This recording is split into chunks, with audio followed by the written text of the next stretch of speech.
set! Aye, aye!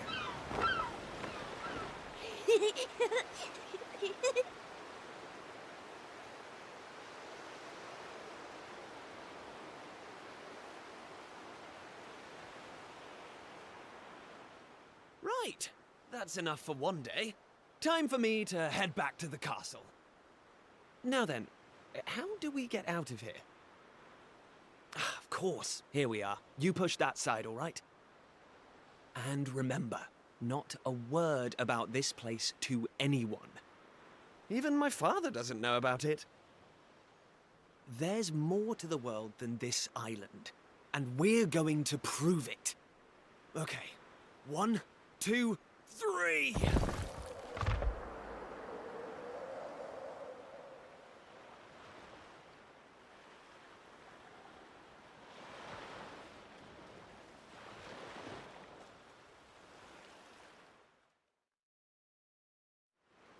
So that's how it's going to be, is it? You're still not going to tell me what you're up to? Well, I don't care anyway, because I'm not going to waste my breath asking you again. But you haven't heard the last of this. I'm going to find out what you're plotting, and I'm going to tell everyone. So there. I almost forgot. Tomorrow's the day of the pilchard harvest. I'd better be getting off to bed. And so had you. It only comes round once a year, you know.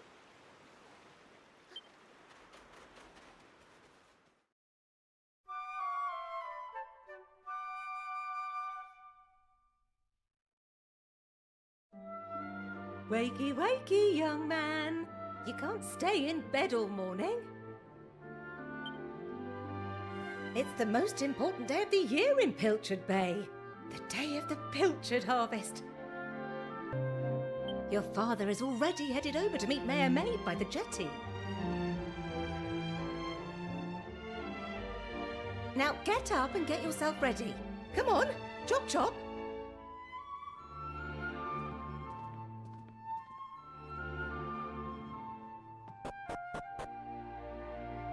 All set?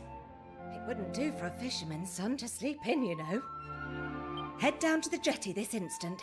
Your father needs your help. Oh, before you go...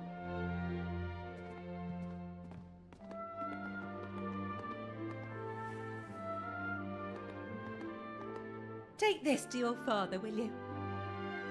You know how he likes his pilchards.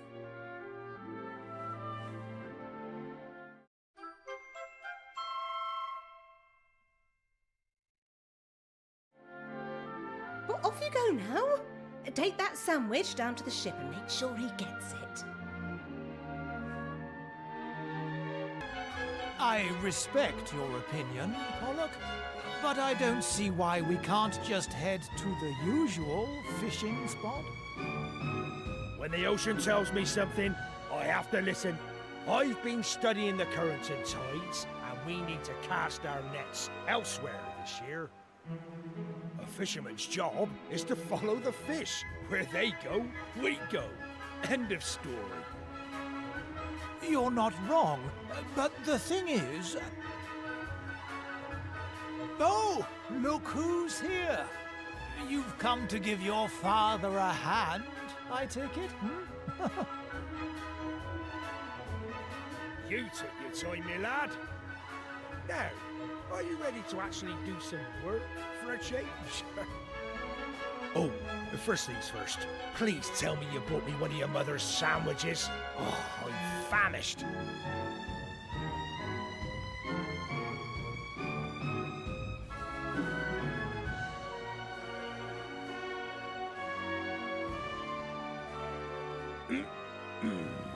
Oh, that's the stuff. There's nothing like pilchards in the morning. I can't set sail without one of these in my belly. Oh,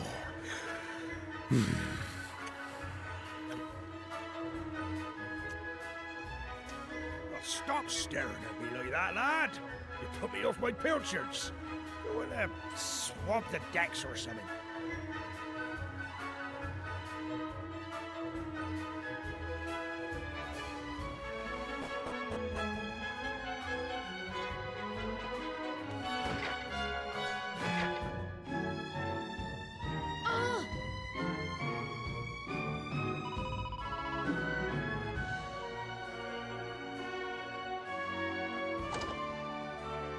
Yes? Now.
Ha ha ha!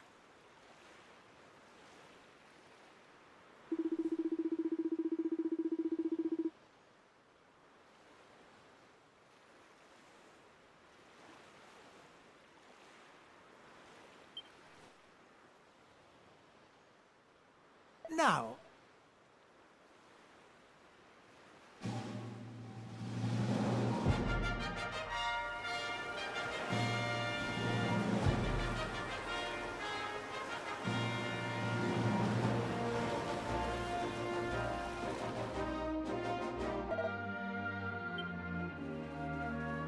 Thanks.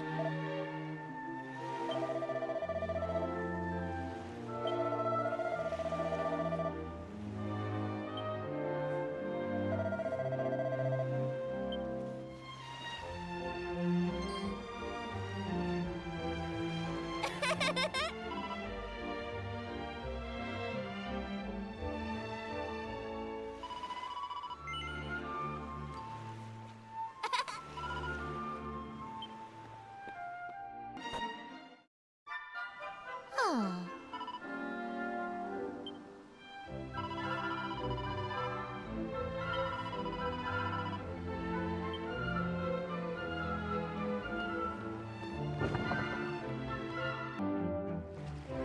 Ah, there you are. I reckon it must be my fault you've been called here again. Sorry about that.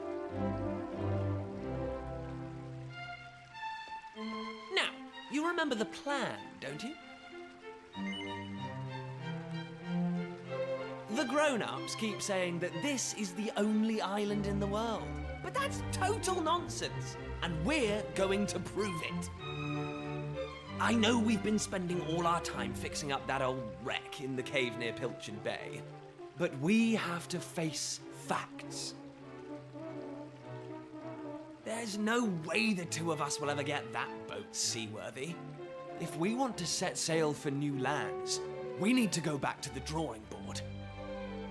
As luck would have it, though, I've been searching through the castle storerooms and came across this book. It looks properly ancient, so it must be the real deal. I found something else when I was down there and all. Check this out. So, what do you think?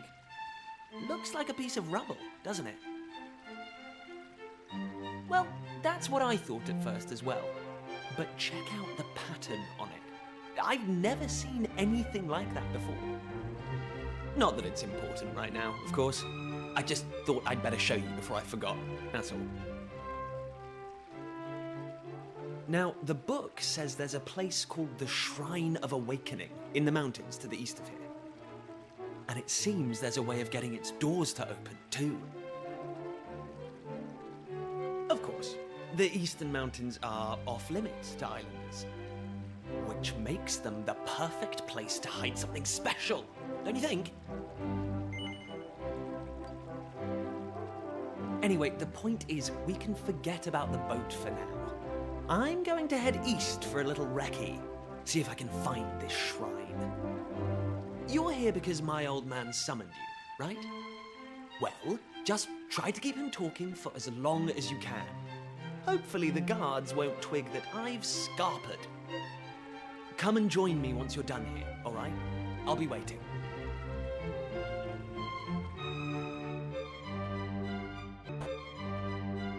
Kiefer! Kiefer! Where the devil is that boy?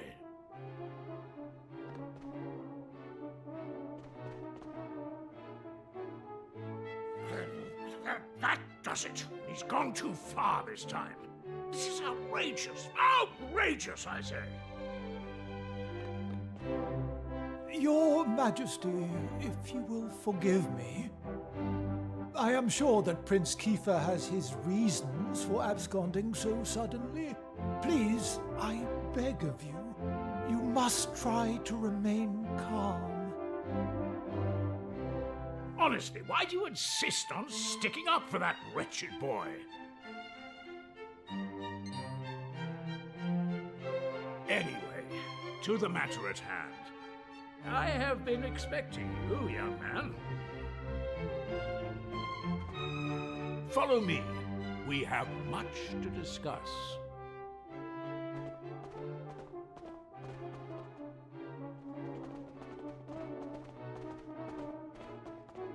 Sit yourself down, if you would.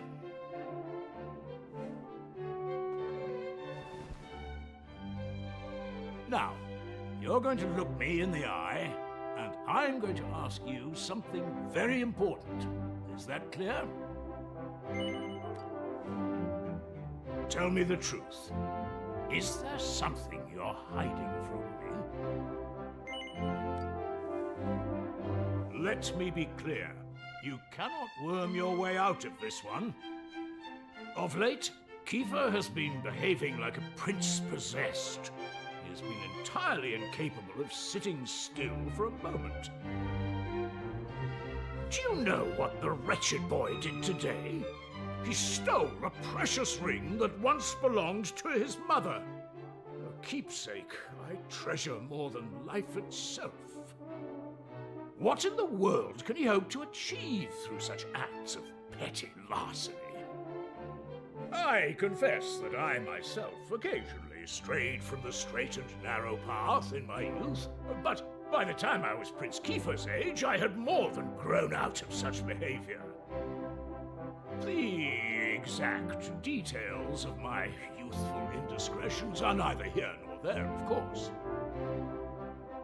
The fact of the matter is, my son is likely out there causing more mayhem even as we speak. Which is why I need you to talk some sense into my idiot boy. For better or worse, Prince Kiefer is the future of this kingdom. You must impress upon him the fact that his behavior is utterly unacceptable in one who would be king.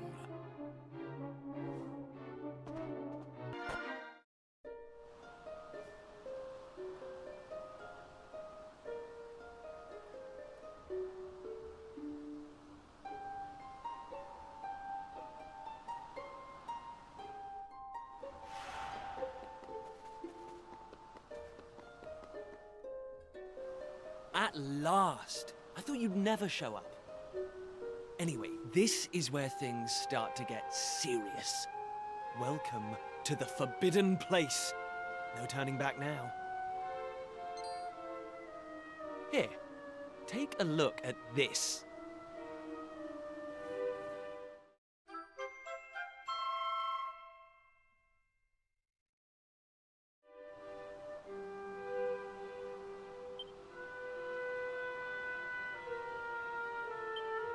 So, recognize anyone? Yup, that picture of the bloke with the staff looks exactly like this statue. I've got a good feeling about this.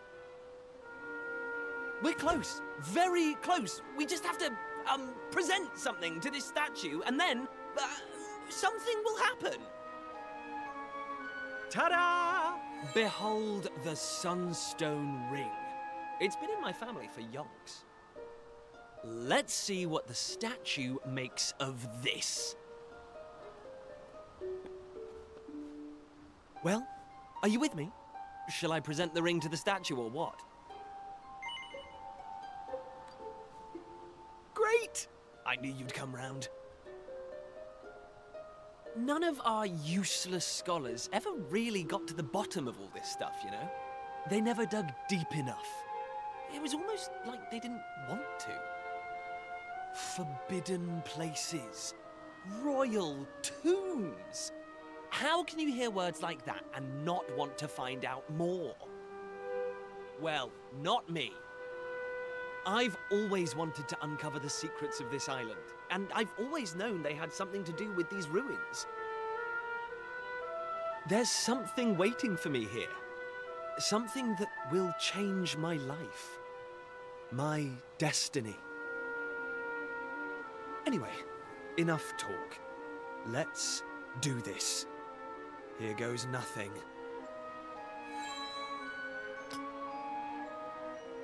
Huh? Nothing happened. Looks like I was wrong about the ring. But look what else I have up my sleeve. Ta-da! May I present to you the one and only sizzling stone. Let's see what happens now. Here we go.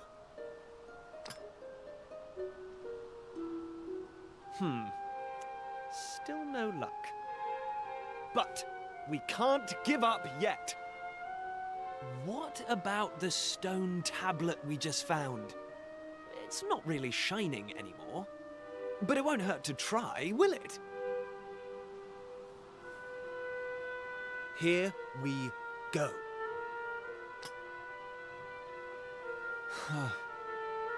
Well, I can't deny the book's been something of a letdown. The stone tablet, too. I wanted to find a key that unlocked the world's mysteries, but it seems I was hoping for too much. There's no sense getting upset, though.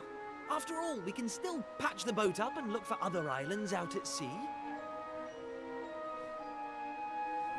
I borrowed the sizzling stone from your Uncle Pike, by the way. Maybe you could get it back to him for me.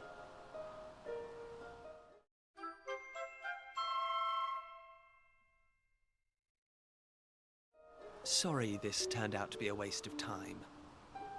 But you can't win 'em all, eh? Now let's get out of here.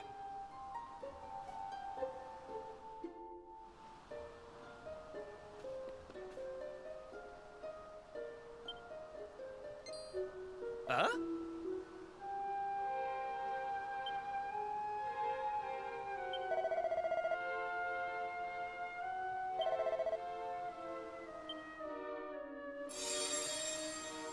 Lacking.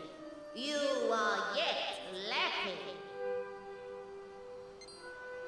Is that statue talking to us? The doors of destiny will only open for those who have been chosen, and you are yet lacking. The doors of destiny? Do you mean the doors to this shrine? Oh, and what are we lacking exactly? If you would prove your worth, you must overcome my trial. Show me courage, which blazes bright. You must find the 3 remaining fragments of stone tablet. Only then will the doors of destiny open for you. You who have yet to make your mark upon this world, will you face the trial?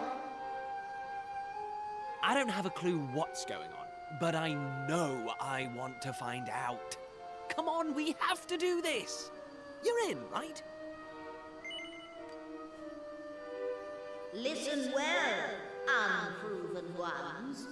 All you need to pass the trial lies here, within the bounds of the island. Leave no stone unturned, and keep your eyes peeled for even the slightest change. Go now.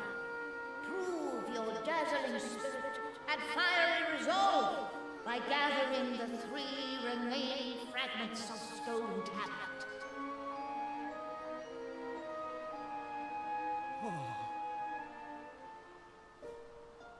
Woohoo! This is it, old friend!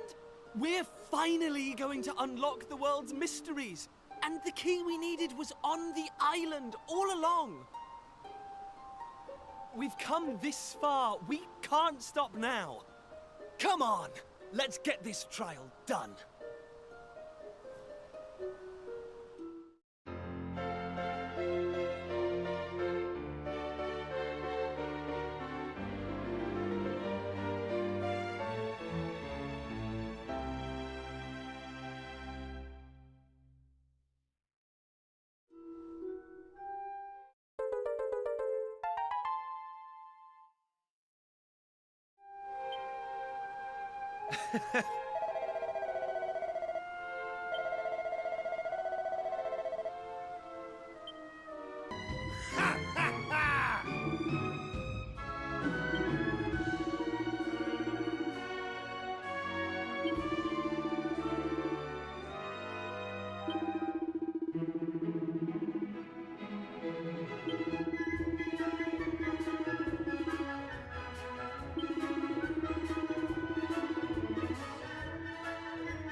Listen up.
going from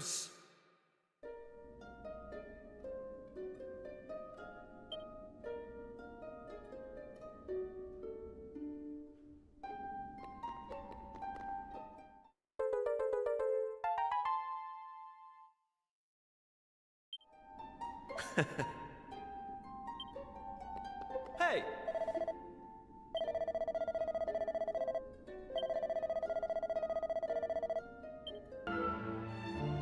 Oh.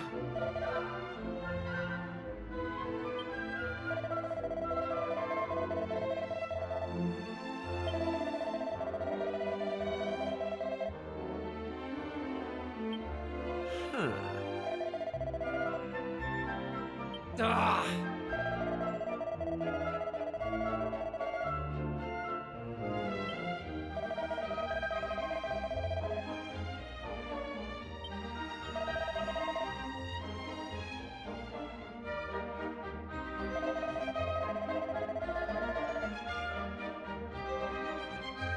Eh?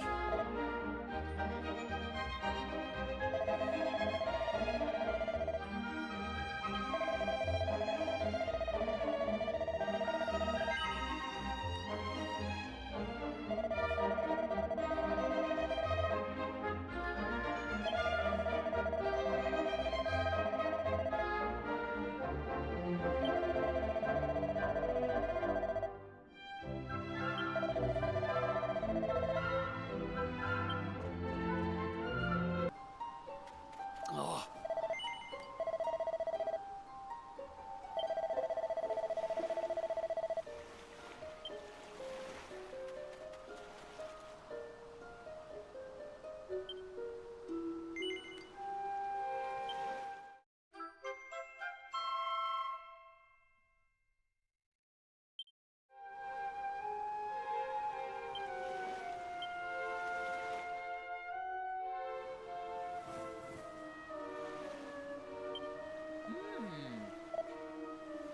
Huh?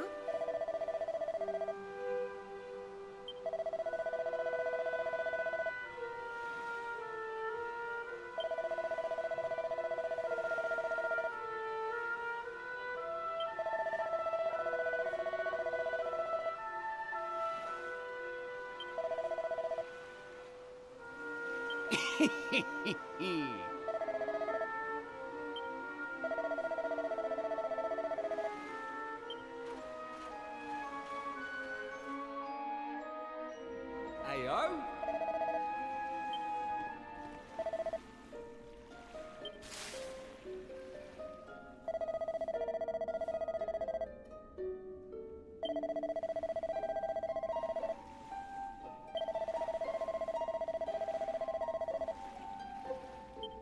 Huh.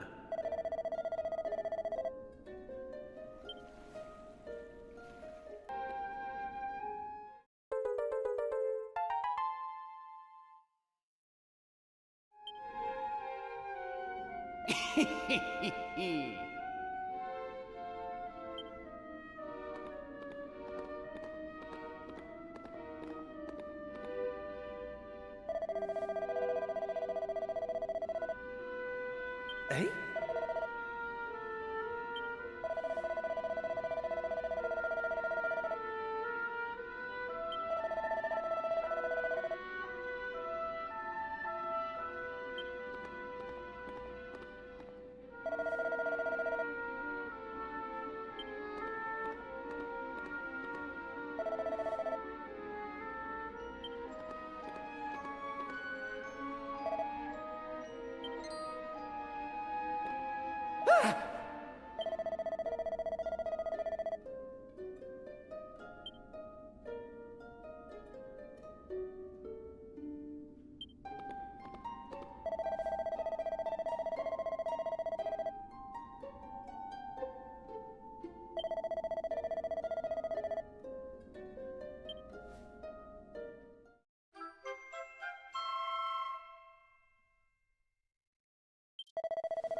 All right, here goes. Let's see if we really are the chosen ones. Please reveal the way forward! Whenever you're ready.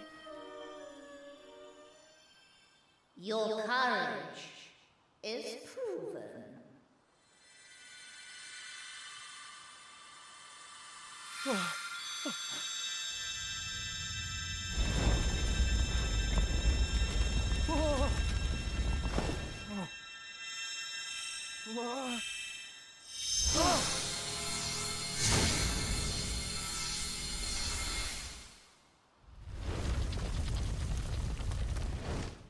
Woohoo! We got it open! And all it took was a quick jaunt around the island. I can't believe we actually did it! This is so exciting! I can't wait to see what's in there! Come on! The real adventure is about to begin!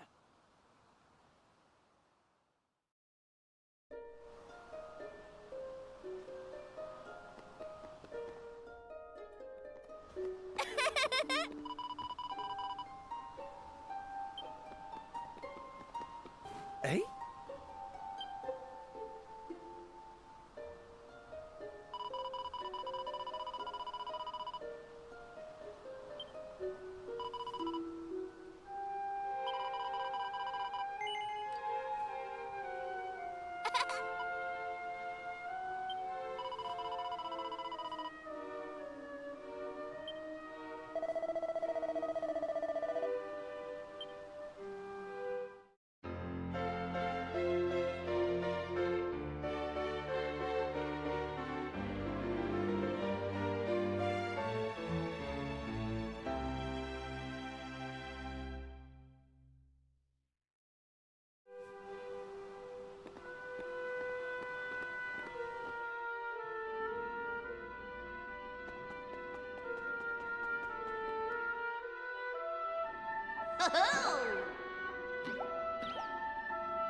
Huh?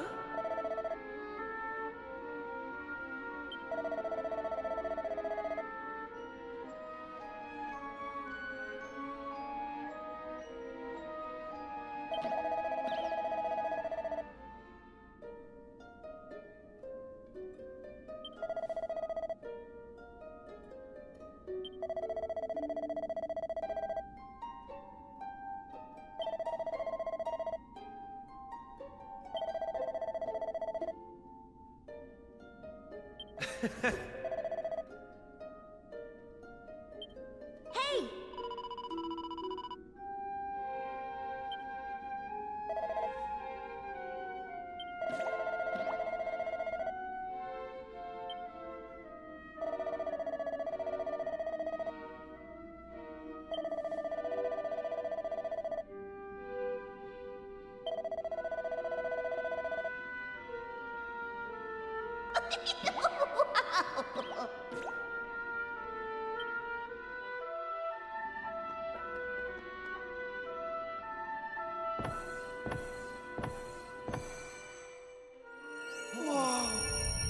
What's that? Why is it so bright?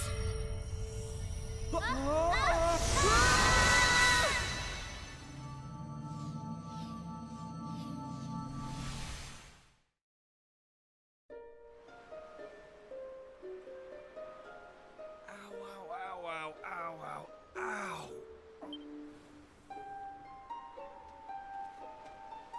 Blimey! What just happened? Are you two okay? Of course I'm not okay. I want an explanation for what just happened, and I want it now. Well, all I know is that 1 minute we were in the shrine and the next we were here. I don't recognize this place, though. Is it even on the island? What are you talking about? Of course it's on the island. Where else would it be, you big dummy? What I want to know is why the sky's so dark and gloomy. It's really not helping the mood. Ugh! Whatever this place is, I hate it already! In fact, I've had enough. I'm going home.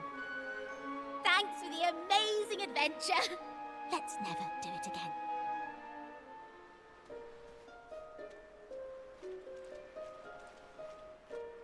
Well, I suppose we should get going too. We can't hang around here all day. Come on!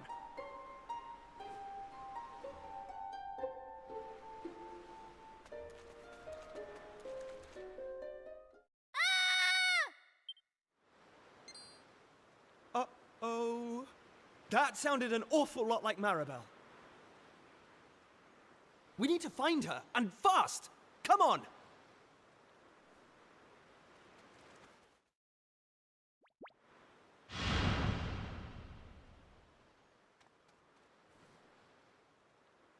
What are those things?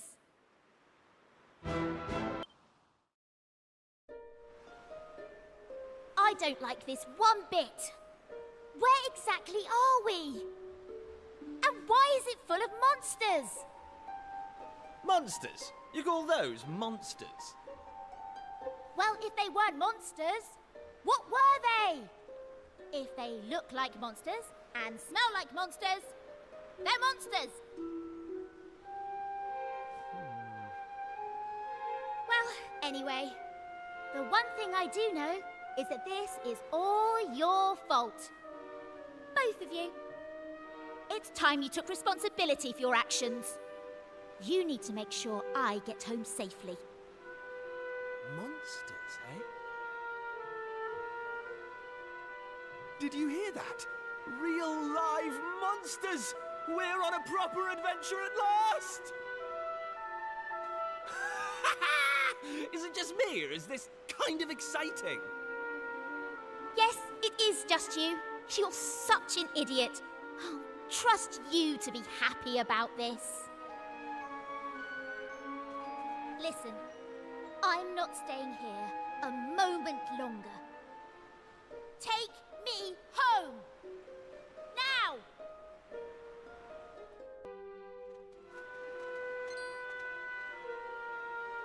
And what are yourselves doing here? Sorry. We weren't sneaking up on you or anything.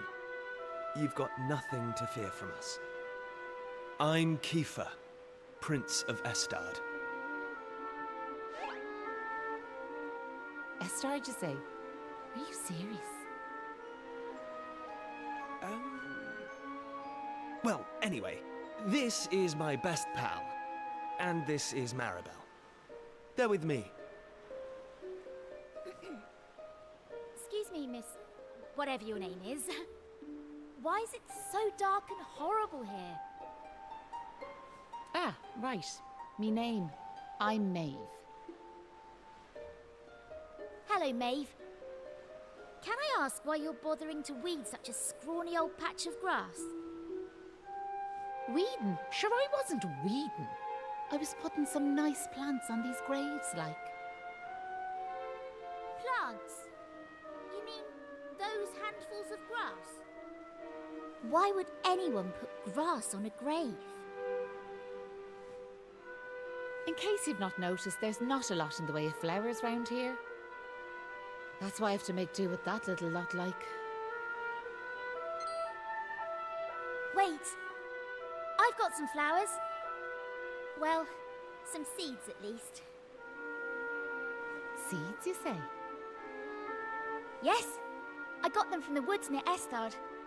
I was going to plant them round my house. I hate to be a bother, but I'd be grateful if you could see your way to letting me have a handful. Oh, I don't mind at all. In fact, have the lot.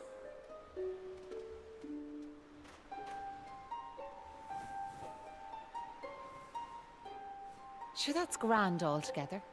I'll plant these round the grave, so I will.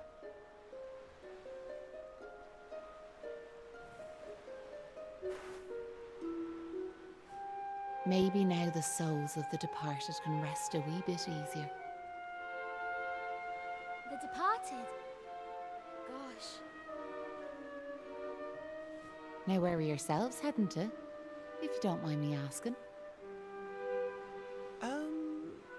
That's a good question. I suppose we're heading home. Yous want to go home, do you? Well, I wouldn't start from here, so I wouldn't. Your best bet for now is to get out of this forest. You'll find a little village up the way where you can rest up. By way of thanks for them seeds, I'll come along with you. Well, let's be off, shall we? To get to the village, we'll need to head out of the forest and go east.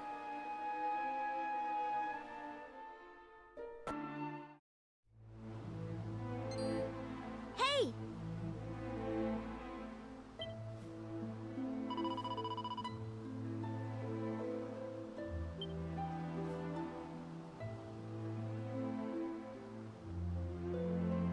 Huh.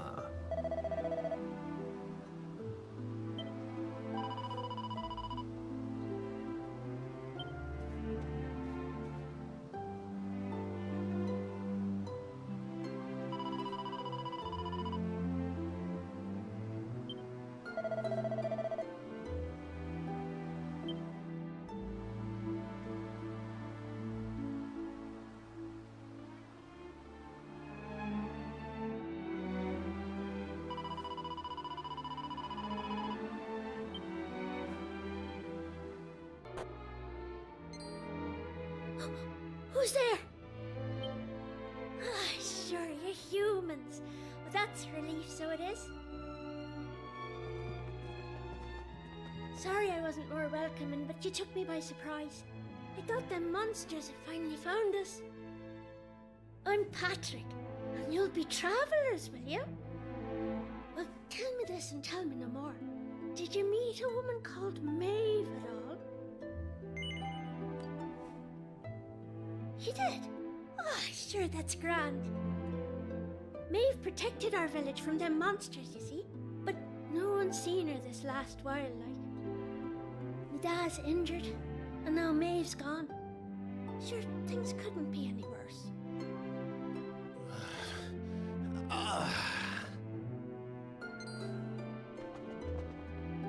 You alright, Dad? Are your wounds giving you grief? Sorry about that. I had to check on him. My dad's this village's bravest warrior. He went off to fight the monsters and bring back our women, but he came home in this shape. According to your man, the doctor, we'll be needing a yoke called a green gem to make him right again. But the mine where you get him's full of monsters now. It's southeast of here, so it is. I was hoping I'd see Maeve so I could ask her to go and grab us one. Can I ask you a favour, like? If you run into her on your travels, will you tell her we need her help? I'd love to go off and search for her myself, but I have to look after me dad, you know?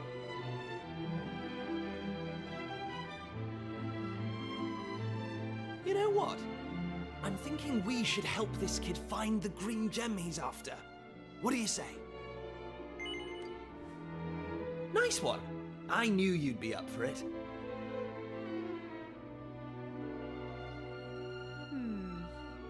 I want to leave you two to get on with it. But it's not like I've got anything else to do. Out here in the middle of nowhere. So I suppose I better tag along. I mean, who knows? We might find a clue to help get us back home. Did I hear you right? Are you thinking of helping us out, like? Yup, that's right.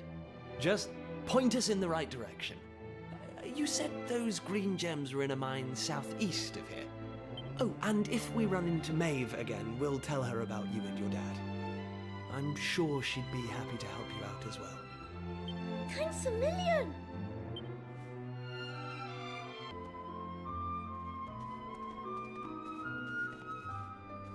Thanks. Yeah?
So listen, do you mind if I ask you something? What made you decide to help young Patrick in the first place? It's been preying on my mind, so it has. Well, what else could we do?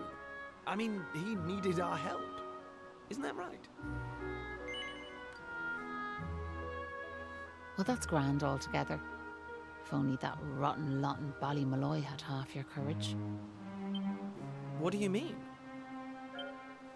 You know that village I took yous to? Well, there's a reason it's called Ballymalloy. It must be the best part of 20 years ago now. The place was attacked by a terrifying monster, out of the blue like. The folks there didn't know what to do, until one brave young man decided to make a stand. His name was Malloy. So off he goes to face down the beast, and his friends and neighbours are telling him they're right behind him. He marches into the monster's lair to have it out, believing the rest of the troops will be joining him soon. And how many of them villagers were there marching behind him? Not a one. Malloy held out as long as he could, sure that reinforcements were on their way, until finally he and the monster couldn't go on. They collapsed and breathed their last. When the villagers learned what had happened, they were ashamed of themselves, as well they might be, and decided to rename their village in Malloy's honour. But what good did that do, I ask you? You could name 100 villages after him, and it wouldn't change nothing. The good folks of Ballymalloy didn't learn anything from the experience either. Where were they when Patrick's dad was fighting them monsters, huh? Listen to me blathering on. Never mind. I'm sorry for bringing it up. Now listen, there's something I want you to have.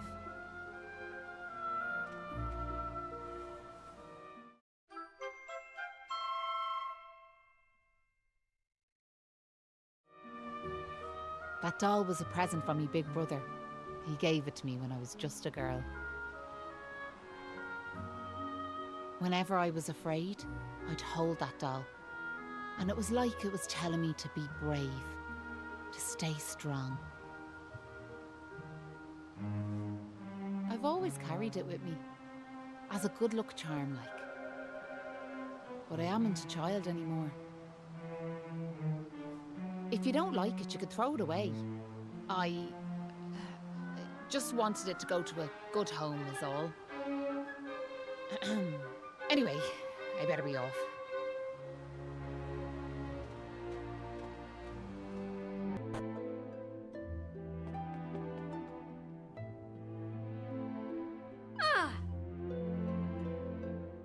Hey!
It was nice of Patrick to pay for our rooms. He's such a considerate boy. Unlike some I could mention. Oh, that Kiefer can sleep anywhere. I wish I knew his secret. Okay, I'll shut up now. Try to get some sleep. Night, you two.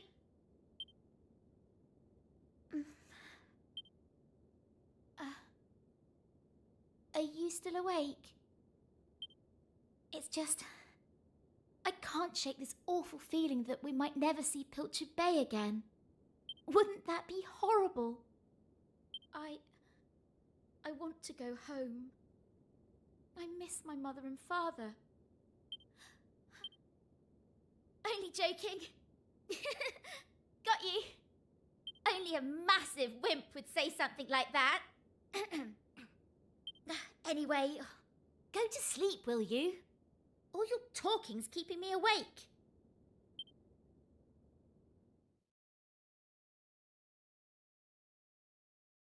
Oh!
Hey!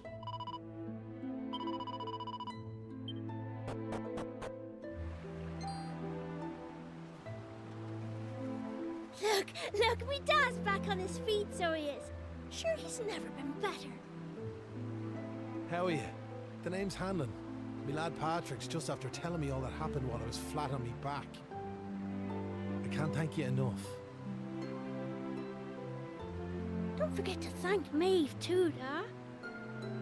So let me get this straight, like, that warrior you were telling me about earlier, her name was Maeve. Yeah, she's super tough and cool, and she brought us both back safe and sound from that tower in the east. She's deadly. And that's not all. Maeve helped these folks find that green gem for us. Is that so? Well, it sounds like I owe her a debt of gratitude. Now, if I may, what exactly is it that brings you to a village like ours out here in the middle of nowhere?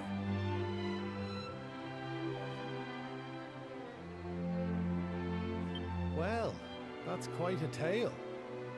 So, you're stuck here, a long way from home, with no idea how to get back. Still in all, maybe if we dealt with the evil that's overshadowing this land, we'd be able to see things more clearly, like. Are you talking about bashing monsters? I am. It's only since them awful beasts took up residence in the tower to the east that things took a serious turn for the worse round here. If we could track down whoever their boss is and give him a good walloping, things would be sure to brighten up. Now, you look like you can handle yourselves. You've nothing to fear from them monsters, I assure you. So what do you say? Are we marching off to this tower to battle monsters or what? That's the spirit. And fear not. I'll be joining you on the raid, just as soon as I've rested up a little more. And it won't be just me, mind you.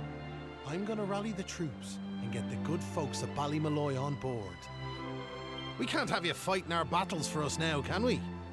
The future of the whole village is at stake.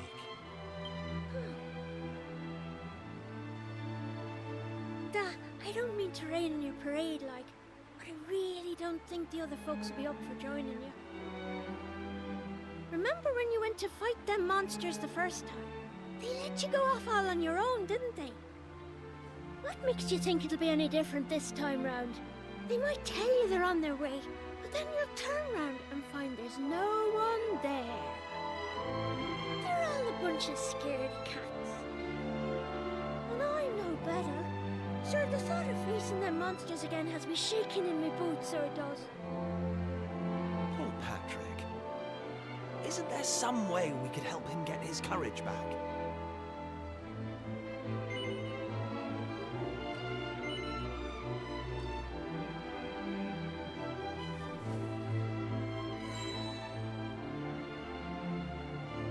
What's this now? It's something Maeve gave us. It's no ordinary doll. She told us that it always used to make her feel brave whenever she was scared. Really? So it was Maeve's doll, you say? That's right. And now it's yours. I've got a feeling it's just what you need right now. It's funny, like. It feels like Maeve's right here with me somehow. Thanks a million! I've decided not to give up on the other villagers. I'm gonna give them another chance. All right, Dad. I'll go and rally the troops. Well, would you look at that? It seems you've come to the rescue yet again. Now, the tower is to the east of here, like I said. To get there, you've got to head north and go round the top like. Mind how you go. And remember, you'll have reinforcements coming. I guarantee it.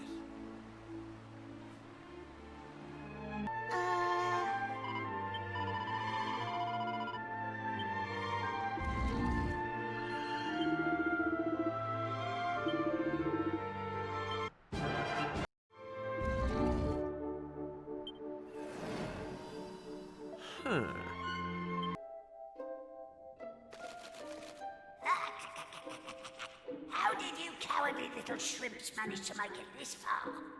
Boss! Boss! They're here!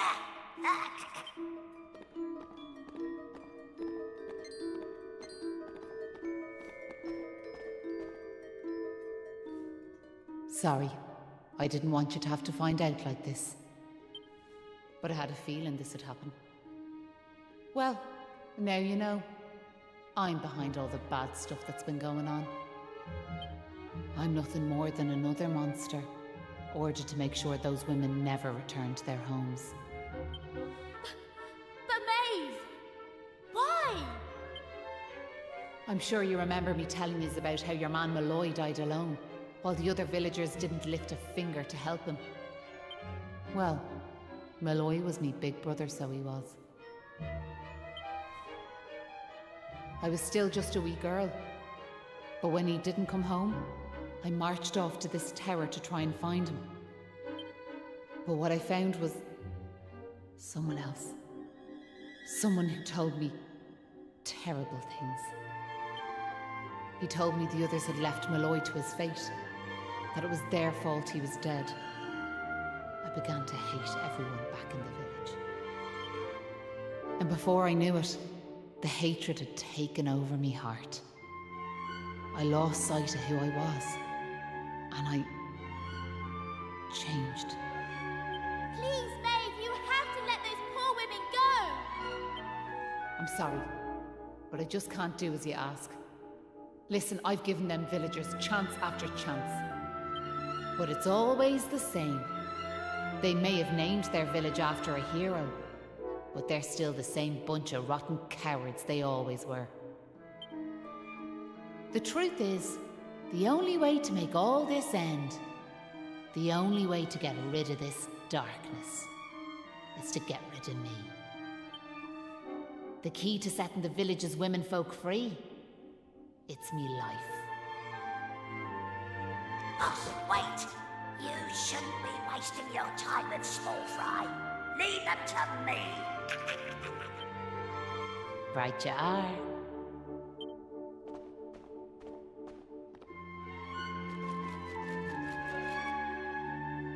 Let's see you claw this one back. I'm sorry, boss.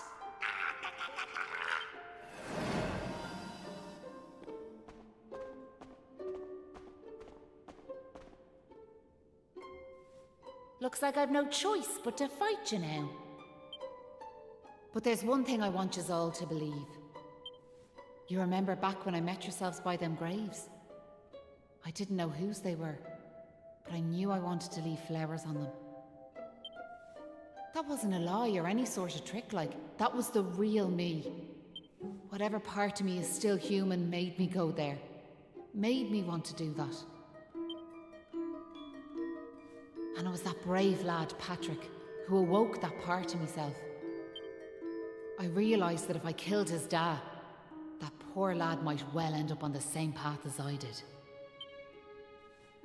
I had to help them. I couldn't bear it if Patrick ended up sharing my fate. But all that's over now. There's not a trace of humanity left in me. It's time.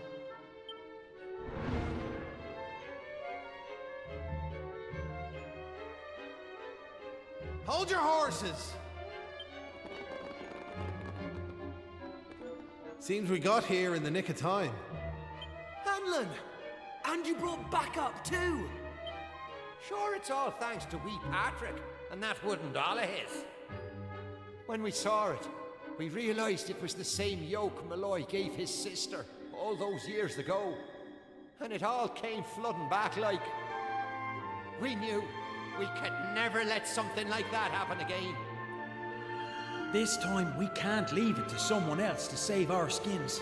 It's up to us to fight for our village's future. Do you want to know something? I'd already decided what I was going to do. If you'd left these young folks in the lurch like you did me big brother.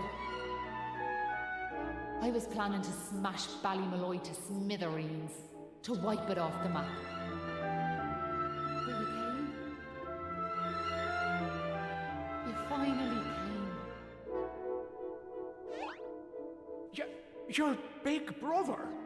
Or are you having us on? Can you really be Maeve? Sure, you're in an awful state altogether, but never mind that now. The point is, we're sorry. We really are. We just weren't thinking, like. And look, we're not expecting you to forgive us or nothing. All we're asking is that you give us one more chance. Come back with us, Maeve. Come home. Please, Maeve. We want to make it up to you, like. We're begging you. Come back with us. I'm grateful for your words, but it's far too late. The darkness in me goes too deep. And the light won't return to this land while I'm alive. That was the fate decided for me. What are you saying, like? These young folks have freed me from the burden of hatred I carried for so long.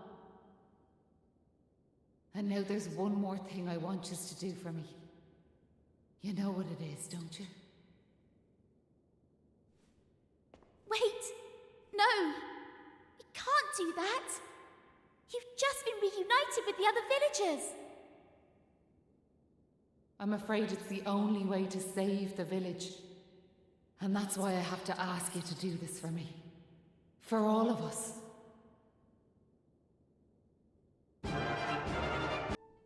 Listen, Maeve. I want to thank you for what you did. You saved me and my boy. I'll never forget that. I'm just glad the folks at Ballymalloy have finally learned something. But this is only the beginning. You've to make that village a happy place to live. You'll do that for me, won't you? We will. I promise.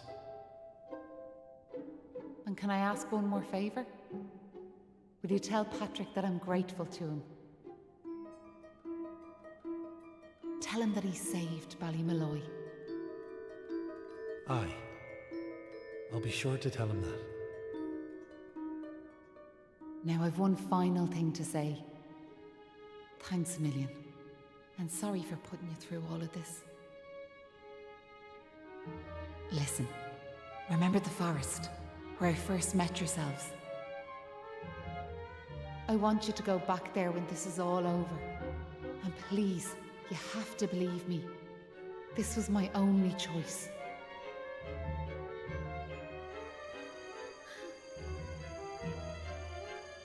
Oh, and Maribel, thanks so much for giving me those seeds. It meant a lot. I've a funny feeling yous might just be able to change the world, so I have.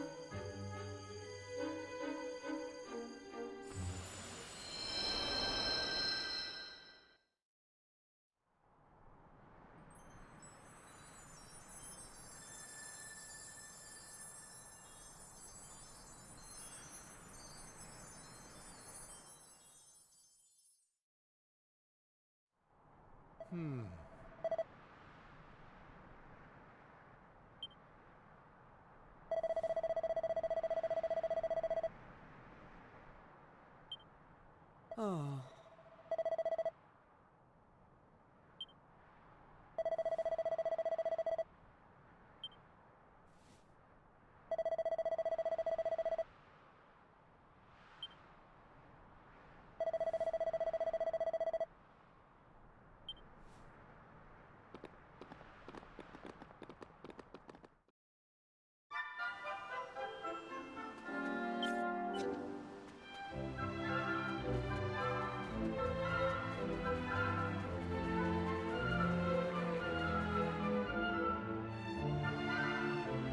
You're back!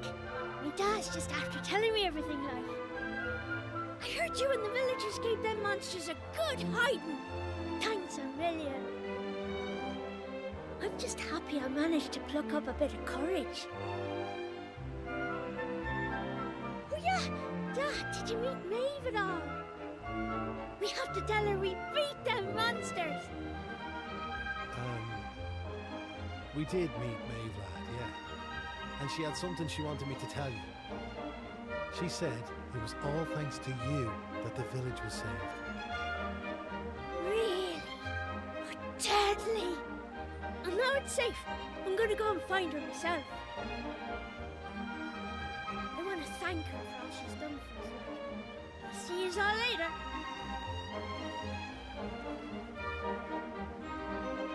One day I'll tell the lad the truth. But now's not the time. It's all such a shame, like. By rights, Maeve should be back here where she belongs, living peacefully in the village. Ah, sure, never mind me and my old blather. What's done is done and all that. Now, if I remember rightly, Maeve told you to go back to the forest where you first met her, did she not? You should head there now, like. You never know. You might find some clues that'll help you find your way home.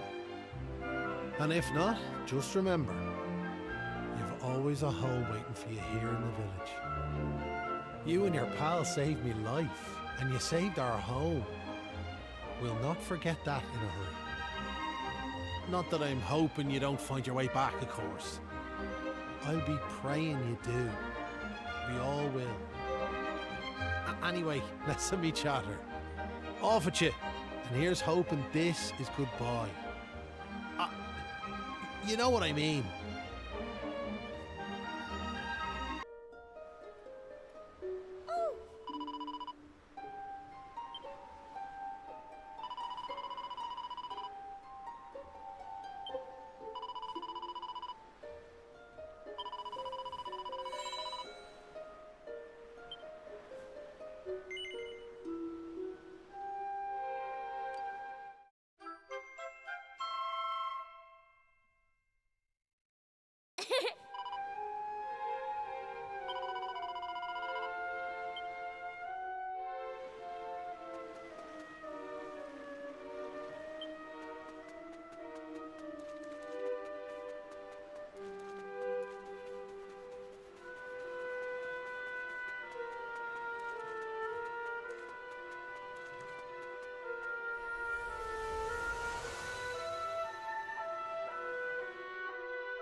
Huh?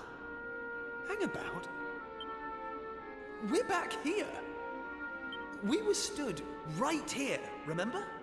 We talked to our weird floaty friend and slotted those stone fragments into the pedestal. And then... Hey! I am here, you know. Try to be more respectful, please.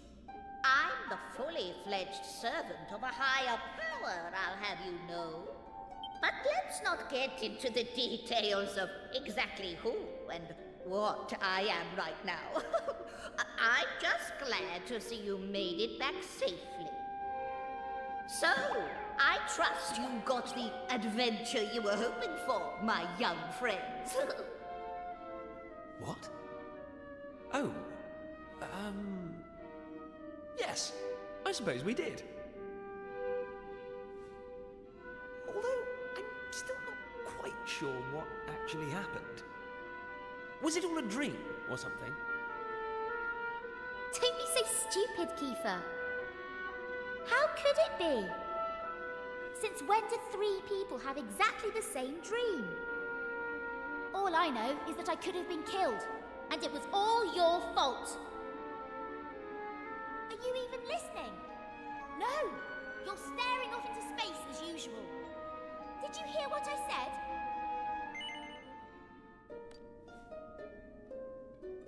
No, you didn't. You're just saying that.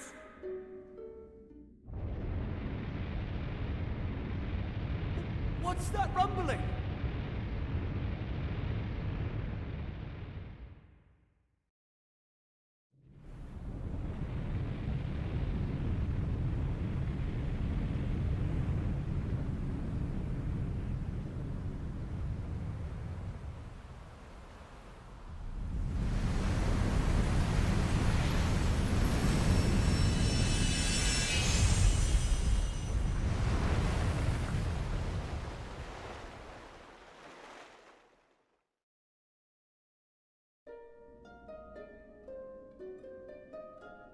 What the heck just happened? Well, at least it stopped shaking now. For a second there, I thought we were being sent back to Ballymalloy. Oh, it was just a little tremor. Don't be such a baby. The main thing is, we're back. And I don't know about you, but I've had quite enough excitement for one lifetime. I'm heading home. My mother must be worried sick, which means I'll probably never hear the end of this. Thanks for nothing, you two. Ah! My dad'll be tearing his hair out too. I'm really for it this time.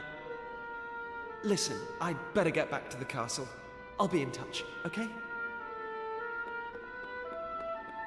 Charming. And where's my goodbye, huh? What am I, invisible or something? There's no helping some people. Anyway, come on. We better get going. Not so fast, my friends. Now I know you've had a curious experience, but be under no illusions. That was no dream. Although I think you know that already. And I also think you know what you need to do next. Oh, we do we? Well, I, for one, haven't got the foggiest. And I'm sure he doesn't either. But you must continue to collect all the tablet fragments you can find, of course. Do that, and you'll soon come to understand. I guarantee it. That's what you made us stop for? To tell us we basically have to figure everything out for ourselves? Well, thanks a bunch. We'll be heading off now, if it's all the same to you. Oh, but of course. You run on home and get some rest. You'll need plenty of energy if you're going to go out fragment hunting. And remember, as soon as you find any, bring them straight to me. Put enough of them together, and the way forward will be revealed. Oh, good luck now!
What's she doing here?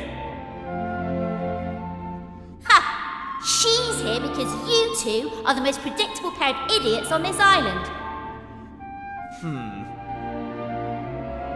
We'll just have to live with it, I suppose.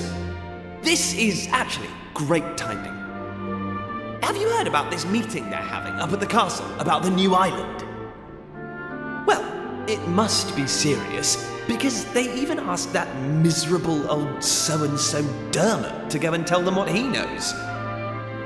Anyway, you're not going to believe this, but we're not allowed to be part of it.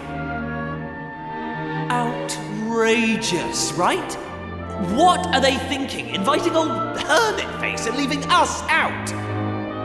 Well, if that's the way they want to play it, then fine. The time has come to use the you-know-what. You're with me, aren't you?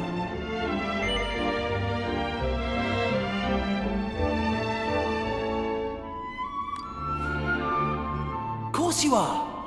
Now, let's get this show on the road. Okay, same as always. On my count.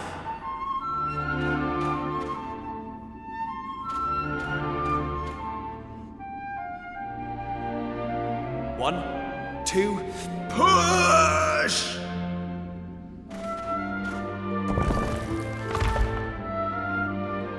Wow! So there was a staircase under there. Oh, who would have guessed? Not that I'm impressed, of course. Come on, then. Let's get down there, shall we?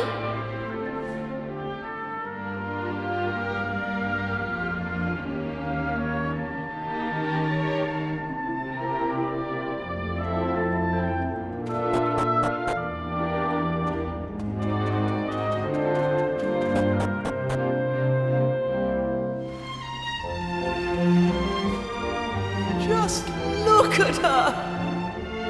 Hey! Don't rush off without me! So what do you think? She's beautiful, isn't she? And we finally got her back in full working order. I know this ship. It used to belong to my father. He got rid of it years ago, though. Said it was a worm-infested old pile of planks. All it needed was a little tender, loving care, right? How long have we spent fixing it up now? 2 years? 3? We nearly gave up at one point, didn't we? We just didn't think we were going to be able to do it on our own. But then, good old Dermot came to the rescue. I tricked the old know-it-all into giving me some pointers, and now she's finally seaworthy. Anyway, enough talk. It's finally time to set sail!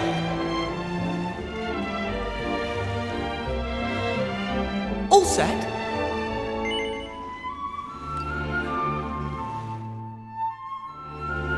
That's the spirit. Look out, world. Here we come! Set a course for the uncharted continent. Amazing. Were you really just going to sail off and leave me standing there? I can't believe you. And it's not a new continent, you bonehead. It's just an island. Whatever you say, shipmate. Now come on! Anchors away!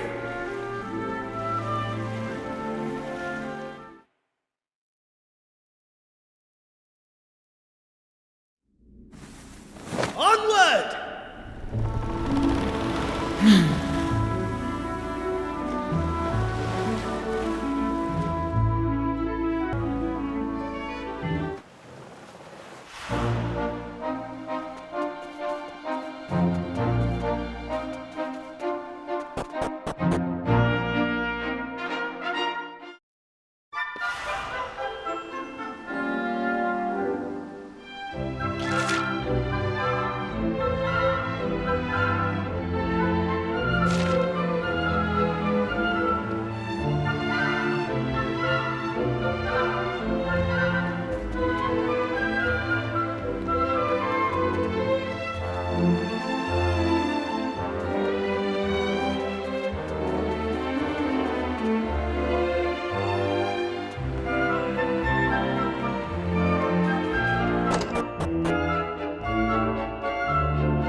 Hey!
Thanks.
Hey!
What in the world was that? All that lava tearing through that village?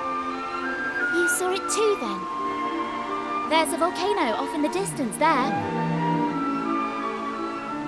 But it's not going boom or anything like the one we just saw. Maybe it was all just a bad dream. Hey, look! Huh? No way! I think we're stuck here. Wait a minute, though.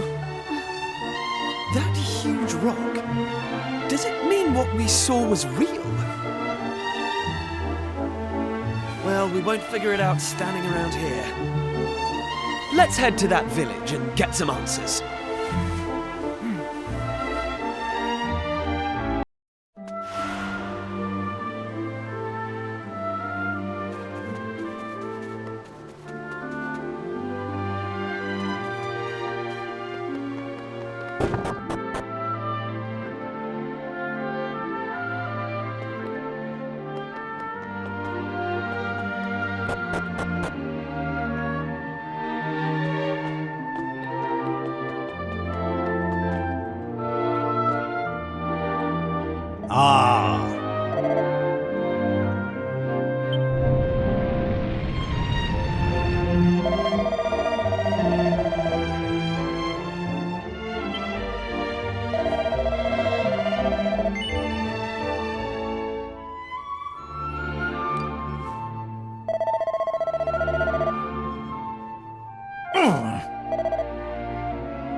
Everyone, please! You've got to listen to me. I've had a vision in me crystal ball. A great tower of flame rising up from Burnmont. This whole island swallowed up in rivers of molten lava. I'm telling you, when the return of fire ritual's over, it'll be the end for Emberdale. We can't go through Whit Festival. We mustn't! You're befuddled, Pamela. We can't very well call off the festival we hold in honour at Fire Spirit now, can we? Ah, that's right. All that to achieve is earning us poor folk the fire spirit's hire. So, it's like that, is it? You're telling me you don't believe in me prophecies after all these years?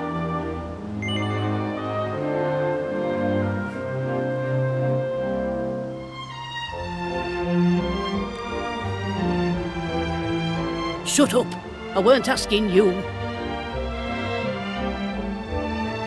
Now then, you lot, what's all this commotion in here of? It's Pamela. She said she's had a vision, and that Vermont's going to blow, and that we should call off the festival. Blooming Nora, why did you have to say all that in front of everyone, Pamela? You know how they panic. I was just doing me job. Passing on messages from realm at supernatural is what a fortune teller's supposed to do. But the flaming festival is what binds our dear Emmerdale to fire spirit. If we were to call it off, well...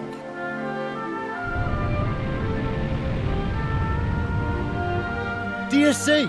Your baseless jelping has wrought his wrath down upon us.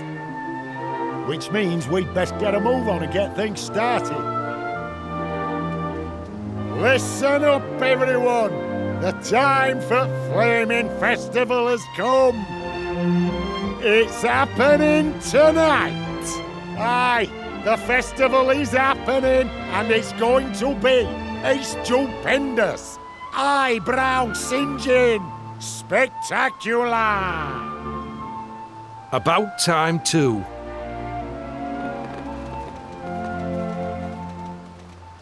You'll see, Pamela. All we need to do is put on a real good festival, and we'll be back in his good graces before you know it. I'll see you there, eh?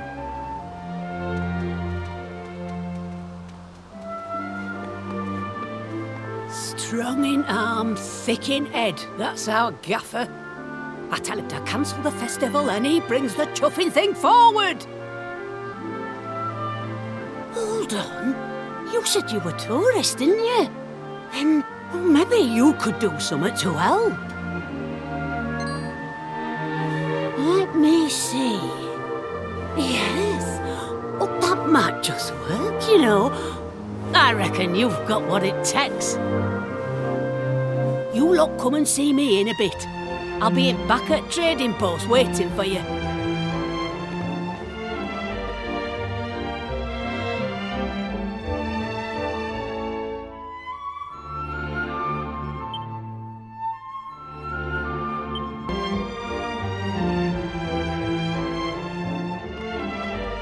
Oh.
Okay.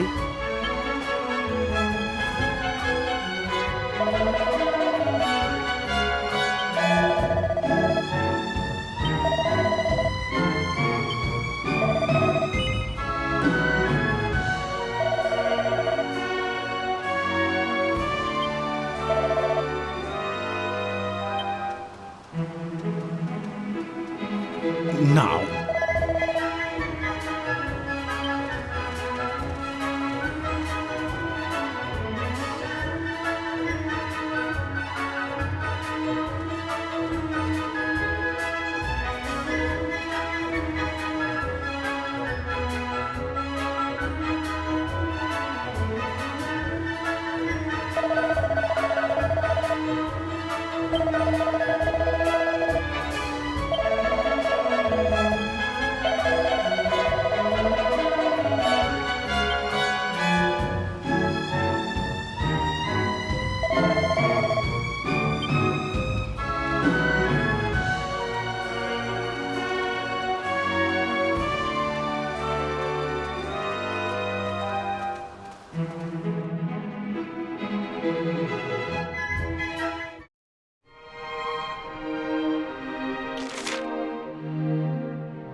Oh.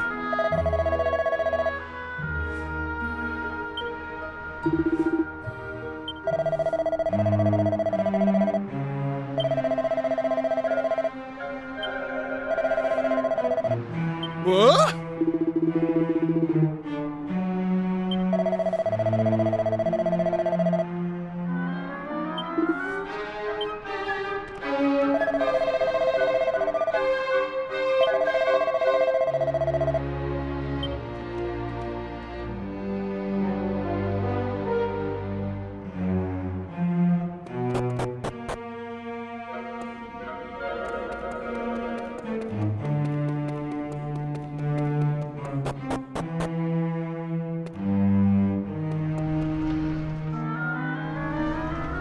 Oh.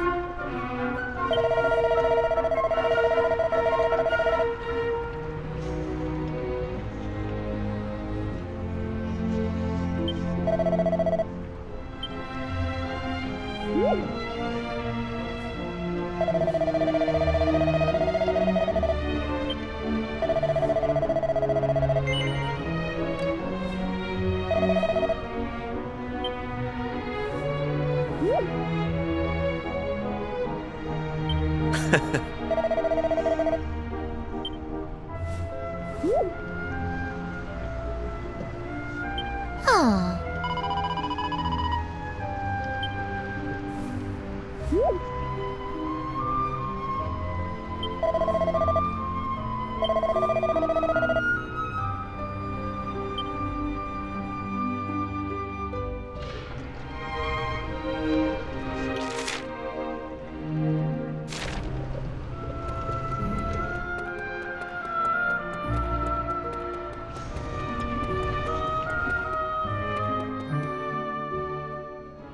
Grand.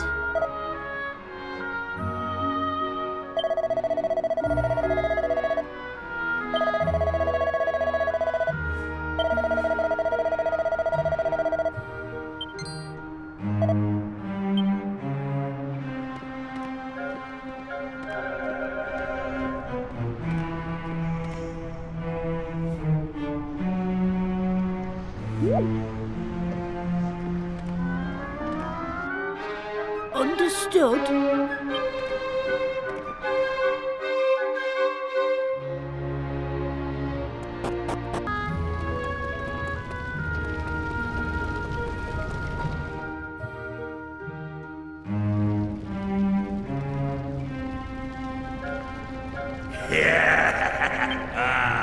Humans. Have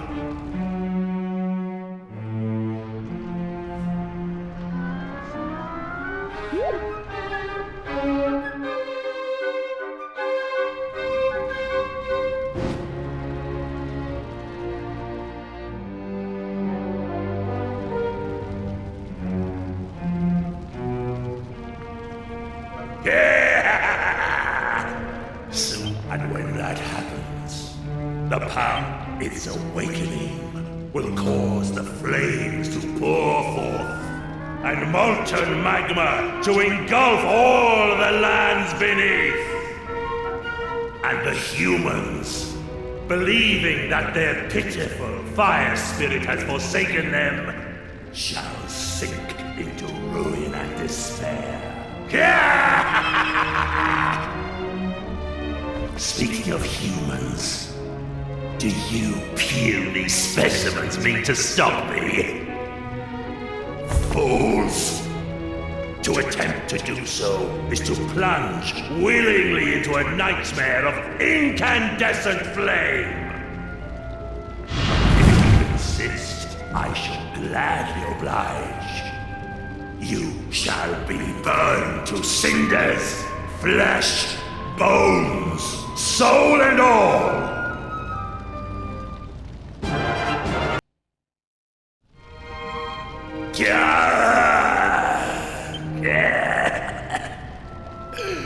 But my overthrow is of no consequence. Though I perish, the black flame itself cannot be extinguished. Soon, fools, you shall witness its unbearable power.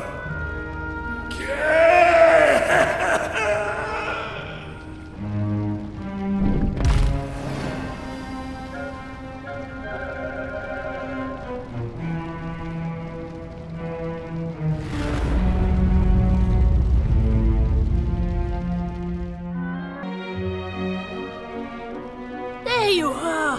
What in heaven happened down there? You need to tell me exactly what you did and what you saw, and don't leave anything out, okay?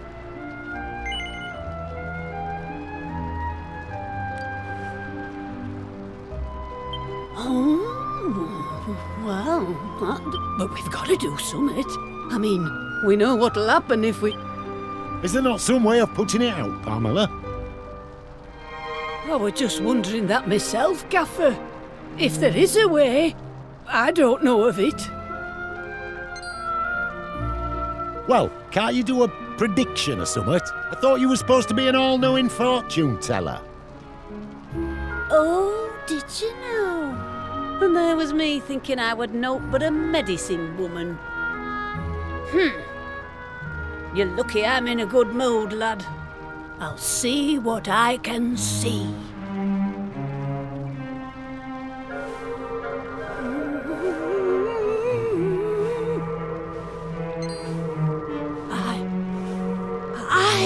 I could see something. I could see a man. A right grubby man, if I'm honest. And in no fit state to boot. He's holding something in his hand. A vase, is it? No, a bottle. And there's some kind of liquid in it. Hold up! It's you! The burning greed! You're there! And you're having a right old chinwag with him and all. Sorry, that's your lot. If I were to guess, I'd say the spirits are trying to tell us that whatever's in that bottle can put out the black flames here. And if we're to find the liquid, we'll need to find the man who's got it. Have you any idea who he might be?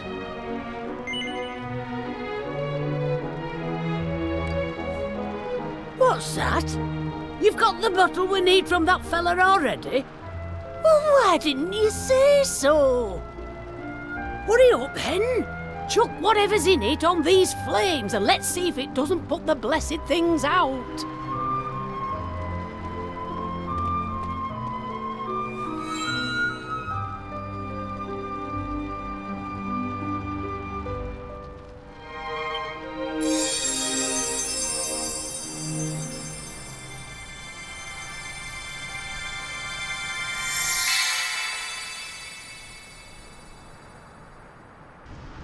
That's the stuff! Well, would you look at that? It's gone. Hey, thank cracky for that. If you lot hadn't stuck around till the bitter end, we'd have been in a right pickle. Looks like me vision won't be coming true after all. I must apologise for doubting you, Pamela. Same goes for you lot. I wasn't wrong from the off. Oh, ho, ho, ho! The gaffer admitting he were mistaken. Not even I saw that one coming. There's not a doubt in my mind that you lot have saved us from a real disaster. I just wish I could offer you more than me thanks.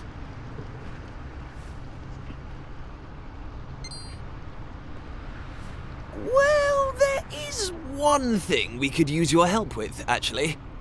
Do you think you could do something about that big rock outside the village? As long as it's there, well, we're in a bit of hot water. Is that all? Consider it done. In fact, we'll have the whole island looking spick and span by tomorrow morning. You just wait. Right, everyone, that's quite enough excitement for 1 year. I hereby declare the ritual over. Now, let's get back to Emberdale. Put the kettle on. This calls for a brew. Of course, there'll be plenty to go around. We can't have the heroes who saved our village missing out on a nice strong brew now, can we? That's why I'm making you our guests of honour tonight. You'll have the time of your lives, I promise. See you back there.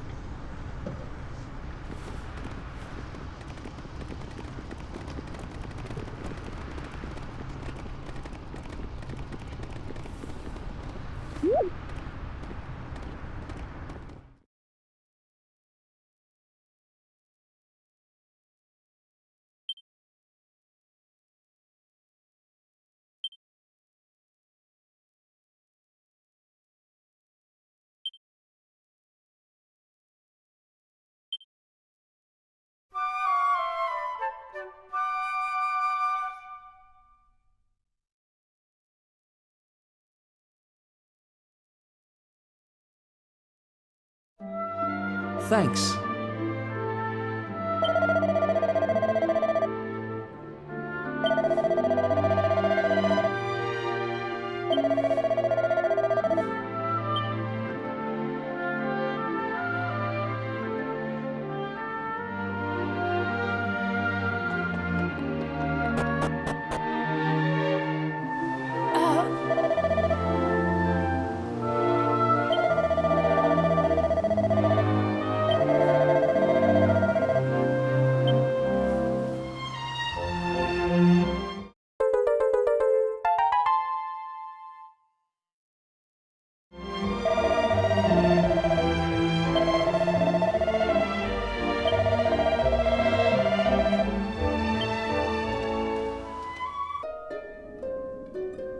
So, the volcano didn't erupt, and Emberdale is safe.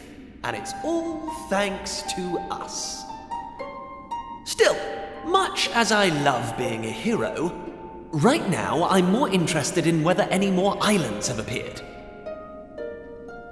If they have, someone at the castle is sure to know about it. Let's head over there and find out.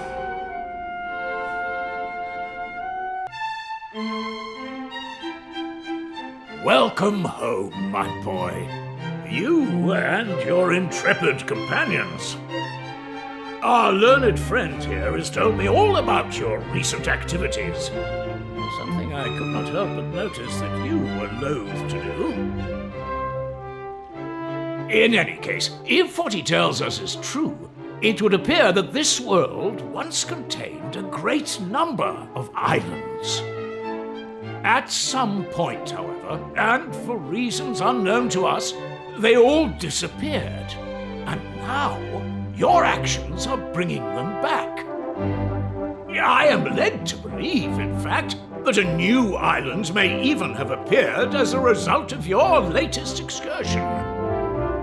I must admit, I am skeptical of these claims, which is why I have dispatched a party to investigate. If they confirm the presence of another new island, then I suppose I'll have no choice but to believe Dermot's explanation. And to believe you too, Kiefer. Now, we should be receiving a report back from them any moment. At which point we...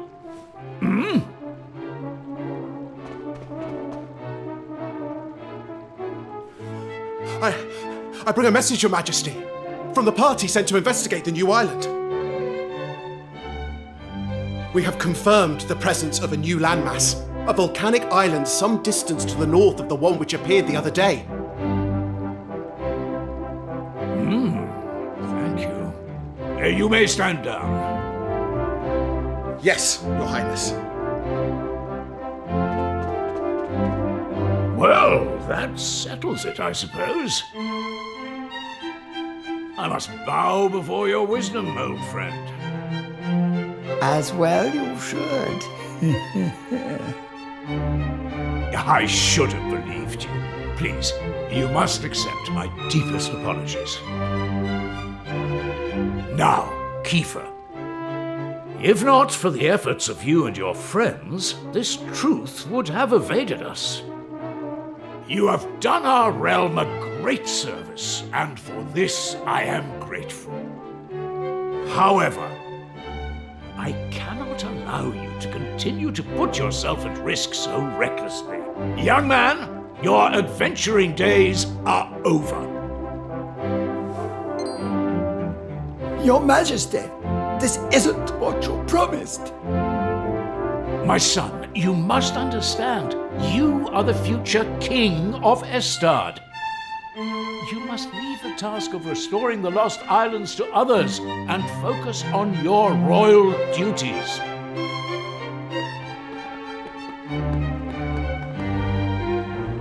And that goes for you too, Maribel. No more adventures.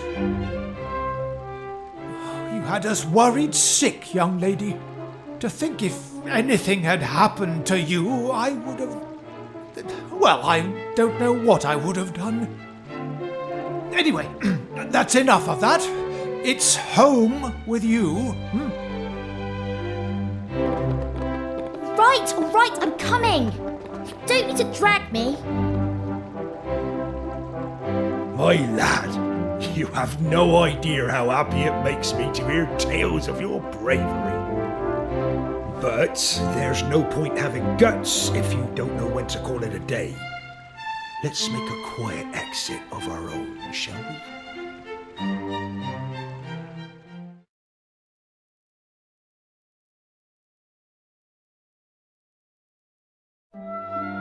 You know, I always thought you were a cautious lad. I didn't expect you to go in for all that daring-do malarkey. Anyway, I'm not gonna lay down your lore like King Donald or Mare Maid and tell you that you can't be going off adventuring.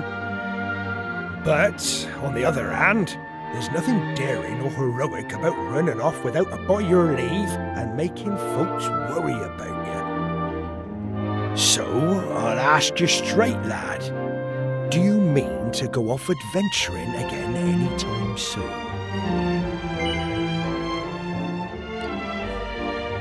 Are you absolutely determined? Even if it means you have to do it all on your own without any of your little friends to help you.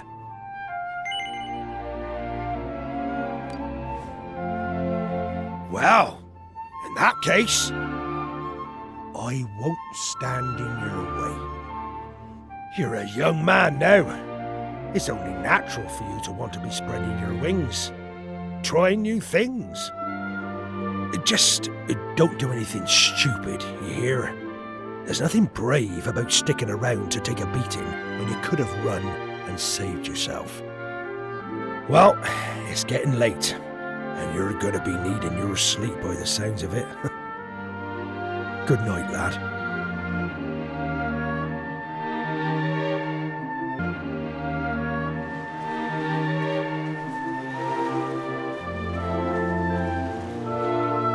Finally. What time do you call this? I thought you were going to make me wait all day. Well, at least somebody slept well. I was up all night trying to talk some sense into my boneheaded father. Anyway, I bet you're thinking of going off adventuring on your own now that we're not allowed to come, aren't you? Well, there's no way I'm letting you have all the fun. I've spoken to my father, and he's agreed to let me come with you.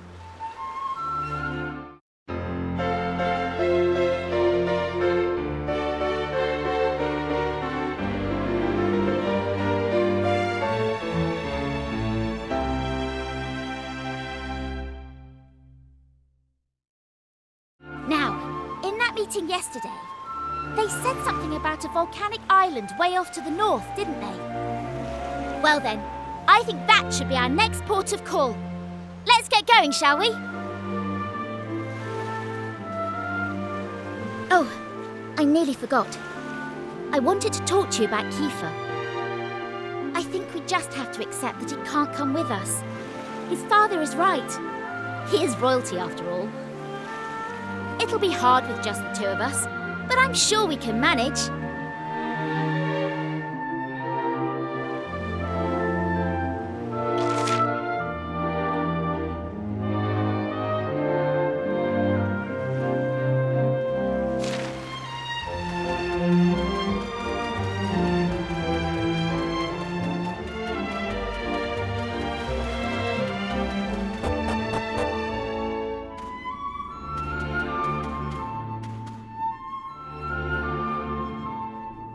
Right, let's get this thing moved, shall we?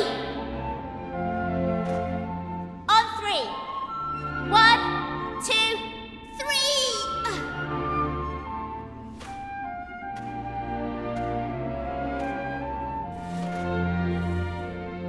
It's no good.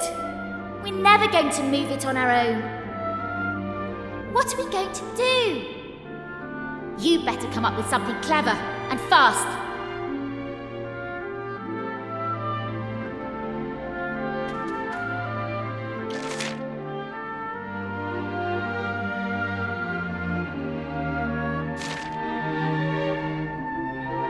Hold on.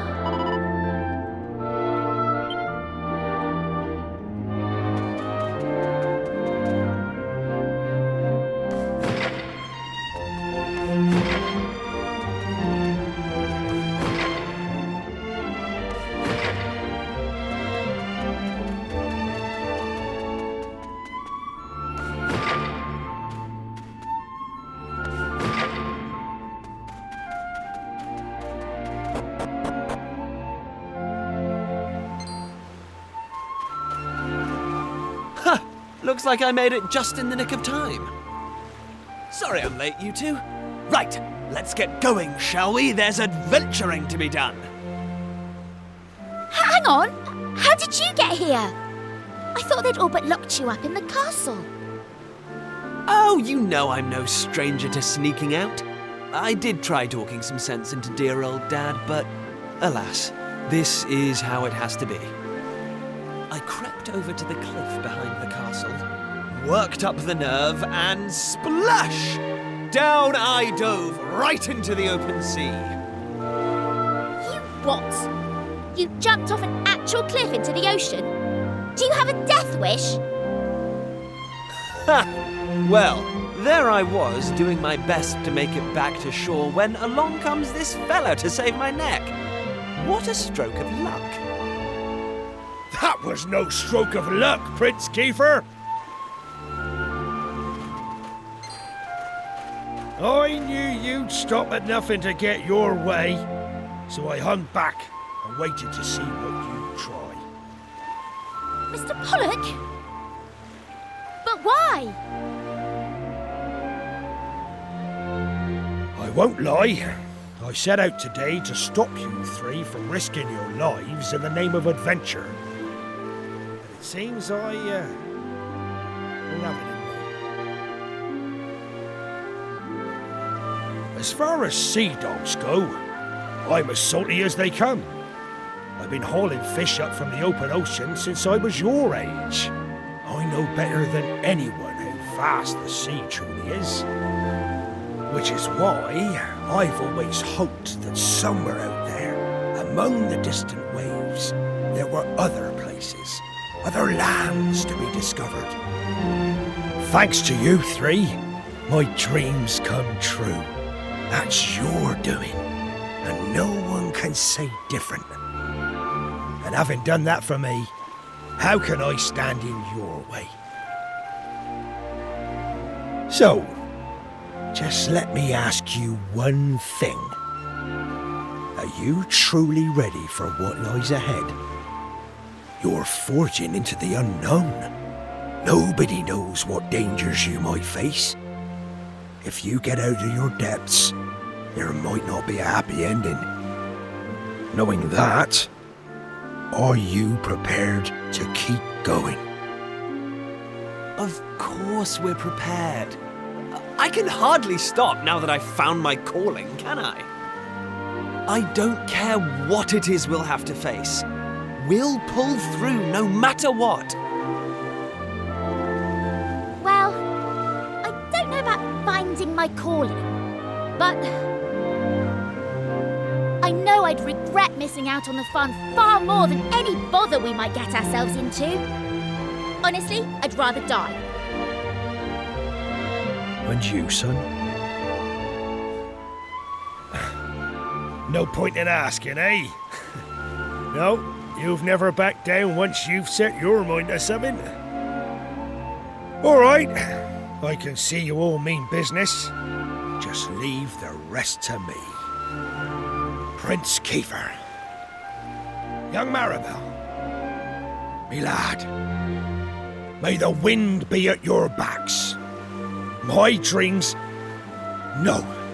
The whole world's dreams are resting on your shoulders.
I don't know, but I've got a bad feeling about this.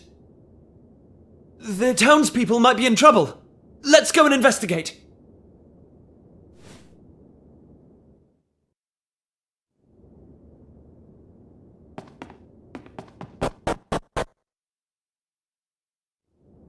Hey, look! There's someone behind the counter. Where have they been hiding this whole time? Oh!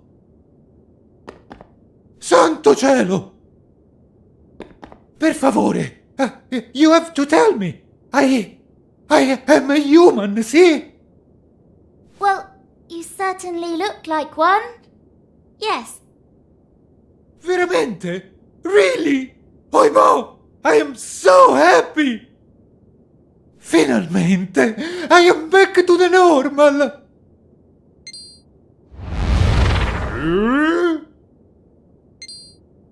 What? No way! He just turned into a cow! It's true. L'Arca is cursed. The humans, they turn into animali. The animali, they turn into humans. When you come to the village, something feels different. And, allora, the humans return to the normal. But, not for long. As you see for yourself, see? The humans are soon turned back into the animali. Scusami, amici. I know it's not your problem. You are only visitatori, no? But is no one else who can help? Per favore, you must do something. You must find who placed this curse on l'Arca and set us free.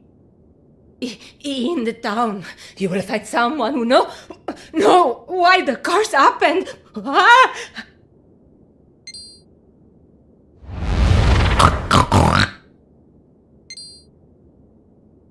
A curse that turns humans into animals and animals into humans.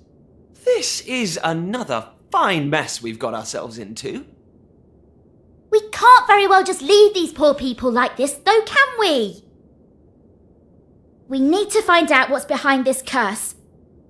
Let's ask around town. Someone's sure to know something.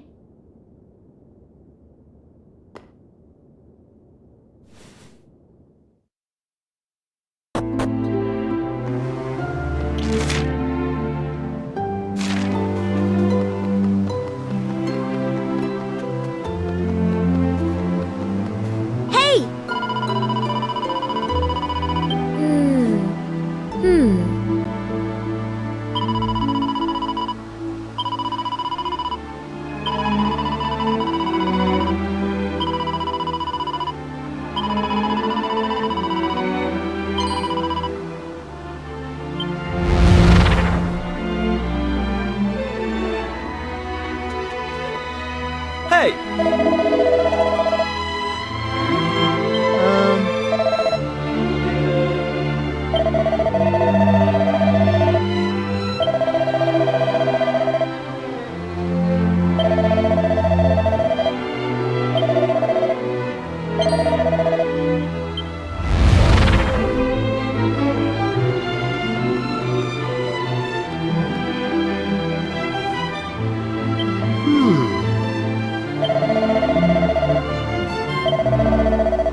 Hey!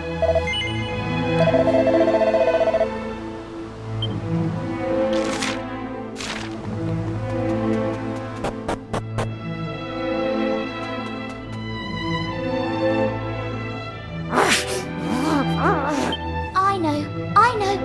But you'll be out of there in just a second, all right? Well, you've got the key, haven't you?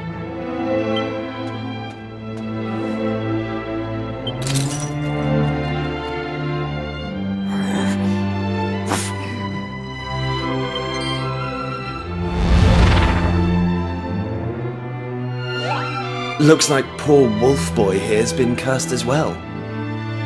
Don't be scared. We're your friends. We want to help you. We want to help everyone here. You know who's behind this curse, don't you? Do you know where they're hiding? Oh, don't worry. We're much tougher than we look. He's gone. Do you think he understood what you said? Maybe? But I don't think we've got any choice but to hope that he did. Let's follow his lead.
Oh no!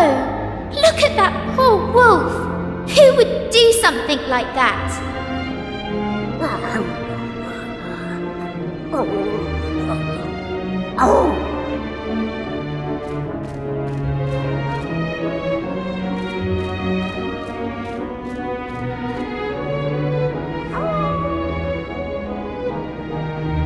You don't need to speak wolf to understand that they're family.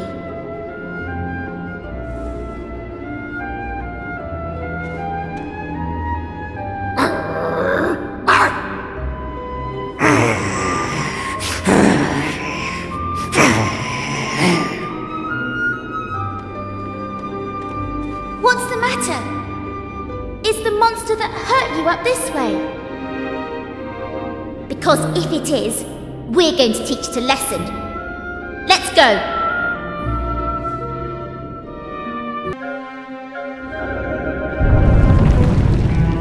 Oh, visitors! I just love visitors. Couldn't eat a whole one though.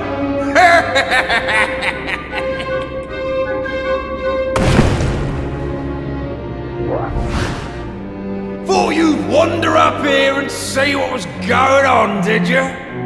I suppose that means you're friends with that infuriating little white wolf.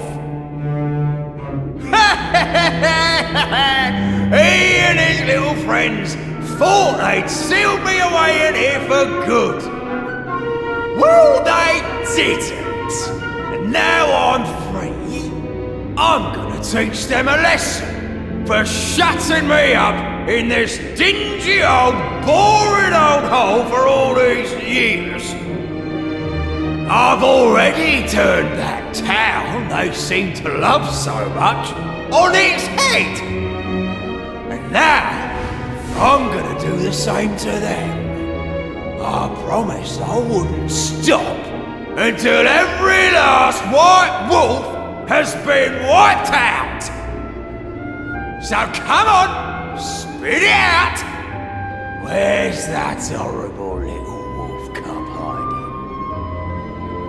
So it's all you're doing, is it? That poor wolf back there! The curse that's been placed on Larka! Ah, just shut up, will ya? I'm asking the questions here. And if you won't tell me where to find that pesky wolf cub, I'll just have to bash you until you do! You and your little friends!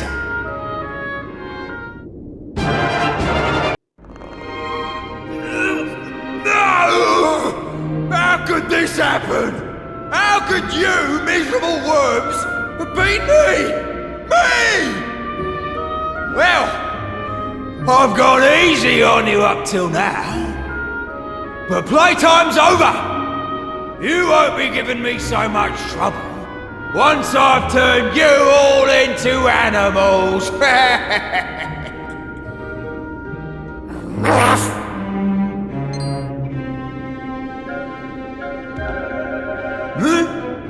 Who's that? Yo! What do you think you're doing, boy? Are you just trying to make me mad? No!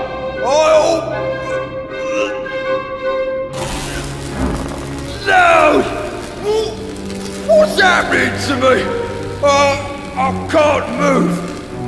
My limbs aren't listening to me.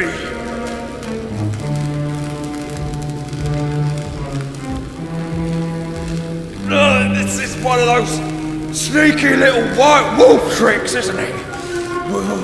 Which must mean... Oh, of course! When I cast my spell on the town, he must have...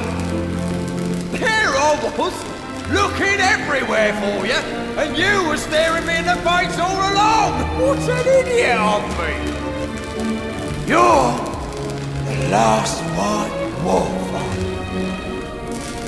Last thing standing between me and my goal of wiping out your insufferable kind. I'll never forgive you, you know. Never. If I can't beat you, I can at least make sure you stay human forever. No more wolfing for you, little one!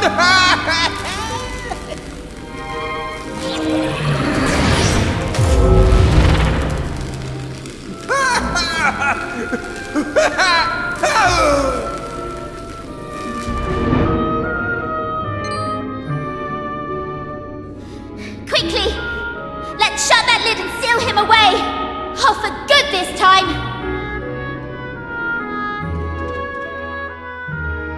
All set, are we? Righty-ho! 1, 2, hush!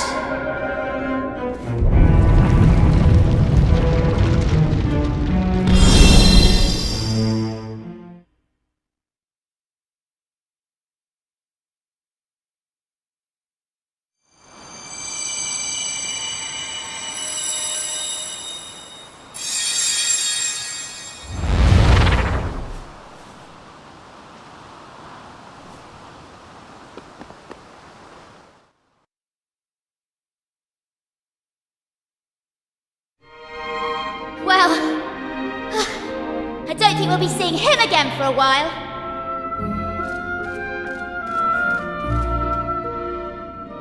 Ruff! Ruff, ruff! You seem to be in high spirits. Are you sure you don't mind never becoming a wolf again? Ruff! Well, if that's what you want, I'm happy to have helped. You owe me for this. I'm just kidding. Don't worry.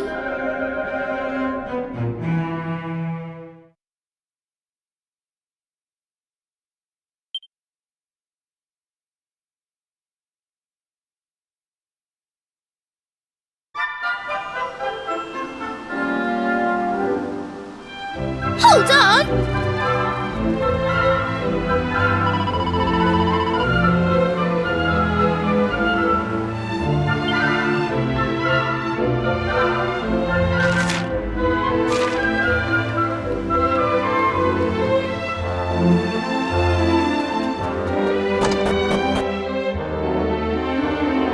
Aye.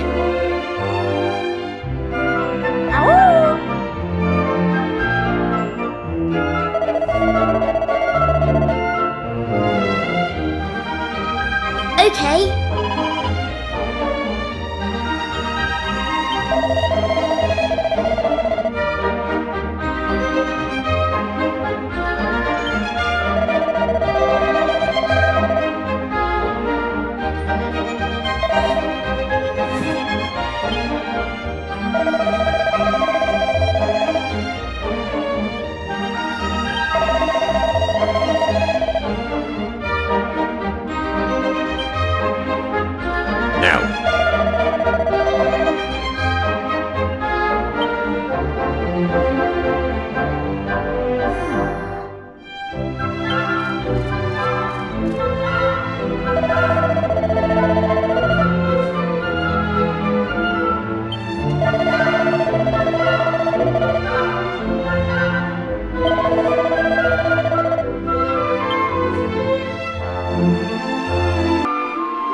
Wait a minute. Is that...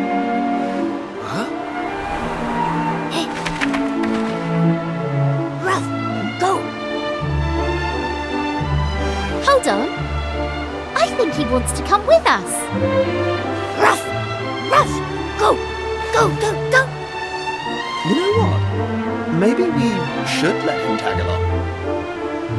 After all, whoever set that monster free to attack his family is still out there somewhere. He's a feisty one. So yeah, I'm all for it. What do you two think? I think it's a great idea. But what should we call him? Wolfie. Seems a bit obvious. Loopy. It's a bit strange. Hey, I know. What about Howler?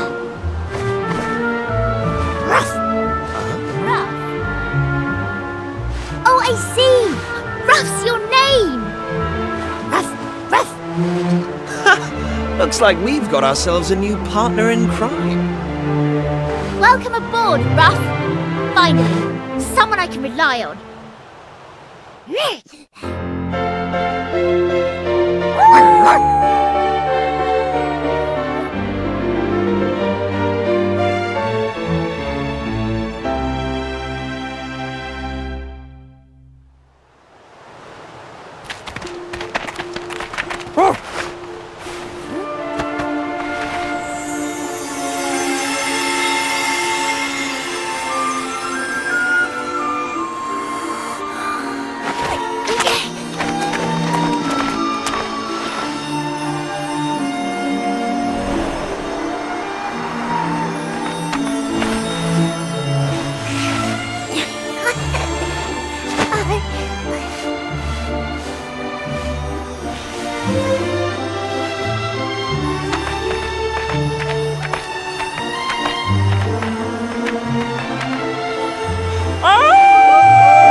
Have you come to disturb my slumber? Are you sure? Are you sure you wish to rouse me from my sleep of so many years?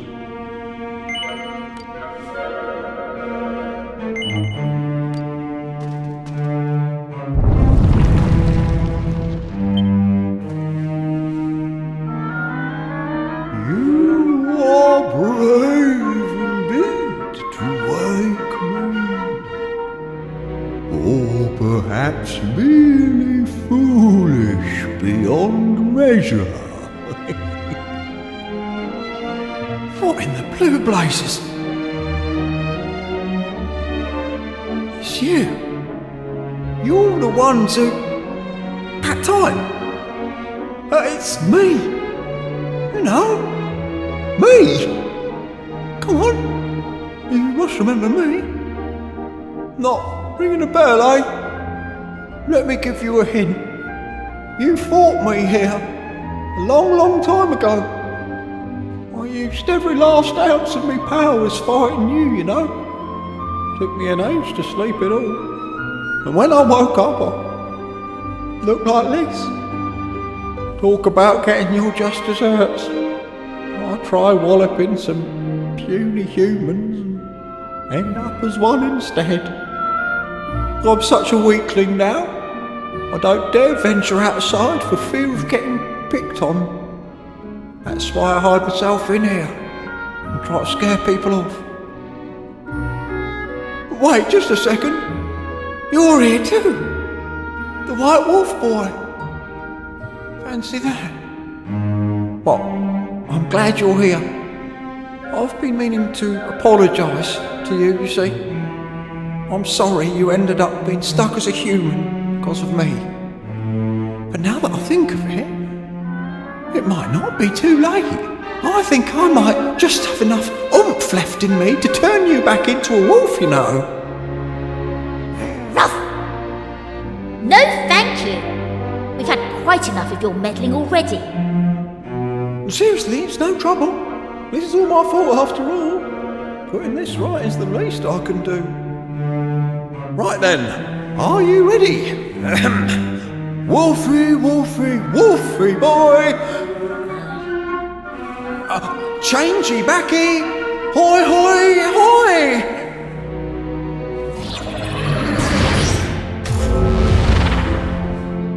Oh, that can't have been right. You look exactly the same. Maybe if I... No! Don't do anything. I like being like this, you idiot! If you don't stop making things worse with your stupid rubbish magic, I'll put you back in that coffin and closing it so tight you'll... Wait a second. I'm talking. Can you hear that? I'm talking! Talking, blah, blah, blah.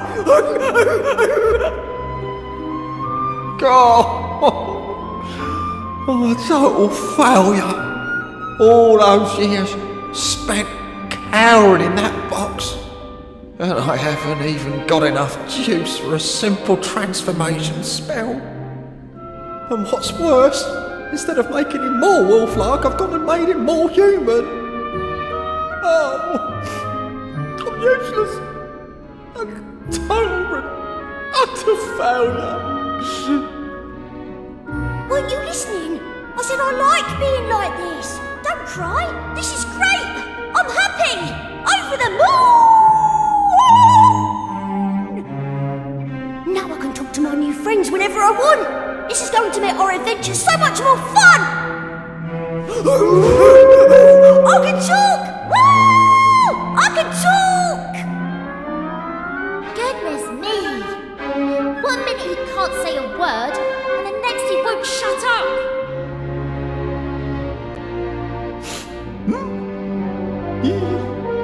You're happy? So I didn't mess everything up? Oh, thank goodness for that. Here, let me give you another little something to apologise for all the trouble I've caused.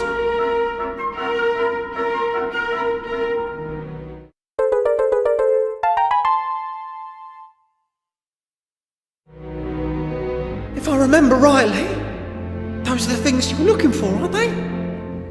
I seem to recall hiding that one in my coffin back when I was a monster.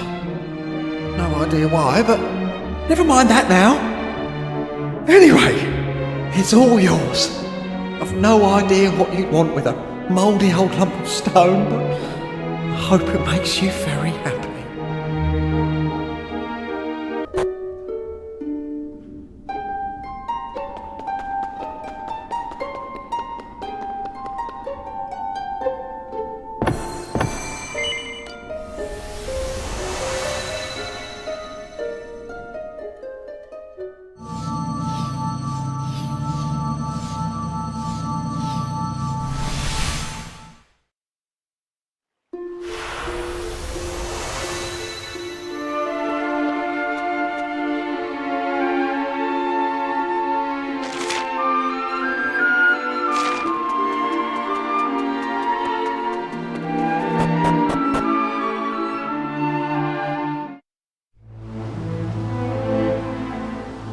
Right.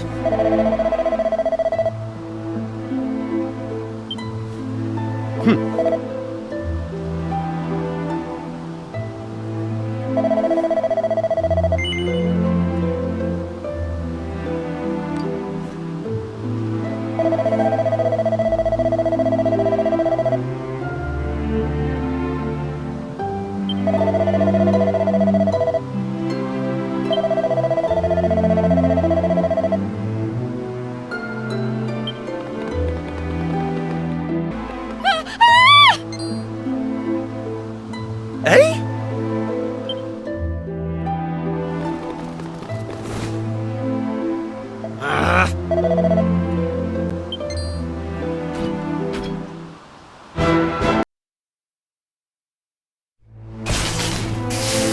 I say, are you all right?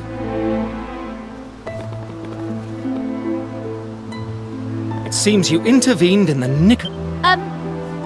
It most... You are quite correct, of course. On behalf of this kingdom's armed forces, I would like to commend you on your more than creditable efforts.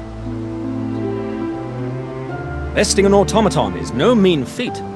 You clearly know one end of a sword from the other. In light of which, I have a proposal for you. Much as it pains me to say it, our kingdom cannot hope to hold off the automaton hordes on its own. Thus, we have swallowed our pride and decided to seek the aid of mercenaries who wish to ply their trade here. So tell me, would you consider joining us? Splendid!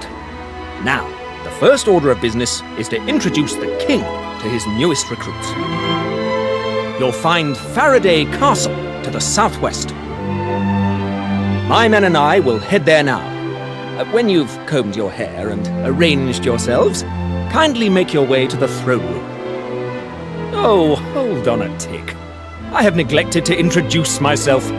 My name is Thaddeus Goodwinding, and I command the king's troops. The battle that lies before us promises to be a brutal and protracted one, but I trust I can rely on your stalwart support.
What?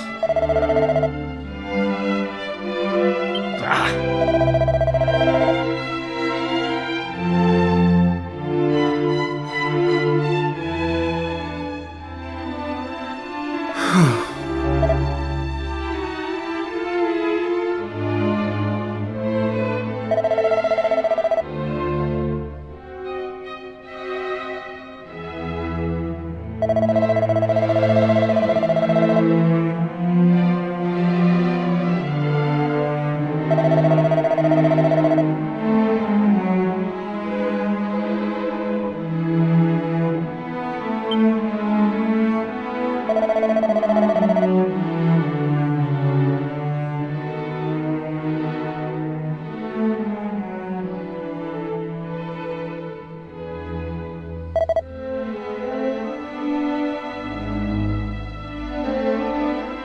Ah!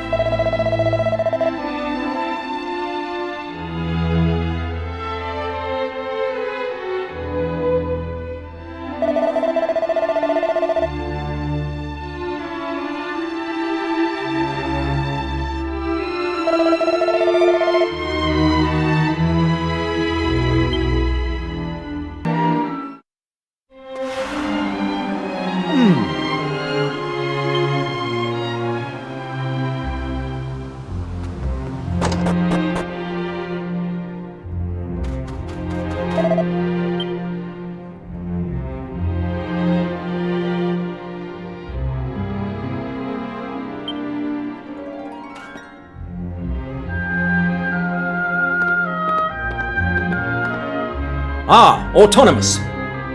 You're, keeping well, I hope? Stand fast, soldiers. I'll handle this. I hope you'll forgive me for presuming to try and convince you one last time. But Frobisher has fallen, and the automata may well be marching on the castle as we speak. I have to ask you again. Could you possibly see your way to helping us defeat them? You never did know when to give up, did you, Thaddeus? I told you before, I haven't the slightest intention of helping you, and nothing has changed. Not a sausage. So it would be no skin off your nose if the kingdom where you were born and raised were wiped from the map? Is that it? Yes, I'd say that sums it up rather neatly. We humans must all die in the end, dear fellow.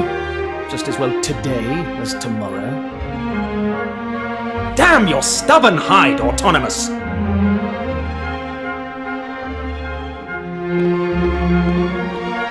It's no good. The man cannot be reasoned with. We must return to the castle without delay. The automaton horde may already be at the gates.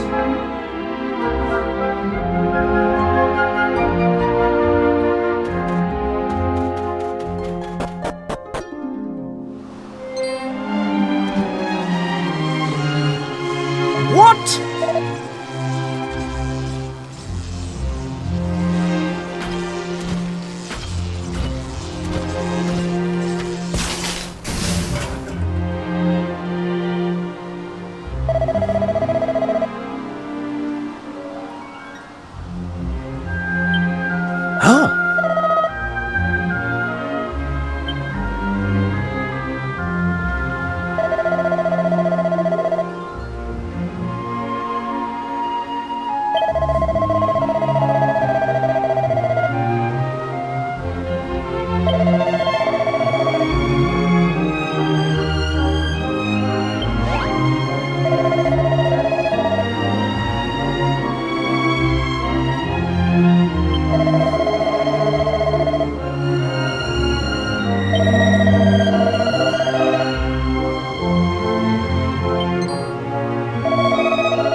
Looks like there's only one thing for it. Alright, listen up. You lot need to head over to Autonomous's place.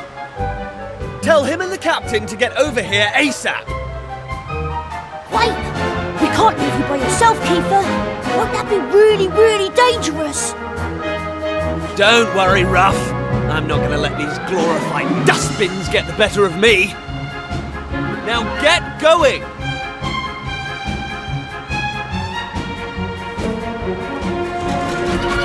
Listen, I know I've got us into a few scrapes over the years, but you've always had my back, and I appreciate that. It's thanks to you that I've got the courage to stand and fight right now. So, I guess what I'm saying is... don't worry about me! I've got this!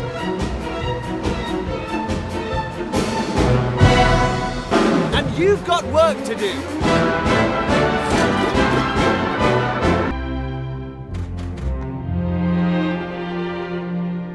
There we go! It will take a little time for the circuits to warm up, but I think I've cracked it.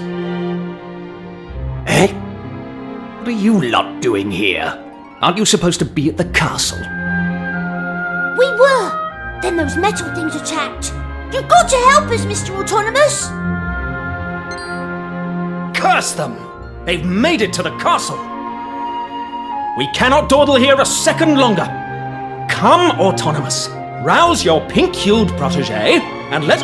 I'm sorry to disappoint you, but that won't be happening. This automaton will need to undergo a thoroughgoing testing regime before I allow her out of my sight. I mean, you don't seriously expect me to spend hours slaving away over a hot circuit board only to order its owner into harm's way, do you? Please, Autonomous, you have to listen. Our friend is back at the castle fighting off those brutes as we speak. The only reason we could come here was because he volunteered to hold them off. But he can't do it forever. So you have to help us. Our friend is in danger. We don't want to lose him. Oh. Very well. But it will take a few minutes for her to be ready for action. Meanwhile, it sounds like that plucky friend of yours needs reinforcements. Join him, and we will be with you presently. Thank you, Autonomous.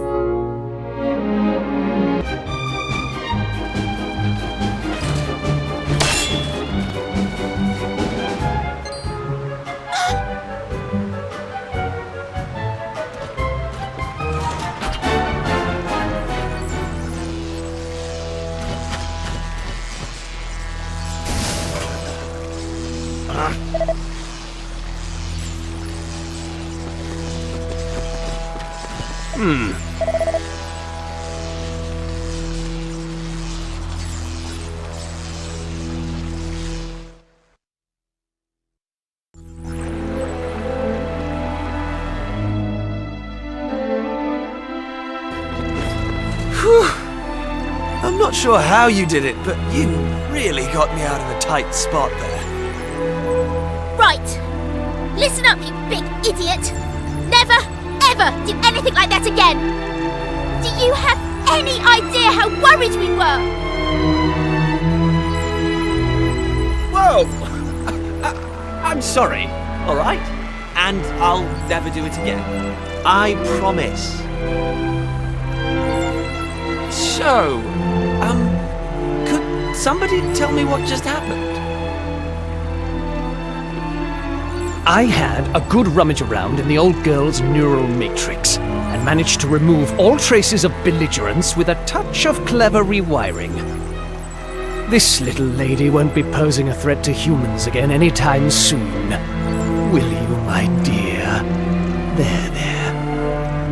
What's more, in the course of my tinkering, I discovered that the automata are being controlled by means of audio waves. And having her transmit a signal at a frequency intended to block those waves was the work of mere moments. I have to hand it to you, Autonomous. You did a bang-up job. As did you, my young friends. You especially, Kiefer. You stood firm to the last. A signal achievement. Thanks. Now, I rather think we should strike at the automaton stronghold while the iron is hot, no? But what am I saying? You must all be dead on your feet after everything you've been through. We shall convene at cockcrow to discuss our upcoming assault. You and your friends have done this kingdom proud. You too, Autonomous. Now, get some rest.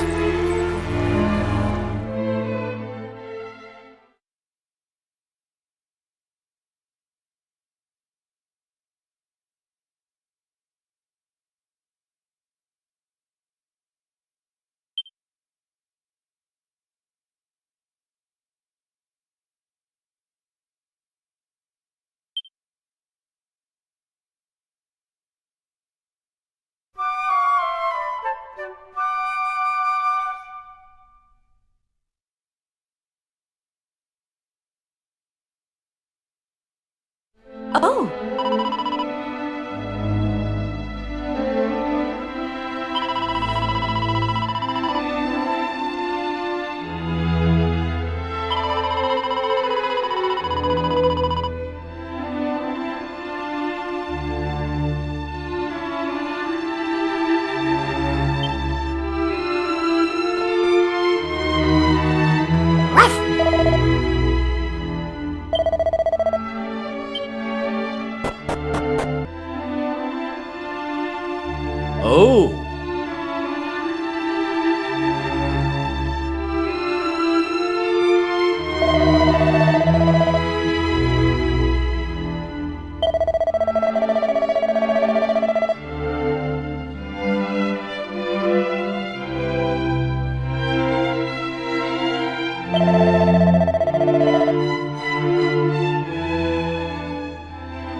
devil could the power source for such a magnificent machine be?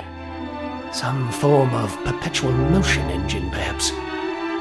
If only I could unravel your wondrous mysteries, my dear, I might finally find what I've searched for all these years. The secret of eternal life. In any case, sweetling, you look positively radiant. Thaddeus, Ellie is ready for you. So he really has christened her Ellie. He still hasn't put it behind him, then. It pains me to say it, but Ellie is long gone. Poor blighter. Autonomous, old fellow. If you're quite done tinkering, I'd say it's about time we were heading off. If you'll just hand over the automaton, we'll take it from here. Nonsense! If you think I'm letting my Ellie out of my sight, you're even more of an empty-headed fop-doodle than I thought. Well, if you insist. But I warn you, this will be no promenade. I shan't be able to guarantee your safety. Oh, don't worry. I wouldn't want you to. We've all seen how that ends.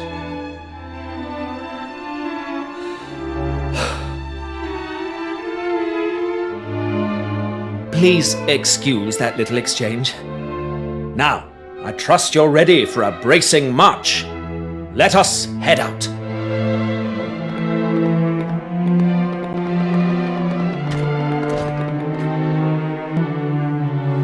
Ah.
What in the...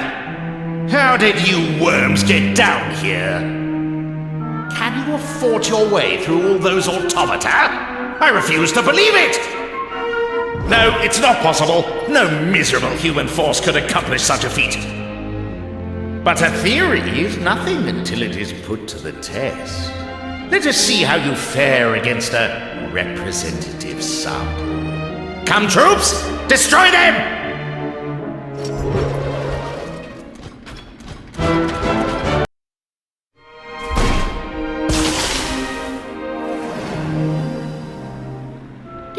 Did my automaton slaves just disobey a direct order?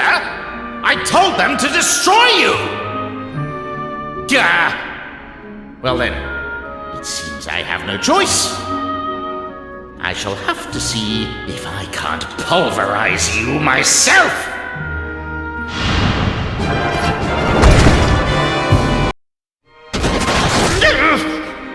No!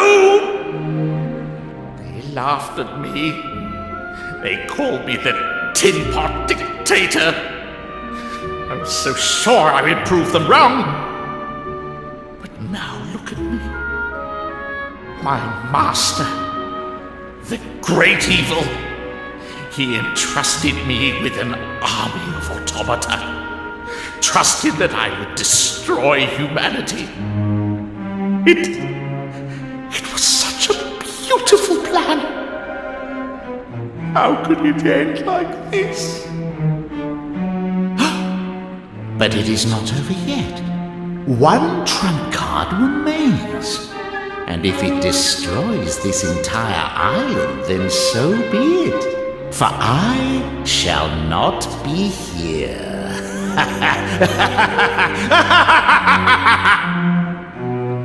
The task entrusted to me shall be carried out. All human life will be erased. Come to me, ultimate mechanical menace. I give you the Slaughtomaton!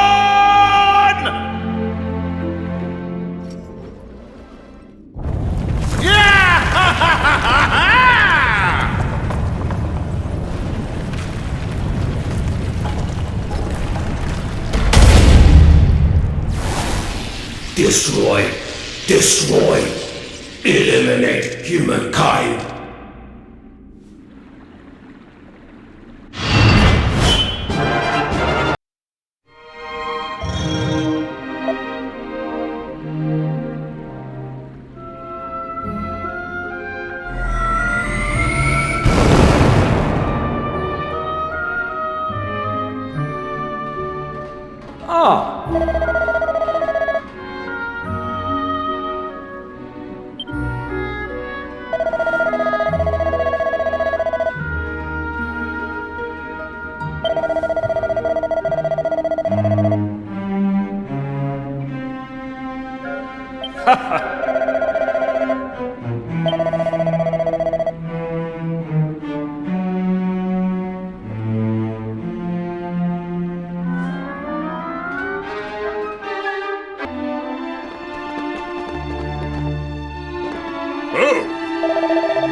Ah, so we have visitors in our midst.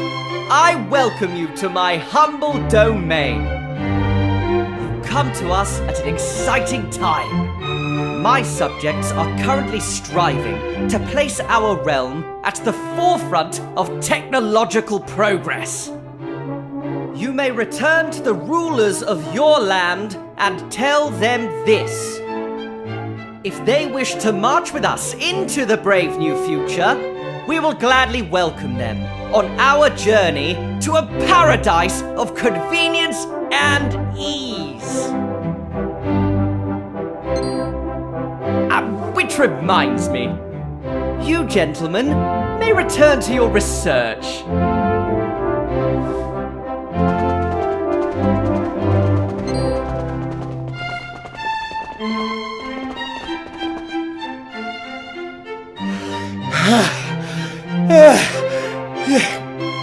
Your Majesty, it's...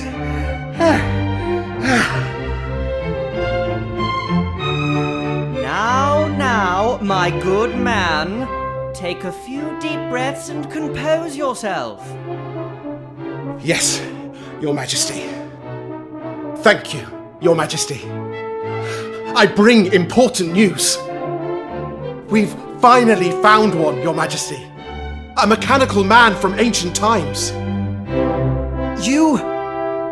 Can this really be true? Yes, Your Majesty.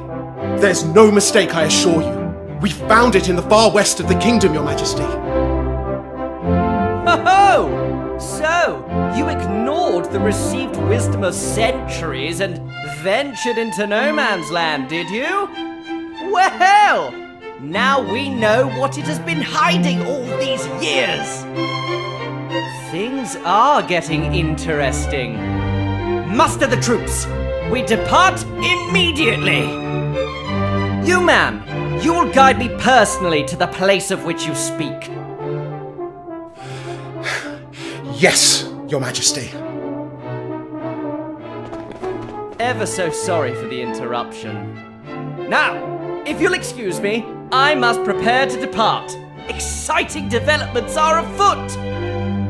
You are most welcome to stay and enjoy all that the castle has to offer. Farewell for now. I will join the men and depart immediately. I leave matters here in your capable hands, Minister. Yes, Your Majesty. Of course, Your Majesty. Do take care as you go.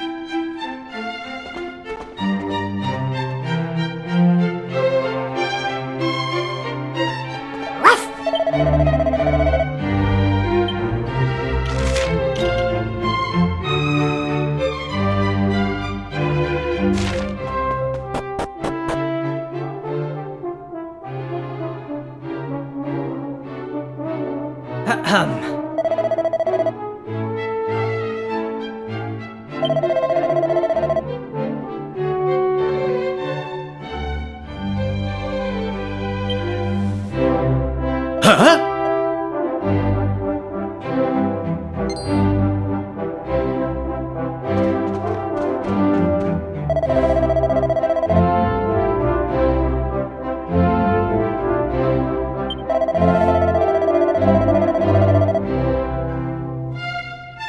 No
response from Master received. No movement detected. Soup temperature critically low. Commencing reheating procedure.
Indeed. Yes?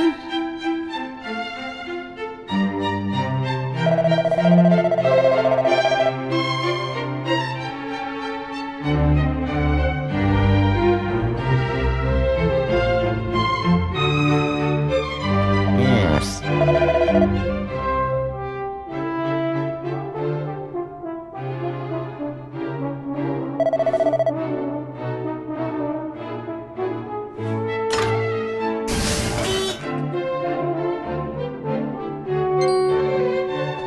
Huh?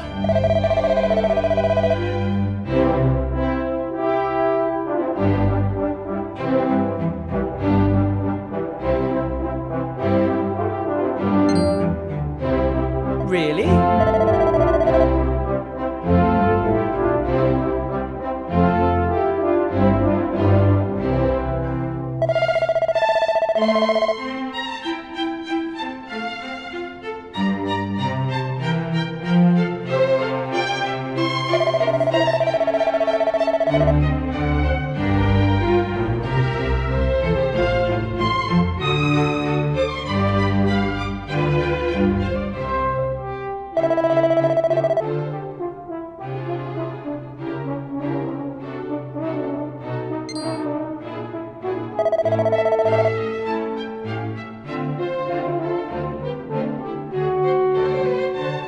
Right.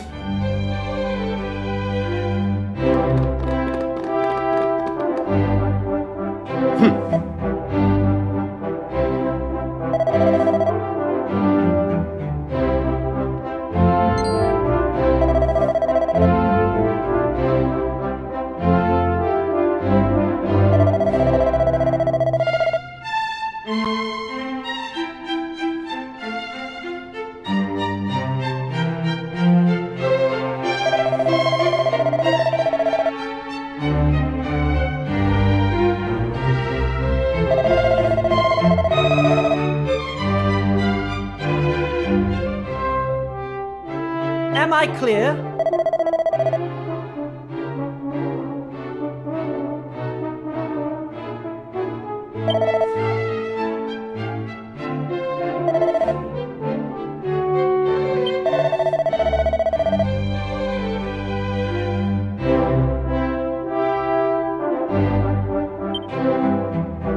Mm-hmm.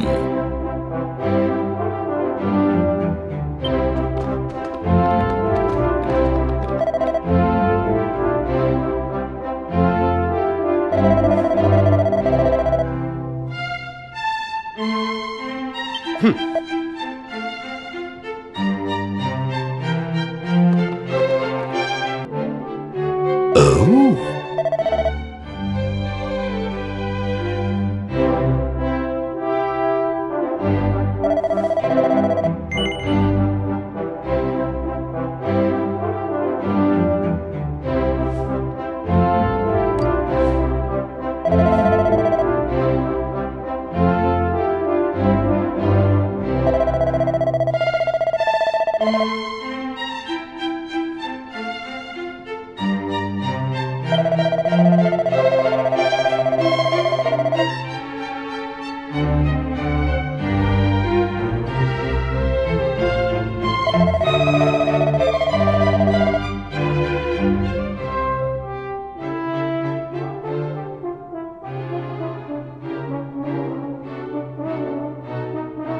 Mm-hmm.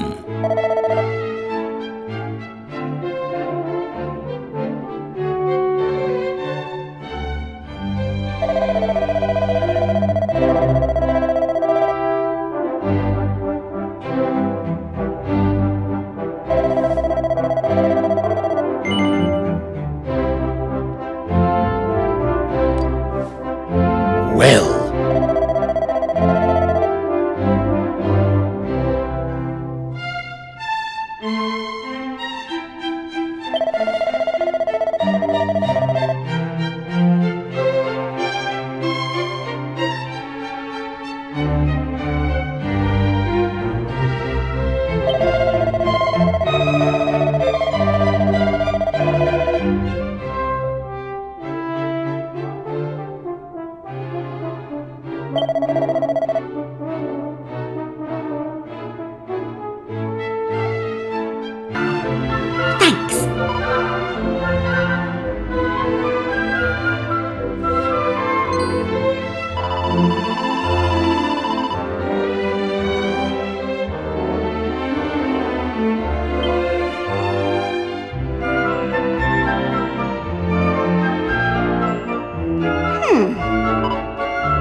Oh.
Unexpected.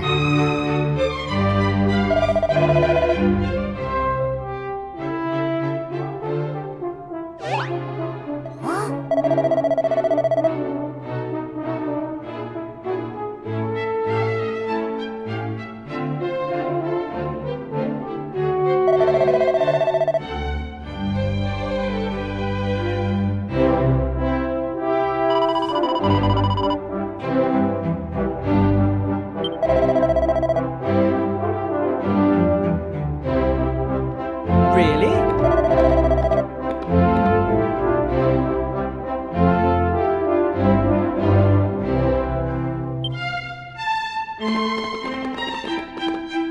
Ah!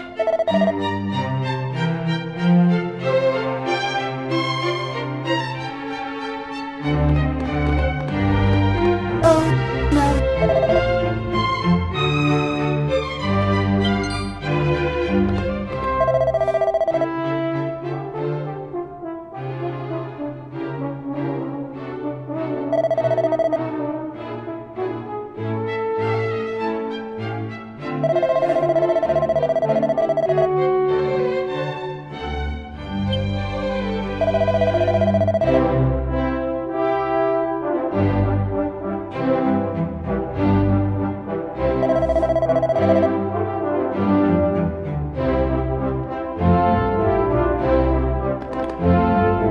Right.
Master, confirmed.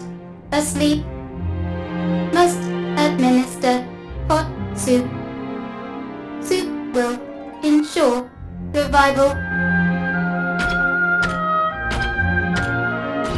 Just look at this display of selfless devotion! It is quite clear to me that Ellie possesses a heart and a soul. Extraordinary! Absolutely extraordinary! This is it! This is the automaton I have long dreamed of creating! The perfect machine! Forgive me, Your Majesty, but I must protest. You have seen Ellie's plight for yourself. There There's nothing perfect about it. Yes. Ellie, you must listen to me. Your master died a long time ago. There is no need for you to make soup anymore. Do you understand that? Hot soup required. Soup will ensure revival. Must restore master to health. Take wards again. Be together. It is true. She has no understanding of death. Ellie shows love and devotion to someone who is gone and will never come back. What good does that do her? Or anyone else? My dream has always been to create mechanoids that resemble man in every way. I wanted them to have a human heart and soul, but also the gift of eternal life.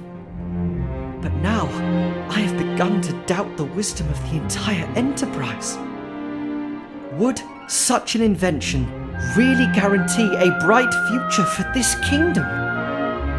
The truth is, I don't know. I have no idea anymore. Listen up, men.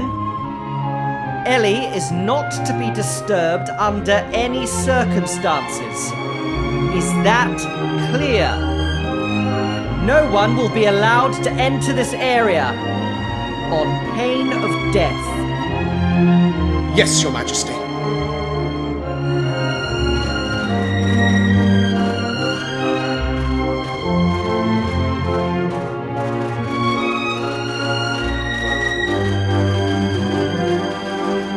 It looks like this is it, Ellie. It's all for the best, I think. Goodbye.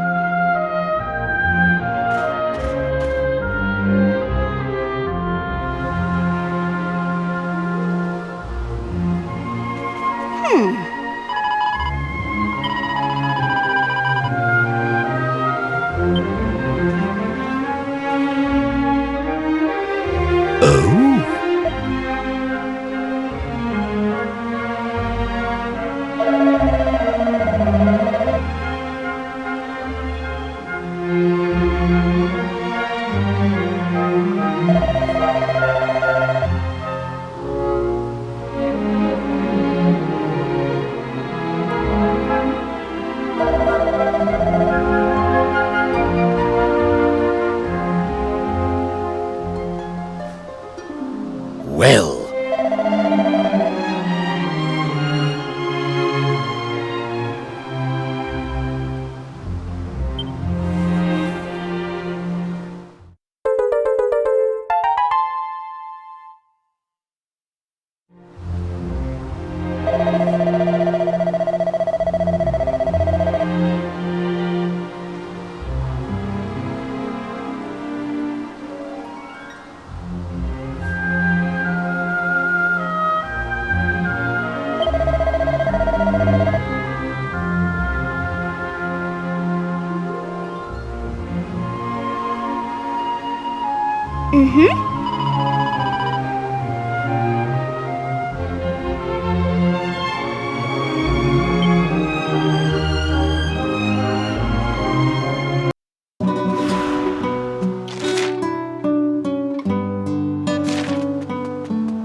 Listen.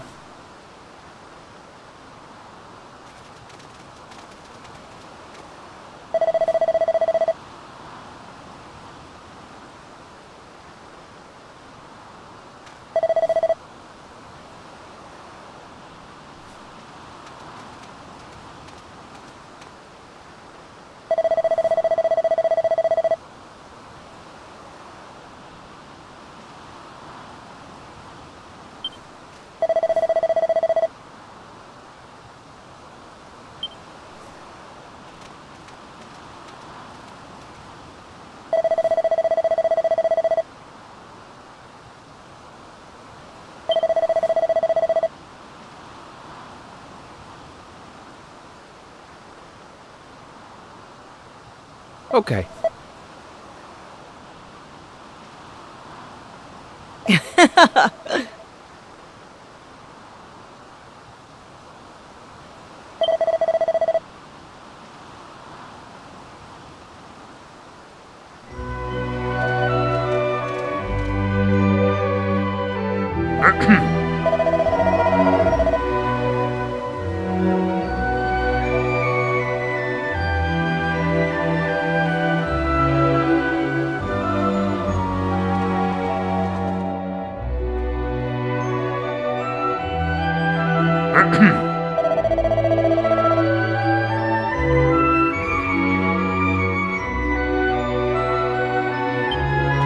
Listen.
Well, looks like we're here for the night. I suppose it's as good a place as any. And since we've finally happened across some people who don't seem to need our help with anything, we should try to make the most of it.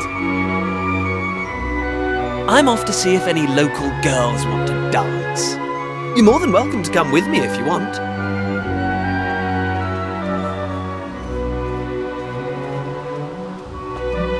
Oh, girls indeed. It's all Kiefer ever seems to think about. I mean, you should have seen the way he was looking at Lala just now. Still, it's none of my business. I'm not going to let Kiefer stop me enjoying myself. I want to try whatever that stuff is everyone's drinking. Me too, me too. I love trying new drinks, and it smells amazing. I've been sniffing it this whole time and thinking,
way!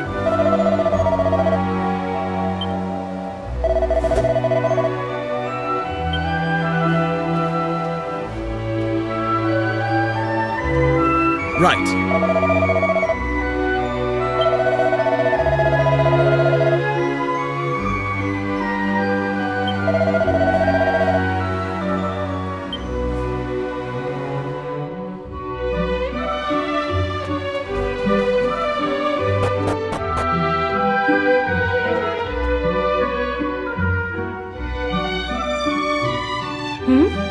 Do I know you?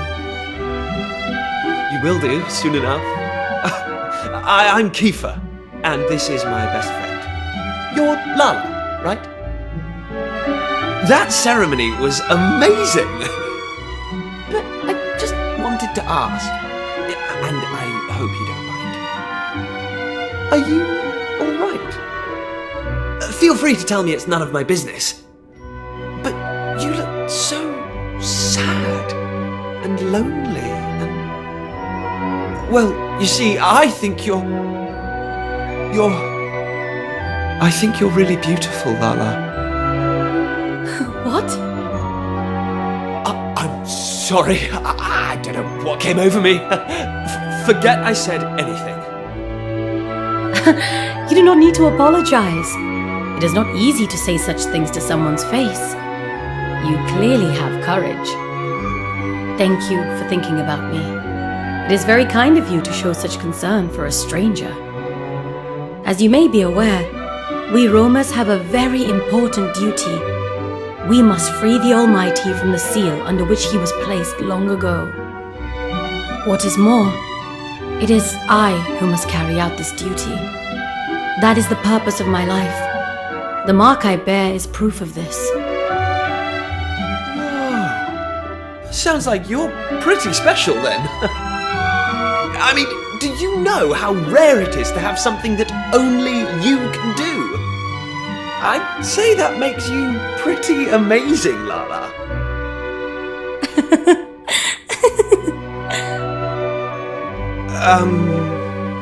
Did I say something funny?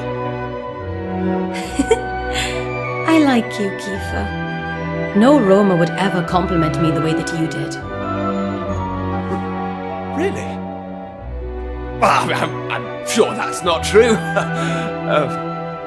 Well, I'm happy I made you laugh. I think. Lala? Lala, are you there? Huh? Who are you, please? What are you doing? This is Lala's tent. Gajos such as you have no business here. Florin, wait. This is my doing. They simply asked me... Silence, Lala. You Gajos. I know what you are up to. You expect me to allow you to try and charm my betrothed with your worldly ways? I will not stand for it.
You are not to touch a hair on this child's head. Oi!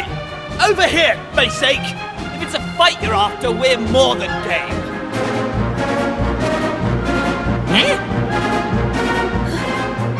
Kiefer? Hey, Lala! We've come to rescue you. Now, come on! Let's do this! Here!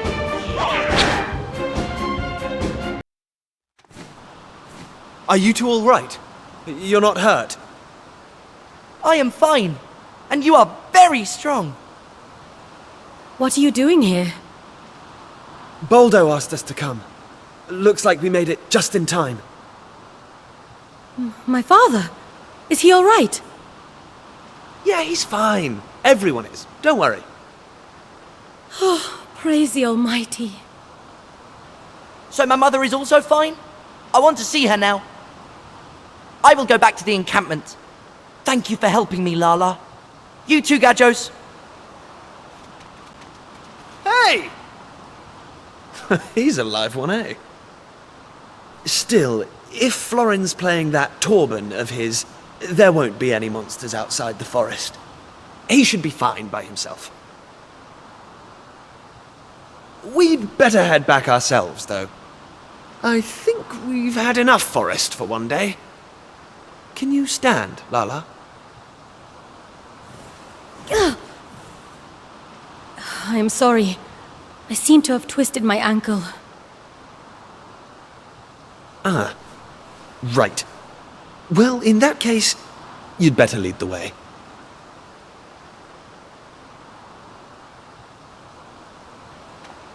Lala, take my hand. I'll help you. All right. Thank you.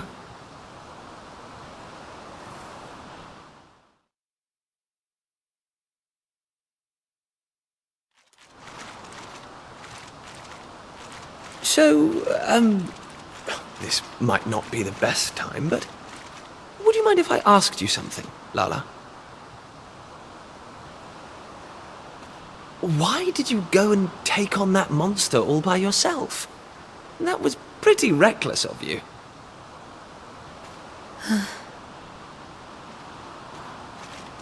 I told you that it is the Roma's duty to restore the Almighty, and that we are to continue our travels until we do so. Well, a long time ago, at the start of our journey, we were a mighty clan, the equal of any kingdom. But as the journey grew longer and harder, conflict and disease took their toll, and our numbers dwindled. The clan grew weaker and weaker. Now, my father and I are the only ones capable of fighting at all. Do you understand? Yeah.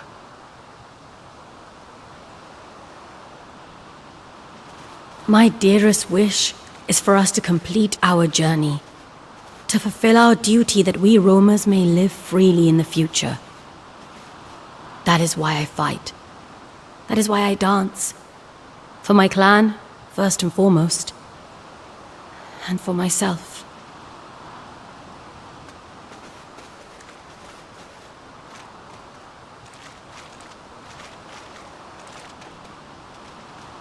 I understand, Lala.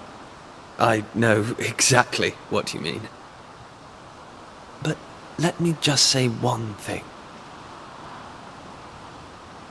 You don't need to deal with all this by yourself. Even if you can't count on the other members of the clan, you can count on me. I can give you the support you need, just like I'm doing right now. Thank you.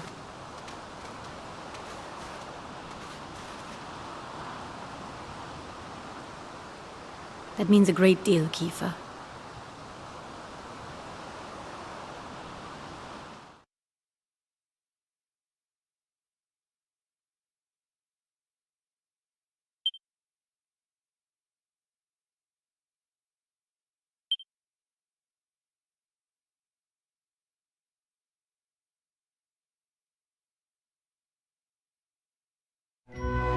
Ah.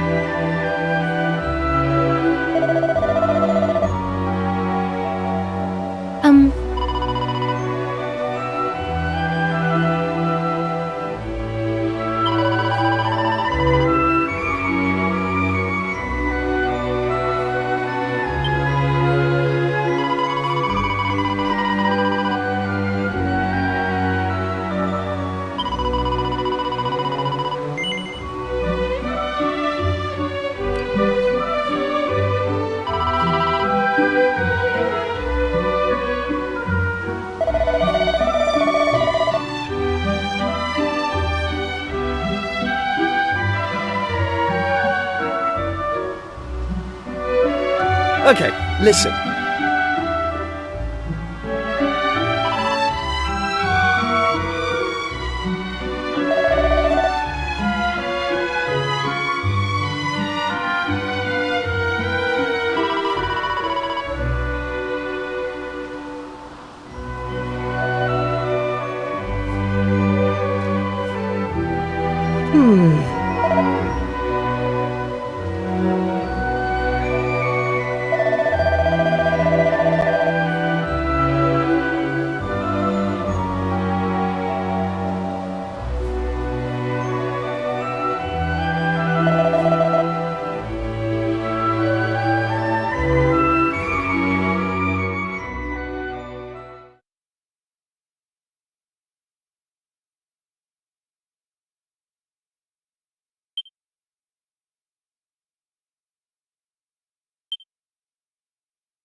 It is time we were leaving, young Lala.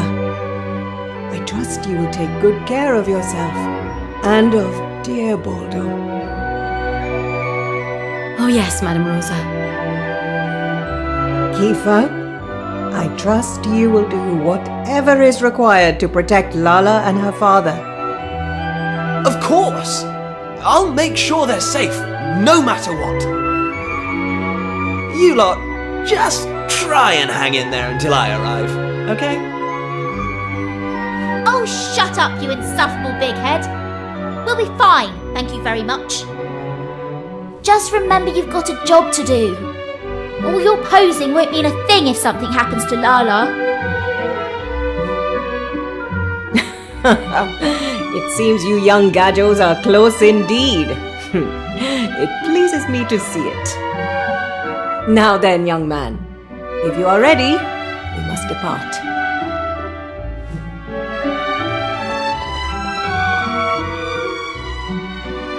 Rombaro, I too will stay behind. We simply cannot leave Lala in the care of a Gadjo, no matter what he may have done for us in the past. Florin, cease your hot-headed selfishness. Without you and your Torben, how do you expect us to ward off monsters? Or do you not care for your clansfolk? Do you not understand the importance of our mission? Do you not wish to see the Almighty risen? Of course I do. Rombaro,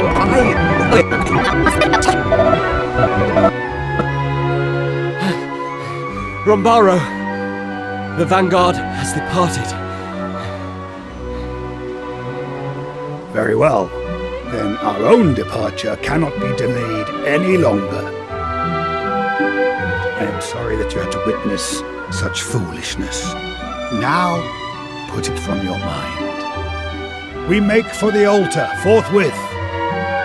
It is to be found in a lake on the other side of the mountains to the west. Come, we must make haste. You may join us there.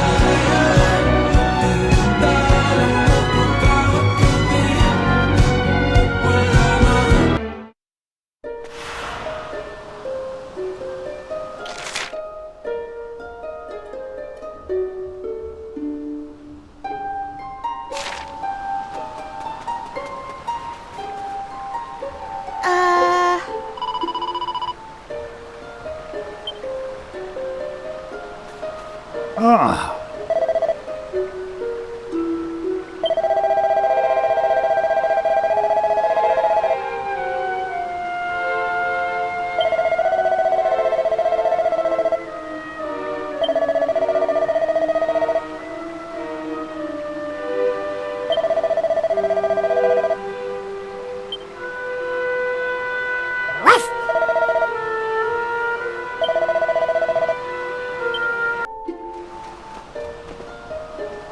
Right.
Oh.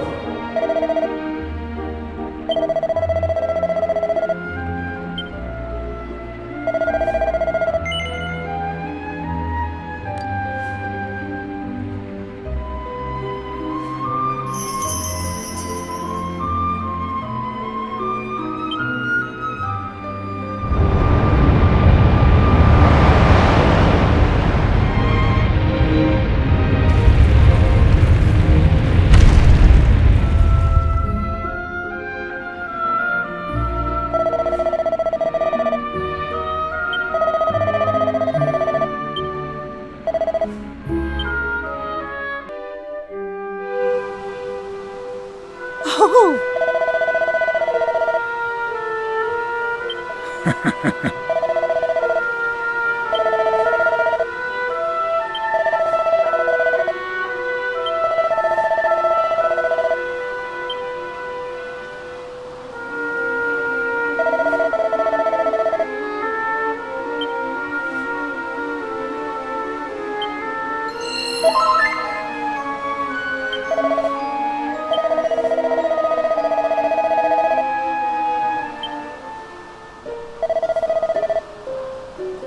Okay.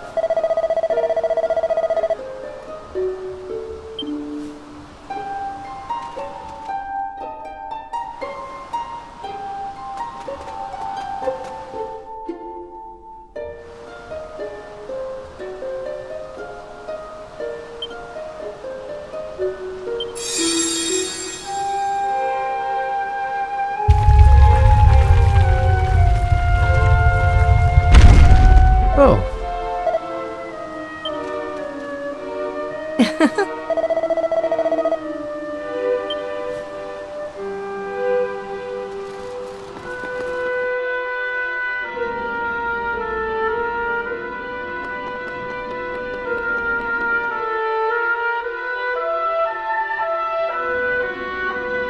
These are the two sacred items described in the ancient texts.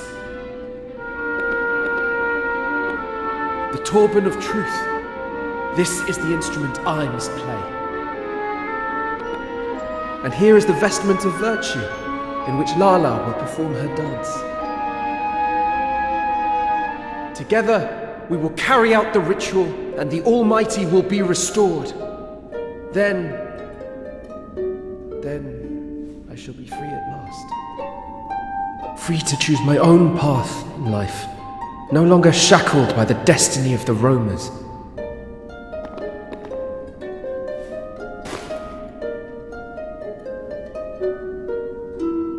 Come, we must return to the clan. They will be keen to thank you, I am sure.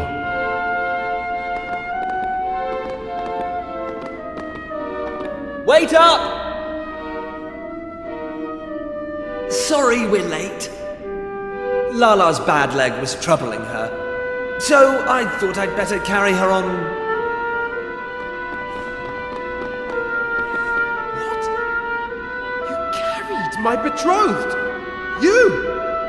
An outsider? Florin, that is enough. Kiefer has done us a great service. I could not have come here without him. Lala? I see that you have already recovered the Turban of Truth and the Vestment of Virtue. Good. Then we must prepare. Are you sure you're up to it? Here, take my arm.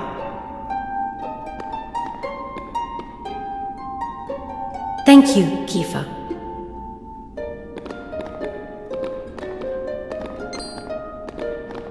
Lala! Wait for me!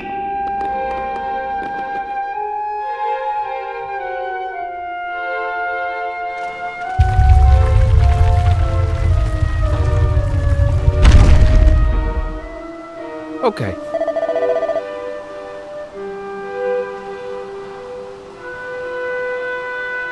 Oh.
Listen.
Nothing is happening. Foolish human children. Those who break the seal must be punished. What in the... What is happening here? Let go of the Turban, Florin! No! I will not! I cannot! Ah!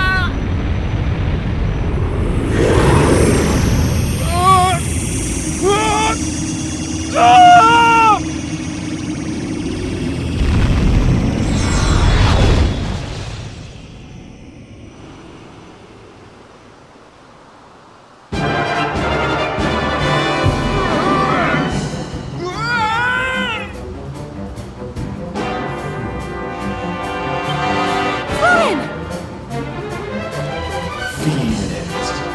Feel mine. But Florin, why?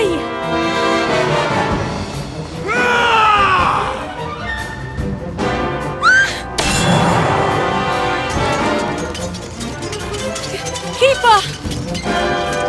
Come on, Florin, this isn't you! I know you've never heard Lala.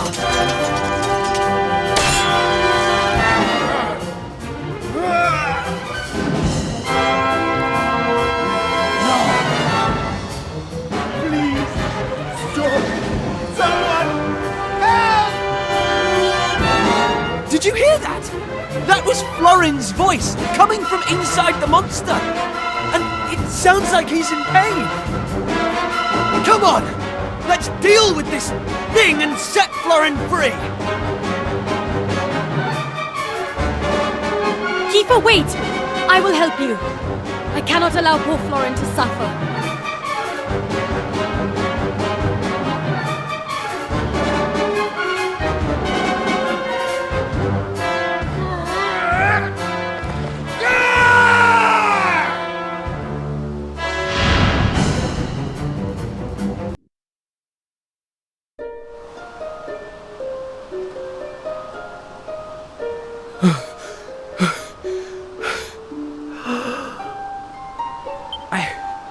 I can move. Is my punishment really at an end? Lala! Lala, are you alright? Kiefer! Your wounds look very bad. Are you in pain? No, I'm fine. It's... nothing. Really.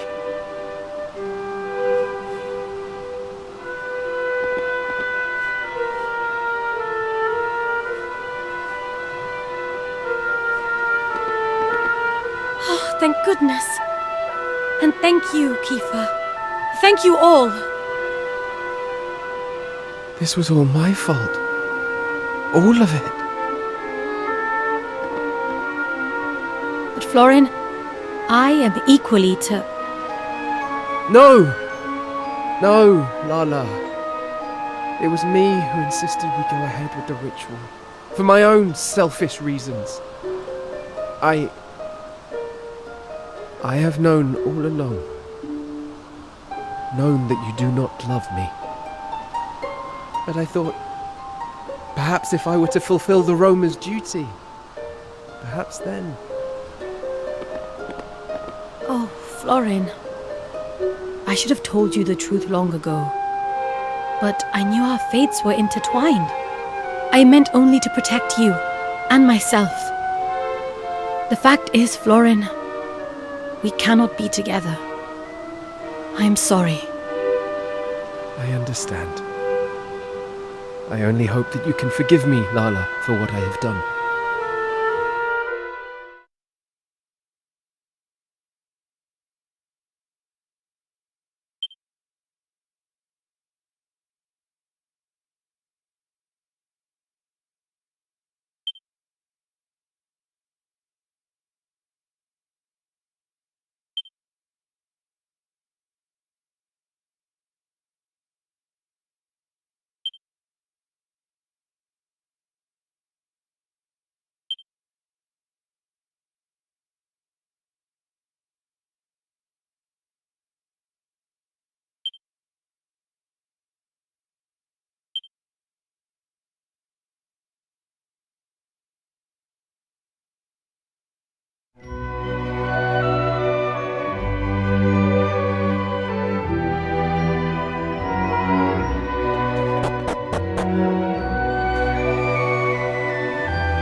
everything that happened today was my fault. And now it is all ruined. We cannot fulfill our duty. I cannot be with Lala. I will have to leave the clan. What's going to happen to Lala if you're not here? You're just going to leave her to deal with everything herself? You don't understand. I have been lying to Lala from the start. That mark? We Romas have one ironclad rule. 2 people who bear the mark of the Earth Spirit must never be permitted to marry. Well, my mark first appeared only a few years ago. And, as luck would have it, it was just after I had become engaged to Lala. Of course, by that point, I was head over heels in love with her. You know what? I can't get my head around all this. You, Rombaro, Madame Rosa, Baldo, you're all as bad as each other. It's all rules this and duty that. Have none of you stopped to think what Lala wants? What you say is correct. And I hate that you are free to say it. I have hated it from the start. But you are perhaps the only one that Lala can count on. To protect her and to support her. You are in a unique position to do that. Will you do this, Kiefer? Will you look after Lala?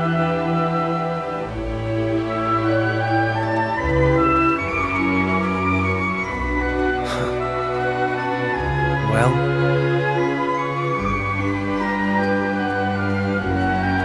you heard all that, right? Well, it doesn't matter either way. You and I need to have a chat.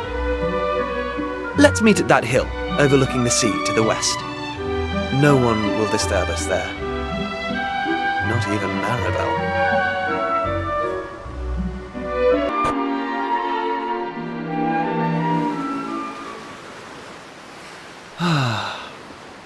It's quite a view, isn't it?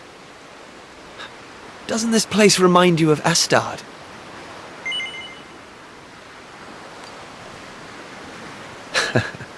I thought you'd say that. Okay, so listen. This journey we've been on together, it's made me realise something. A while ago, your dad said this adventure was all about recovering a lost world. So the question is, who did this to the world in the first place? Well, if you ask me, it's obvious. It's the same bad egg who's been creating chaos in all these towns we've been to. You know who I mean, right? Yeah, the Demon King. This journey of ours is going to lead us to him in the end. I've never been more sure of anything. And when that happens, well, we'll need the Almighty on our side. Don't you think?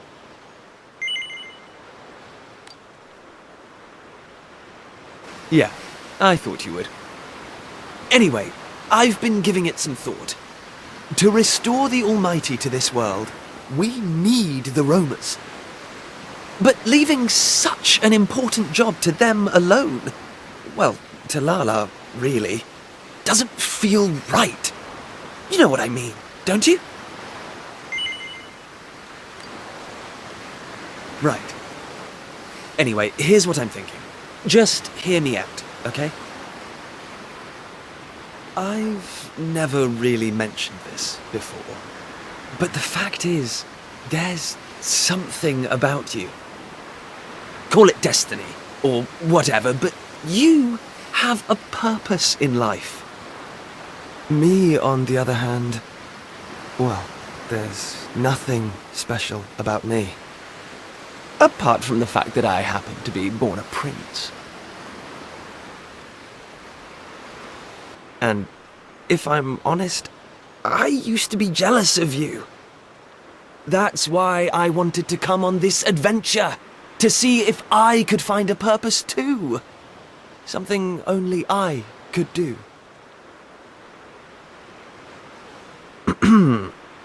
I think I've waffled on long enough, so I'll leave it there. It's already getting late.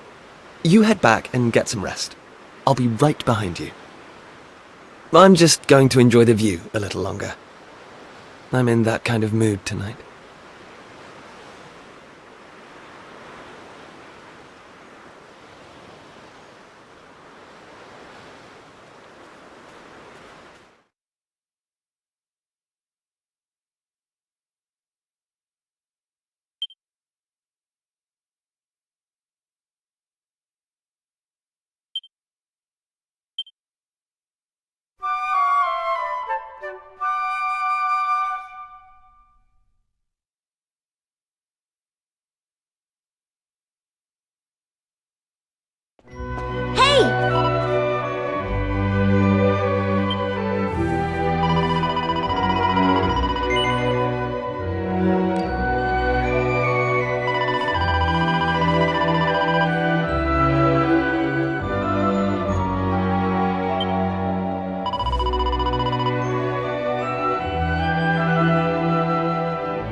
Take this!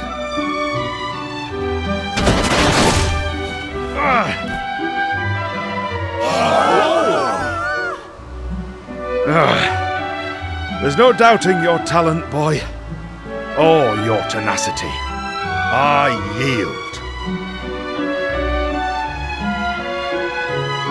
Thank you, Baldo. You're a more than worthy opponent.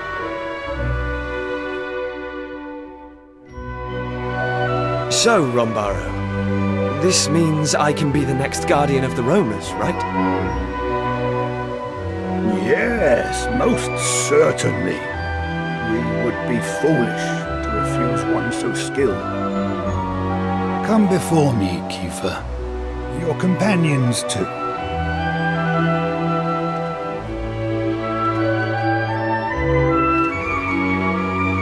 My fellow roamers, it gives me great pleasure to announce that a new guardian now watches over us. Allow me to introduce our newest clan member, Kiefer. I must also express our gratitude to his fellow Gajos, without whom we would never have found our way to the altar of the Almighty. Let us lift up our voices in the song of thanks. To our new companions, may the blessings of the Almighty be upon them all.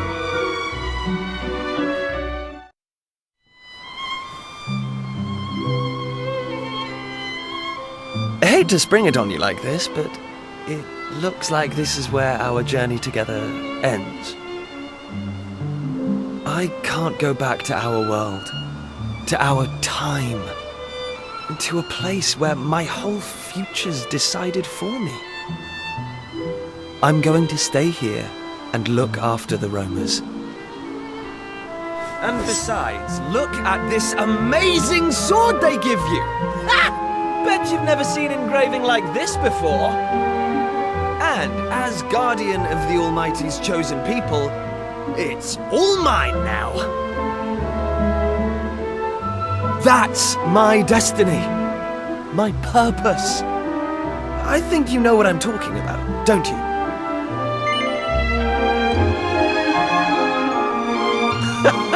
I had a feeling you'd say that. Anyway, I suppose you'll be heading back to Pilchard Bay now. Let me take you as far as the teleporter, at least.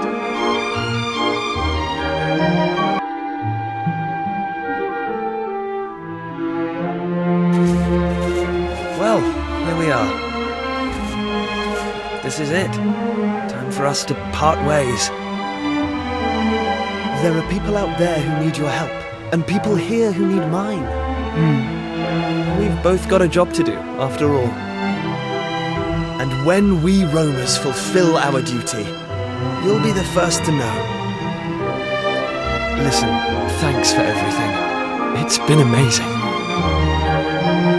Oh, and if you run into my dad, will you bring him up to speed? Tell him I found my purpose. I've got a feeling he'll understand. Now go!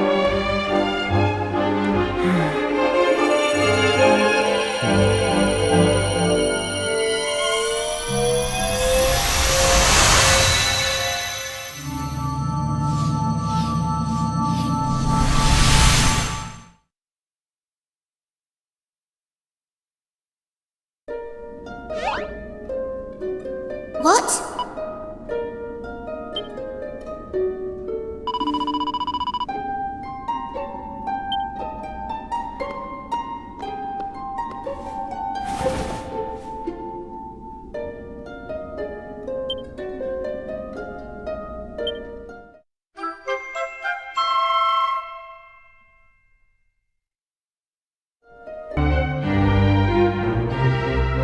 Ah, so you have returned to us. You must tell me of your latest adventures.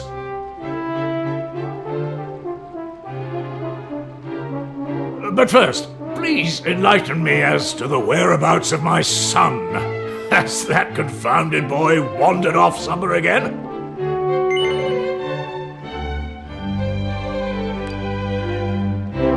Why do you evade my gaze? What is the meaning of this? Well, will you answer me?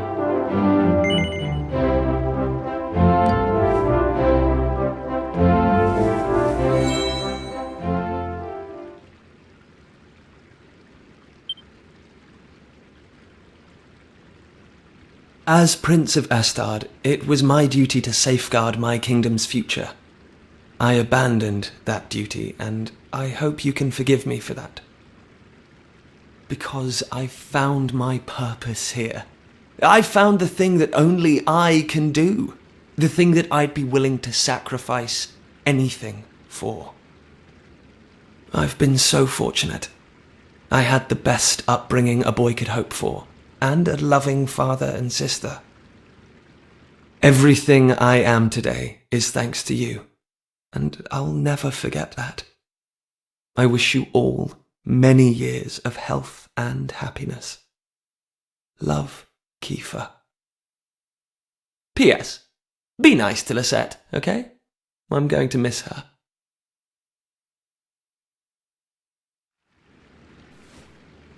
He's found a purpose? But he's still a child. No, that isn't right. I simply treated him as one and tried to keep him cooped up here. Now he's chosen to give up everything he had, to cause pain to those closest to him, and all to follow his own path. Those are not the actions of a child. My boy has become a man. I had planned to give him this on his return, but I suppose you might as well have it now.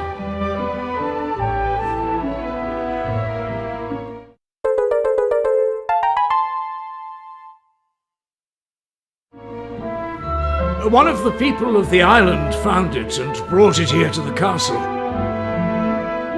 I had meant to present it to him as a symbol of my blessing, to let him know that I was happy with the path he had chosen. Alas, it seems I may have missed my chance. Well, anyway, I must thank you for bringing me this news.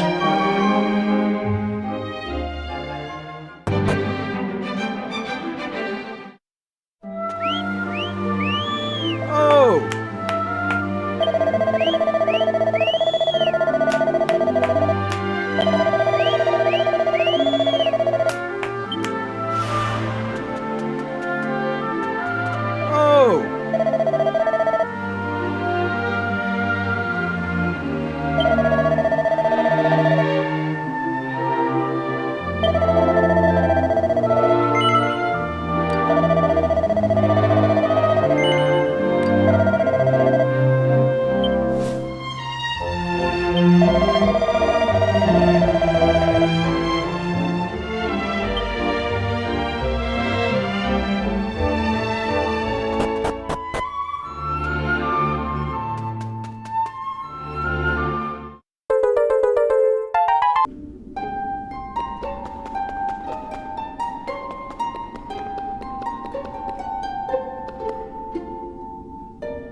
How does it feel?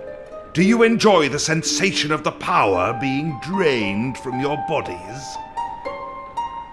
Or do you not yet realize that you have fallen into my trap? That you have been deceived? The pool in which you now stand is designed to drain you filthy human worms of all your spells and abilities, thereby stripping you of both skills and purpose. Now, prepare to be sent to a living hell, wherein you will have ample time to rue all that you have lost.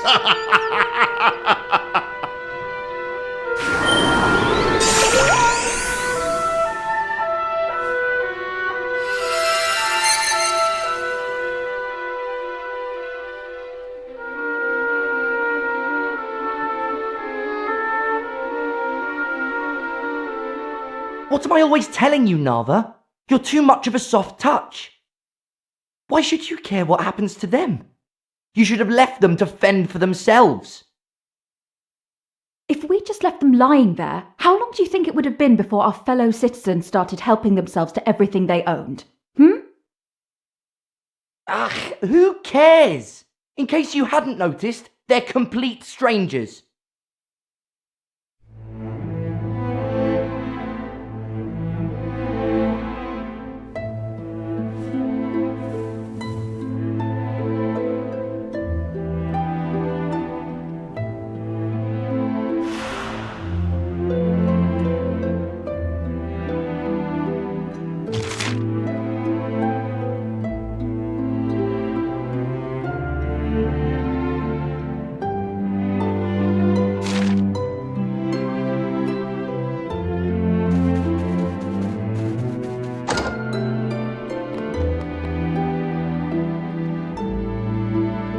Oh, hello. It's good to see you up and about. Not too many cuts and bruises, I hope? I must say, you've bounced back impressively quickly. You looked like you were going to be out for the count for a while.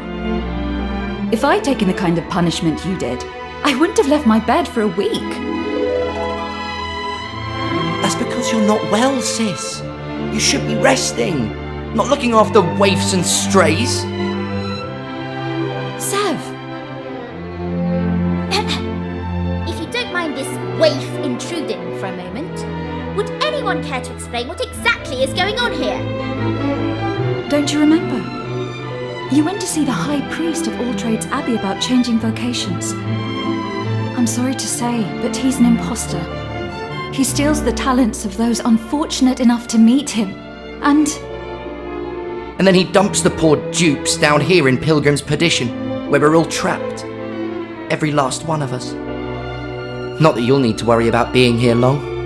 I give you sorry-looking lot about 3 days at best. Sev, that's quite enough! I'm sorry, but I need to lie down for a moment. If you'll excuse me.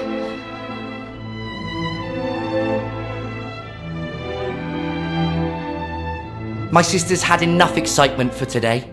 I'd say you're well enough to leave now, wouldn't you?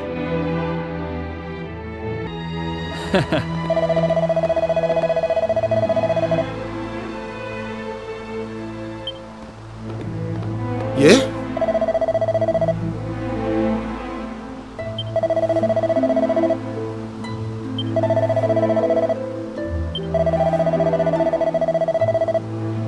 Eh?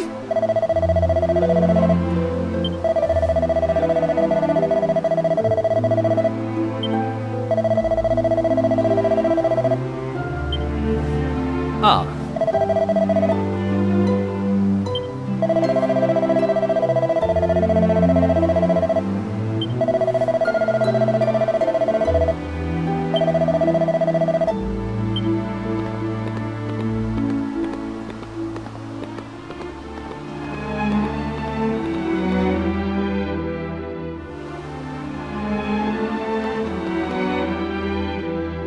Watcha?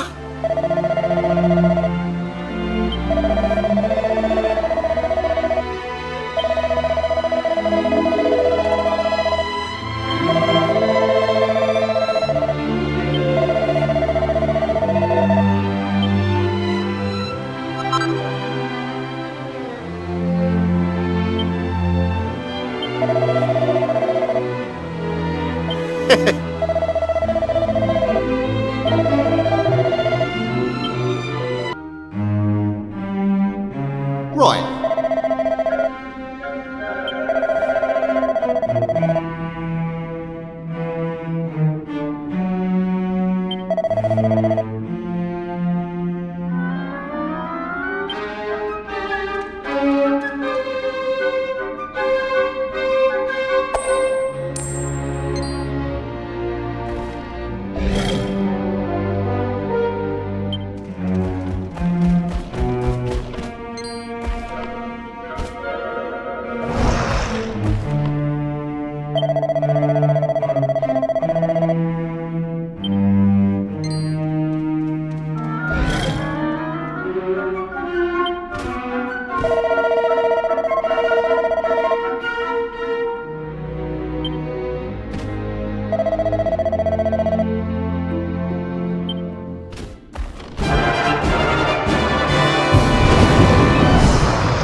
Nava, are you here? I've brought you some medicine. Here, I got you this. It's called Yggdrasil Dew. Apparently, it should help you to breathe a little easier. Oh, thank you so much. But I know what it is, and it's terribly expensive. How in the world did you manage to... Oh. Here, let me pour it for you. Eustace, it's okay. I can do it myself. Huh? Oh, I see. You're worried about what people will think. Sorry, I should have thought of that. Thanks for the medicine, Eustace. Now I'm afraid my sister has exhausted herself looking after our guests. She really should go and lie down. There's no need to look at me like that, Zev. In case you hadn't noticed, I'm trying to help. I just wanted to bring the medicine as quickly as I could, that's all. Well, Nava, I'd better be off. Look after yourself. It's only some stupid medicine. I could have got hold of that for you. I don't want to see you fluttering your eyelashes at that show-off again. You don't owe him anything. Fluttering my eyelashes? I don't know what you're talking about. You've got this all wrong. Eustace is a gentleman, and he's helping us out of the goodness of his heart. There's nothing more to it than that. If you believe that, you're even more gullible than I thought. It's obvious he's got the hots for you. The hots? Eustace is an honourable man. You shouldn't talk about him like that. What does it matter to you how I talk about him? Why are you defending him? We were fine when it was just the two of us. We don't need anyone else. Zev!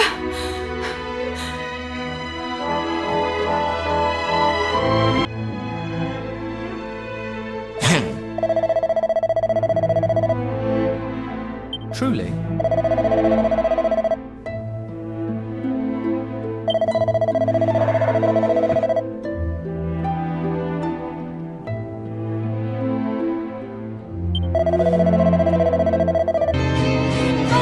Papa yang ku sayang.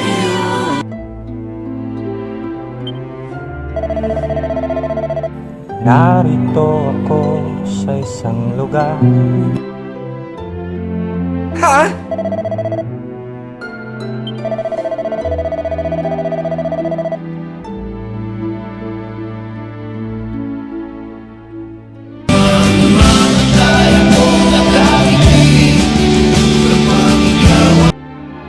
And the voices that implore. Tanga, isusumbong niya lang yan sa'yo kunwari na may nangungulit sa kanya, na may nag-chat sa kanya. Pag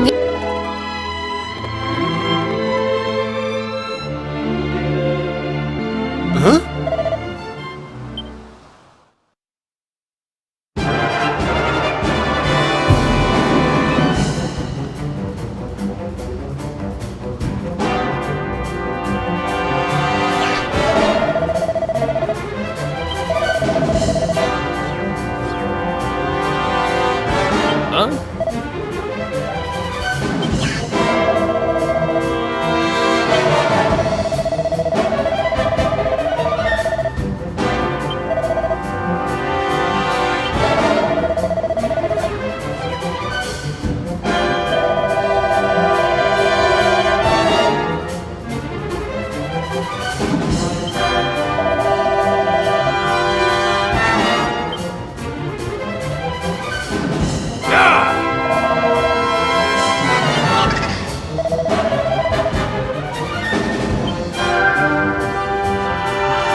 Oi!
Huh?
Ah.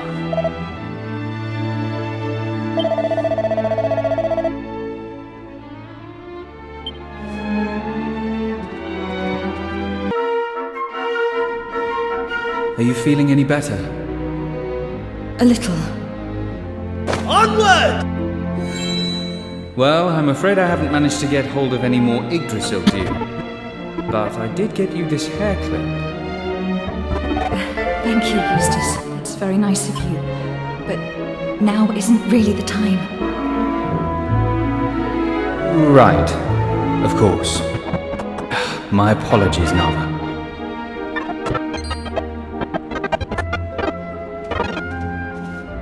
Don't you know it's rude to sneak up on people? You should have said something. Well, we didn't want to interrupt anything. Well, let's just get going, shall we? Though I'm a little surprised those two monsters have seemingly abandoned their post. I have no idea where they are now, but we should thank heaven for small mercies. Let's keep moving. We'll see you outside.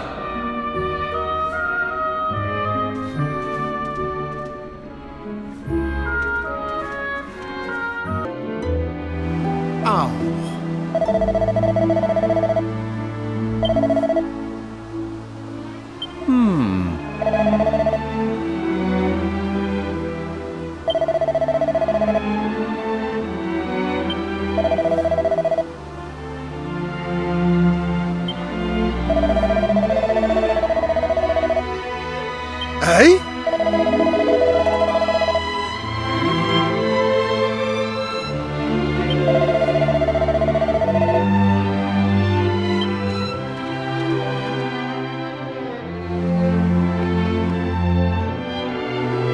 Oi!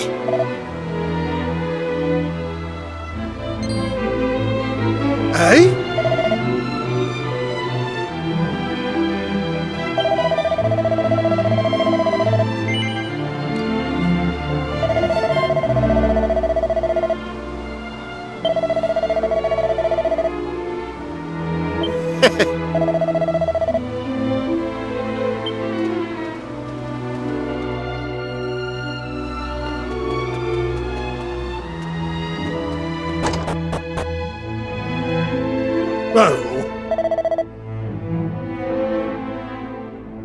Ah.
I'm grateful to you for freeing me.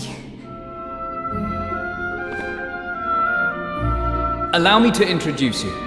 This is the true mistress of All Trades Abbey, the High Priestess Jacqueline. I know I'm still a mere child, but it is true. The honor of overseeing the life of the Abbey is mine. Alas, since being overthrown by the monsters, I am High Priestess in name alone. And while I have been imprisoned here, the impostor who has taken my place deceives and despoils those who visit All Trades Abbey in search of my aid. Well. What do we have here then? This is supposed to be a prison. We can't be having all this noise.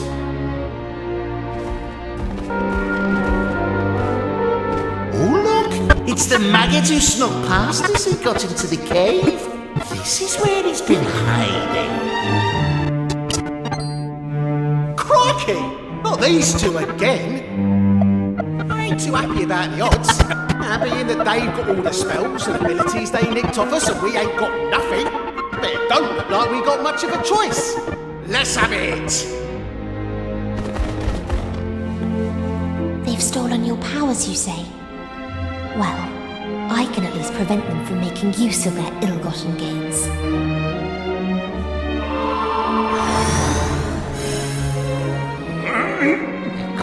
What's going on?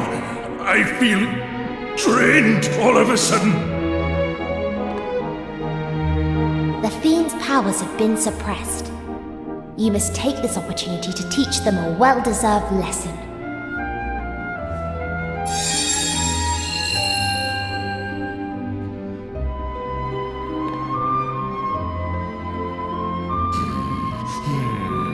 You'll regret this, girlie. When this is over, we'll chain you up so tight, you'll never move again. Now, come here!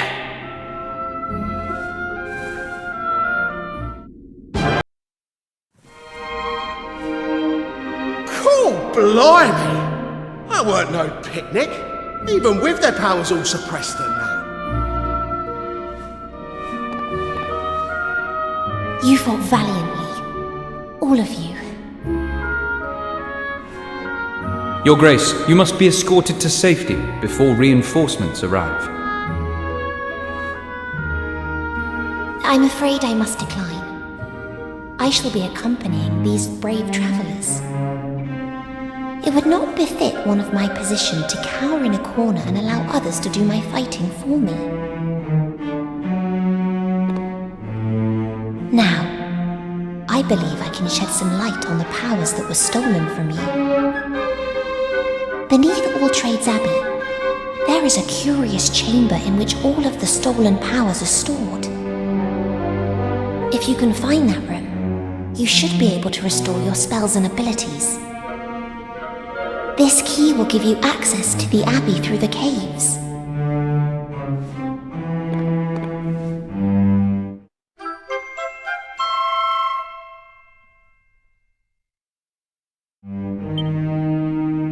Right.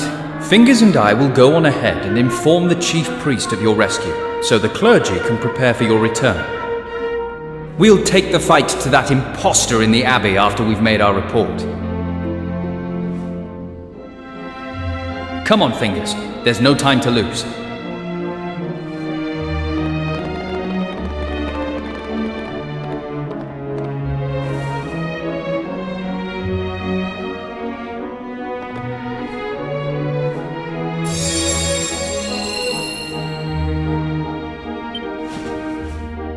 It may only be for a short while, but it will be an honor to accompany you.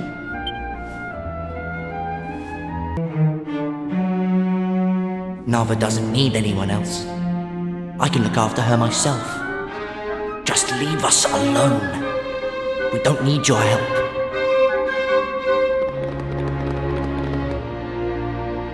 Sorry for my late arrival, Your Grace, but... Zev? What are you doing here? Do you know anything about Nava or the chief priest? They were nowhere to be found back in town. Ah, that grating tone. It must be Eustace. I'm sick to the back teeth of you. Always hanging around my sister like a bad smell. I'll cut you down where you stand. You'll die, and so will my sister's feelings for you. Zev, what's got into you?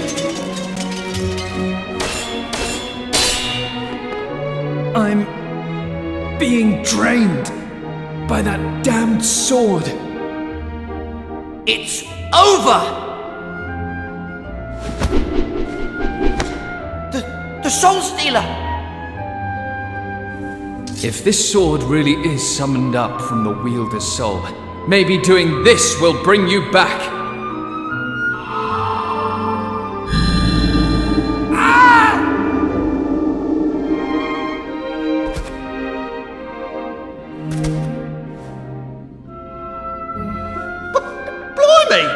He's only gone and killed him. He isn't dead. It's as I said. The sword was made from his soul. Well, I returned it to him.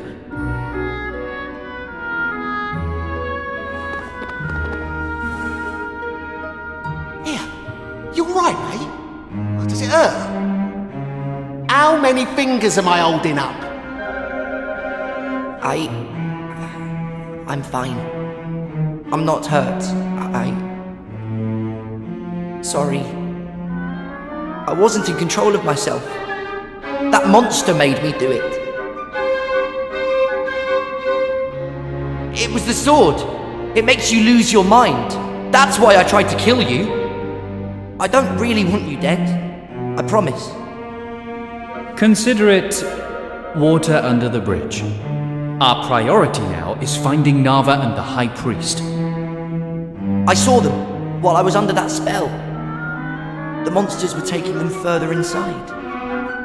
Nava's okay, as far as I know. But the chief priest... Right. Thank you, Zev. We can rescue your sister, I'm certain. But let's not waste any time. A moment, please, everyone. There is a mighty force emanating from the light. I'm certain it is a manifestation of the abilities and spells stolen from you by the charlatan High Priest. Please, everyone, go to the Sphere of Light.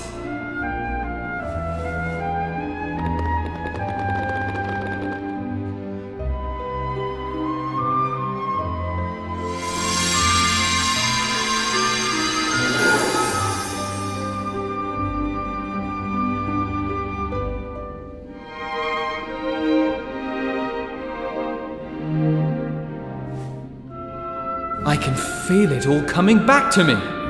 Now we can really fight.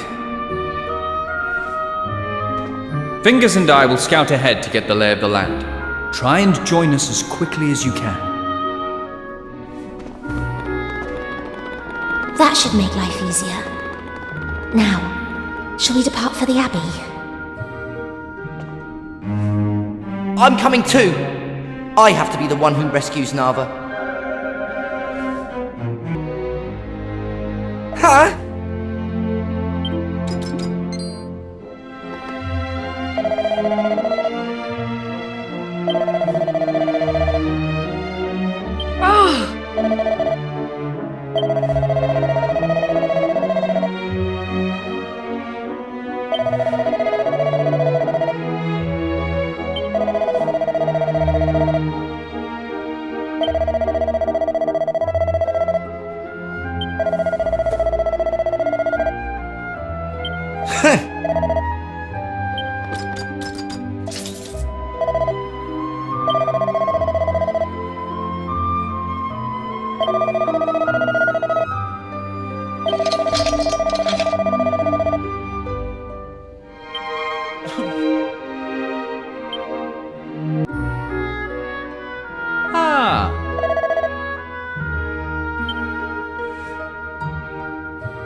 Good work! Now all I need to do is grab the Soul Stealer, and we can save Nava. O soul of my sister, return to your rightful home!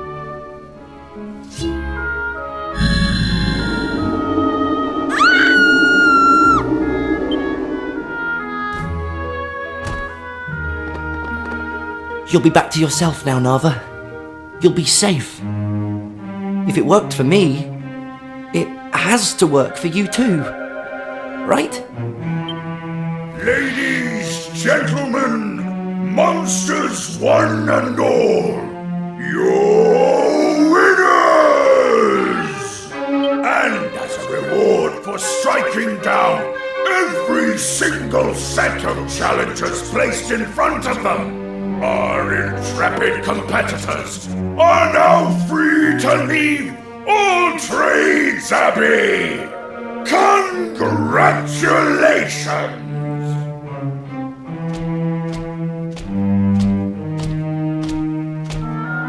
If you would like to follow me, I will lead you to the Winner's Portal.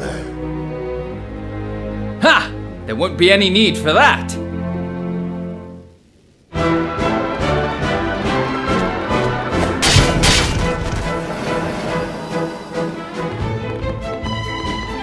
The flag of revolt is risen. Every man and woman in the arena is prepared to fight for their freedom. But I need you to come with me, Zev. Now's our chance to get Nava to safety. The rest of you head to the Abbey with Her Grace to face down the monster's master. I'm sorry your task is the more dangerous, but I promise no harm will come to Nava as long as I'm beside her. Nava, wake up. Please wake up.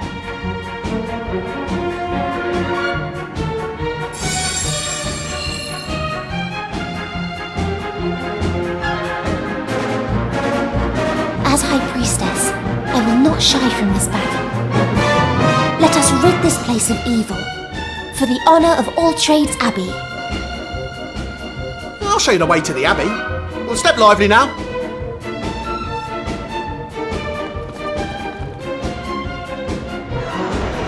Right.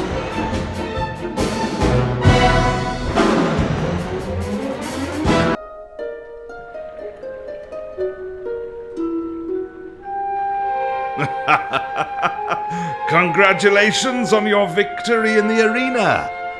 But unfortunately, this is as far as you go.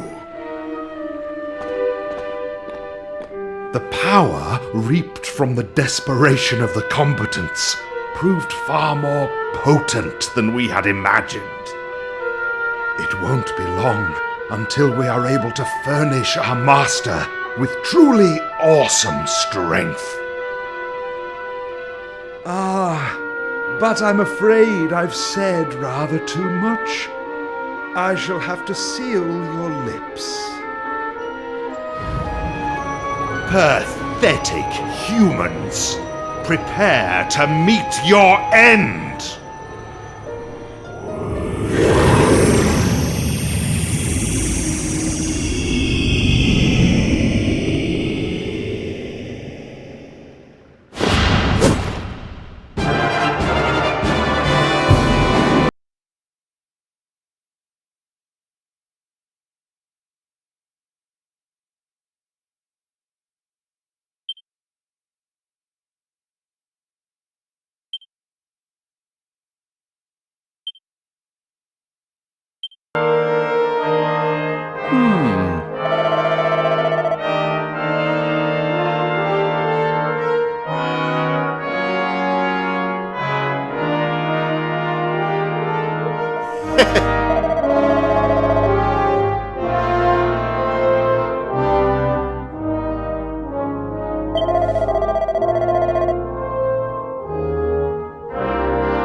So, what do you think, sis? I suit being a warrior, wouldn't you say? Well, I know it might be dangerous, but I'm going to fight hard, make money, and do all I can to cure your illness. No! I can't let you put yourself in danger. What if you get hurt? I'm not going to. I'm tougher than you think, okay? And I'm only going to get tougher. I'm already tougher than that Eustace, so you won't need to rely on him anymore. From now on, anything you want, just ask me. Stop it, just stop it! It's too much! What makes you think I want people going out of their way to help me all the time? Stop making a martyr of yourself for my sake! I'm not being a martyr. I'm your brother. I love you, and I want to do the best for you, that's all. It's too much, don't you see? You always make me feel like I'm a burden you have to carry. Can't you see how difficult that makes things for me? Sometimes I almost wish you weren't here trying to look after me all the time. Oh, I get it. So you're trying to tell me I'm the burden? Fine. Where are you going? I'm going to buy a sword, alright? A warrior needs a sword, doesn't he? Right.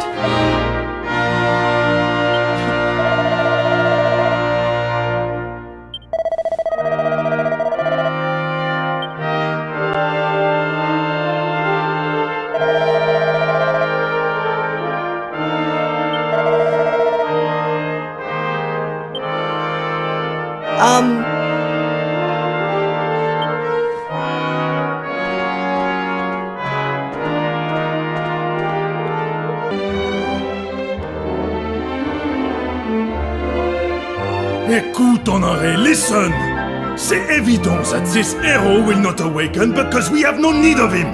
It is obvious, no? The world is at peace. No, you are completely mistaken. Completely. The Almighty was concerned for our future.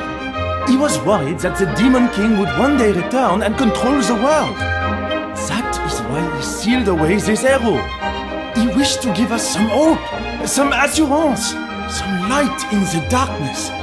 Do you see what this means? We will never have true peace until we have awoken the arrow. For only then will the Demon King be vanquished. No, that is not the way it is. Le monde est en paix. The world is at peace right now. Why not leave it this way, huh? C'est absurd! You're talking nonsense. Everyone in La Bravoure thinks the same. You can try to force that magic carpet on me as much as you like, but I refuse to search for this stupid hero of yours. Huff.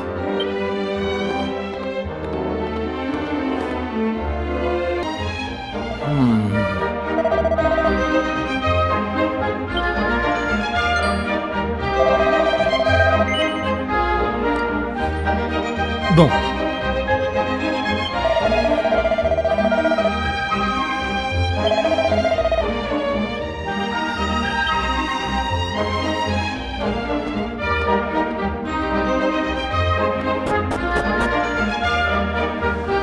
D'accord.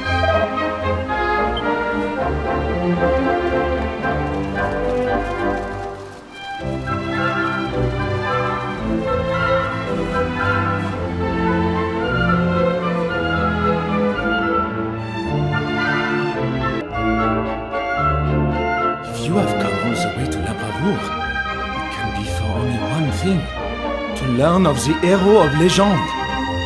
It is certain that you have heard something on your travels of the Savior who was sealed away in a place of safety by the Almighty. This all happened just before the Almighty was defeated by the Demon King. The Almighty knew that when he was gone, only this man could stand in the way of true evil should it one day return. The future of our world was entrusted to him, and now he is out there somewhere, waiting patiently to be revived. Some say that we need no heroes in a time of peace such as this. But this is an error fatal, a grave mistake.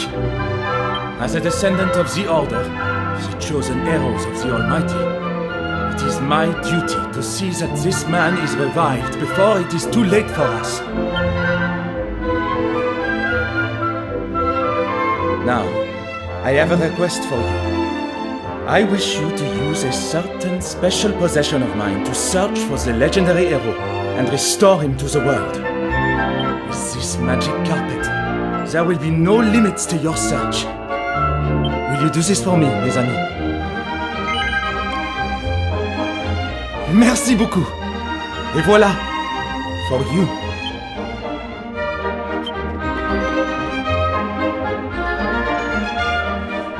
Mais pourquoi? Pourquoi? Why must you give away this precious family heirloom to perfect strangers? Because, Colette, these courageous adventurers have promised to find the hero of legend. Encore? Again, it is always the same, Monsieur Honoré. You always have these high hopes, but it never works out. Silence! I have heard enough from you. J'ai confiance in these people. Complete confidence. This time there will be no interruptions. Here, take the carpet. It is yours.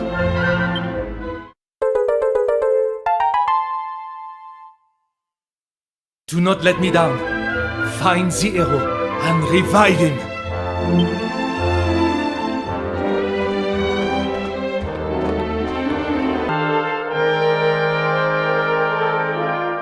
Okay, next in line for High Priestess Jackie, step right up. Your Grace, please. I ask that you change my vocation. I wish to be a heartthrob. No problem, missus. I can fix you right up. Abracafabula!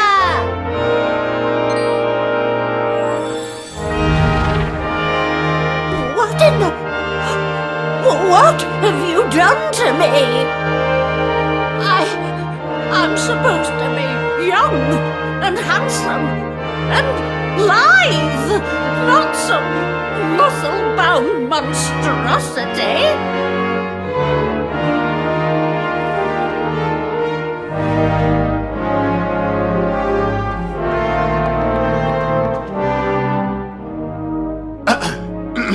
Your Grace, I want to wow the crowds as a singer, so I wouldn't mind being made to look hot to trot, just like the old lady. Oh, easy peasy then. Let's bring out the true you. Abracafabula!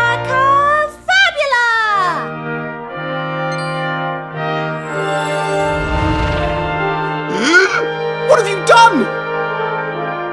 Oh, I wanted to be hot. I didn't want to have trotters.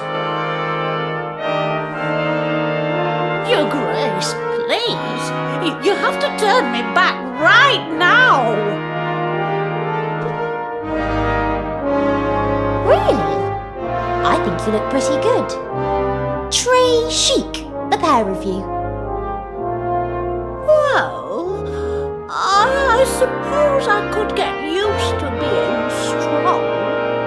Just think of all the jars I could open. I suppose this look is pretty unique. And it would make me the world's one and only troubadour. Maybe I'll give it a go for now.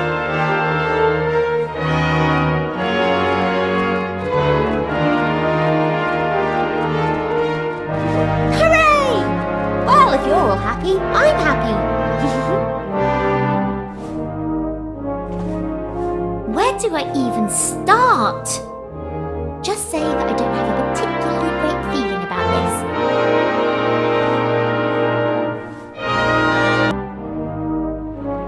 No offense, but you're supposed to be the High Priestess.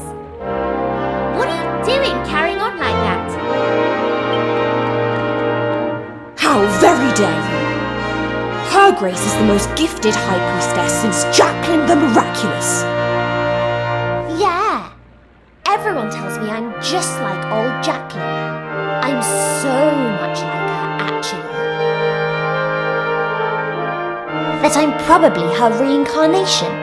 And you can't say any different. Praise be.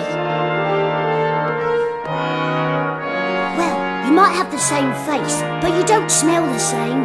Or act the same. The same face? Wait a minute. Are you?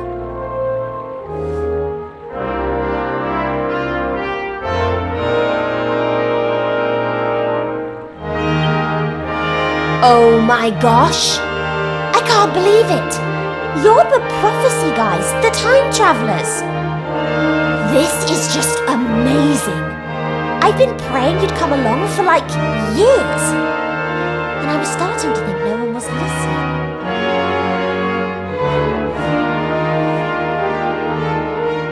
Anyway, that's enough of my blabber. I need to give you something.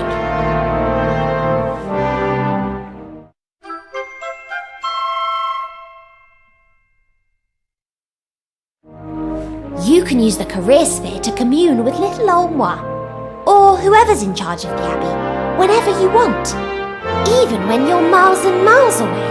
That's right, no more traipsing all the way here when you fancy a change. You know, the career sphere was made by the first ever head of All Trades Abbey, but it was High Priestess Jacqueline, total legend around here by the way, who came up with the special prayer to imbue it with power. Every single head of the Abbey since then, right up to yours truly, has tirelessly prayed to the sphere and finally it's paid off. Now it works a treat. I really hope it comes in handy on your big adventure. For Jacqueline's sake, and all the high priests and priestesses since. Oh, one last thing. A higher power has told me that there's a way to get more out of your vocations than you could possibly imagine. But, some of the details are kind of sort of lost on me. I'm still pretty new to all this, you know. Once I cleanse my spirit enough to fully comprehend what the higher power is trying to tell me, you'll be the first to know. I promise. Oh, and one last thing. Someone gave me this, but I think you should take it. I bet it'll come in handy on your travels.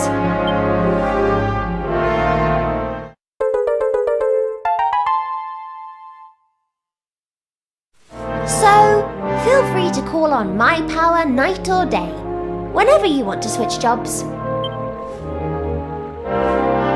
Now, get out there and give 'em heck!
You there!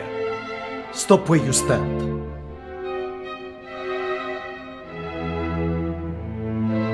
Oh, I thought you were grave robbers. Clearly, I was mistaken. So, strangers, who are you? Are you travelers, perhaps?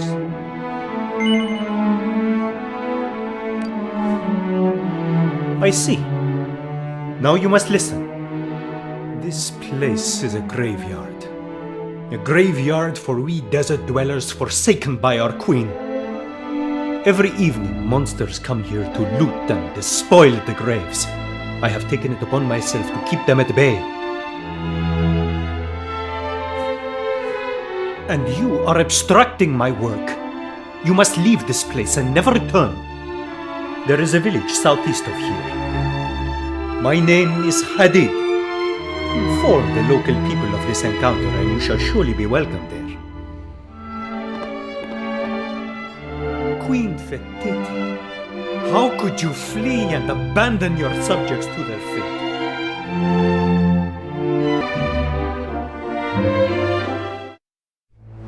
No.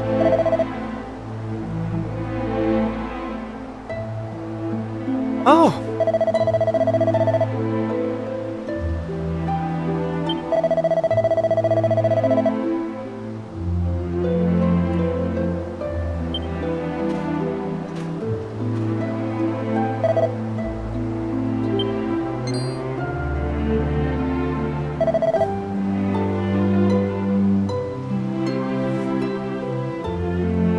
Yes?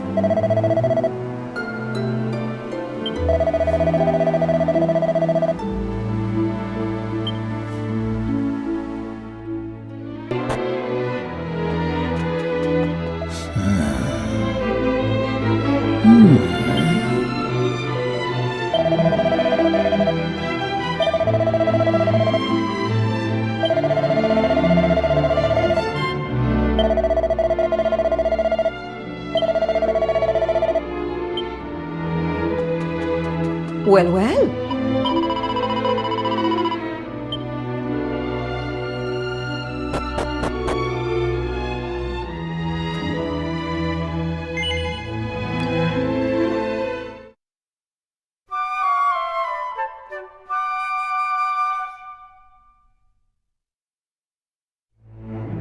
Well, well.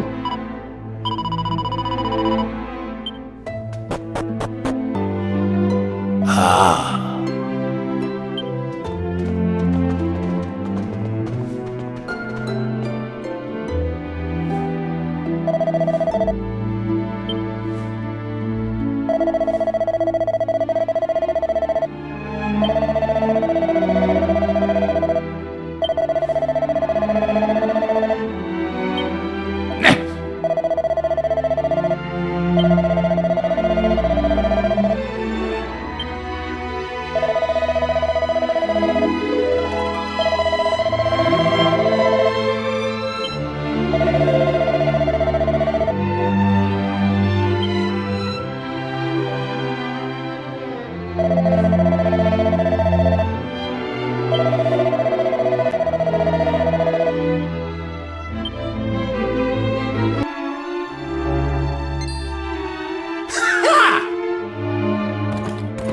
I didn't think there were any of you lot left.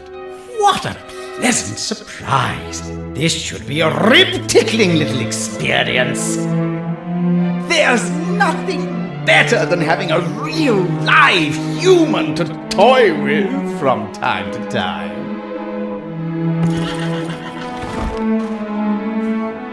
You are mine now, foul beast. The acts you have perpetrated upon my brethren are unforgivable. I will not rest until you have been torn asunder. Huh? You! Why have you come back here? I told you never to return to the Temple Palace.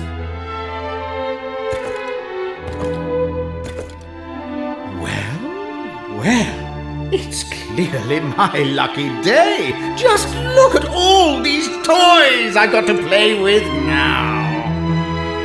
Come here, you lot. I've got a bone to pick with you. As do I with you, repulsive creature. I suppose we must do battle alongside each other for now, travelers. Do not impede me, or you will be sorry.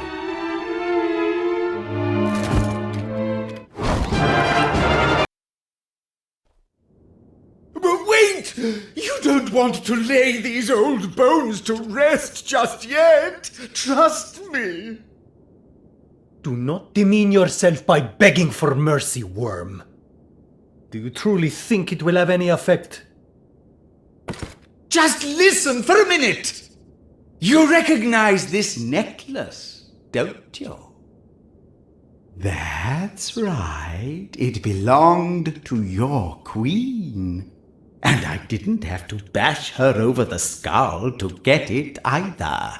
She gave it to me of her own free will.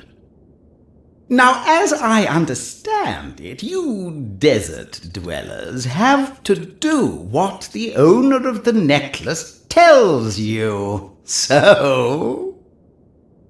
Have you quite finished? Hey! Wait! Isn't there an ounce of mercy in that skeleton of yours? No!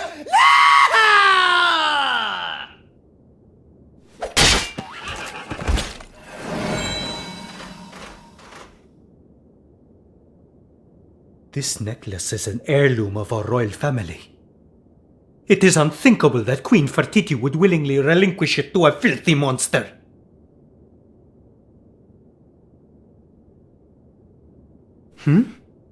You appear to be hurt. Allow me to administer to your wounds.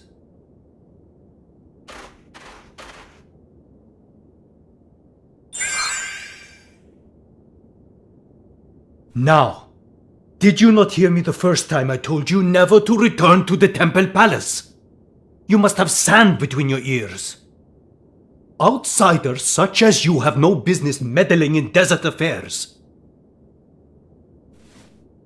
Still, I am grateful for your support in this battle. Come, let us return to the village. We will speak further there.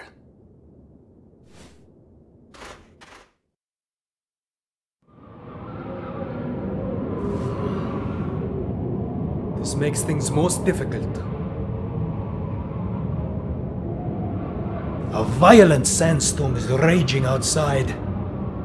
We have no choice but to wait for it to pass. Now, where would be the best place to see out the storm? Ah, yes. Come, we must venture below ground.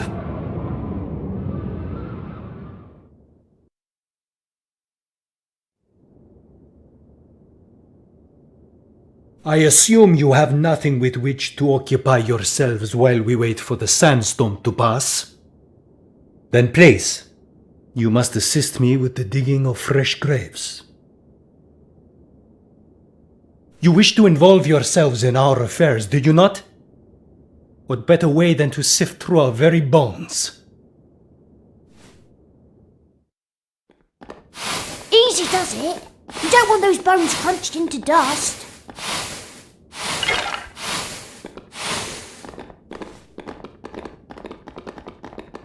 Why am I the one digging these stupid graves, huh? My clothes are absolutely ruined! You do not enjoy digging?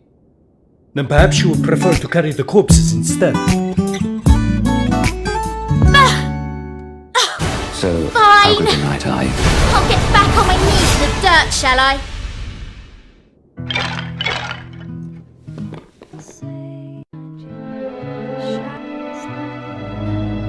You know, it occurs to me that I have not yet asked your names. Now it occurs to you. Typical. Still, better late than never, I suppose. My name's Maribel. I'm Ruff. Nice to meet you.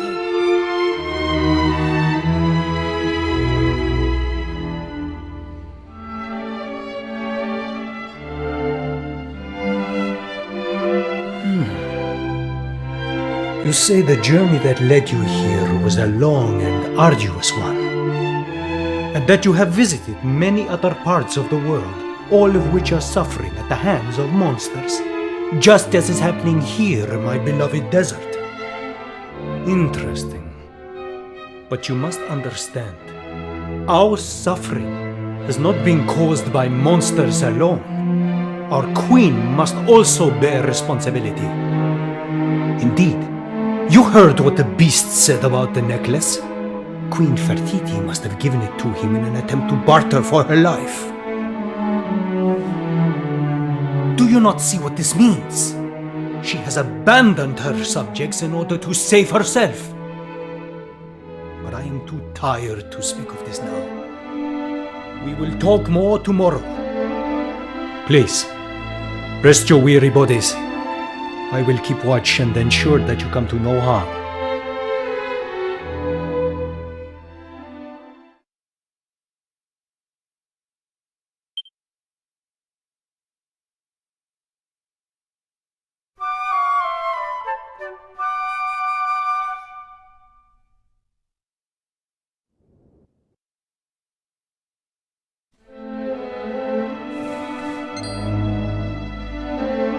Oh.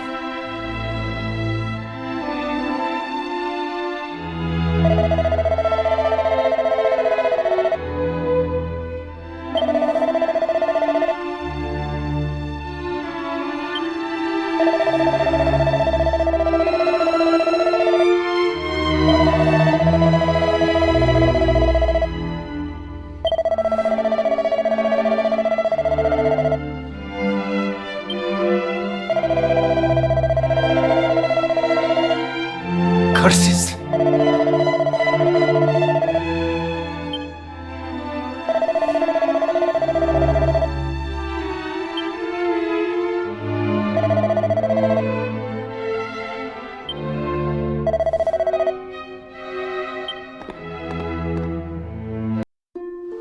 Right.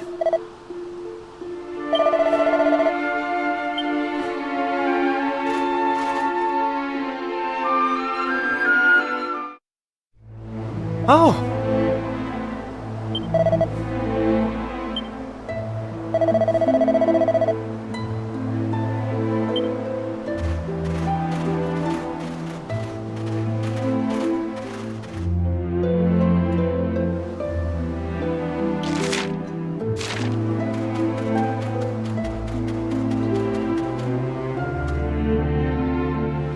Ah!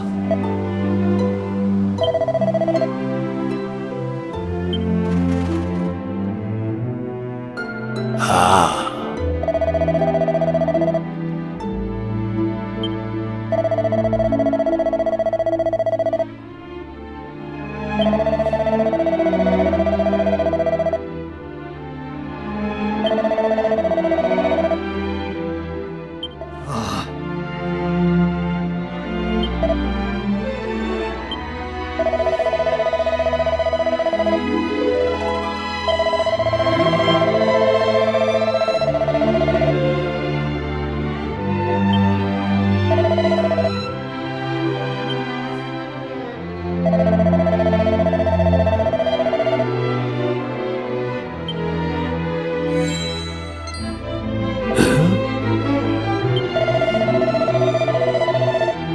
Curses!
What is it?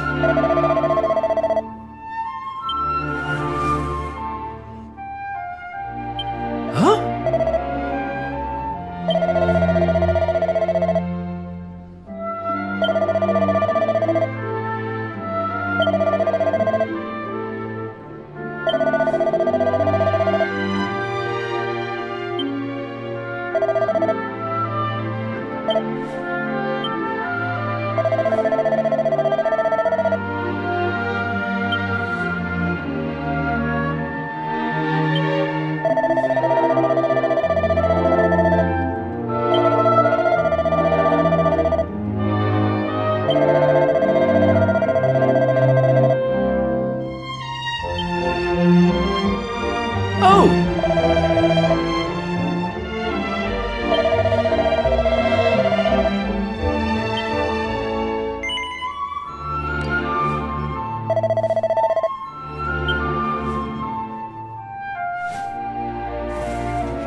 Ooh!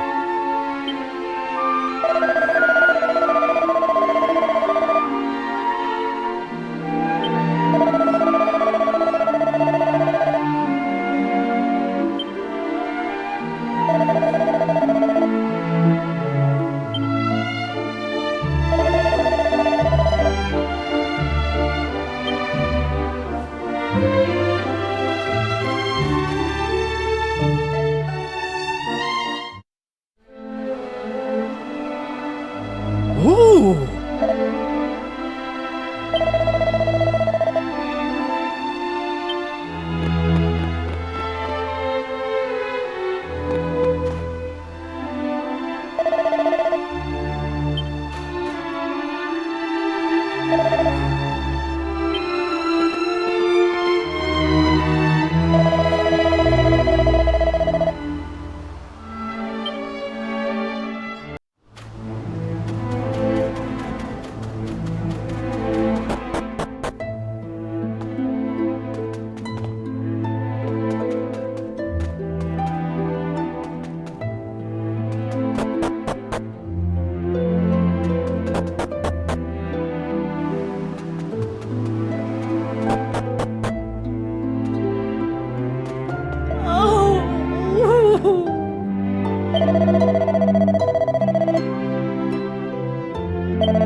Curses!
Curses!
No.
Ah.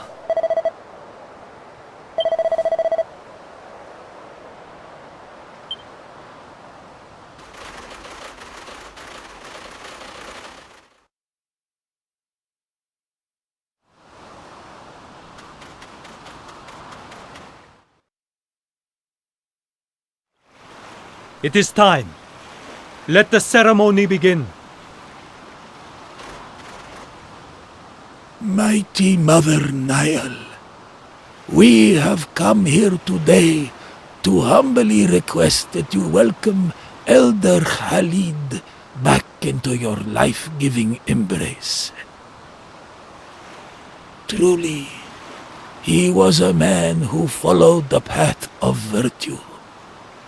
We ask that you take his body into your depths and carry him into the next life. Let him ride your gentle currents to the lands of paradise, and then back into this, the realm of the living, when the time comes for his rebirth. Beloved Elder, dear Father, I hereby vow to grant your dying wish, to carry out your final request.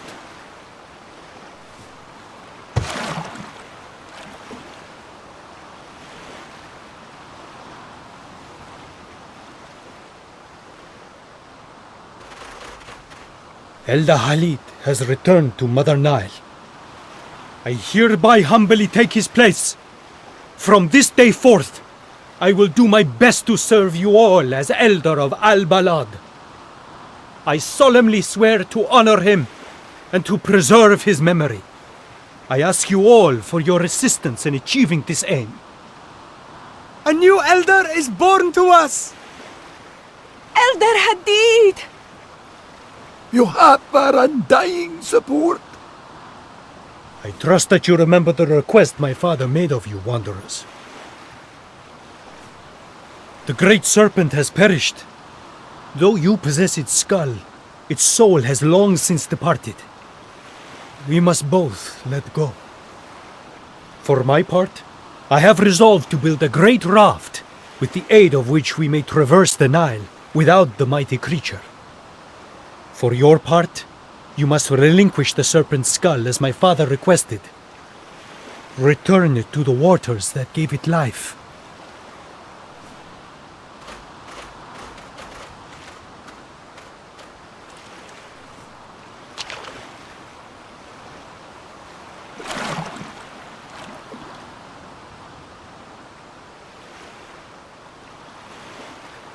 Now, both the serpent and my father are at peace. Come, we return to the village.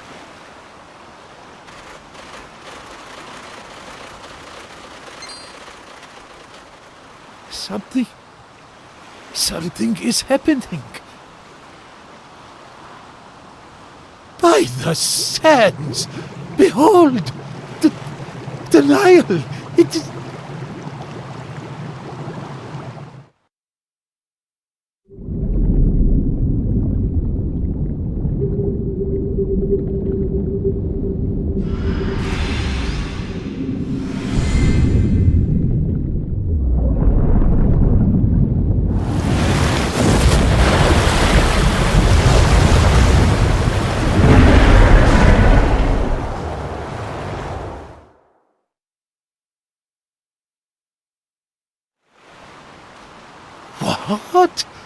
What?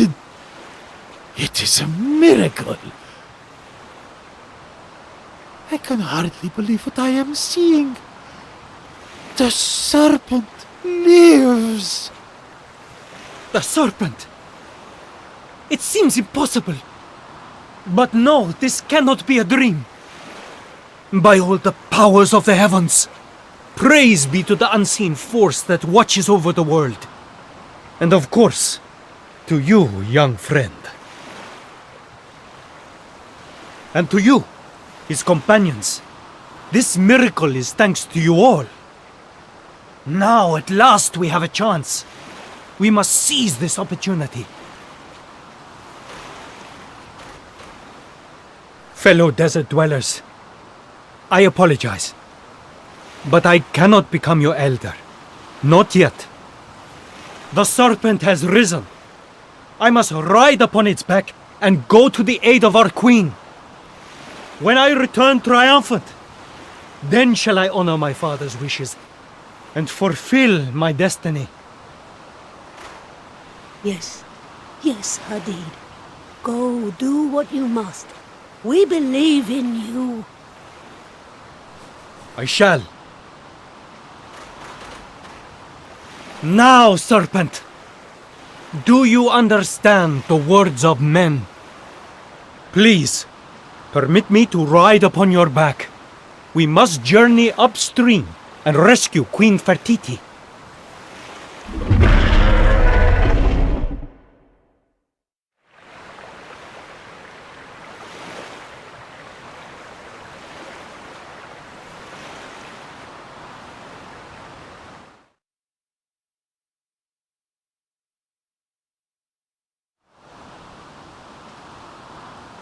Now,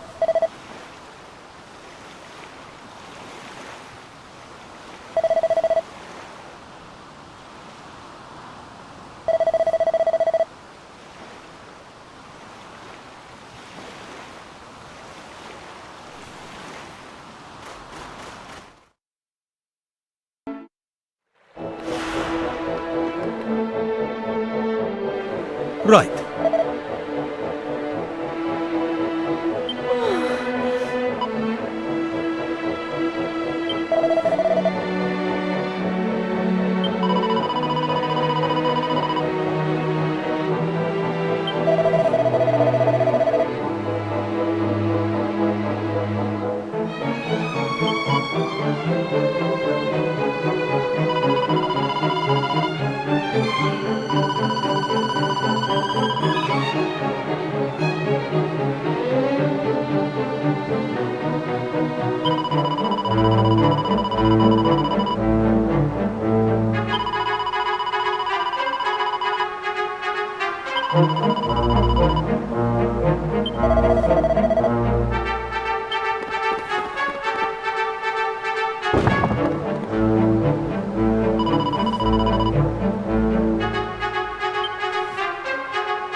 So, all in the... But then what was the point in... Why did I... Whether you believe it or not, it is the truth. None of the inhabitants of the Temple Palace remain. If you allowed yourself to be imprisoned here in the hopes of keeping your subjects alive, well, I'm afraid that did not happen. I am so terribly tired.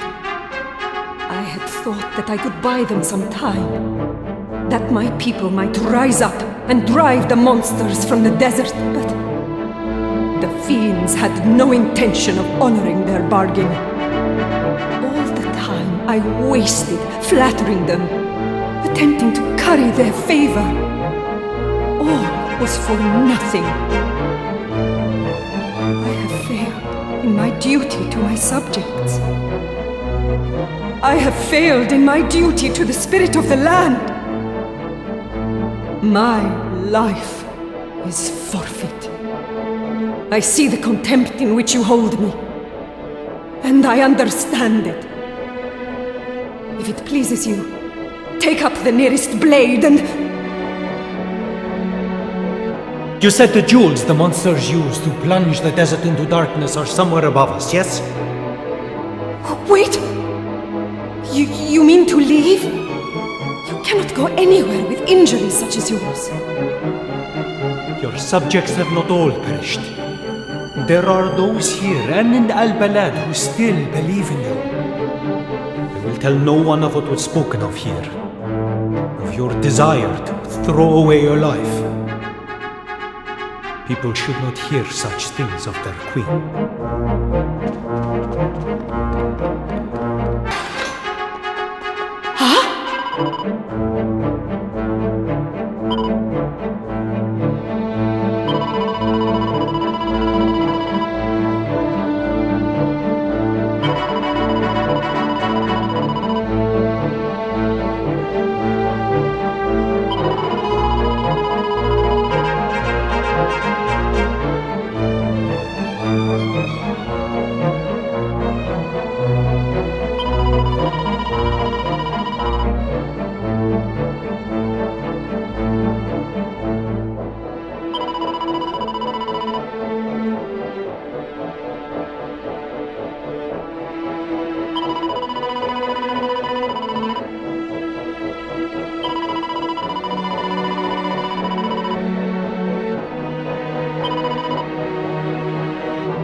Such a shame that I should come along just as you were about to remove those rubies and save the desert.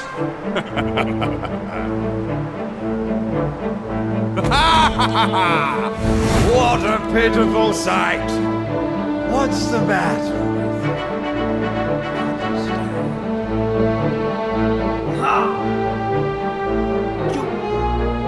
you?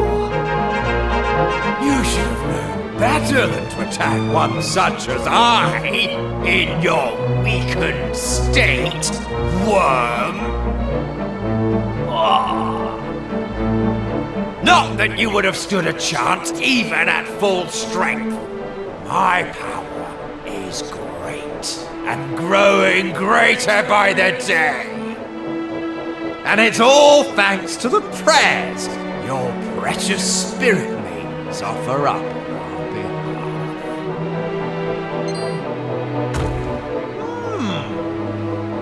You've got some friends along. And I suppose that means I have some more killing to do.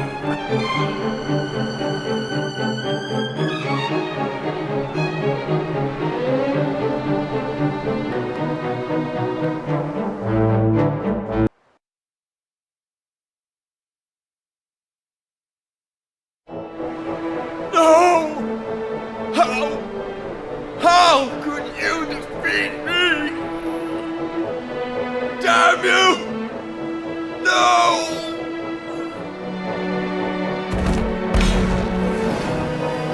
You did it. Now, please. You must hurry. Remove the rubies. Please. Hadid!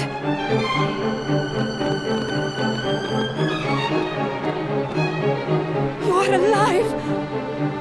Thank the heavens. Your Majesty,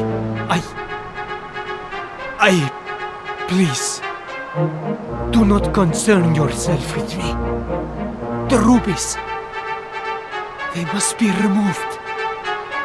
So these are the heroes who defeated mighty Setesh. Extraordinary. But never mind that. There is no time to waste.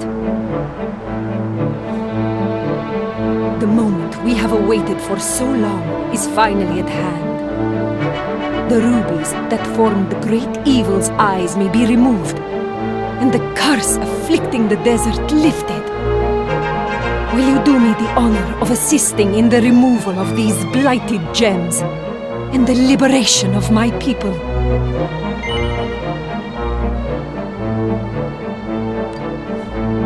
Very well. I shall remove the ruby on the right. Please, you must remove the one on the left. You understand what you must do, yes? First, I will remove this ruby. Then you must remove the one on your side.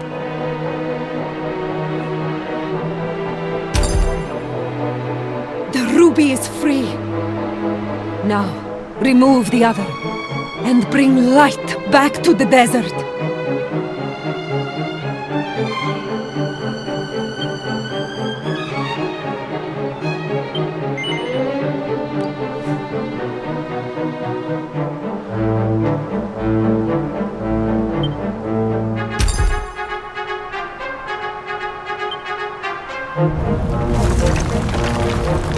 The sudden emission of evil energies is causing the likeness to crumble.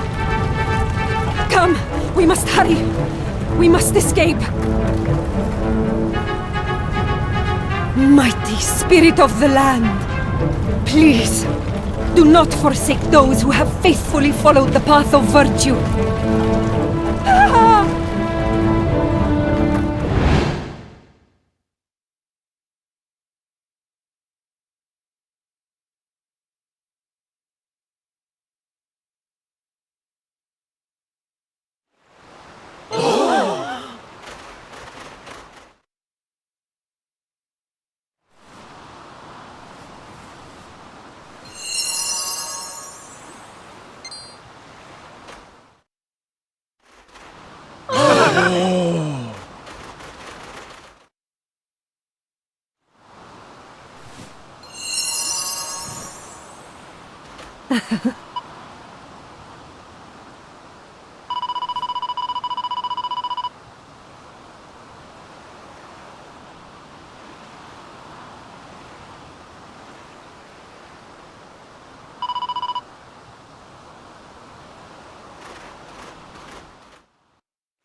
Now.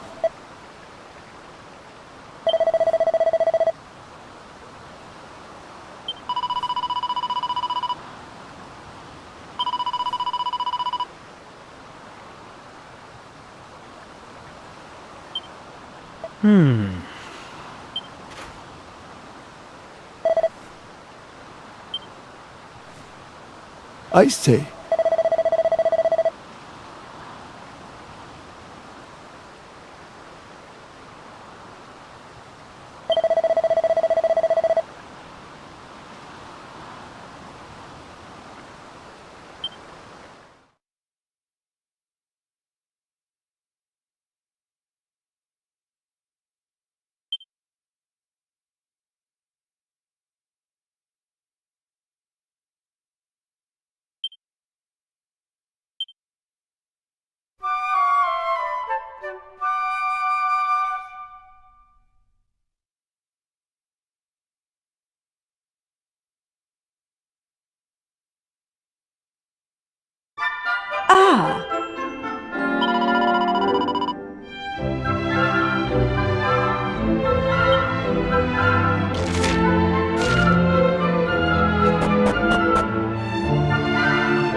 Sorry.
Oh!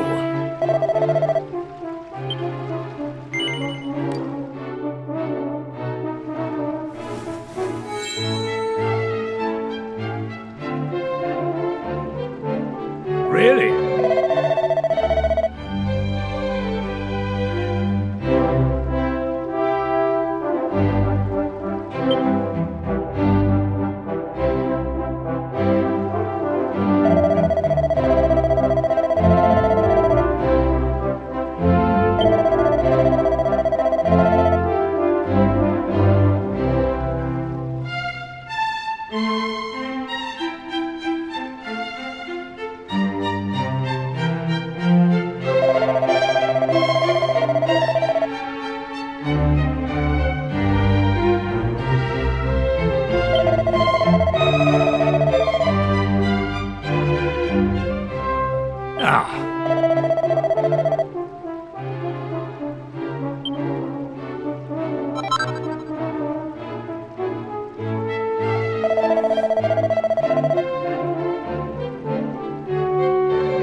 Ah!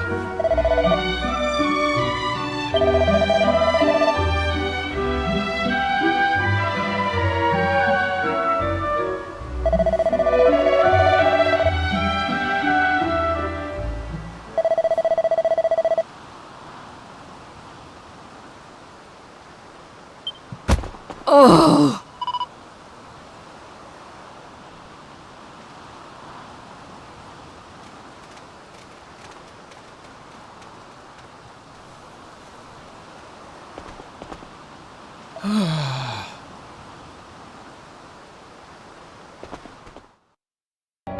Ah.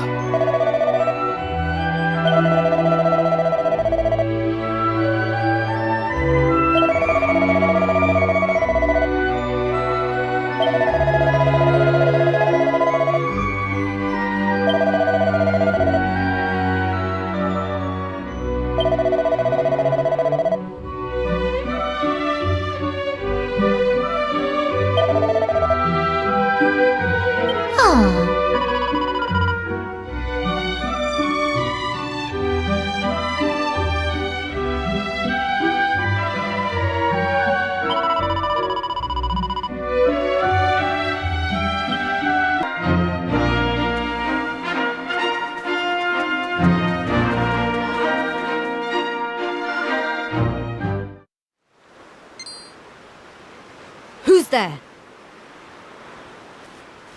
Oh. You. You were at the encampment. I had a feeling someone had followed me. Perhaps I should introduce myself. I am Aisha. I am a roamer. I take it you have some business with me.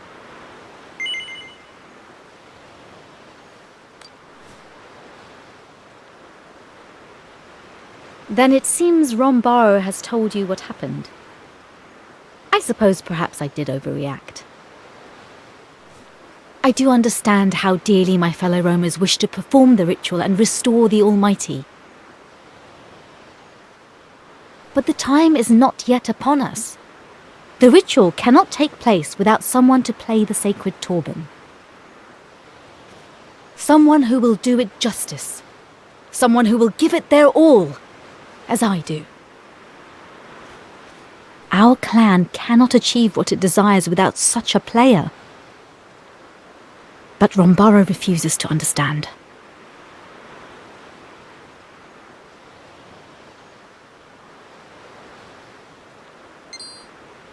Wait. I have an idea. Could you meet me in Rombaro's tent? I will explain everything there. Thank you, and see you soon.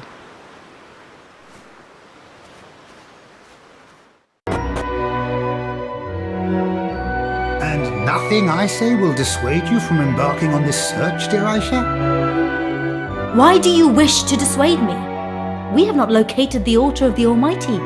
We have no need for a dancer as yet. Why not seek out the one worthy of the turban of truth while we have time? But Aisha, Florin's bloodline may have dwindled and died centuries ago. We have certainly not seen any signs to the contrary, despite all our searching. That means nothing. I have faith. We have the turban of truth because we are meant to find the one worthy of playing it.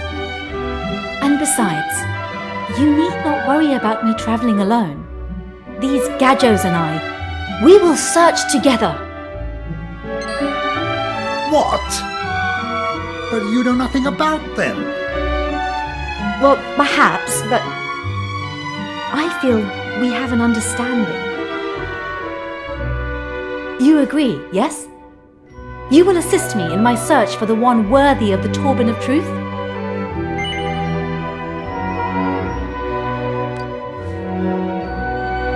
You see, Rombaro? I will be well looked after. I do not doubt that you will, but... The moment you locate the altar, I will come right home. At least give me until then. How do you expect me to ever regain my enthusiasm for the dance if you do not at least let me try to seek him out. Very well, Aisha, if you insist. But I shall only allow it if you prove yourself worthy. Jovan, Leonor, Evalio, a word if you will.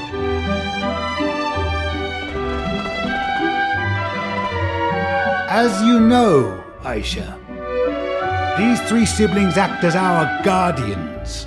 You are to take them on and defeat them. Take us on? What do you mean, Rombaro? I will explain everything later. For now, please do as you are told, and do not hold back. As for you, Aisha, your task is clear. Prove to me that you have the strength to overcome our finest warriors. If such a task is beyond you, there is no question of you setting out on your journey. Kajo, you are to fight alongside Aisha. For you must also prove that you are worthy of having our beloved dancer's life in your hands. As if we haven't got enough going on already. Now he's supposed to fight against these goons? Give me strength! You can yield at any time, you know. After all, our victory is assured. What? You really think you three idiots stand a fighting chance? You know what?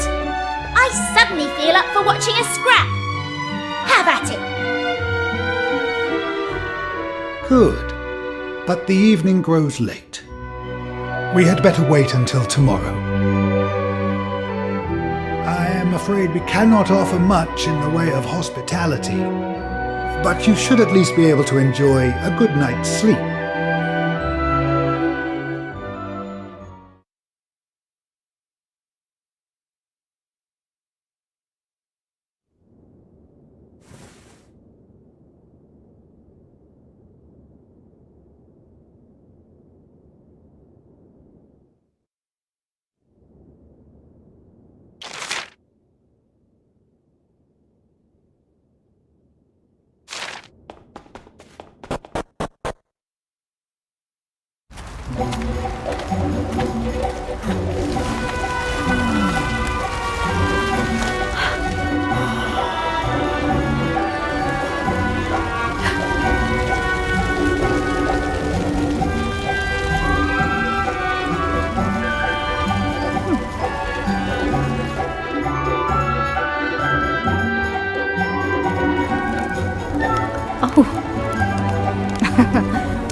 You caught me. I could not sleep, you see.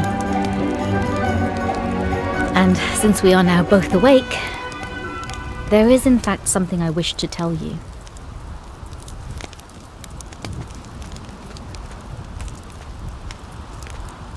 I am truly sorry about today.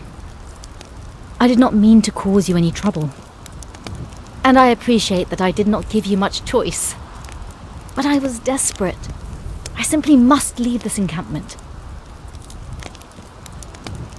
We roamers have been burdened with the duty of restoring the Almighty since time immemorial.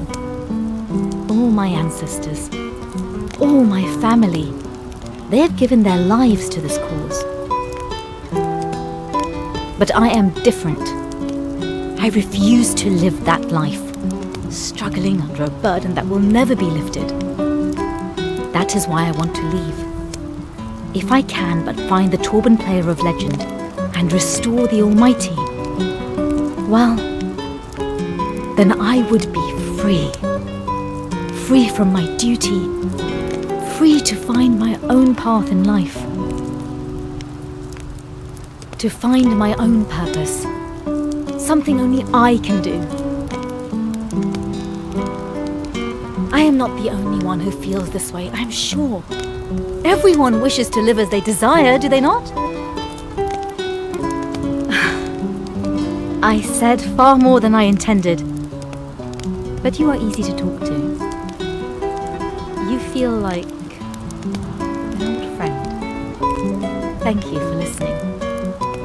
But perhaps we should now get some rest. Tomorrow is a big day, after all. Oh, but I have not yet learned your name. Would you mind telling me? I see. That is a fine name. Well then, until tomorrow.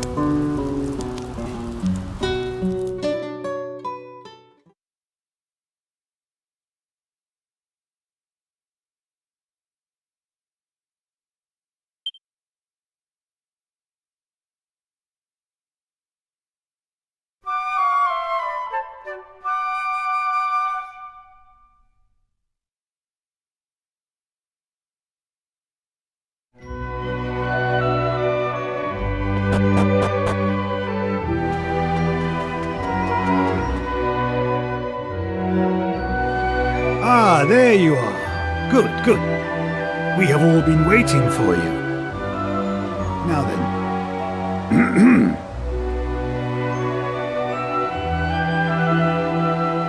Is everyone ready? The showdown pitting Aisha and her Gajo friend against our guardians is about to begin. You are all here to serve as witnesses to the battle and to its outcome. It shall take place to the west of here, on the hilltop overlooking the sea. Come, everyone, we depart without delay.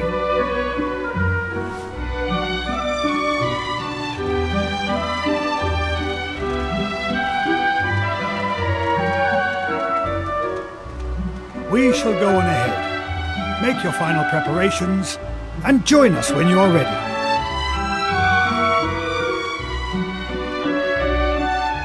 You remember what I told you last night, yes? I meant every word. I simply must succeed. Please, do not let me down.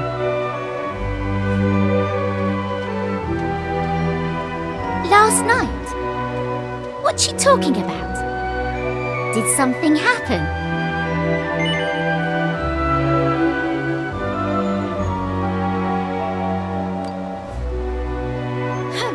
Well, you two certainly got cozy very quickly. Hey, stop smirking like that. No one ever won a fight looking as smug as you do right now. So get your act together and get yourself ready.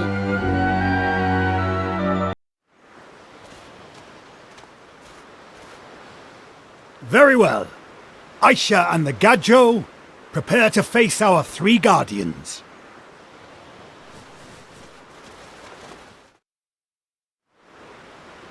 The outcome of this battle shall determine our future.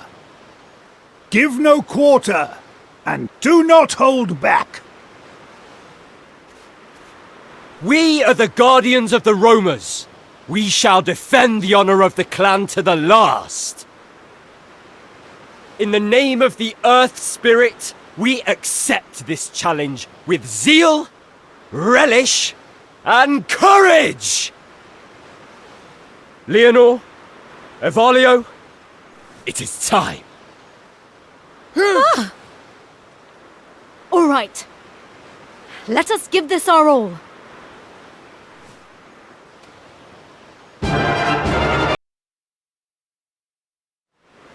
Stop! I have seen enough.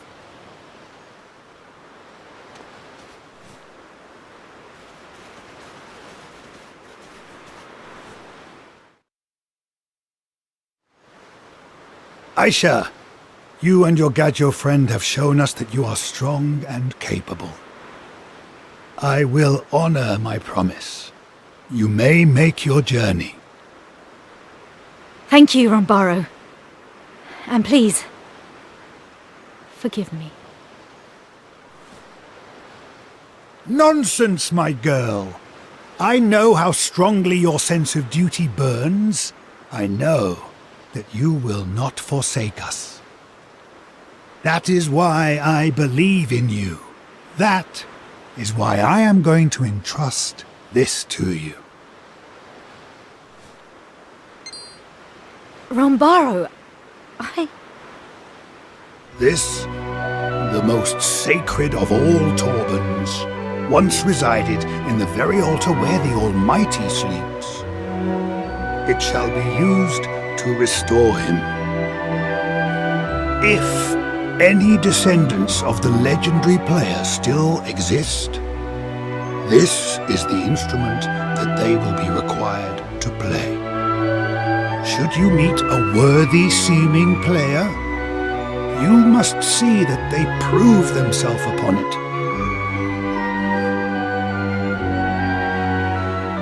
Thank you, Rambaro. I will treat it with the utmost care. And I will find the one who shall play it. I will bring him to you. This much, I promise.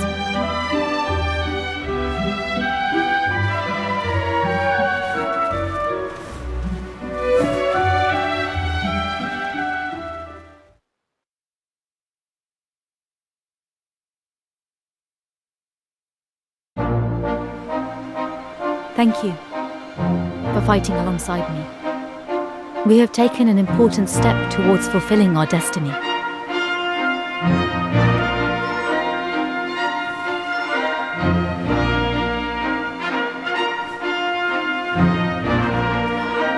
This stone marks my parents' last resting place.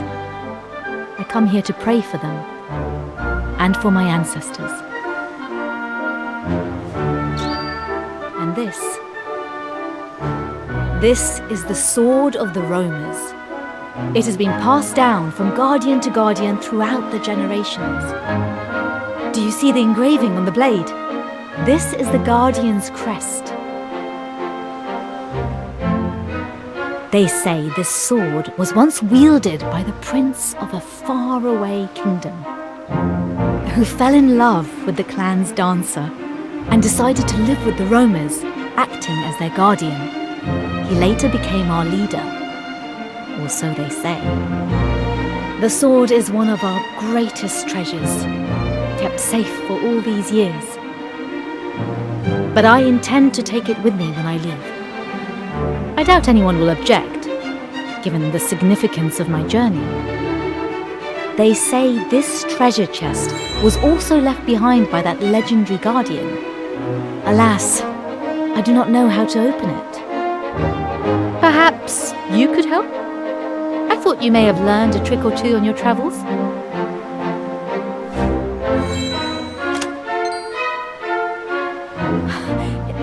It opened! But how did you... No, never mind. We must look inside. Seas. And... is that a ring? It is very beautiful.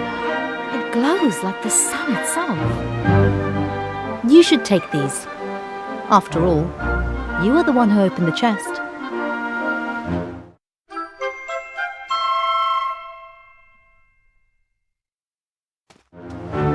Are you thinking what I'm thinking?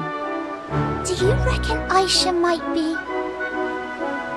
I have often noticed you looking at me in a very familiar way, as though you know me. Or is it true?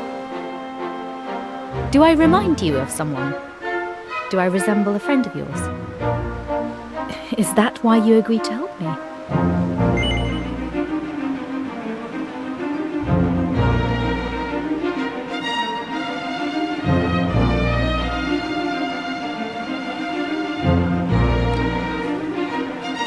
Oh, I see. But it does not matter. I am no one's replacement. I am myself. And I shall be honored to join you. Perhaps one day you truly shall look upon me as a friend. That is my hope, at least.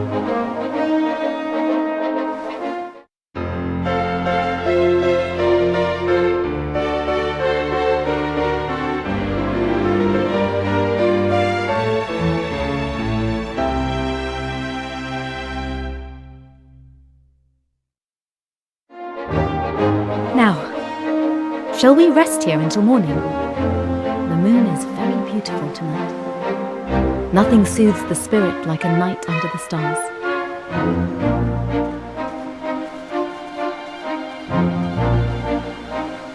And perhaps you could tell me of yourselves while we gaze up at the heavens. Tell me of your adventures thus far.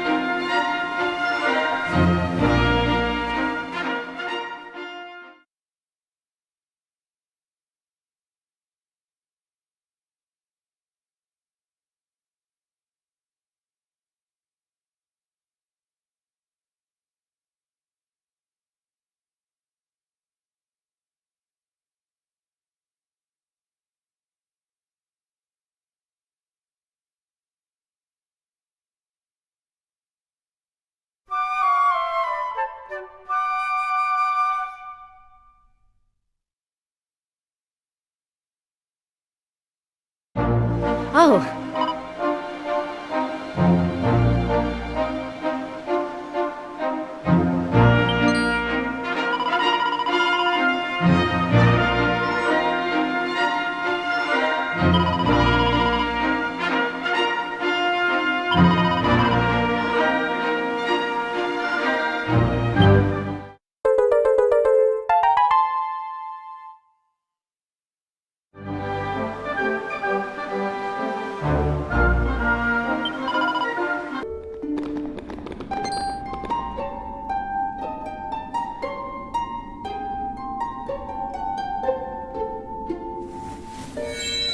Frankie!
Listen.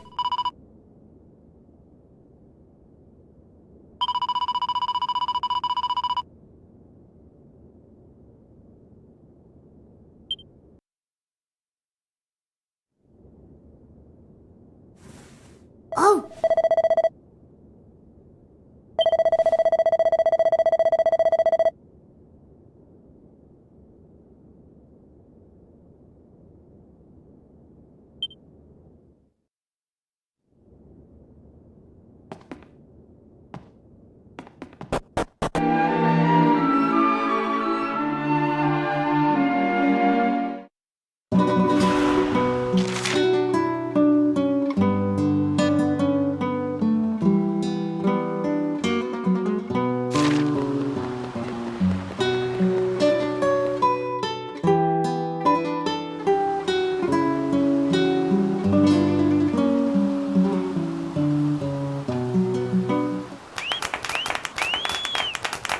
Oh, how wonderful! How utterly wonderful! I've never heard such a beautiful melody. Bravo! Hats off to Old Man Riffa. It seems that all the people of the town have now heard my song. Very well. Then it is time for me to leave. What?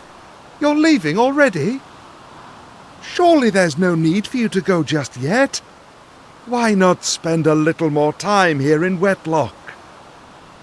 Yes, stay! Stay! Encore! I appreciate your... Hey, are you heading back to the inn already? That I am. It looks like things are winding down over here. Oh, it really was an incredible performance, though. I was quite moved. In fact, I'm in such a good mood after listening to that music, I've half a mind to let all my guests stay for free tonight.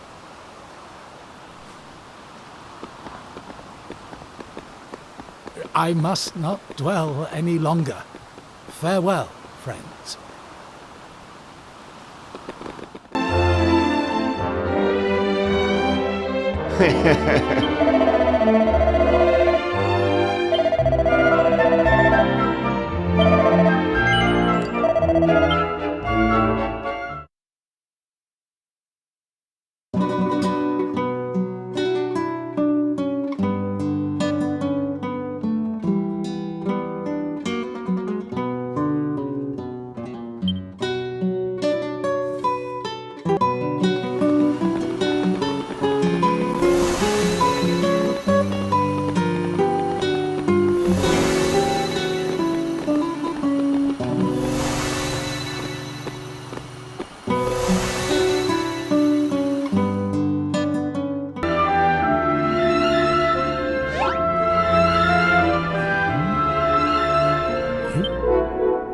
Yes, we must have.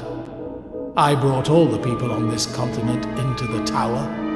We must have met somewhere. Please believe me when I say that I feel guilty for forcing you all to come here, for abducting you as I did.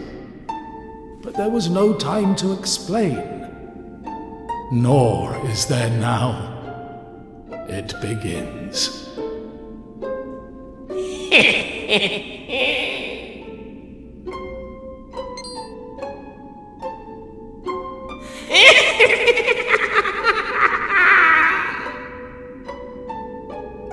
Behold, behold what unfolds beneath.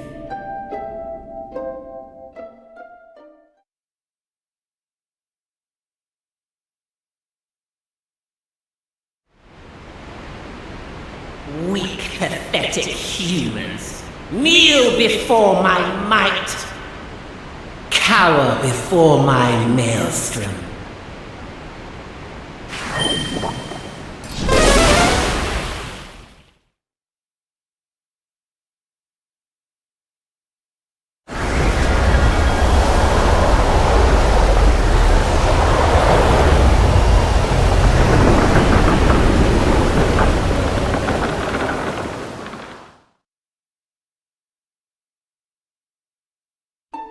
Do you see? The land swallowed by the ocean, your villages and towns all submerged. I am not merely a Torben player. I also have the gift of foresight. The future reveals itself to me. I made a vow long ago to aid those who suffer at the hands of monsters, to only use my gifts for the benefit of others. You may be certain that monsters are the cause of this catastrophe. I brought you and your countrymen here to keep you free from harm. What in the world is going on? What's all this rumbling and shaking? Huh? What the sea, No! Is that? God, blimey! It is! It's the top of the lookout tower down in Wetlock, which means the whole town must be underwater! You ain't gonna get away with this, you horrible old villain! I'm gonna tear your bloomin'... No! This is not the work of the troubadour. It is the work of Grekos, I'm sure of it. He's doing to our continent what he did to that other island so long ago. The waters are rising faster than I foresaw. If they are not stopped, they will reach the tower and submerge it. The flood must be cut off at its source. But I am too old to be fighting monsters. Heavens above! I just remembered something terrible. Just before the towns below were submerged, some of the men headed down into the lower levels. They said they were going back home. I tried to stop them, to tell them it was too dangerous. They simply wouldn't listen. Fools! But how could they have reached the lower levels? The door was locked. Yes, it was. And then... it wasn't. May the heavens have mercy on them. It pains me to say it, but if they were on the lower levels when the waters began to rise, there is little we can do but pray.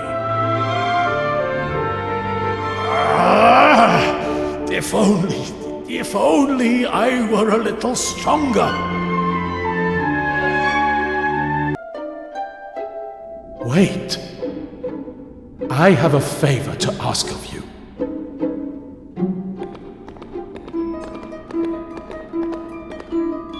Many years ago, I was a member of a tribe called the Roamers. Our purpose was to seek out and restore the Almighty. My role was to play the Torben during the restoration. Alas, I was selfish and greedy. I broke the laws of the tribe and had no choice but to leave. I have been trying to atone for my sins ever since. This is why I vow to help any who suffer at the hands of monsters.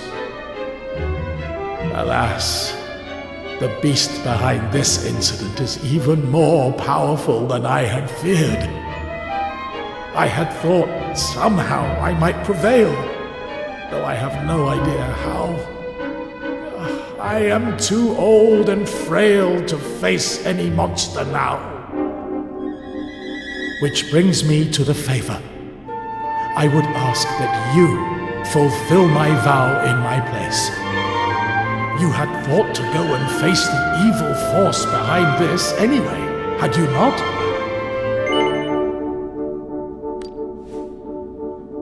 Yes, I thought as much. You know, you remind me of some people I once met. Selfless souls who came to my tribe's aid and asked for nothing in return. It was a long time ago. I do not quite recall those brave souls' faces, but I will never forget that strength of will, the fire in those eyes. You have that same fire, and that is why I am making this request of you. So, will you do it? Will you help me to fulfill my vow? Very well. Then I will do all I can to help you in return. There is a raft at the bottom of the tower. I thought it might prove useful. Please, it is yours. You should take this with you also.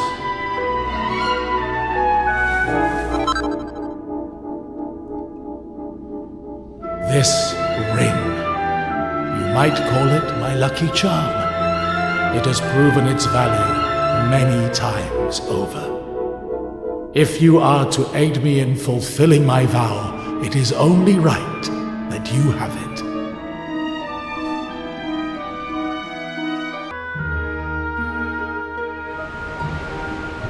You puny humans took your time. Surprised? You should know that this citadel is Greycross's playground. I was already well aware of your presence, and of your reasons for coming. Now, I suppose you've met some of the pathetic souls I keep imprisoned here. Perhaps you're wondering why I force their broken spirits to remain. Well, first of all, they make passable lookouts, but more importantly, they make excellent playthings.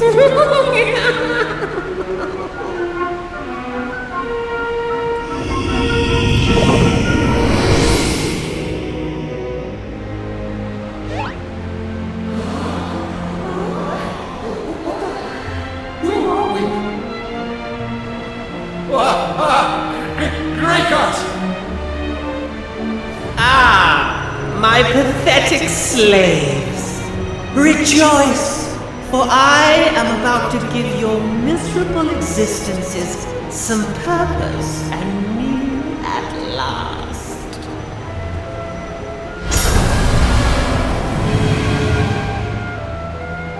Now fight! Fight for all that you are worth!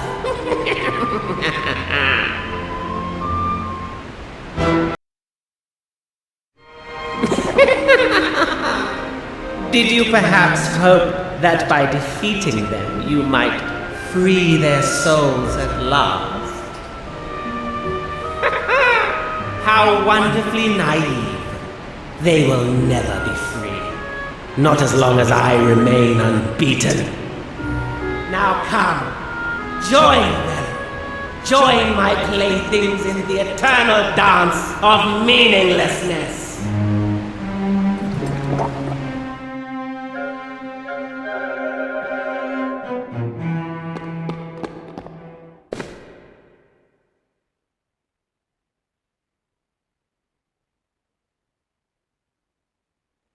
You! Who are you? What is the meaning of this? It seems I made it in time. This is good.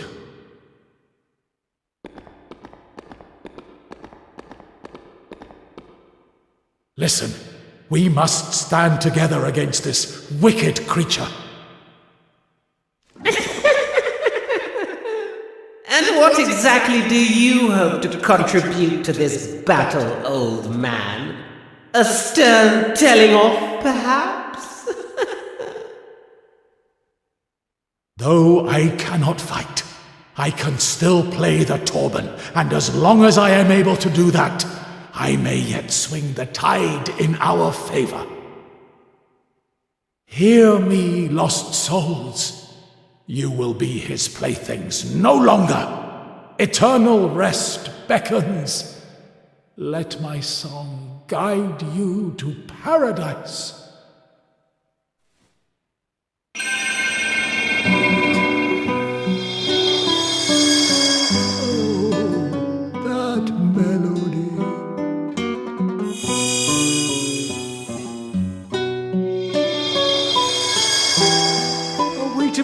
released at last, unbound from our shackles.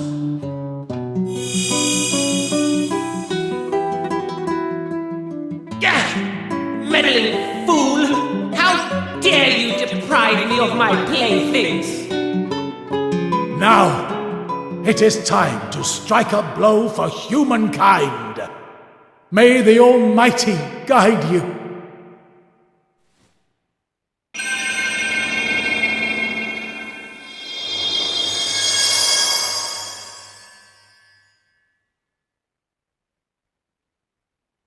Impudent fools!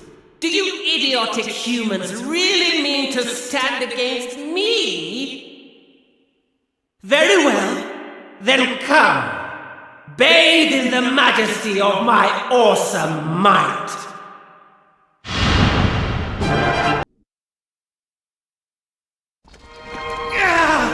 How? Surely you cannot have defeated Gregos. No. No! I refuse to accept this.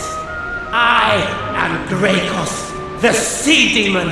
I will never be defeated by mere humans. You insist on making life difficult for me. Well, two can play at that game.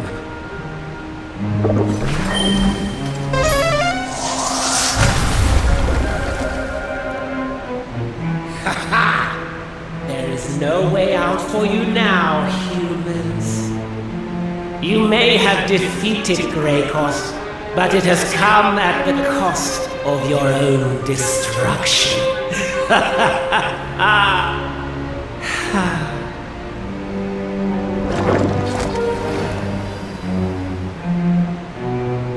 Curses. The walkway is no more. Friend, I fear we may be doomed to remain here for all eternity.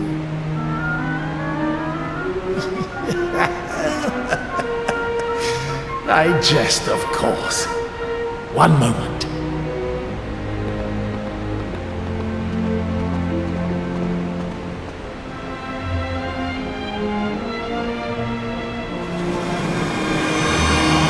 It is time for us to leave this place. Come.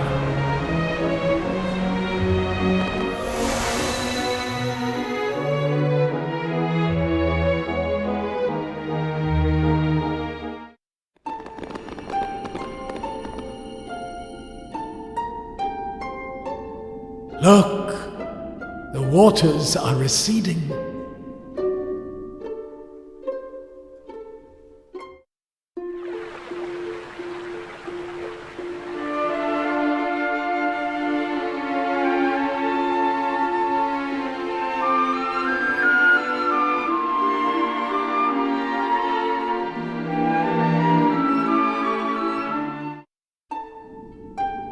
The people of this area are saved, and all is thanks to you.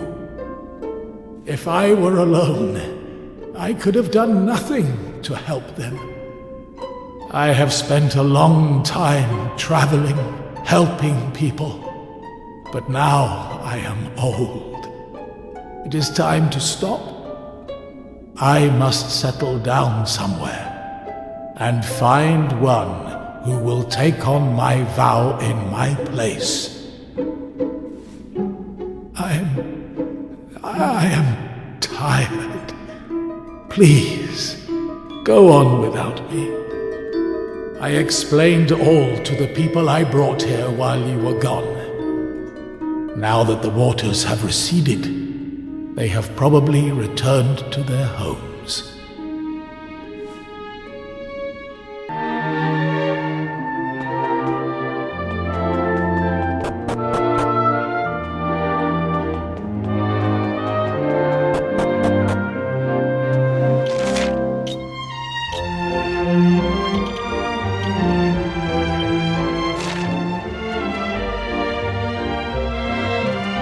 Un momento! Wait!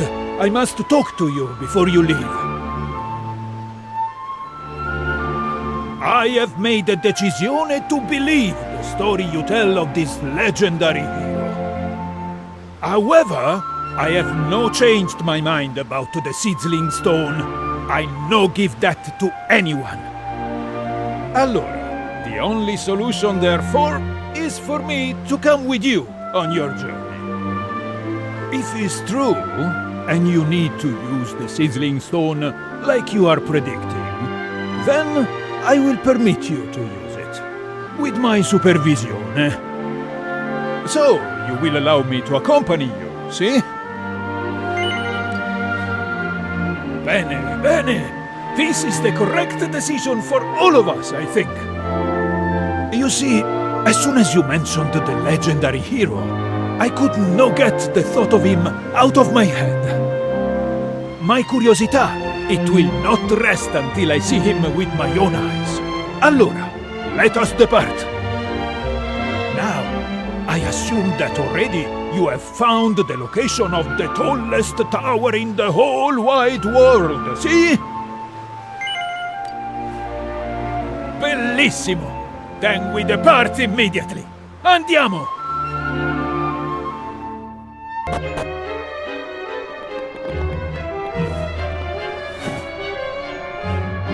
Bene.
But I know not what hath become of the world. I know not how much time hath passed. Indeed, I know not the outcome of the Almighty's battle. Did he prevail? Doth he yet rule over this realm? Doth he have need of me, whom once he called hero? Friend, art thou the agent of deliverance who hath freed me from my prison?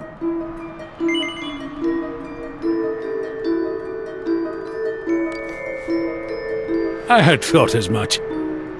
Thou hast my thanks, brave warrior. Allow me to introduce myself. I am Sir Mervyn, humble knight and hero of the people. Now, there are things I must know. What of the battle twixt good and evil? Willst thou tell me what hath become of this world?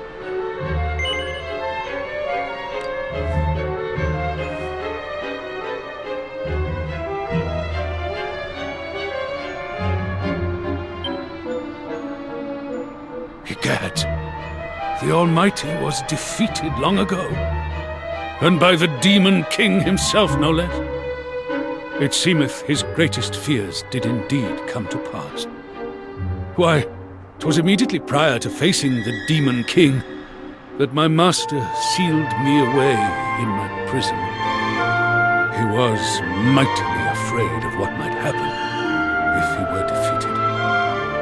Of this, our beloved world falling into ruin at the blighted hand of his nemesis. 'Twas to this end that I was imbued with the strength to resist the great evil and placed far from harm's reach. I was to be his last hope. if all were lost.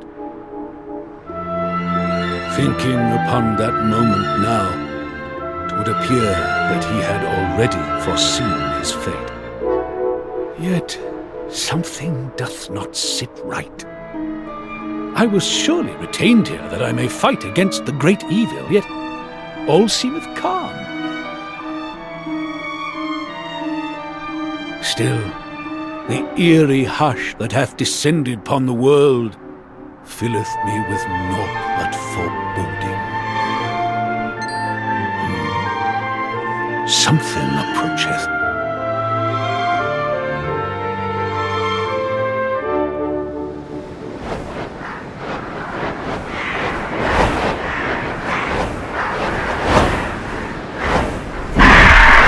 Wait a minute! Are they? Monsters, and no place to run. Is this a sign, my lord? A sign that I must needs raise my sword?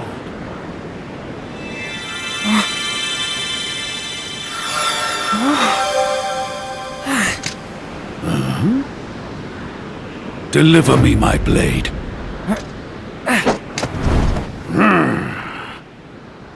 Prithee, stand down, my young friends.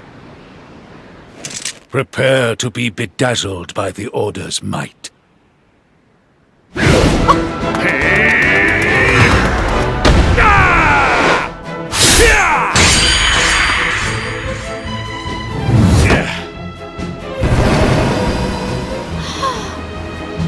That was... My lady.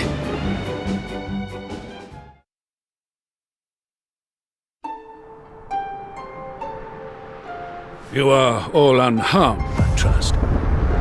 Alas, I fear that monstrous company must have received word of my return, and assembled at the tower accordingly. A most worrying omen.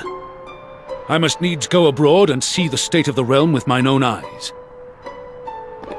As such, I must humbly request that thou allowest me to accompany thy band of brave adventurers. Willst thou allow it?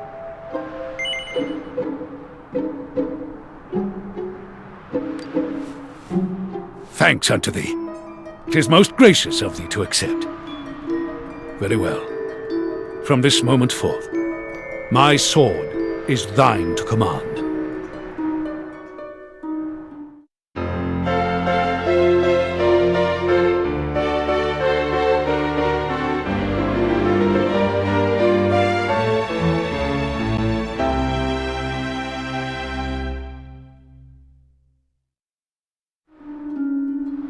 Incidentally, it would appear that this curious object was also sealed away alongside me.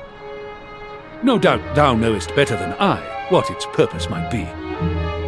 As such, I believe it may be better for thee to take possession of it.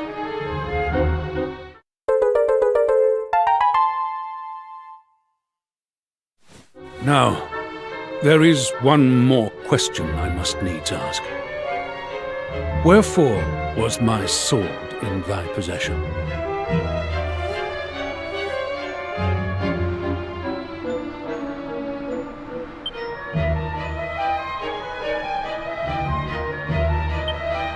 Verily, these words touch my heart. It hath been an age since I fought side by side with my brethren. Now they have fallen, and only I remain. I must needs honor their sacrifice by fulfilling my mission.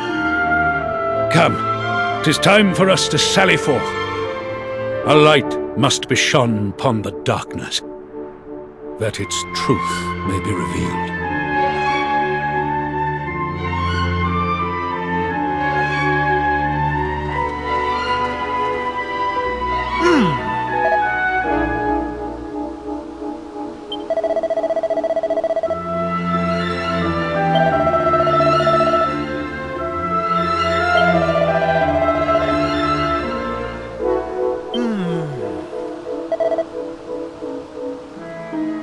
Forgive me.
Isn't she lovely?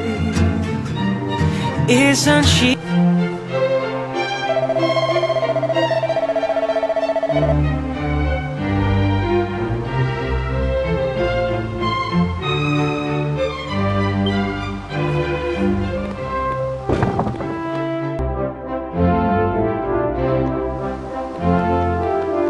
A moment.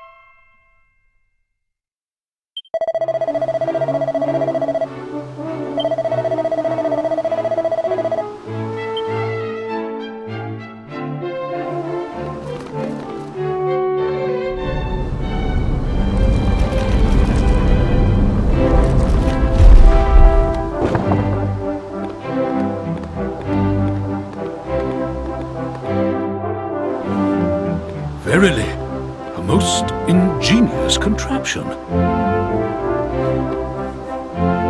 Incidentally, I am reminded that this kingdom hath something of a reputation. Indeed, I had been led to believe that she was a haven for the arts, her streets filled with sweet music from morn till dusk. Alas, 'twould appear that I was misinformed. Perhaps it has changed since your day, Sir Mervyn. That is what cities do. Meaning that once we restore it in the present, we may well find ourselves in a musical paradise after all.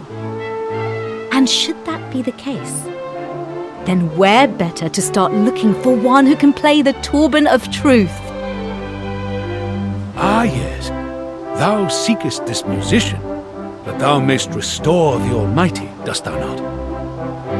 A noble aim, but we must needs focus on the present for now. Let us deliver the Queen Mother's missive to the Grand Conjuratorium. Doing so is certain to bring us one step closer to our ultimate purpose. Sally forth, my young friends.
What is it?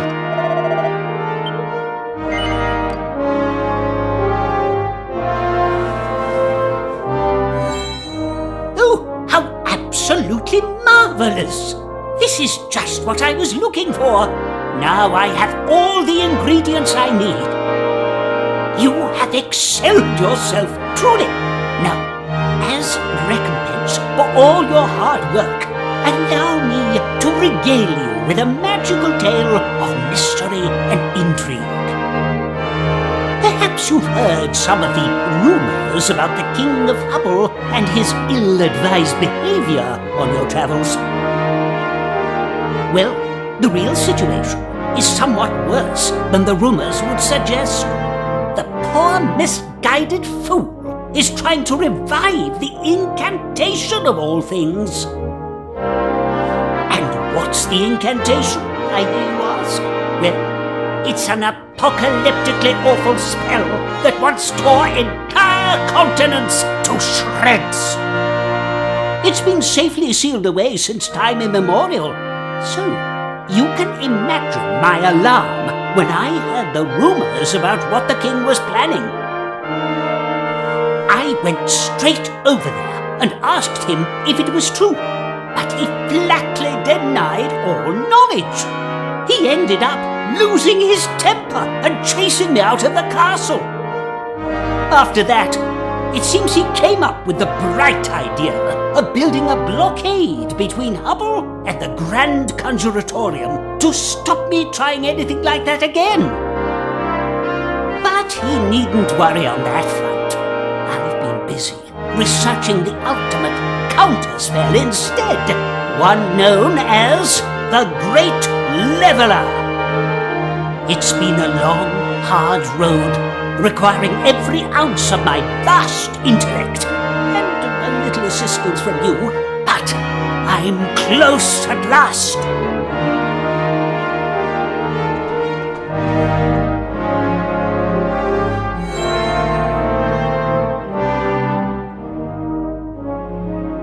Very close, in fact. As luck would have it, you are about to witness the completion of one of the greatest thaumaturgical concoctions this world has ever seen. Hold on to your hats.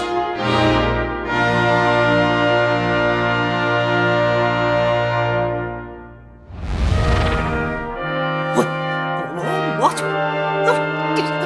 Surely not. No! Blast it all! It was almost perfect! I was so very close! But with a spell as mighty as the Great Leveler, almost isn't good enough. It sounds as though this kingdom is doomed if the king succeeds in his magical endeavors. If we want to restore Hubble in our own time, we have to do something to stop him. That's right. Absolutely spot on, young lady. The fate of our proud nation hangs on the question of whether or not I can conjure up the Great Leveler. And I'm going to need your help. Now, the first thing I want you to do is head back to Hubble and try to delay the king's work on the incantation in any way you can.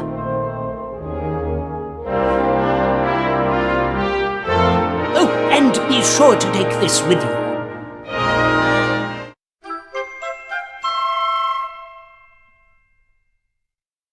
I don't endorse just any old idiot, you know. You should count yourself very lucky. That little chit will get you past any guard. They won't dare stand in your way. In the meantime, I shall expend all my energies on completing the counterspell. Thanks again for all your help. You're an absolute brick.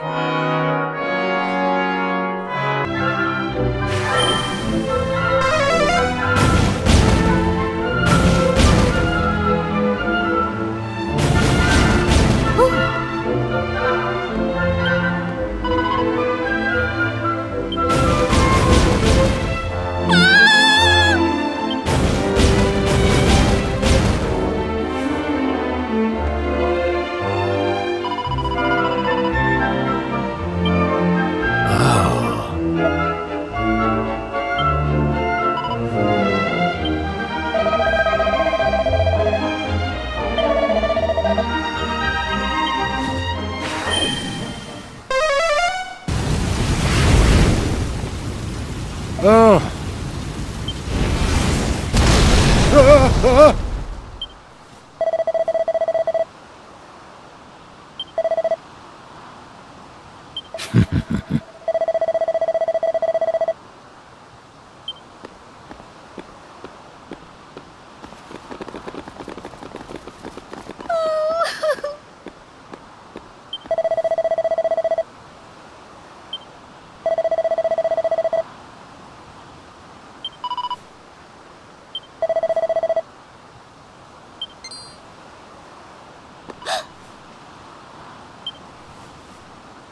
Oh.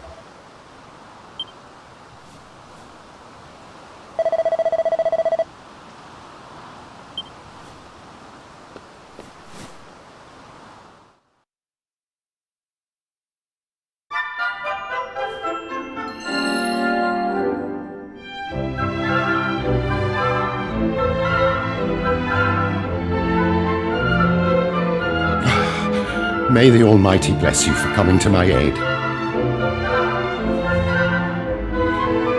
But who was that man? And why did he hurry off toward the castle? I fear he may have some business with His Majesty. But what can Hybris be thinking?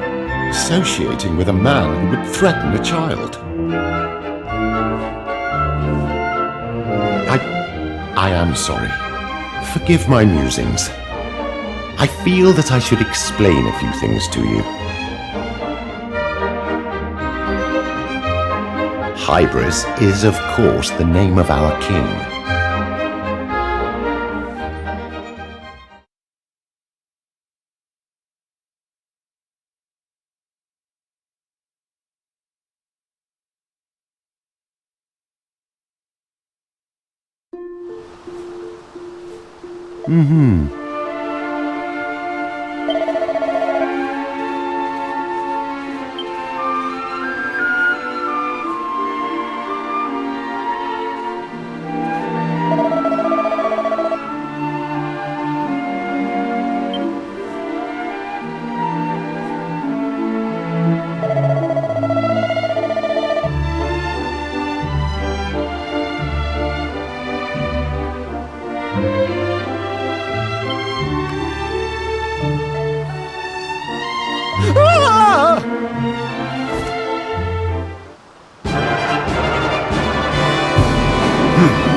Our kingdom did indeed fall to the Ruckers, and we were forced to live in misery as a vassal state.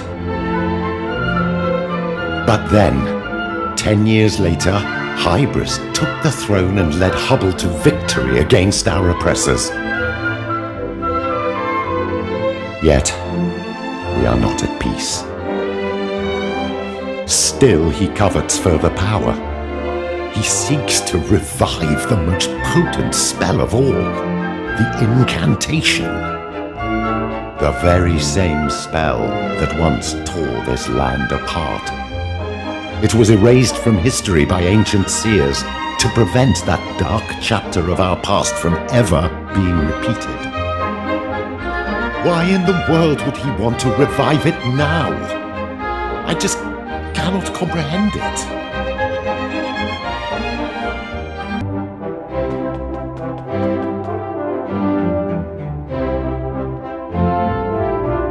Who the devil are you? And what do you think you're doing, interrupting me like that? Do you think any passing vagabond can simply waltz in here and demand an audience with me?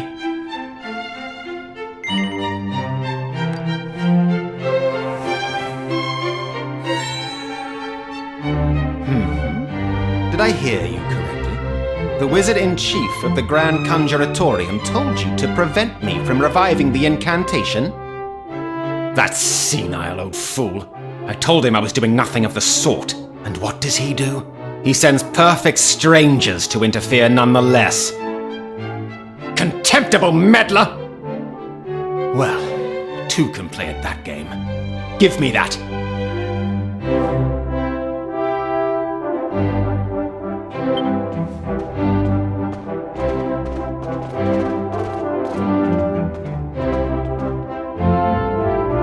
My sincere apologies for keeping you waiting, Your Majesty. I have brought you what you requested. Here, take it and see for yourself. This is it? You found it. You actually found it. The incantation itself. I still can't quite believe it. To think that somewhere out there this existed all along. Can it really be true? It is true, I assure you. Now, shall we head for the Inquisitory? The time has come for you to enjoy the fruits of your labors. Your Majesty, wait! We still have much to discuss. Look, I admit that I lied to you. But what of it? I am the King of Hubble, and you have no authority here. Now, listen well, travelers. True peace can only be built on a foundation of true strength. And the source of this strength is me, and me alone. Now get out of my way. Your Majesty, you are truly worthy of wielding the power of a veritable god of destruction. Now, you had better make haste for the Inquisitory. I shall deal with our unwelcome guests.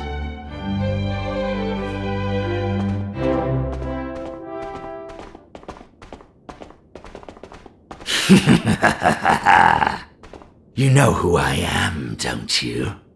You must have heard of the envoy on your travels. Well, my work here is almost done. Hybris will incant the forbidden words, and the god of destruction will be born. I will have done the Demon King proud. Not that you will live to see any of this come to pass, of course. Prepare to burn, hapless fools!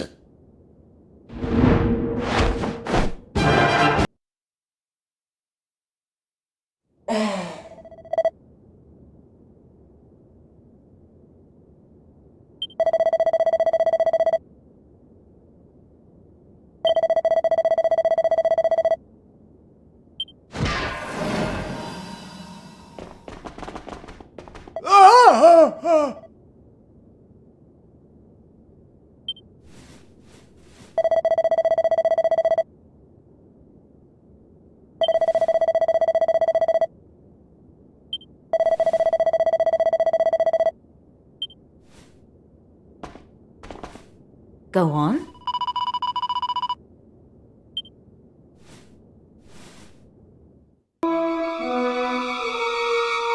Can this be...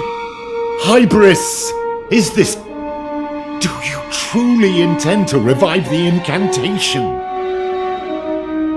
Your timing is impeccable, Martin. We are just about to bear witness to the birth of a power beyond the imagination of any god or man. Your Highness, according to the spellbook, there remains but one ingredient to add. Well, add it then, damn you. Yes, Your Highness. Please, you mustn't do this.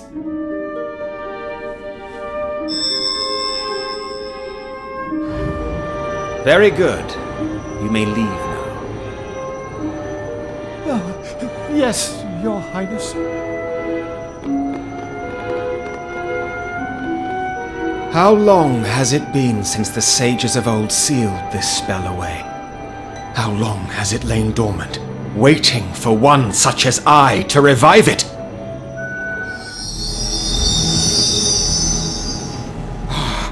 I can feel it. I can feel the power surging through me.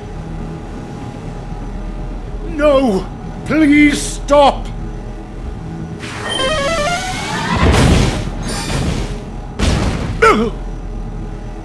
None shall stand in the way of destiny. None shall prevent the rebirth of the greatest of all spells. Stop, I tell you! This is madness! This can only lead to disaster! Listen to me, Hybris, you are not in your right mind. Oh, you think so, do you? From where I am standing, it is you who are refusing to face reality. Remember what we lost. The friend we could not protect. You may have forgotten, but I have not.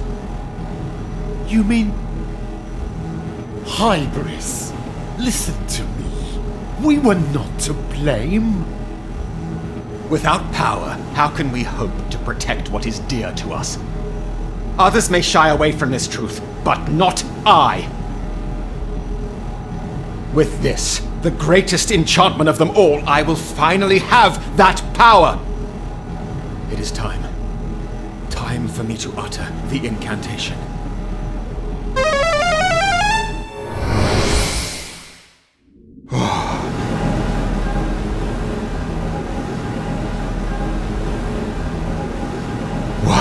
What is this? What is this power that courses through my veins? Let us find out.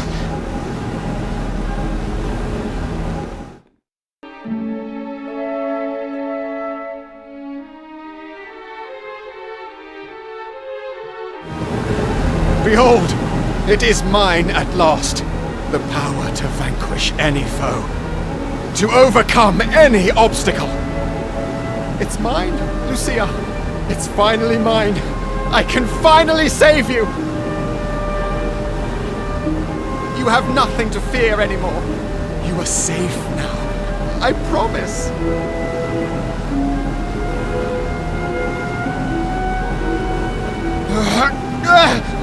What's going on? This power, it's too...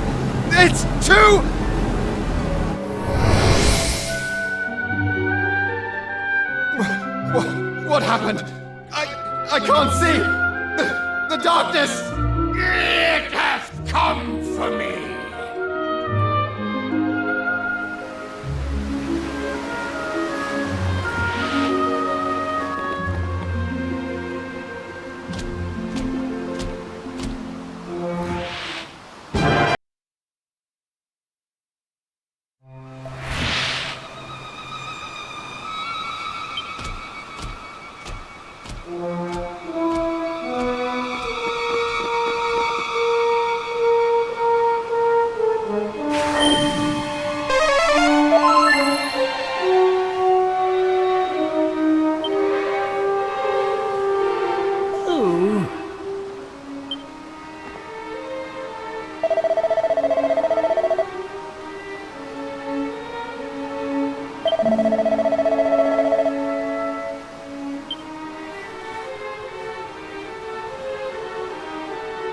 No.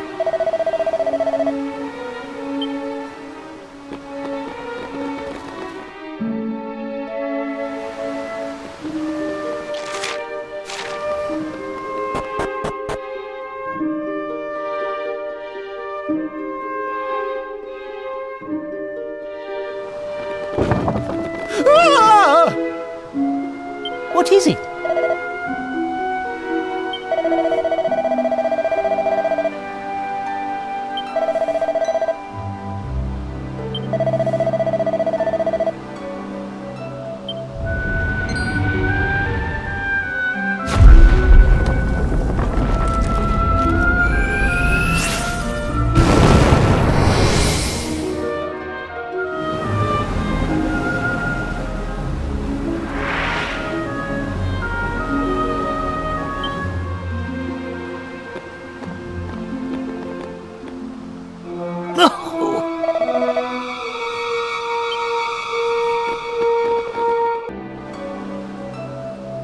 Quite.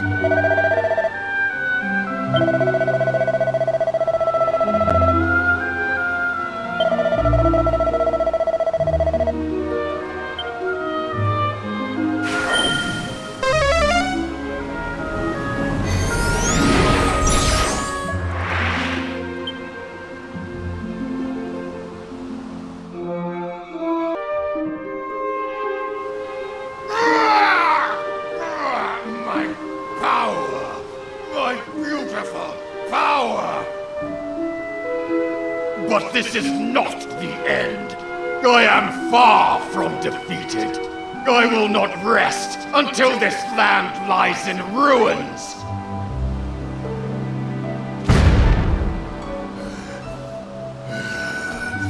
I must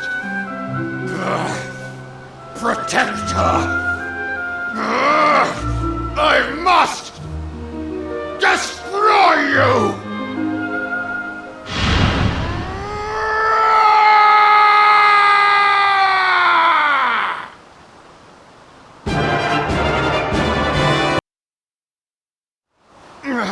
No, I cannot lose it.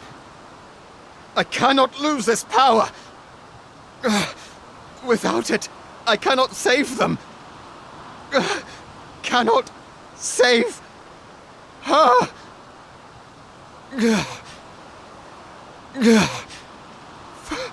Forgive me. I failed you. Again.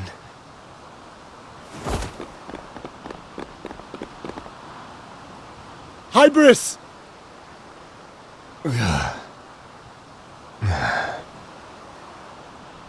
He is still breathing. As are you, may the Almighty be praised. You have my deepest thanks, and those of the people of Hubble too, I'm sure. If you had not been here to defend us, I fear that our fate would have been sealed. But now is not the time for such things. We must tend to the wounded. Guards, carry the king to his chambers. And do not forget the wizard-in-chief. He is on the upper level. Ensure that he is well looked after.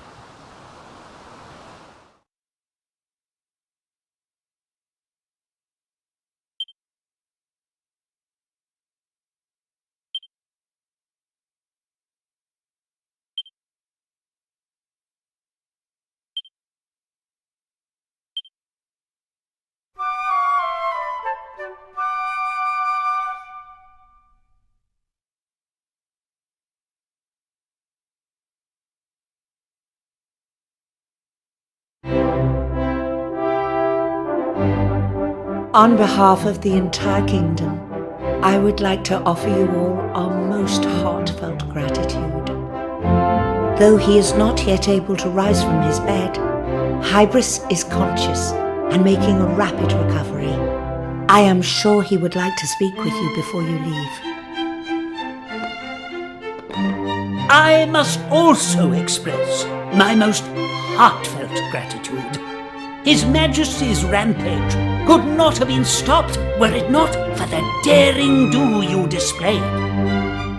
It's no exaggeration to say that you have saved the Kingdom of Hubble. You are our saviors and our heroes. Now, I hope you don't think me impertinent for asking, but why did you decide to come here in the first place?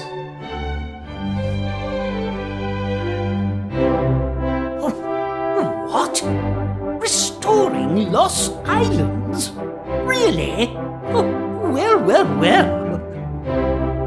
I'd ordinarily find such a claim rather hard to believe, but you have already proven yourselves to be far more capable than I first thought. In light of which, I think it's only right that I teach you the mighty spell I have spent so long sweating over, the Great Leveler. I revived this ancient spell in order to protect people, and I can't think of anyone who'd make better use of it than you. I should warn you, though, it's not quite the finished article, as you saw for yourselves. Still, there's no harm in giving it a try if you ever find yourselves in a similarly sticky situation again. Abracadabra, abracadee. Nearly there now. 1, 2, 3!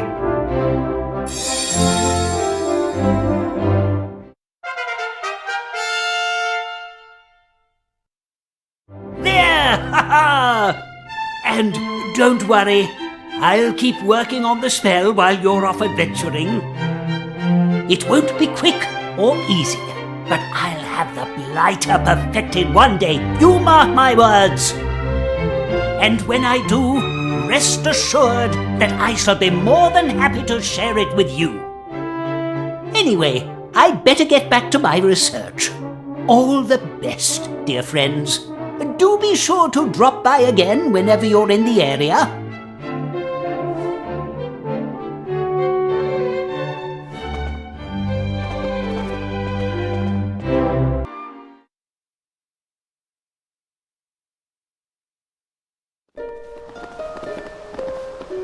I don't know about you lot, but I'm exhausted. Indeed. I doubt anyone could save a nation of that size without needing a rest afterwards. I'm tired and sleepy.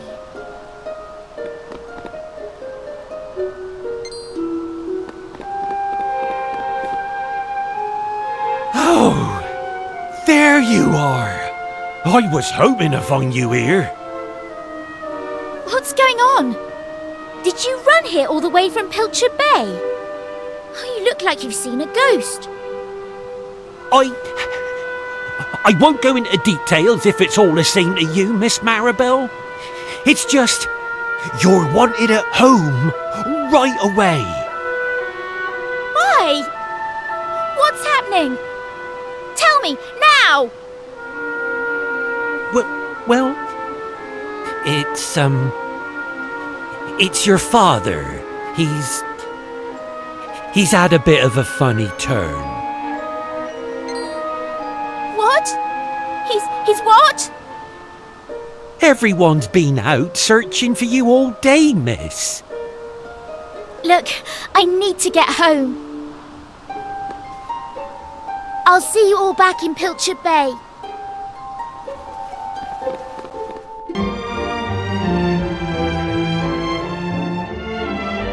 Let me explain everything one more time, Maribel. The good news is that your father's life is not in any immediate danger.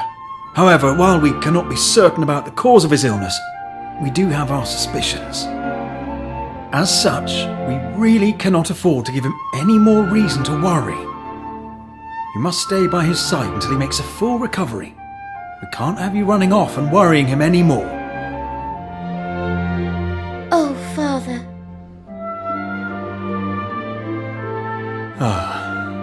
I suppose you heard all that, did you? You must understand that Maribel cannot shirk her duties here.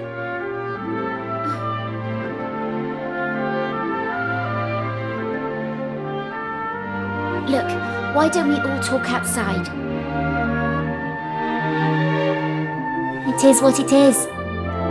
Sorry, But I think my adventuring days are behind me now. Father needs his dutiful daughter by his side to help him get back on his feet. Here, you can hold on to my stuff.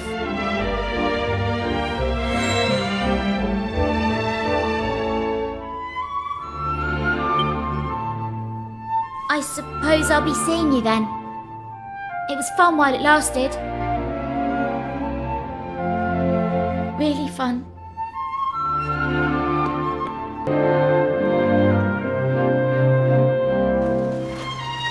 Wait! Don't you go running off just yet! Phew. I can't believe you were going to leave without saying goodbye! Ah, if it isn't the young master's noble matron. How might we be of service to thee? Well, since you've come all the way back to the village, I thought it might be nice to have you all over for a lovely fish supper. What do you say?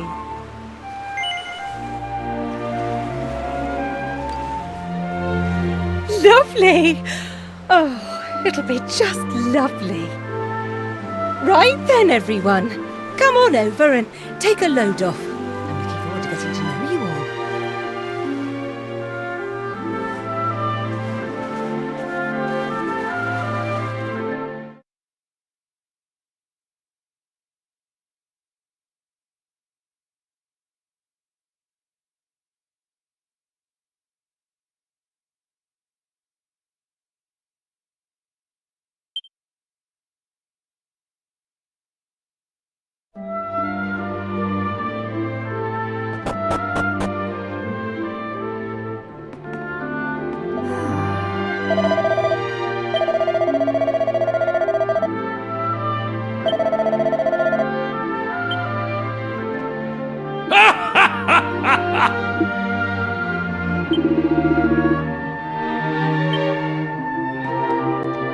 Oh.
Sorry to make you leave in the middle of all the fun, but I just wanted to have a little chat to ask how things were. A mother can tell, you know. This business with Maribel is weighing on you, isn't it? Well, it's no surprise. You and Maribel have been thick as thieves since you were knee-high to a grasshopper. I don't suppose you remember the promise you made, do you? Your promise to Maribel, I mean. No. Oh, you were just a little fingerling back then. It must have been, about 10 years ago now. The rain came bucketing down that night. You see, a storm was on its way to the island.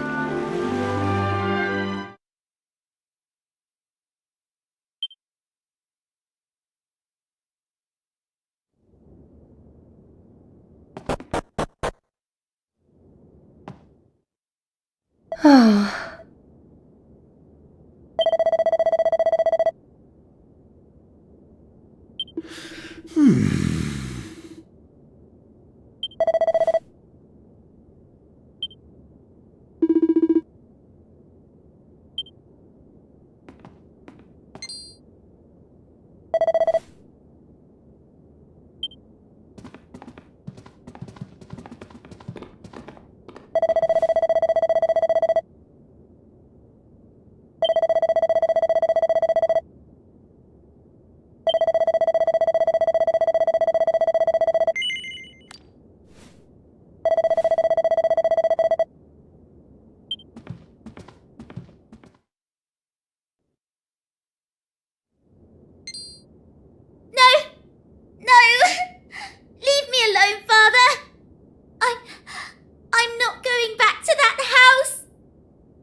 you saying anything? Father? You! Did you hear all that?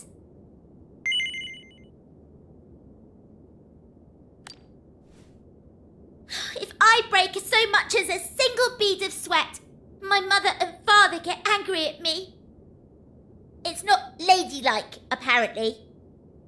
They're always telling me I'm a good girl, and I just have to put up with it.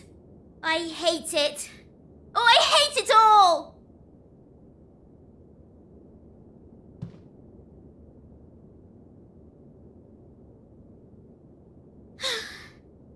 I just thought, you know, maybe if this boat could take me far, far away somewhere. But I suppose that was too much to hope. I'm going home.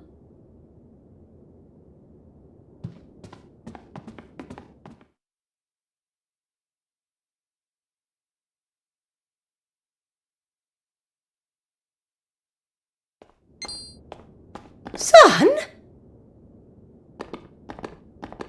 What did I say to you? You're supposed to be safe and sound at home. Please don't be angry with him. Maribel! Oh, my dear little goldfish. Where have you been? Why did you go out on your own? You're normally such a good girl. Why would you do such a thing? Don't you know how much you made your mother worry? I'm sorry. My boy, you are the hero of the hour. Oh, 1,000 thank yous for finding our dear little Maribel. Well, indeed, I believe this calls for a reward. Tell me, is there anything you desire? Anything at all? Toys? Treasures? Why, I'd even buy you a boat. Come now, there must be something. Spit it out.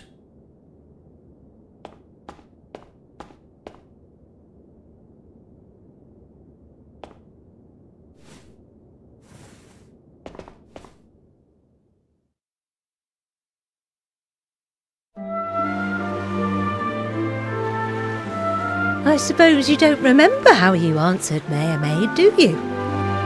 Well, I don't think I'll ever forget. You looked up at him and you said, I don't need anything, but there is something I would like. I'd like you to let Maribel do what she wants. Let her play with Kiefer and me. And let her sweat as much as she wants, please. And one day, when I go somewhere far away from here, I promise to take Maribel with me. If that's what she wants, of course. Oh, Maribel's a sweet girl. She's always trying her best not to put anyone's nose out of joint. Saying what she really feels doesn't come easily to her. Hence all the bluster. It's easy to mistake for selfishness or insensitivity, but if you ask me, it's a shield she uses to hide behind. If you want to keep adventuring together, I think you should be open and honest, like you were all those years ago. After all, I'm sure she still remembers the promise you made, even if you don't.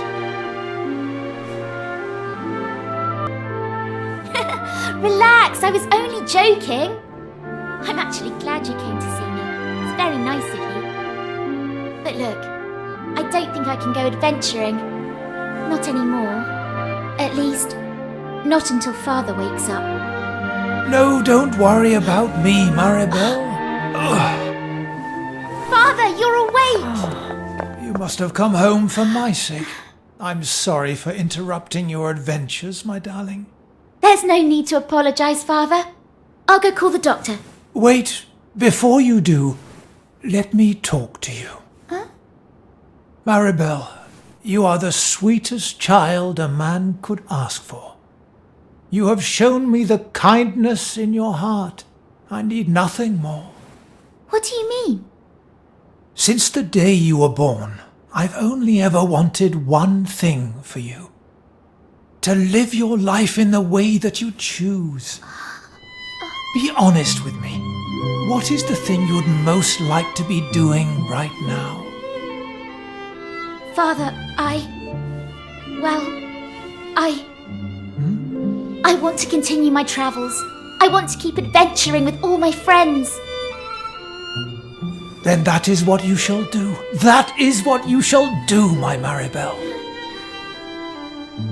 Young man, you made a promise to me, and I expect you to honor it.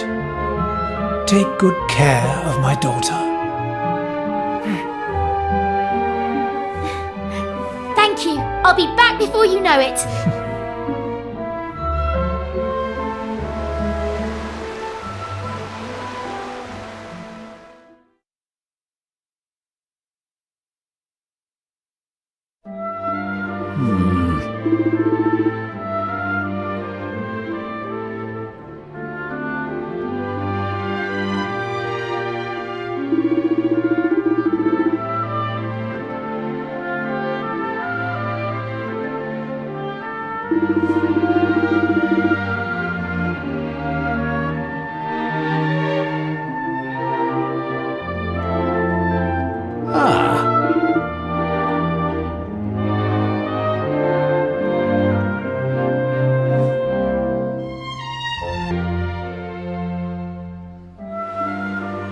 Pushing your luck a little, aren't you? Just how long were you planning on making me wait? Knowing you stayed up all night mucking about and couldn't get out of bed. Am I wrong? Oh, it's a wonder you can even dress yourself in the morning. Goes to show, doesn't it? You'd be lost without me. That's why I'm coming with you. It's painfully apparent that someone needs to keep you on track. What's that, Maribel? You're going to come travelling with us again? Really? Well, I wouldn't have the heart to say no. Not after a certain someone came over in tears, telling me how lonely they were without me around, saying they'd do anything to have me back.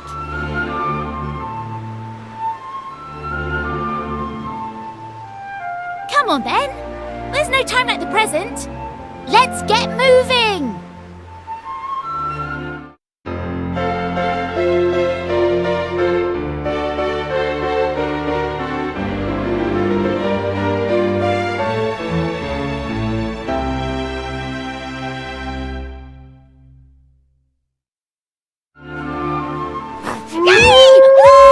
I'm so happy!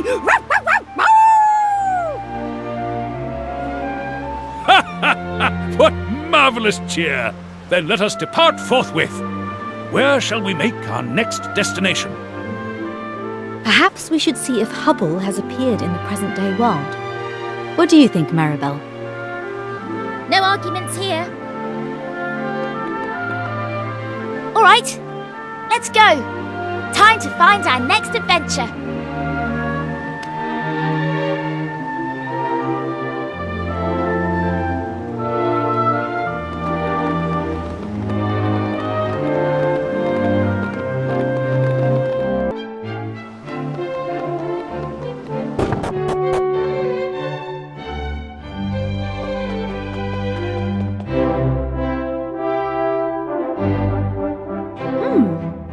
Visitors? Well, I suppose I should tell you my name at least. I'm Euphonia, Queen of Hubble. You will find my subjects to be most welcoming. And if you're lucky, they may even sing for you. Now, go and take a look around the kingdom, why don't you? I wish I could. Oh! Gosh! I just realised this is the first time I've spoken to someone my own age in I don't know how long. I spend every day dealing with boring grown-ups, you see, and it does get rather dull. Now, may I ask you to introduce yourselves?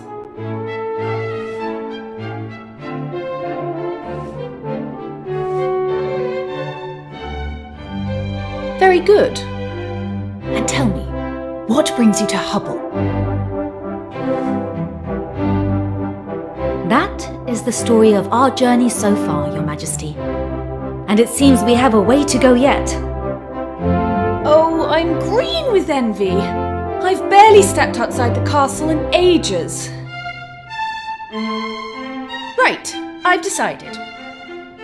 I have an announcement to make. In honor of meeting someone my own age for a change, I'd like to give you something. It's a gift I hope you'll cherish forever. The gift of friendship. Isn't that nice of me?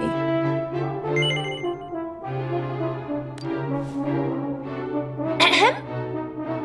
I hereby declare that from this day forth we shall be friends. And that makes it official. Feel free to drop by whenever you like. I'll always be happy to hear more about your travels. And please, do treat me like I was really one of your friends. That's an order. What's that?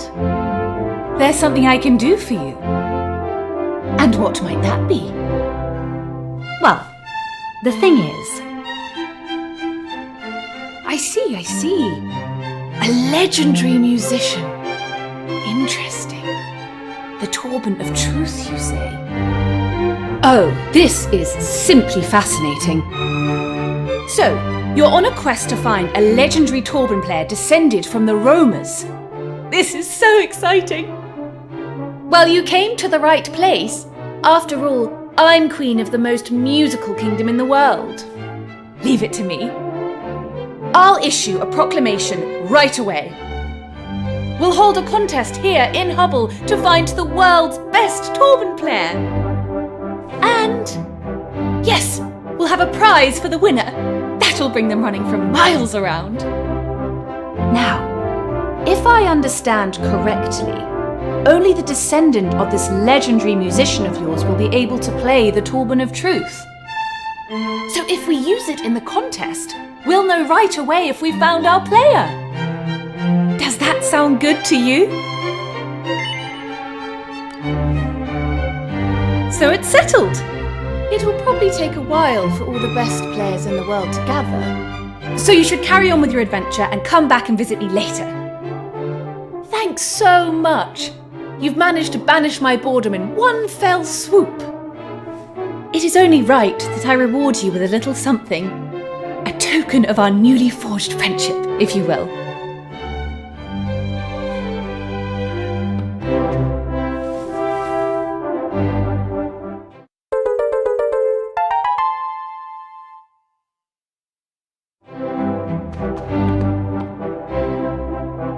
I trust it is to your liking. It is one of Hubble's finest treasures. I hope it serves as proof of our bond. And since we are now friends, you may henceforth dispense with the formalities. Just call me Euphonia.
Flowers growing upon the cliff tops, Fidelia. Wherefore dost thou not fly up to pick them? Must thou always insist on scuttling around on the ground like a lowly insect? I have told thee countless countless times. I cannot fly. But Fidelia, thou art the daughter of the Praetor. How can the child of the most esteemed of all the Cirrus lack the joyous gift of flight? Thou knowest full well that I am not truly the Praetor's daughter. I am not of the Cirrus. I am but a foundling. So thou admittest it! Thou belongest not here! Foundling, groundwalker, scuttlebug!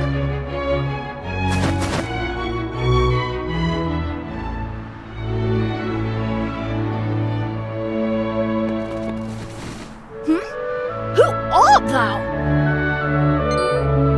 'Twould seem that Fidelia is not the only scuttlebug here present.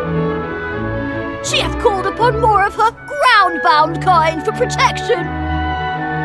Come, let us leave them to their chitterings.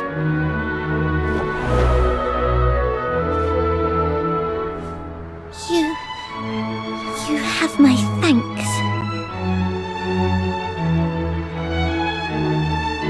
My apologies, but I must return home, lest my sister scold me most cruelly.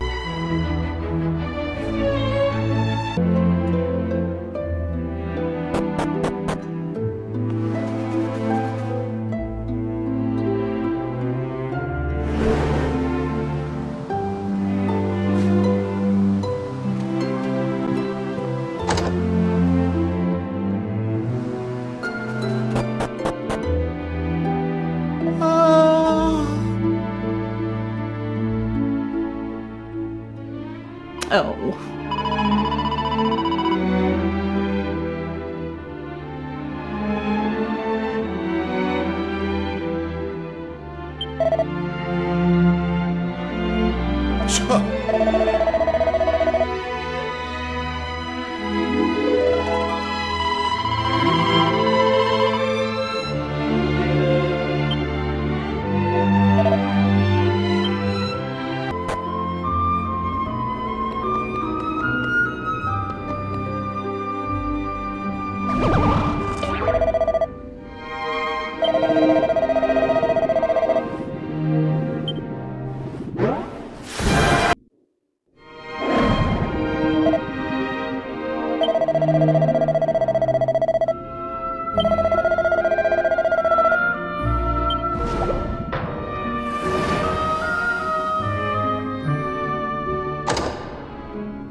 I beg thy pardon.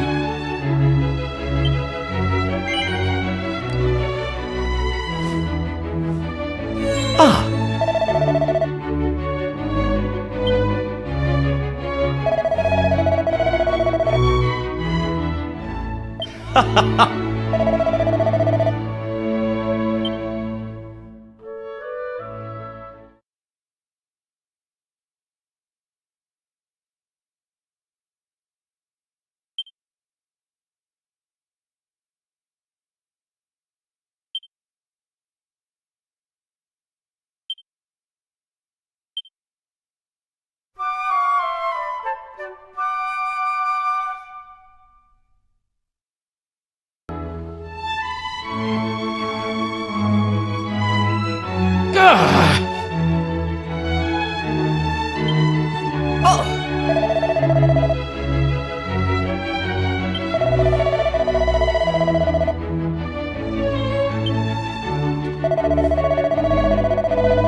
What? Oh.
Help! Help me! Please! Somebody! I do not wish to die.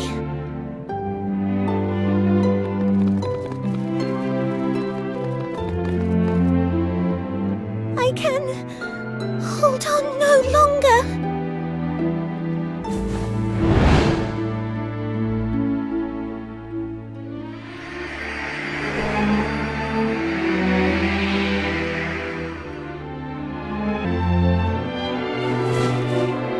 Thanks.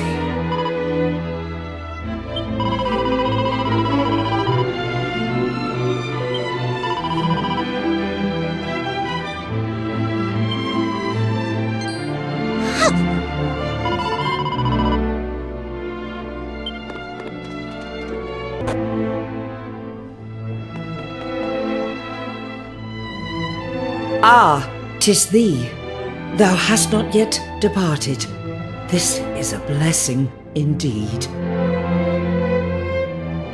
While I quarrelled yet again with my foolish son, the winds did cease to blow.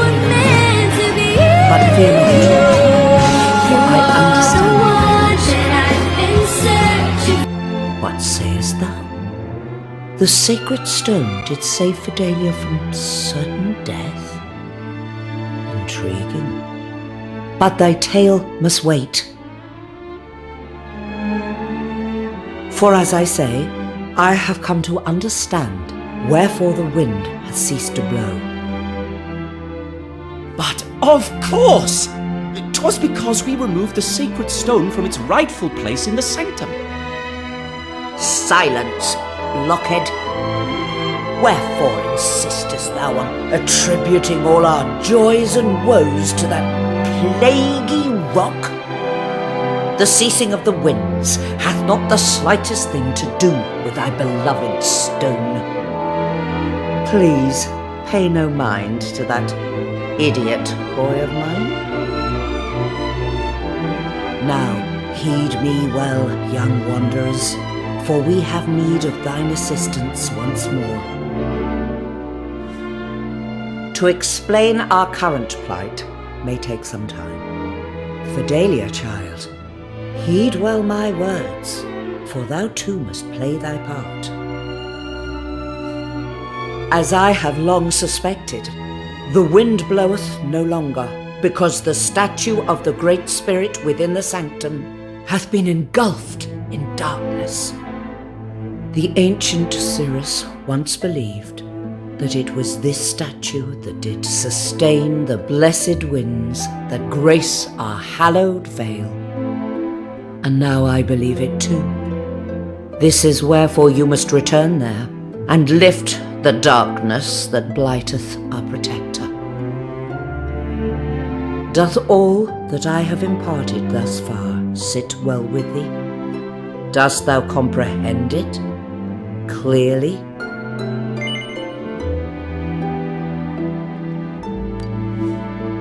Very good. But there is one final complication. The statue lieth beyond a door which only those of Cirrus blood may open.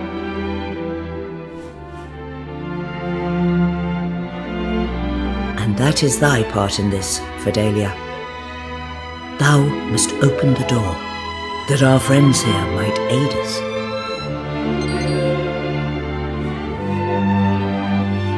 But 'twill do no good for me to be there. I am not of the Cirrus.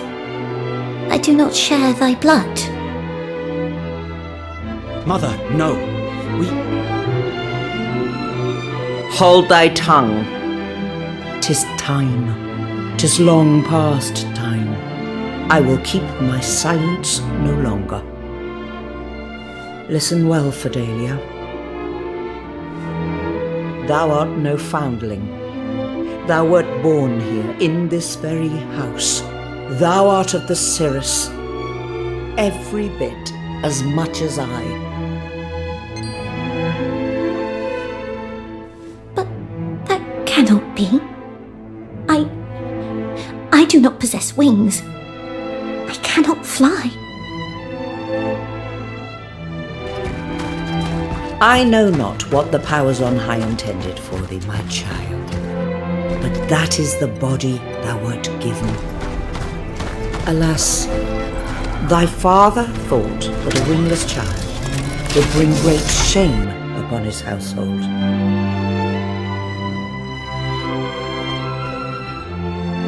I am sorry, Fidelia.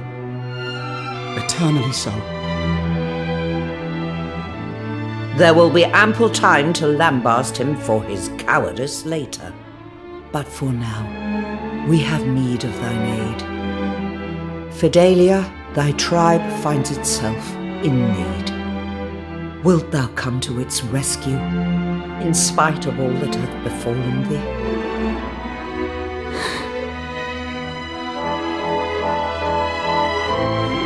I will. I cannot stand by while my kinsfolk suffer. Then it is decided. Thou wilt accompany our guests to the sanctum. Now please, you must hurry. Time is of the essence.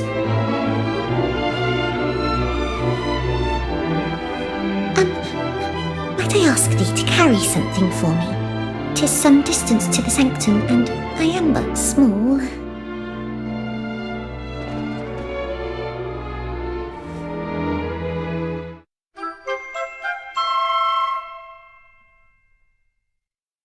I hereby entrust Fidelia to thy care. I pray that thou wilt take good care of her.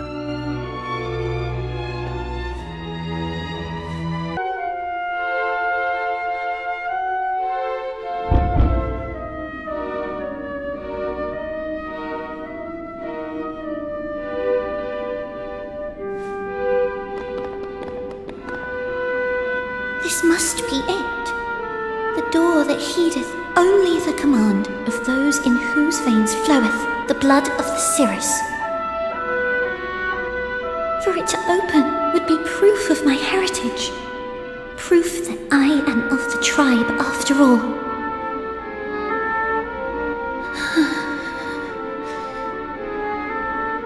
Please, I beg of thee.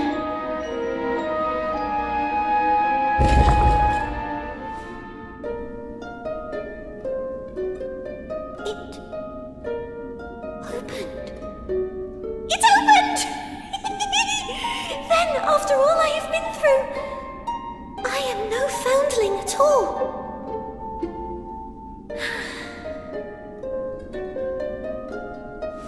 'Tis a miracle, or something of the like. In any case, we must press on.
Well, well. The winds of change have certainly been blowing around here.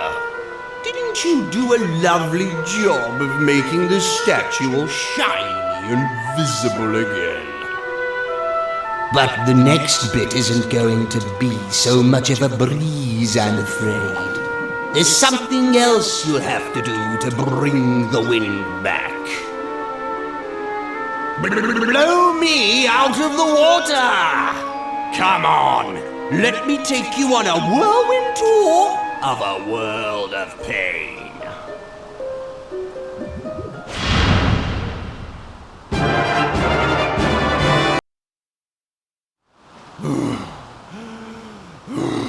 I should have stormed that one.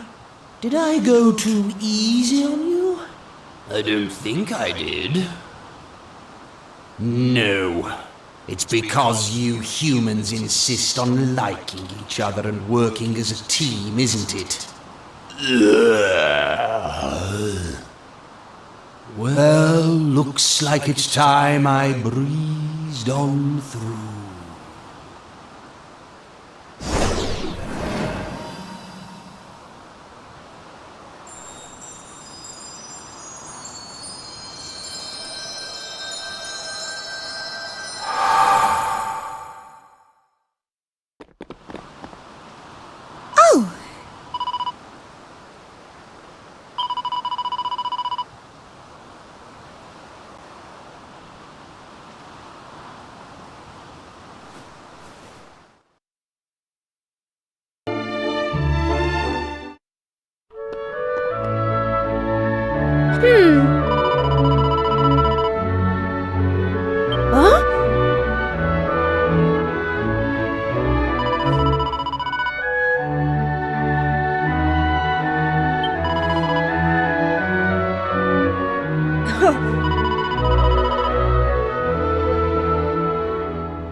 Fidelia, my dear, and thine esteemed escort, Chat, we gon' do thou art that. returned to us. How do we go down? Okay, we gotta go over here and The then go down. blessed breeze of Aeolus Vale doth blow freely once more, and all is thanks to thine efforts.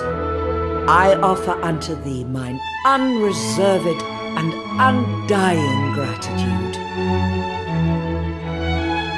Dear child, the events of these past days must have been distressing indeed. Oh, 'twas no great hardship. Poppycock! But neither knowest, thou art the source. Who the hell is this? We're going to the door. I got my Paul Mitchells. Long pants long.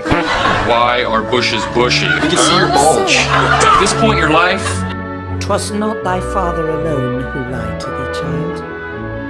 I too was to blame. And for that, I can only apologize. Prithee, Fidelia, do not despise us too thoroughly, for we did only what we thought best. Despise thee? How could I despise my own flesh and blood? I feel neither malice nor bitterness. Indeed, I have never been happier. My father is, after all, my father. Child, thou art a miracle indeed. We do not deserve thee. Prithee, grandmother, let us talk of such things no more.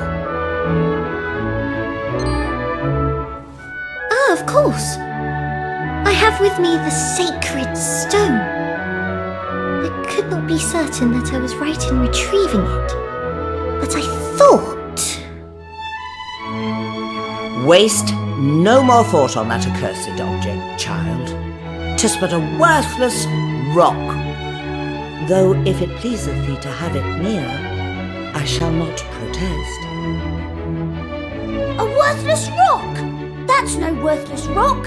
That's the least worthless rock I've ever seen.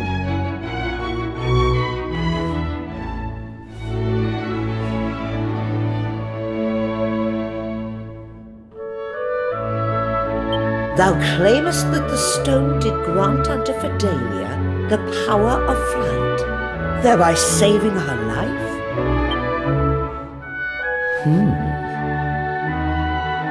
Perhaps thou hadst better come with me, child.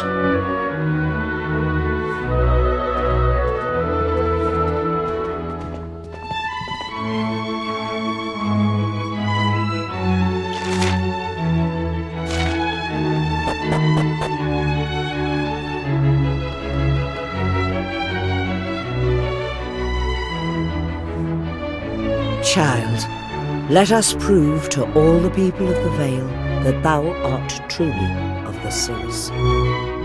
The power to fly freely through the air would render thee indistinguishable from thy brethren.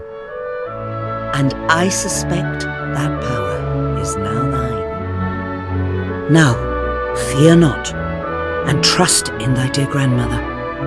Shouldst thou falter or fall, I shall aid thee.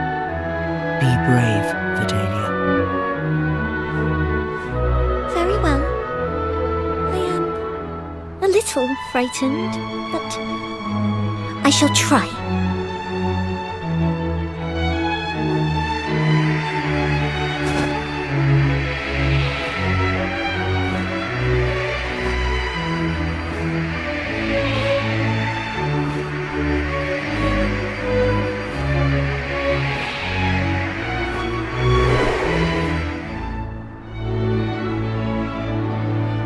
Fidelia, child, this is a happy day indeed. I could not have been more wrong about the stone. 'Tis no worthless rock, but a worker of miracles. Thanks to its powers, thou canst at long last stand tall and look thy fellow Cirrus squarely in the eye. The stone is thine now. 'Tis only right that thou shouldst have it. I shall brook no talk to the contrary. After all, were it not for thee, we Cirrus would surely have perished.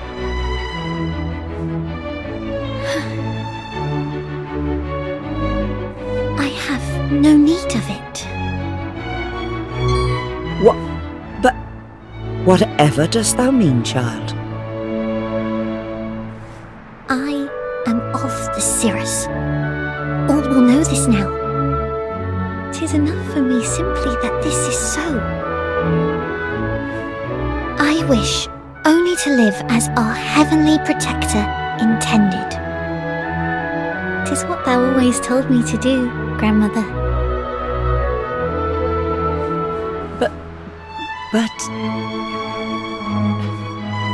thou art correct, of course. Might I suggest another use for the stone? By all means. What hast thou in mind? I should like to present it to our most gallant guests. in return for preventing the fall of the Cirrus.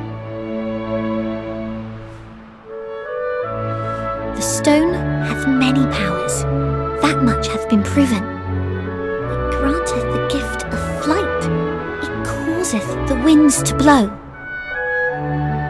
'Twould surely prove a boon to adventurers on a journey of such great import as theirs. We have scant use for it now, I suppose. Very well. If this is what thou wishest, child, I shall not object. It is. As a mark of our enduring gratitude, I hereby present to thee the sacred stone. May it be of use to thee on thy quest.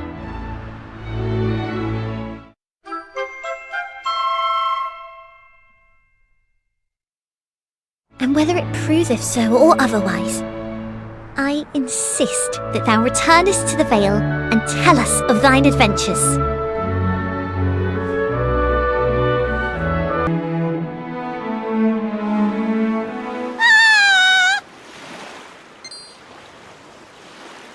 What was that? Verily, we must investigate.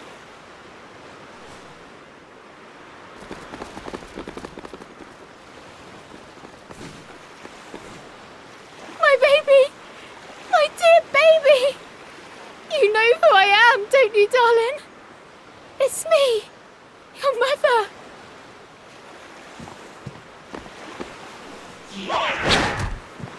Alma! Are you all right? Please, dear, you have to listen to me. I'm sorry, but the child doesn't know who we are. I know. Of course I know, but it's our baby. Our little one. I can't just give up. Ugh! Why? Why? Why did this have to happen to us?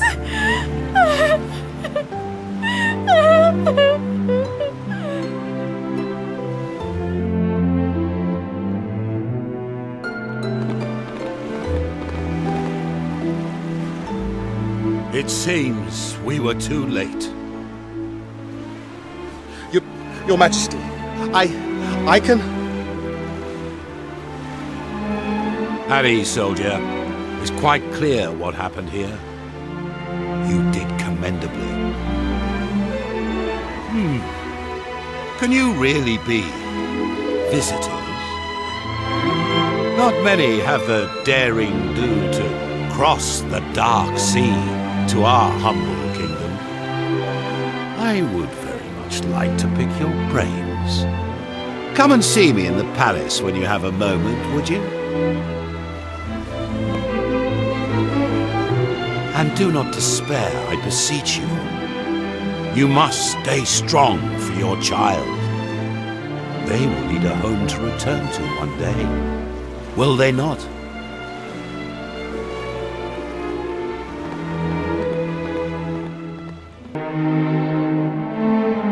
Greetings, travelers. You must forgive me if I startled you earlier. Please allow me to welcome you to our kingdom. I am King Buckingham. And what might you be called?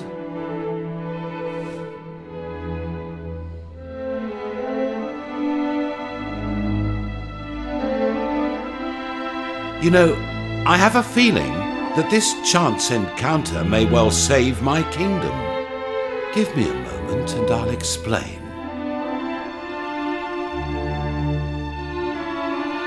It all started 5 years ago. Since then, every child born here in Buckingham has been cursed. On the night of their first full moon, they take the form of a terrifying monster before disappearing into the darkness. Can you imagine anything more horrific? We know who is behind it, of course. The same fiend who sealed away island after island as he sought to rule the world. The Demon King. We did our damnedest to fight back, you know. We even joined forces with the ferocious crew of a ship named the Sea Dragon. But he was too powerful. The Sea Dragon was locked in an ocean of ice, and our kingdom was plunged into unending darkness. Without our pirate friends, we have no warriors capable of fighting the evil we face. I had started to fear that Buckingham's days were numbered. And then you arrived. Now clearly, you are no ordinary band of travelers. You made it to our accursed shores after all. And so, I must ask this of you. Will you help us lift this terrible curse and liberate our kingdom?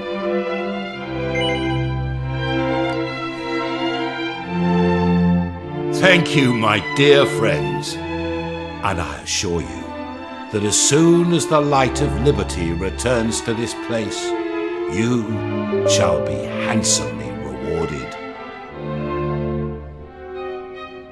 But now the hour grows late. We shall make a plan on the morrow.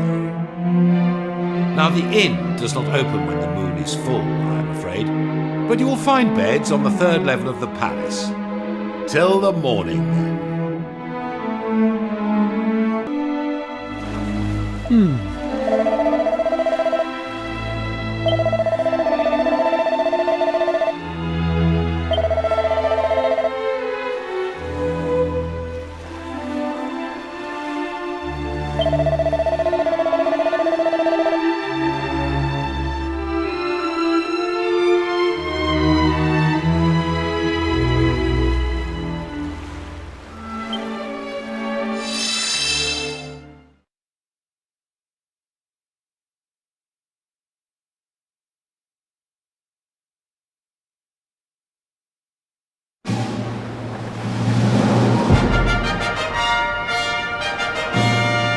Sharkeye!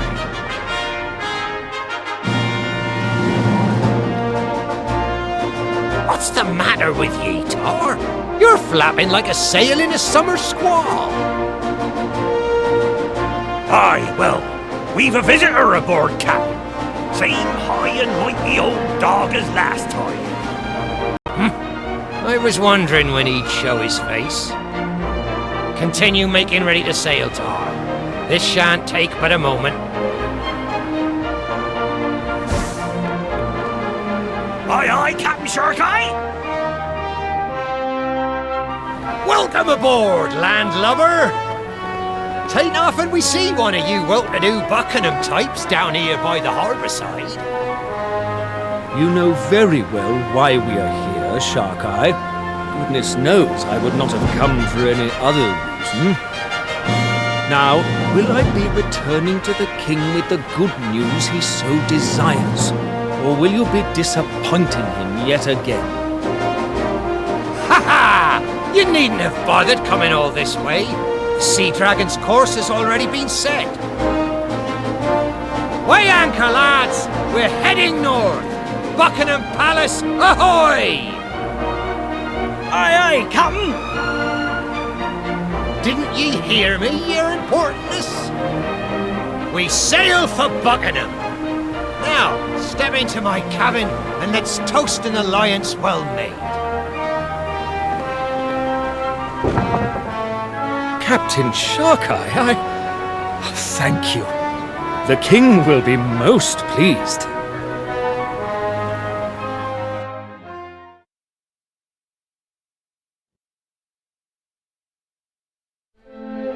Can it be 2 years since Captain Sharkeye agreed to head the royal fleet?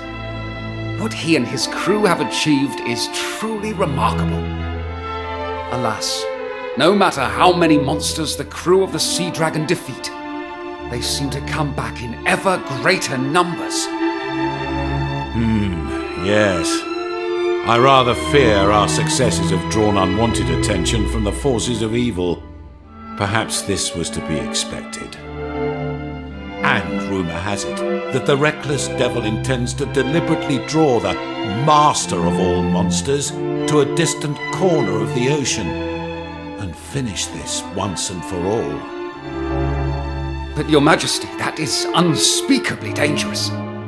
Captain Shark-Eye may be a mighty pirate, but he cannot hope to go toe-to-toe with the Demon King. Especially not now. Why, it was only last night that Lady Anais announced she was with child. I share your concerns, believe me. Alas, he's not a man whose mind can be changed. Yaha! Ye know me better than my own dear mother, Your Majesty.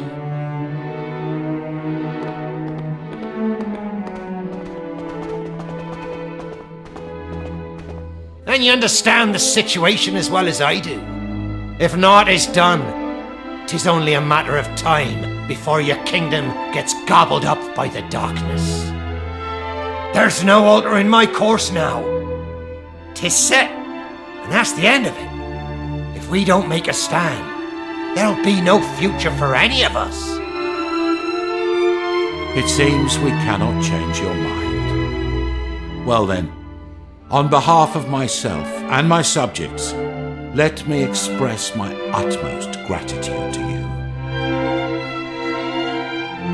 Ah, ye silver-tongued devil, ye! I can see why they made ye captain of this fair realm. Now listen! We're having ourselves a little shindig on the Sea Dragon this evening to celebrate Anais' news. Be there? Or I'll kill all the lot of ye!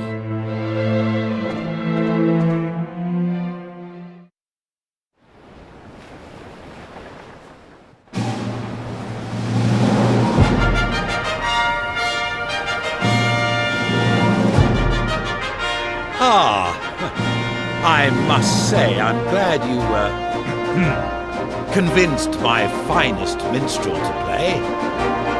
Now listen, Shark-Eye. If I cannot persuade you to reconsider, I will give you my blessing to set sail tomorrow. But only on one condition.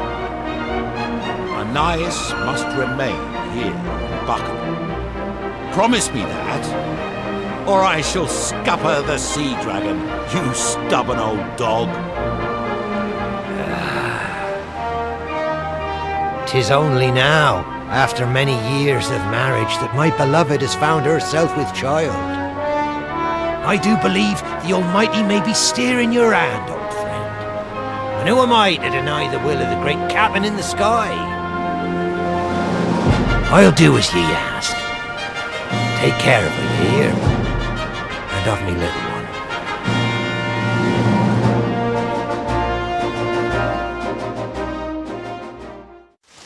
It would appear that the rain has put an end to the festivities. The king's men are ready to escort you to the palace, Lady Anais. Please, give me a moment. I wish to feel the waves just a little longer. I want our child to remember this place. Our home. People say that you were once the queen of a foreign land, my lady. And I am inclined to believe them. But why would you forego your royal birthright for a life on the high seas with Captain Shark-Eye? Oh, I sensed in him a higher purpose, beyond material wealth or mere glory. He wishes only to make the oceans a safer place, for everyone. Perhaps you and your fellow retainers feel something similar about King Buckingham. Anais! What are you doing up there, girl? The king awaits you, Lady Anais. Please do not cause His Majesty any undue worry. This accursed rain will chill ye to the bone. Get over here. See if I can't offer ye a little shelter. My darling, let us not say goodbye. Instead, let us make a promise. Let us make a vow that once the child is born, you and I will take to the waves once again. Of course we will, me lassie. Our little one will be raised right here on the decks of the Sea Dragon. After all, 'twas the ocean that brought us together, and 'tis the ocean that'll bring me right back to you, my love. And before ye know it.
My.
I say.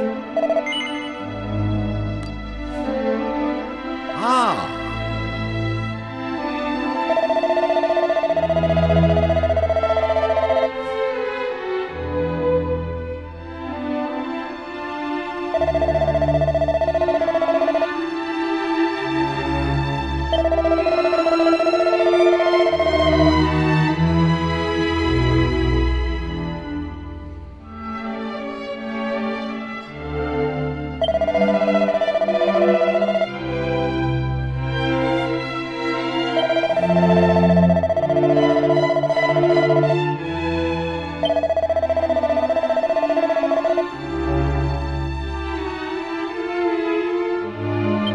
Indeed.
I can't get enough of this stuff.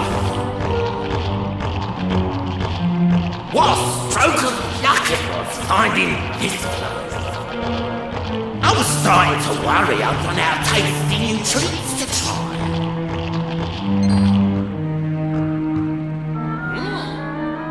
Who the heck are you?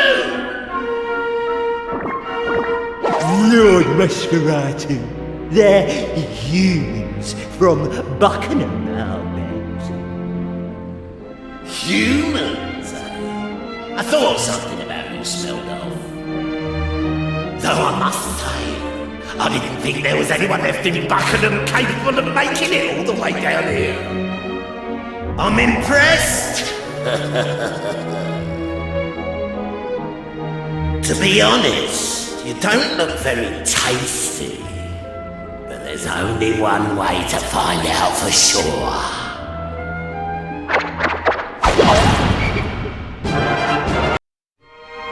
Why? How?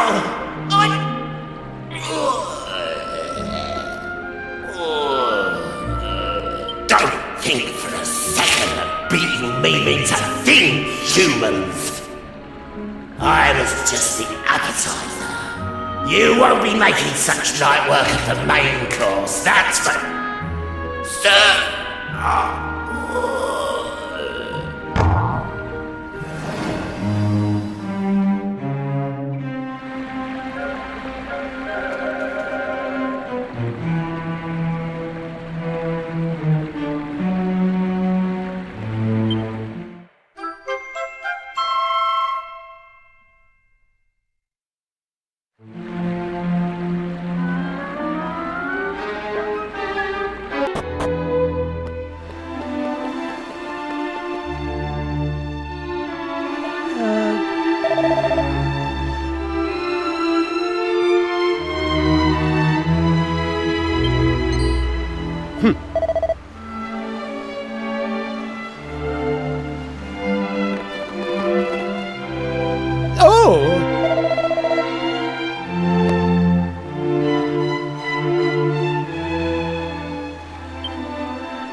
here.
Please allow me to thank you once again for your heroic actions.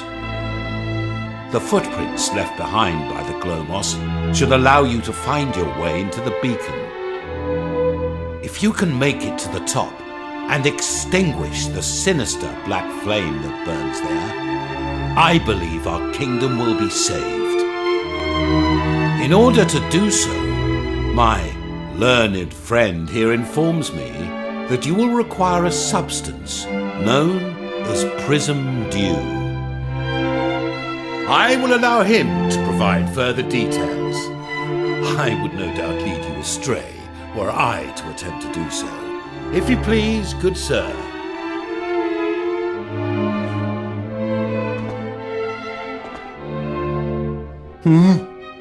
Oh, yes. Legend has it that Prism Dew can be gathered in a place called Rainbow Cove.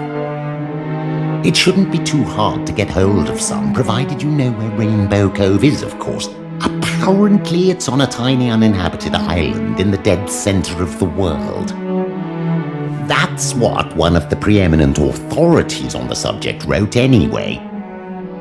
He also wrote that it's filled to the brim with water so pure that it cleanses the heart and grants the deepest and purest of sleeps. This is all just hearsay, of course. No one's ever actually been there. Who knows? Maybe it's not even in this world. Maybe it's in heaven. Rainbow Cove? Remember that holy water we used to put out the black flames up on Vermont? Do you think that's where it could have come from? You know what I'm talking about, don't you? Your Uncle Pike gave it to you, right?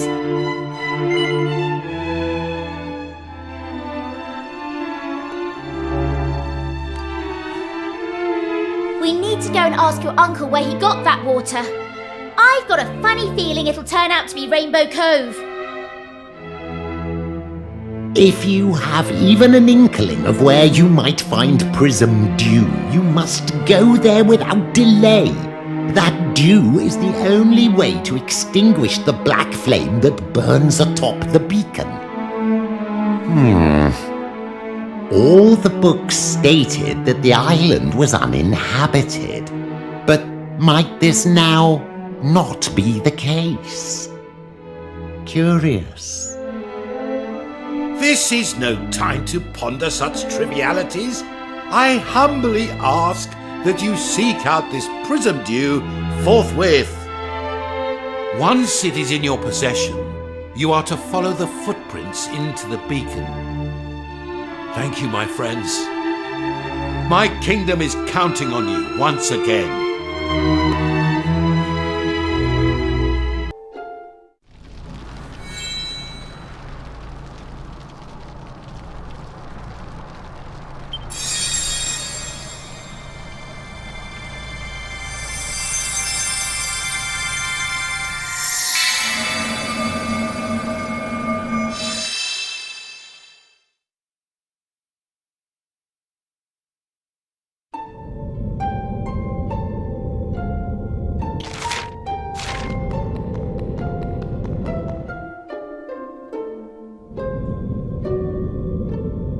Finally, you have arrived.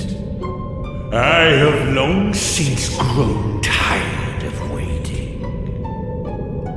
And even longer since has the grinding into dust of mere cattle ceased to amuse me. I had hoped that an opponent truly deserving of annihilation at my hand would one day appear. And here you are at last! But you took too long! Far too long. I had thought to toy with my prey before destroying it. But I have grown impatient. You will be crushed forthwith and without mercy.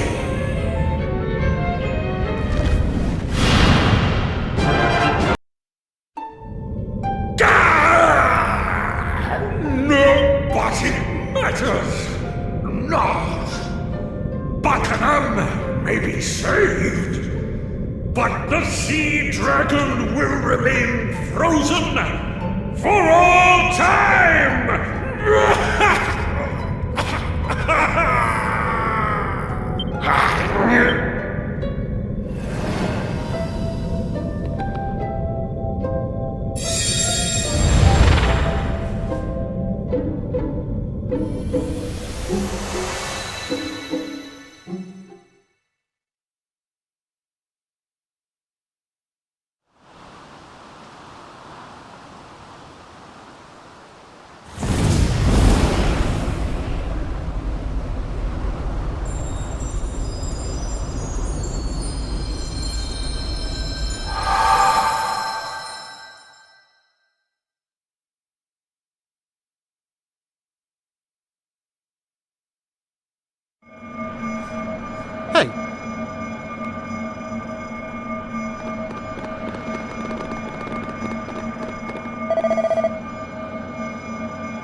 Now.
Oh!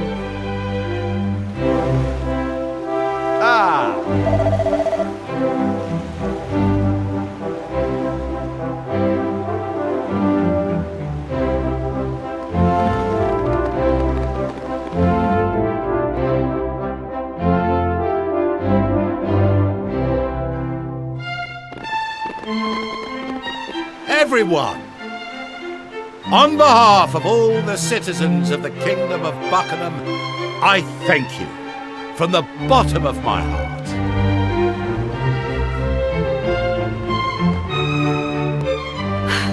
King Buckingham! Lady Anais has disappeared! And they found this weird old man in her bedroom!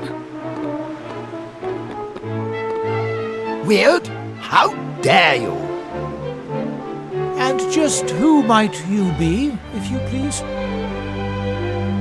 If you shut up and listen, I'll tell you. I am Scuba, King of the Seabed. I was sent here by the water spirit herself. I brought a message for the people of Buckingham. A message from Anais. A message? Why would you be delivering messages for Lady Anais? King Scuba, was it? An excellent question. And here's your answer. Because she's living under the sea with me now. She jumped. I knew it. Oh, how could she have been so rash? Oh, stop your snivelling, man. The only one who's jumping here is you, to conclusions. If you know Anais at all, you'll know that she's been doing very little lately, except praying for the Almighty to reunite her with her beloved Sharkeye. Unfortunately, the poor fellow's ship is frozen solid, and it's likely to stay that way for all eternity. Even if the Demon King were to be defeated, it would take centuries for the ice to melt. It goes without saying that she doesn't have much hope of living that long. But that didn't stop her praying. She said she'd do anything to be alive when her beloved finally thawed out. Anyway, somehow or other, her pleading made its way down to the seabed. My kingdom, as you may recall. Now, I'm not a particularly powerful king, but I do have one rather impressive ability. The ability to grant life to any creature in my kingdom for as long as I see fit. Well, Anais was determined. She was willing to come and live underwater as long as it meant that she might eventually be able to see her husband again. So when your heroes here beat the monsters up in that tower and lifted the curse hanging over the country, I thought it might be a good time to come and fetch her. I had no idea she would go to such lengths. Well, she did, and there's no turning back now. I was able to turn her into a mermaid, but making her human again would be beyond my powers. She knows this, of course, but that was the sacrifice she was willing to make in order to see her husband again. Now, as for her message, she wanted to say thank you to you, King Buckingham, and to all of your subjects. And she doesn't want you to feel sorry for her. She's happy with her choice. She's made her peace with it. There, all done. Right, I'm off.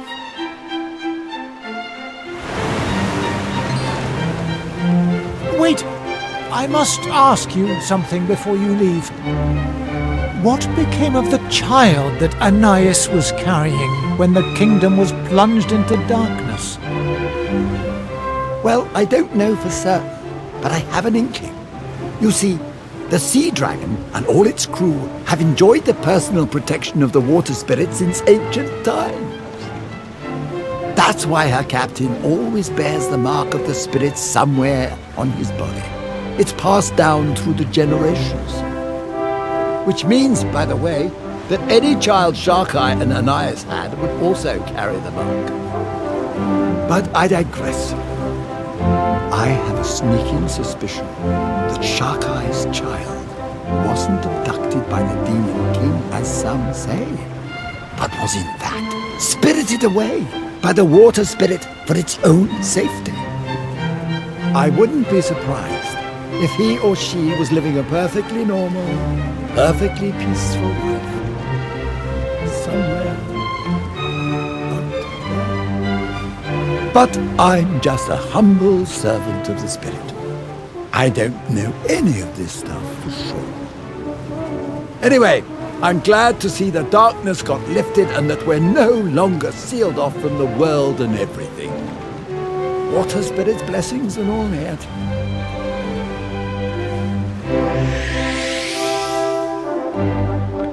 Perhaps I failed to grasp the depths of Anasi's love for Sharkai. Still, we must heed her message. We must not feel sorry for her. She has taken her fate in her own hands. It is time we did the same. The palace lighthouse must be lit. Please, follow me.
It seems the time has come for us to say goodbye, though I doubt this is the last we'll be seeing of each other.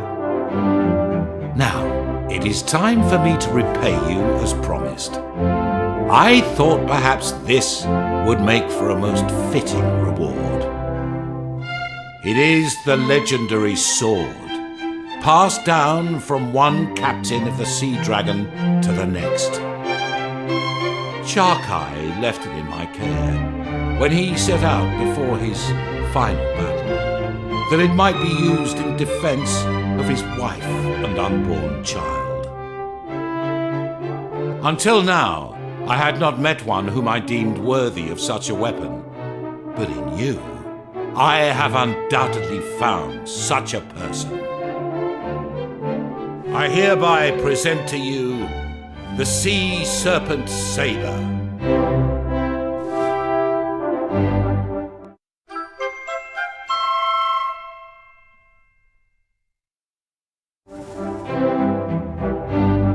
You wield it well, just as I had expected.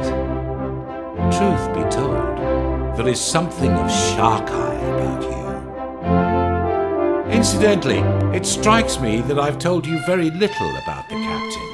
You must be curious to learn more about him. I beg your pardon. My chief minstrel told you everything you needed to know. But I do not employ a minstrel. Oh, I did, of course, a long time ago. He was a fine man and a talented musician, but he fell ill and died many years back. But of course, you are blessed with powers beyond those of ordinary humans. I should have learned not to be surprised by your capabilities. In any case, the most important thing I wish to say to you today is simply this. Thank you. Your name shall live on in the legends of my kingdom for all time. And not only here in Buckingham, I believe the dwarves also have reason to thank you. They would be grateful for the opportunity to express this gratitude in person. Perhaps you should pay them a visit before you leave.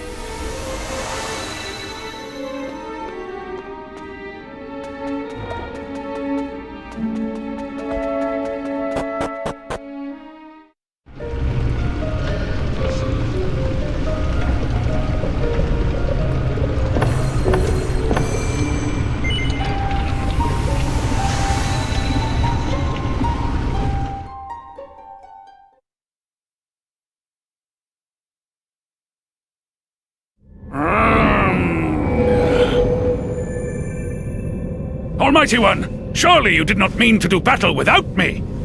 Fear not, I am here and shall stand beside you come what may. Pathetic! Relying on the support of a mortal! A pitiful puppy!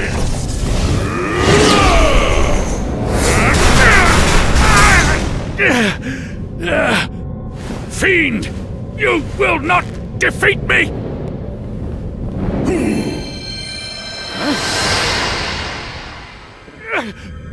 Firepunt! Almighty One! Master! Surely you cannot have... No! Why would you? Heavenly Father! Please! Curses! This cannot be! Master! Do you really intend to die? Finally you face the truth! Cast aside your allies and face your fate alone. Good. Your strength has faded. Your physical form is damaged. You cannot defeat me, and you know it. You are almighty no more. I am the omnipotent one now. And I will prove it by taking your life!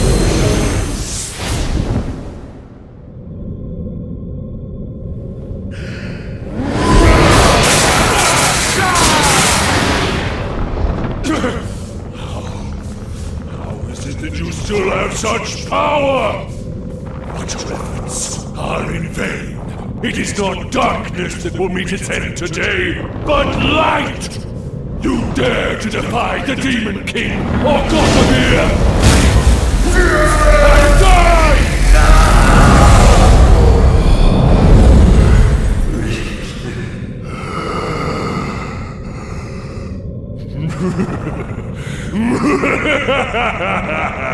The Almighty is no more. Evil reigns supreme.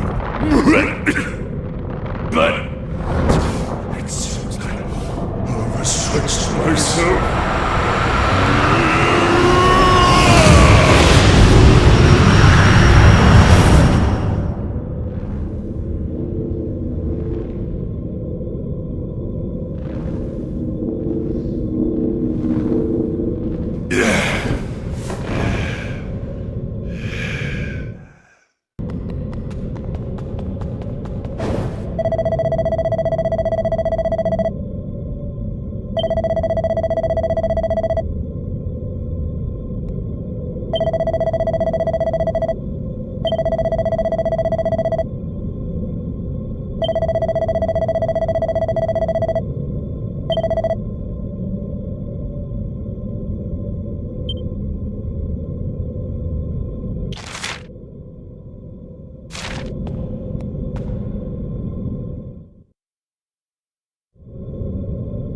Foolish puppets!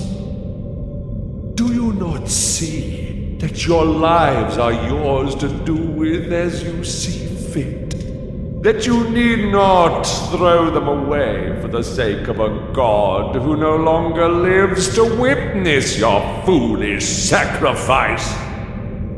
Perhaps you will finally understand the value of the gift of life when I take it from you.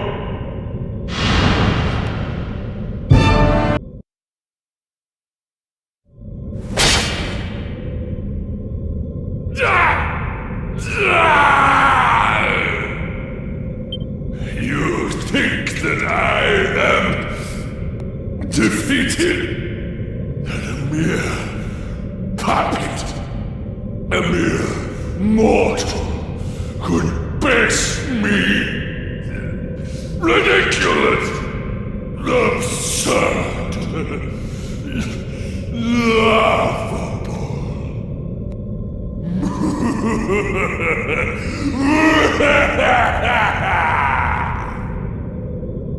I am the Demon King, the Supreme Lord of Evil, the darkness that overshadows all life and light.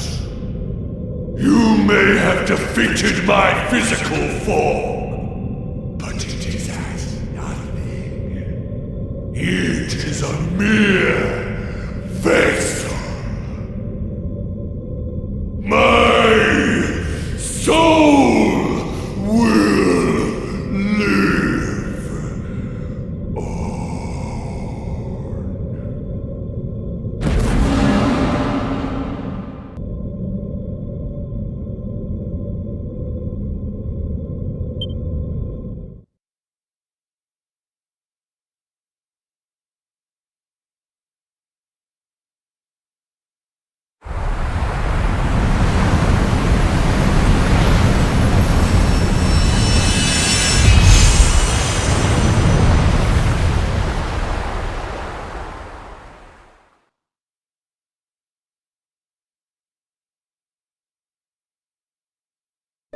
Ah!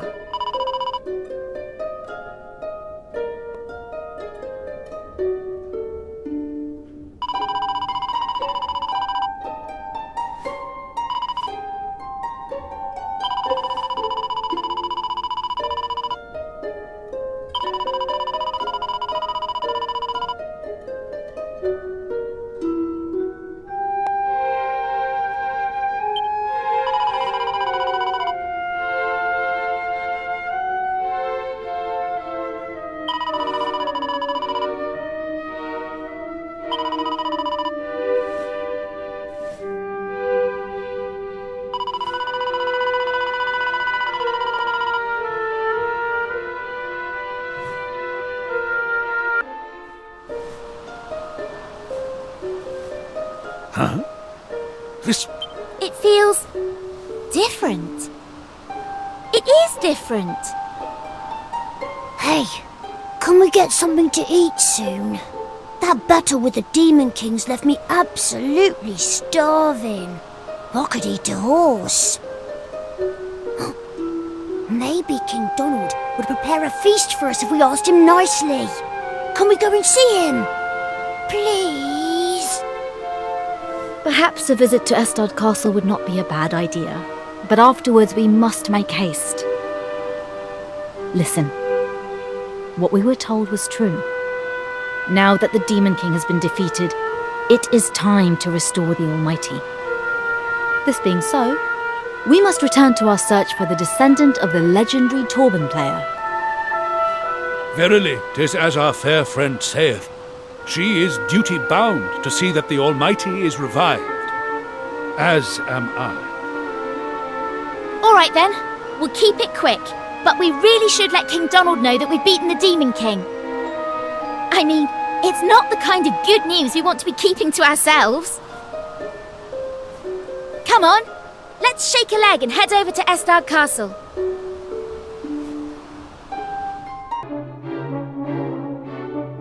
Ah, there you are. Your timing is impeccable. I was just polishing off the last morsel of my supper. Take a seat, if you will.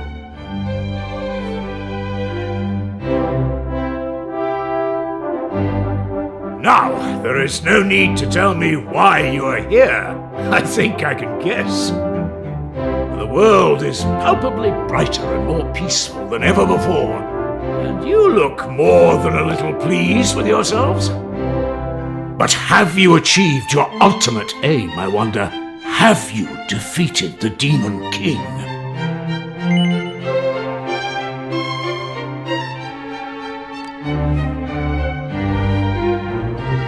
My. Then we are forever in your debt. You have achieved things the average person could only dream of doing. Thank you, my dear friends. Your courage and heroism will go down in the annals of this kingdom and beyond. Now, I suppose this means your journey has come to an end. Not yet, Your Majesty. There are still things we must do. In fact... Goodness! You have performed miracles, yet you say you must still undo the malign work of the Demon King and reawaken the Almighty? That is correct.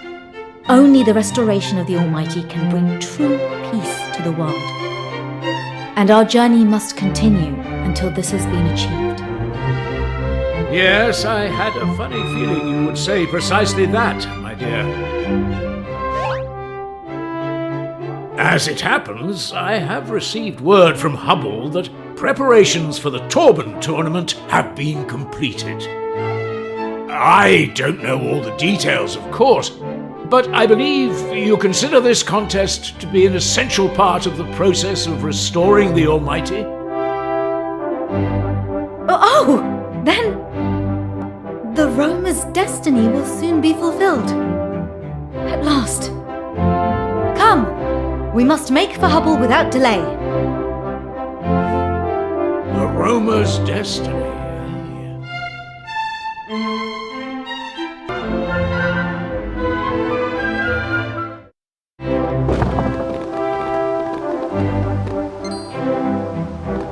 Listen.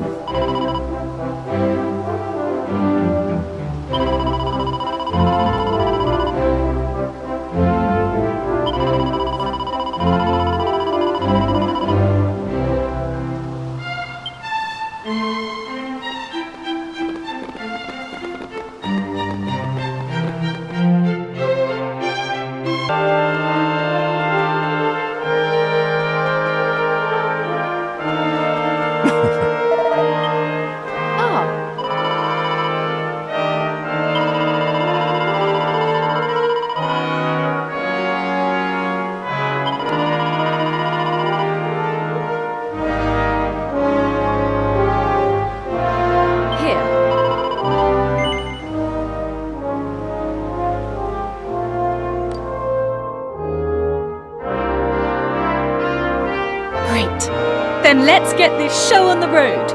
If you'd be so kind as to stand behind me.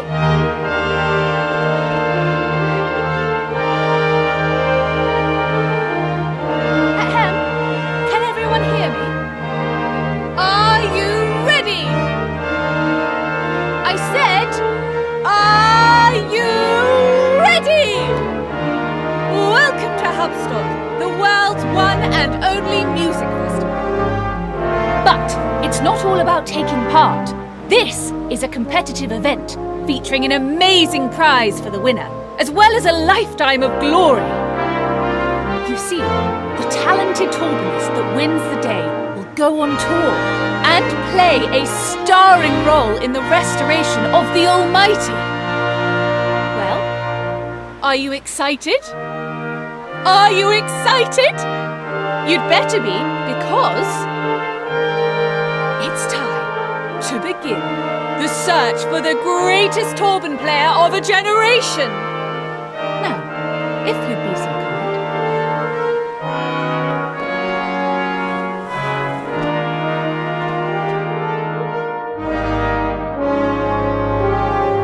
And the first contestant to take the stage will be Jimmy. This is my moment.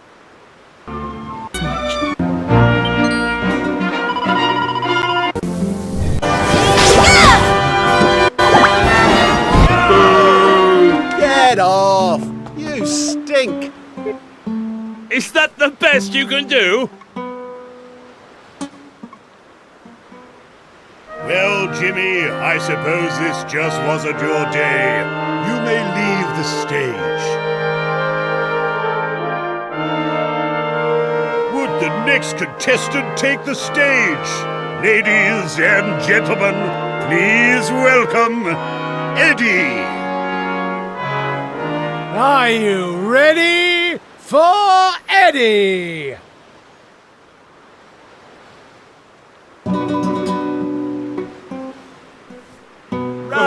Rubbish! Is this a joke or something? Sorry, Eddie. I think you might need a little more practice. Now, if you'd be so kind as to leave the stage.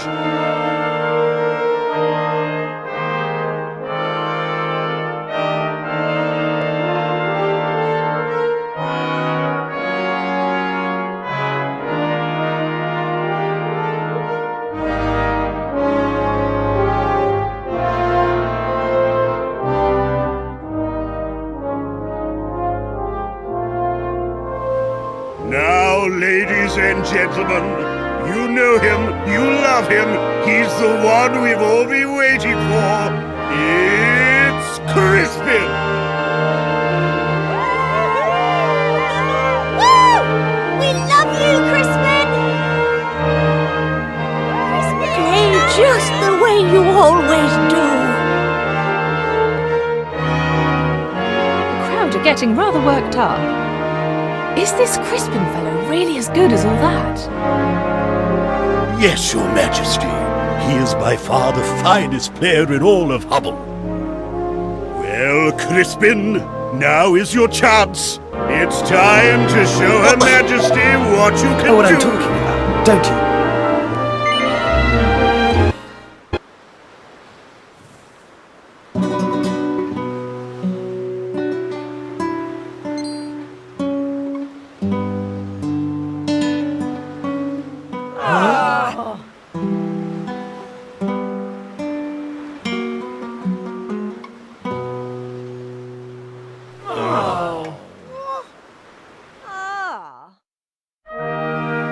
Was that some kind of joke?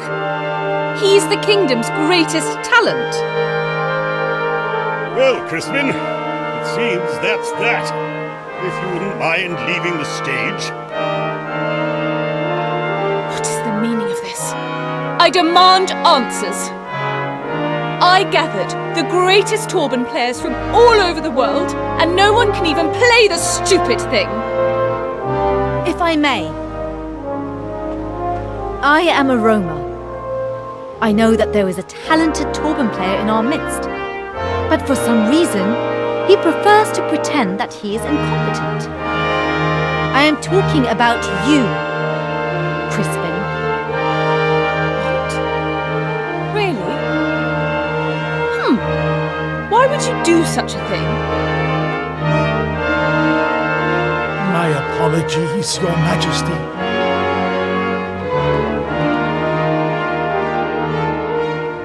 Crispin, have you no shame?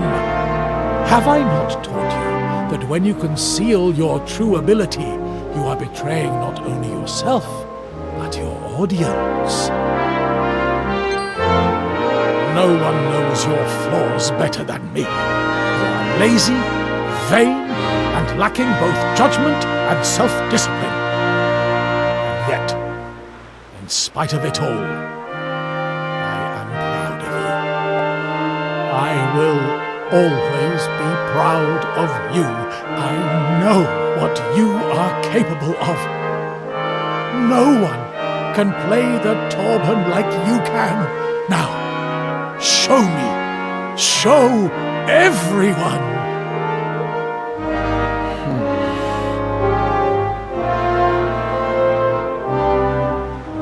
Okay, well, Your Majesty, would it be okay if I had another go? I promise I'll play properly this time. And if I fail, I guess I'll just have to face the music. I like the sound sound of that. And I like that fire in your eyes. The stage is yours. Now, impress me. Or else.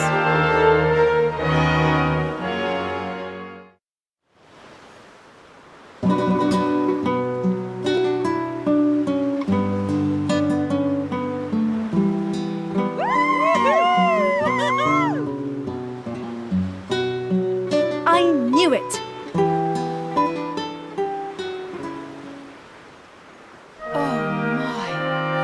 That was incredible! It looks like we have our man.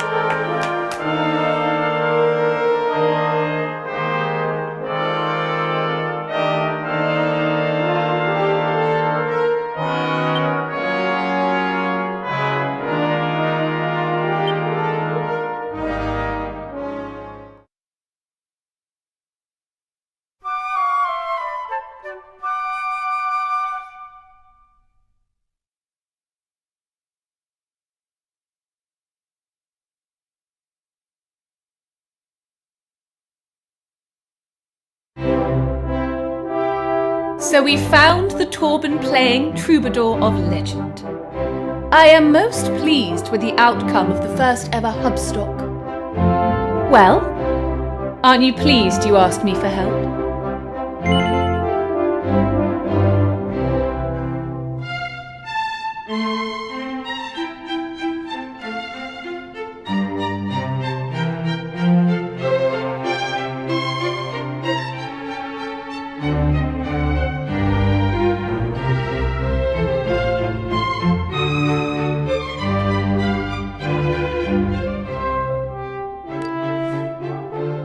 I should think so too. But before we all get too excited, Crispin, we need to talk. Why did you pretend you couldn't play the Torban?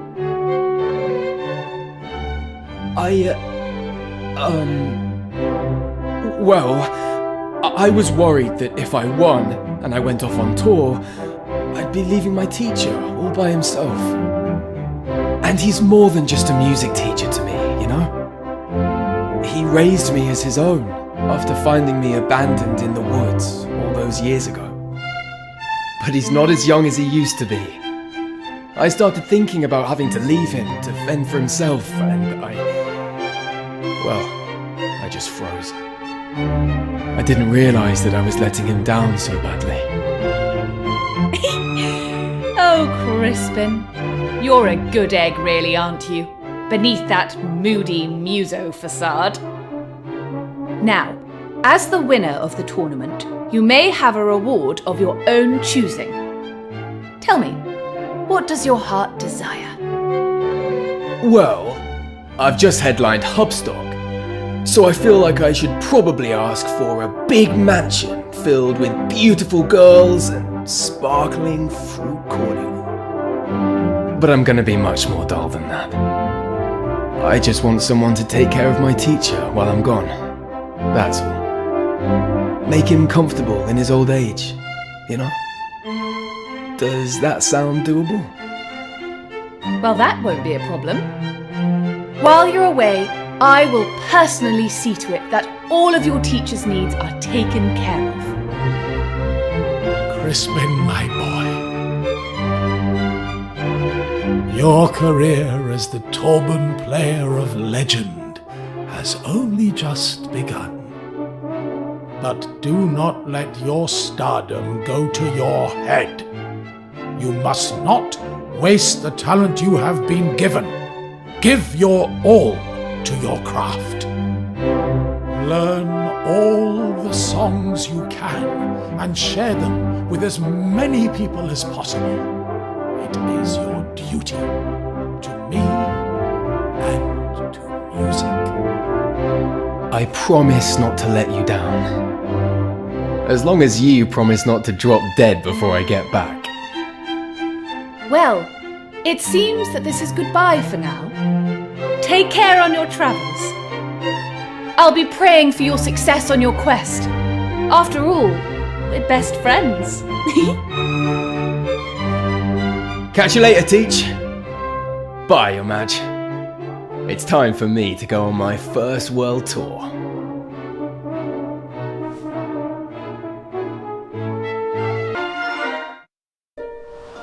Oh?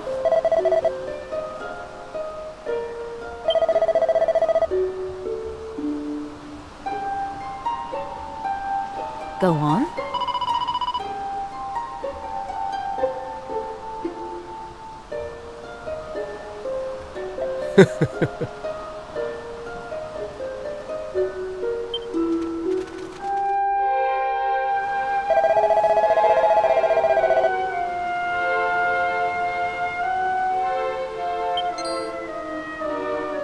Oh!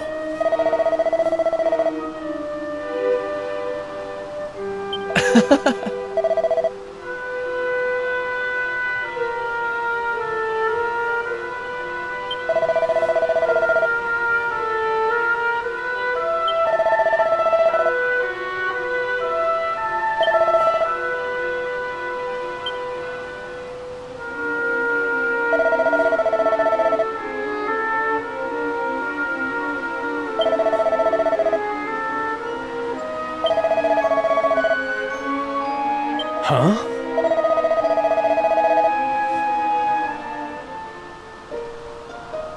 Indeed.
Ah,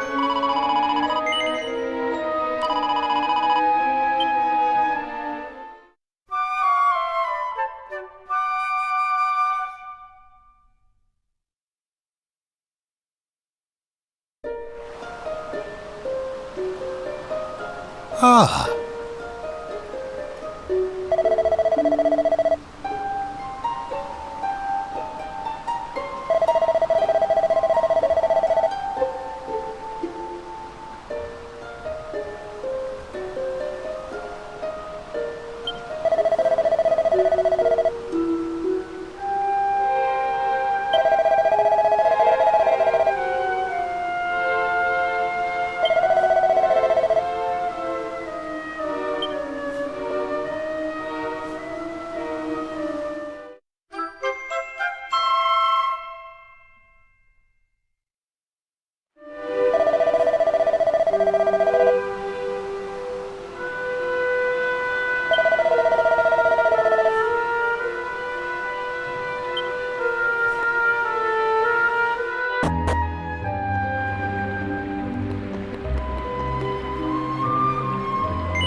Thanks.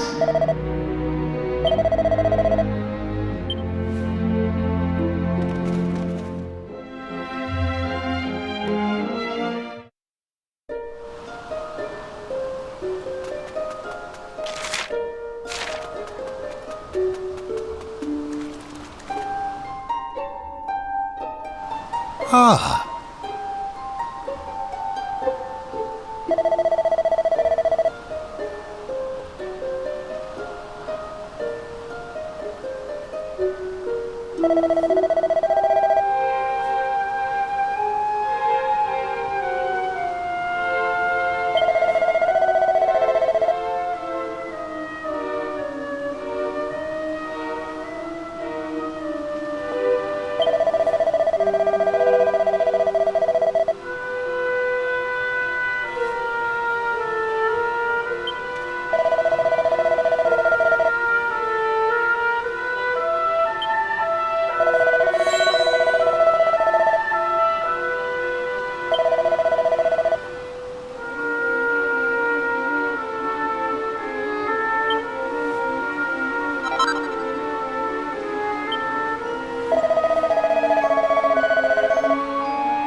Now,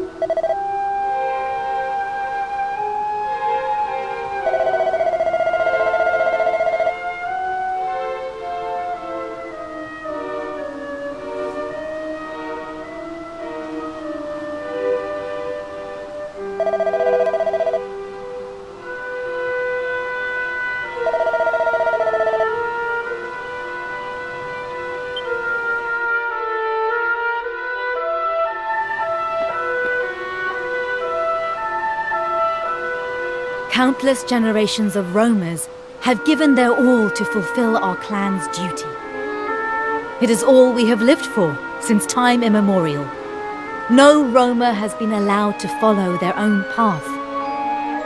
But that is about to change. It is time to bid farewell to our old way of life. Our future starts today. For each and every one of us, a new journey begins. A journey unencumbered by duty or destiny, where the destination is ours to decide. At long last, we are free to choose our own path. Your journey, too, will soon be at an end. Being with you has taught me so much about the world, given me so many wonderful experiences. It has been a pleasure and an honor. Thank you, from the bottom of my heart.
Huh?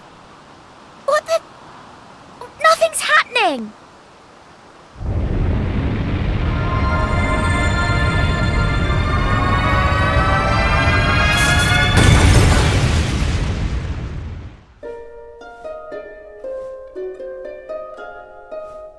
Ow! Oh, what in the world was that? Look! Over there!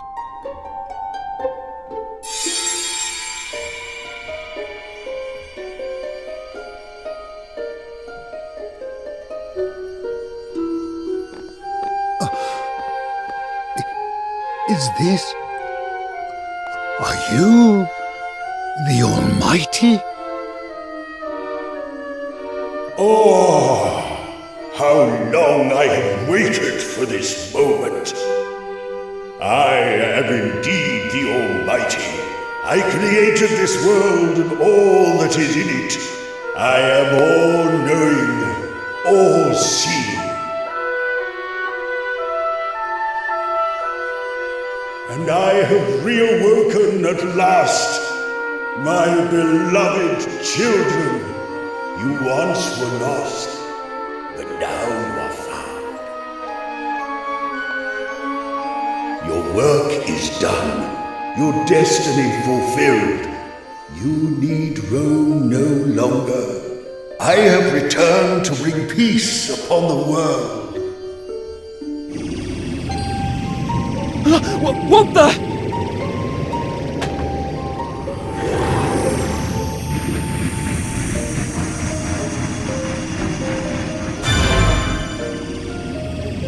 You?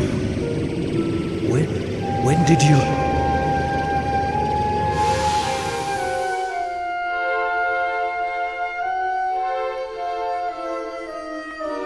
I will eradicate every trace of evil, wherever it is found.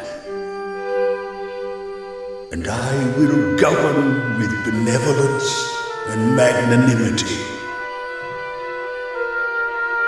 Heavenly Father, Lord and Master, truly the moment of our reunion hath been too long in coming. You remember me, I assume? 'Tis I, Sir Mervyn. He to whom you entrusted the fate of our world when you were lost to us. As you are no doubt aware, the evil against which we stood together is no more. You return to a world at peace. Mervyn. Yes, I remember the name, but it was all so long ago. Yet I remember. Of course I remember. How could I forget you, Mervyn? Most faithful of all my servants. Now, my children, I have been away for too long. There is much that I must do. You will hear from me when the time is right. I shall send a messenger. In the meantime, return to your homes and rejoice in the new and lasting peace, which is my gift to you all.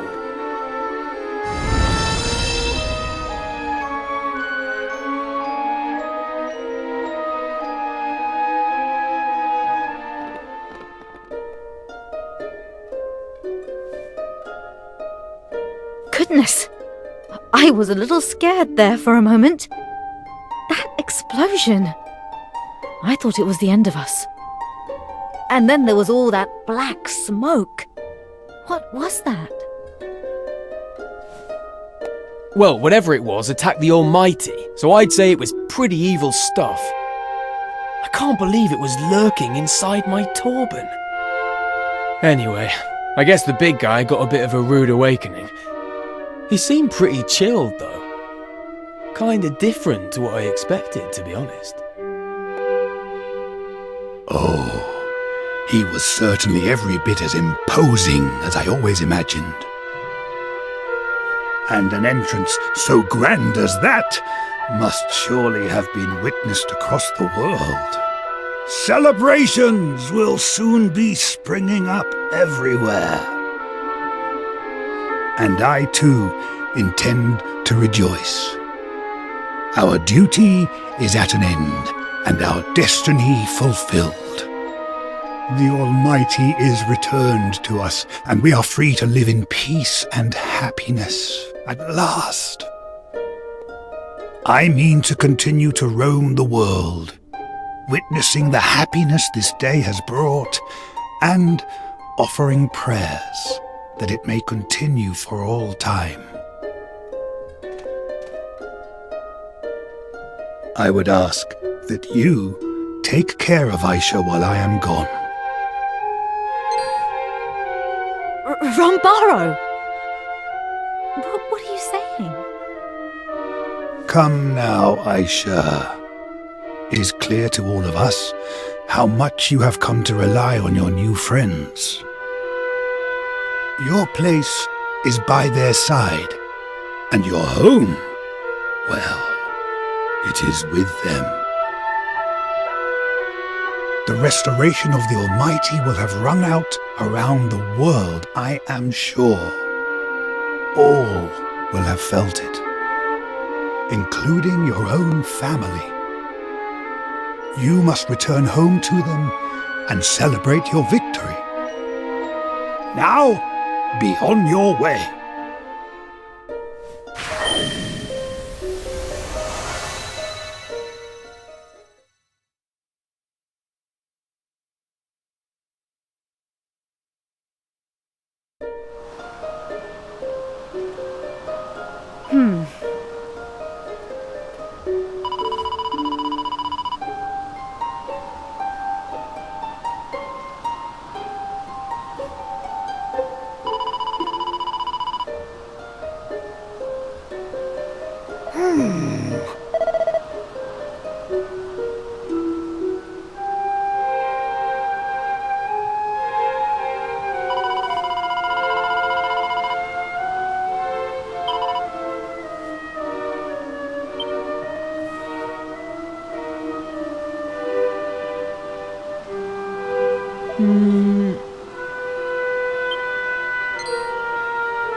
Whoa!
You really did it! You defeated the Demon King and revived the Almighty! Give yourselves a big pat on the back! Nice one! You're the bee's knees, you are!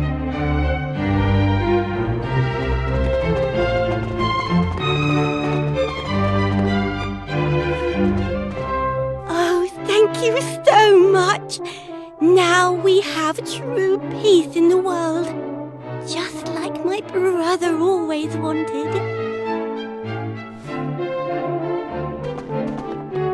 There they are, the heroes of Estard. I am so glad that you and your companions have returned to us at last. You have performed miracle after miracle. Not only have you restored the world shattered by the Demon King, but you have defeated him into the bargain. And that is to say nothing of your revival of the Almighty. These are monumental achievements indeed. The entire kingdom, nay, the world, must sing your praises. I pray that you will forgive me for adding my own voice to the chorus. You and your friends shall have our eternal gratitude. With the Demon King no more and the Almighty restored to his rightful place, we may now know true happiness at last. You have traveled far and overcome countless hardships. Truly, you have earned the right to a life of peace. Tell me, do you intend to follow in your father's footsteps and take to the seas as a fisherman?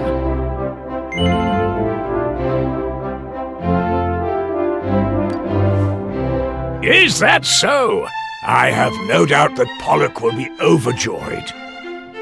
How about you, Maribel? What are your plans? I'm not sure. All I want to do right now is go home and see my parents. In fact, I think I'll stick around for a while to keep them company. It's the least I can do, really, after all I've put them through. I expected nothing less from a considerate young woman such as yourself, Maribel. The Mayor Maid will be delighted, I am sure of it. And you, young Ruff, what do you see in your future? Oh, me? I haven't thought about it, really. I guess that now I'm a human, I should try doing all the things that humans do. Travelling the world, chatting to people. Yep, sounds good to me. Very good. And what of the noble Sir Mervyn? I shall return to my rightful place at the foot of my lord and master, the Almighty himself, sire. I intend to do all that I can to aid him as he striveth to bring true and lasting peace to our world. Interesting. A vassal of our Heavenly Father visited only the other day and spoke of the construction of a great castle for his master. Perhaps you, too, might aid in this endeavor. And what does the future hold for the fair Lady Aisha? I had hoped... Perhaps you will do us the honor of staying on here at the castle. I would happily employ you in any capacity that you so desired. As a guard, if you wish. Or as tutor to my daughter. I know that she thinks very highly of you. Father, are you sure that's I thank you for your kind offer. I shall be pleased to consider it further. Please do. Now, enough talk. It is time to honor your achievements in the proper manner with a feast to end all feasts. Music makers, strike up a song.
All right, shake a leg.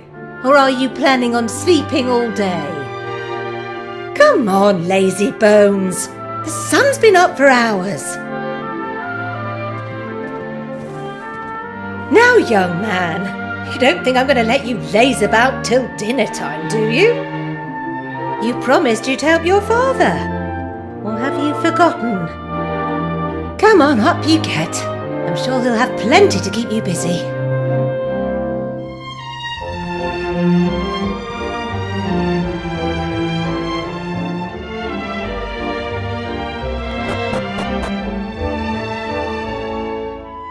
Oh, you're alive. That's good to see. Now, I've made a snack for your father. Make sure you get it to him before the poor man starves to death.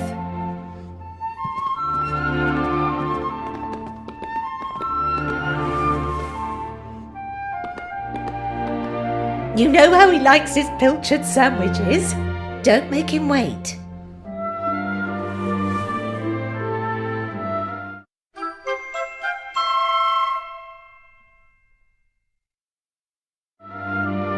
Off you go now.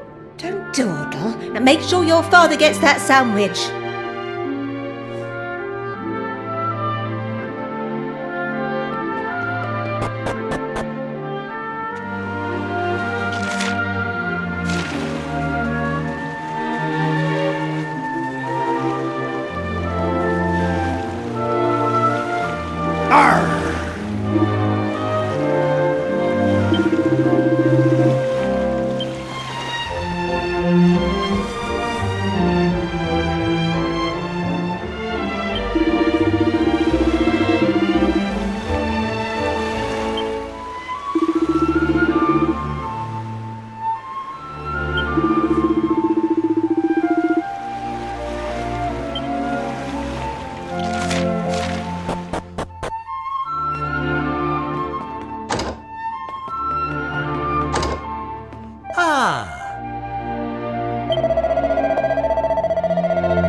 Hold on, Pollock! You and Mayor Mage should come and have a look at this! Hey, what is it? What's the matter? It's not like you to get into a panic, man. What's going on? There's a crew of important-looking swords calling themselves the emissaries of the Almighty just sailed into town. They seem deadly serious about something or other. Well, this doesn't sound like a visit we can very well ignore. Pollock, I shall have to leave things here in your capable hands.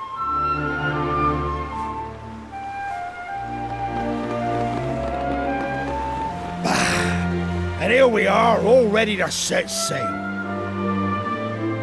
Go after the mare for me, will you, my lad? See what all the fuss is about. We can't afford to be hanging around here any longer.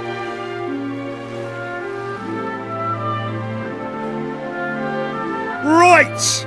Anchors away! We've got fish to catch!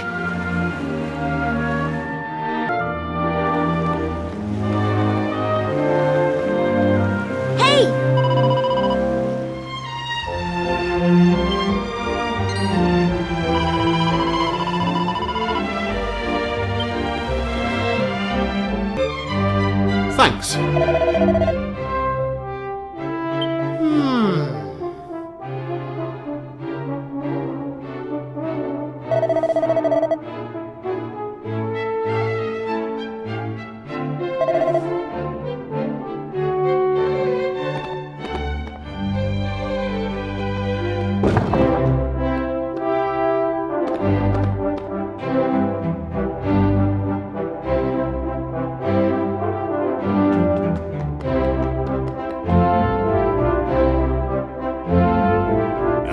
There you are.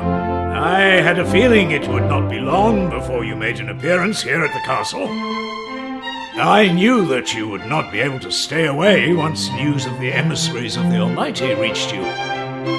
If you would be so kind as to sit down here beside me, I have something to say that I am sure will interest you.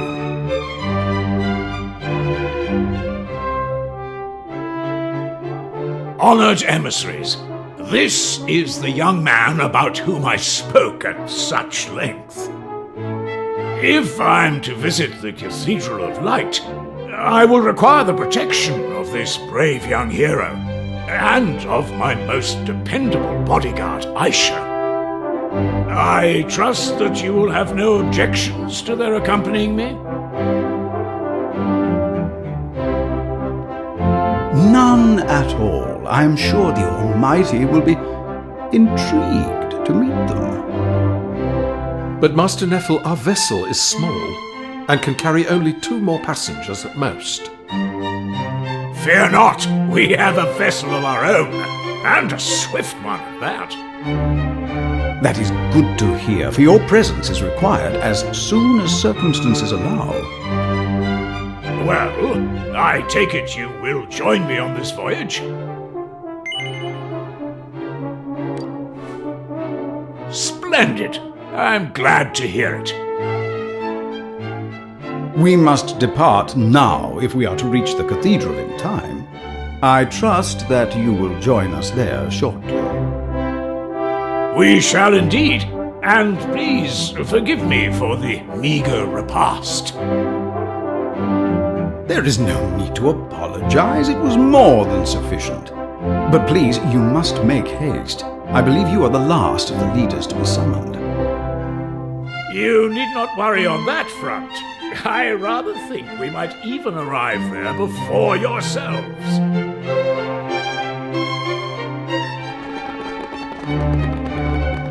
Well, as you have heard, we must reach the Cathedral of Light without delay. This being the case, I have a proposal. Let us journey there aboard the Skystone. I should have known. His Majesty has talked of little else but his desire to ride the Skystone since I told him of it. Silence, impudent girl. Come now, both of you, follow me.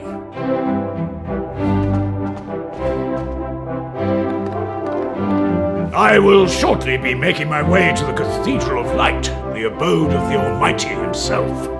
I trust that the castle will be kept in good order in my absence. Of course, Your Majesty. May your journey be a smooth and uneventful one.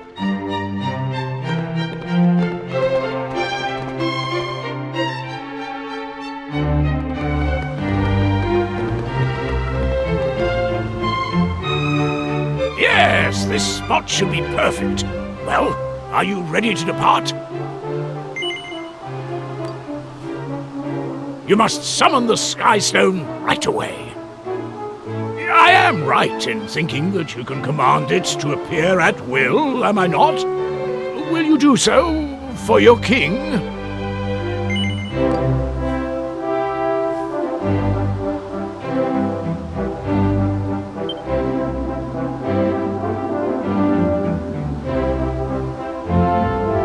Almighty be praised! What a miraculous object! It is every bit as wondrous as I imagined. I hope you will forgive me for going first.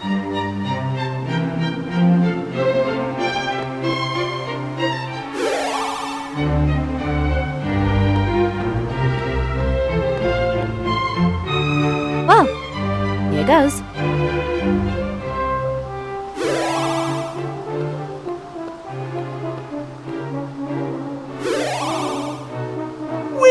We're flying! We are really flying! Oh, I feel so very light-headed and giddy. Now to the Cathedral of Light without delay. Up, up and away! Oi! You can't leave us behind! That's right! We're coming with you, whether you like it or not!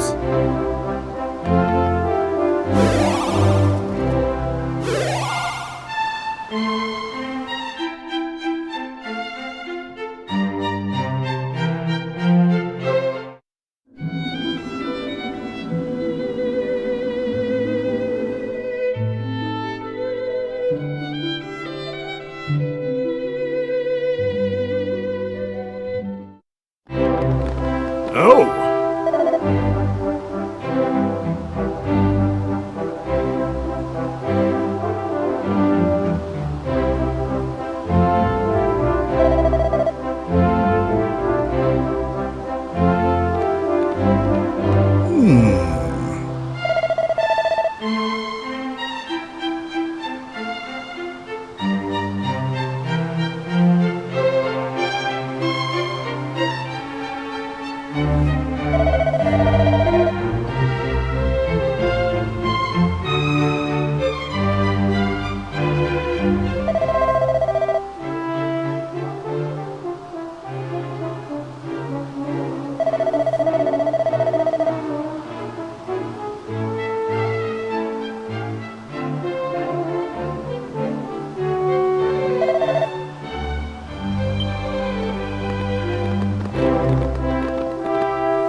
Yes.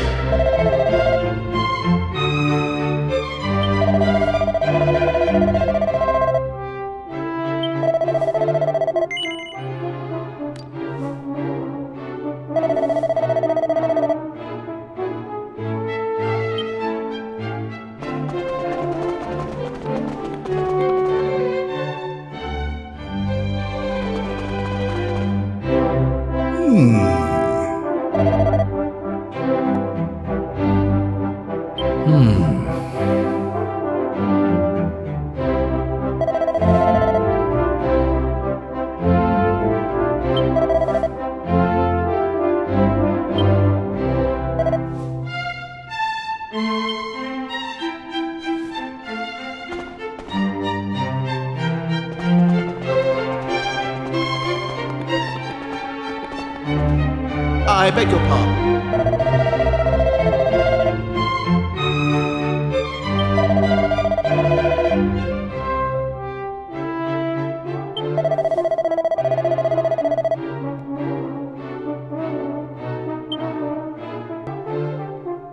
I beg your pardon.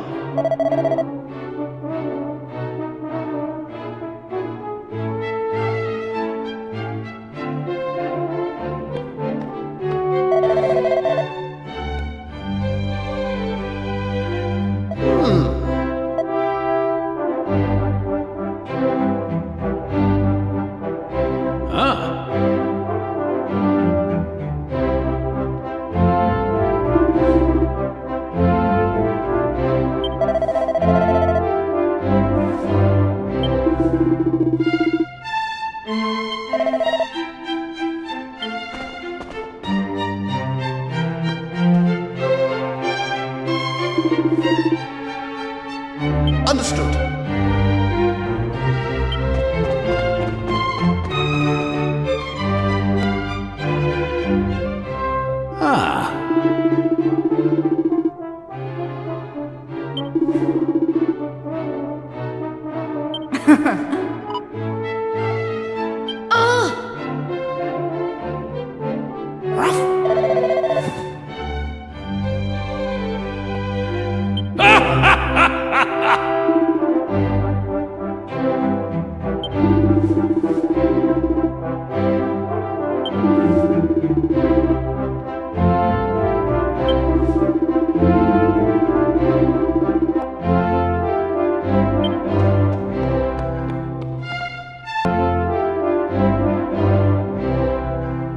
Wait! The Almighty is almost here. At last! Please take your places.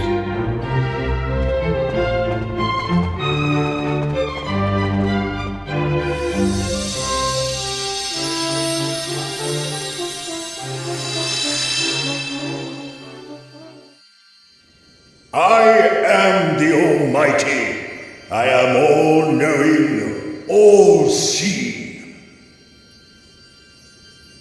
Heavenly Father, we give thanks for your coming. Long have we awaited your return. Representatives of every kingdom, every nation have been gathered here, as requested.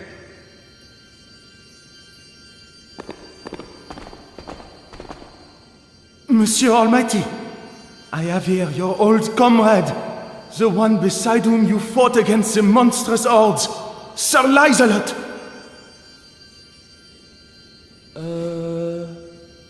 Hi. It's been a while, your mightiness. Very good. Hear me, my children. Evil has been defeated. Peace has returned. Heed me well, as I give to you a commandment from on high. Cast down your weapons. The time for conflict is at an end. Raise them not against man or monster. The fighting, the killing, the slaughter of innocents must end. All violence must. You there, young warriors, you possess an item of great evil. Its wickedness cannot be suffered to blight this world any longer. You must relinquish it to me.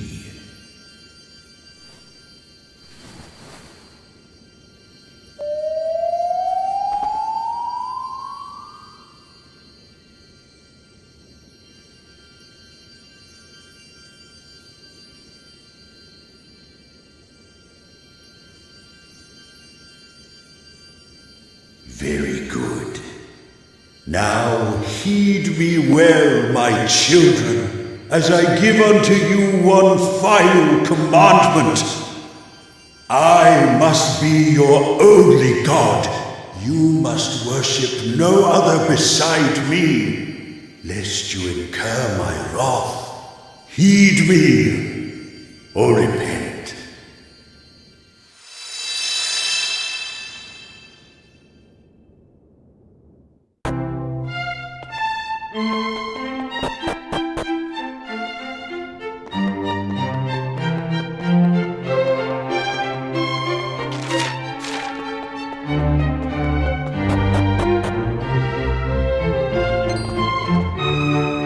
Here!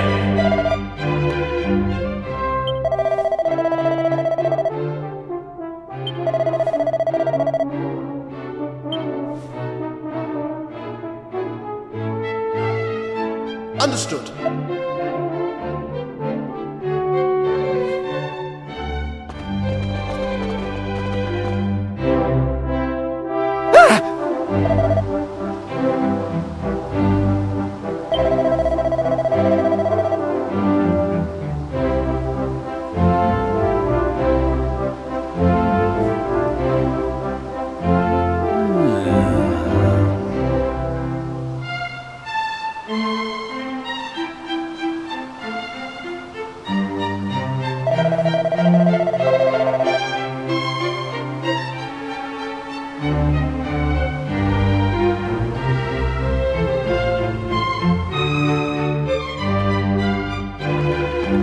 Really?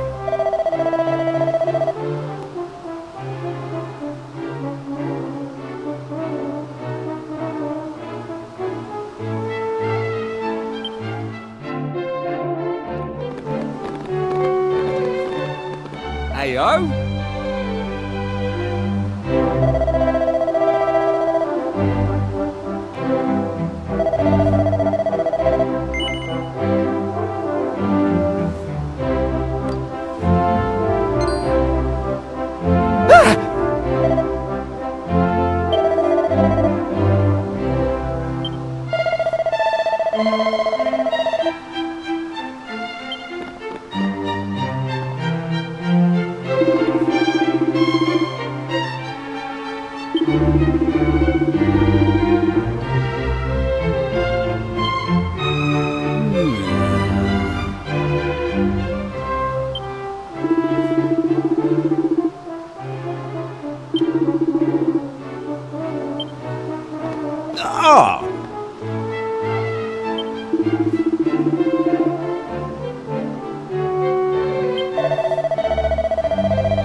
Am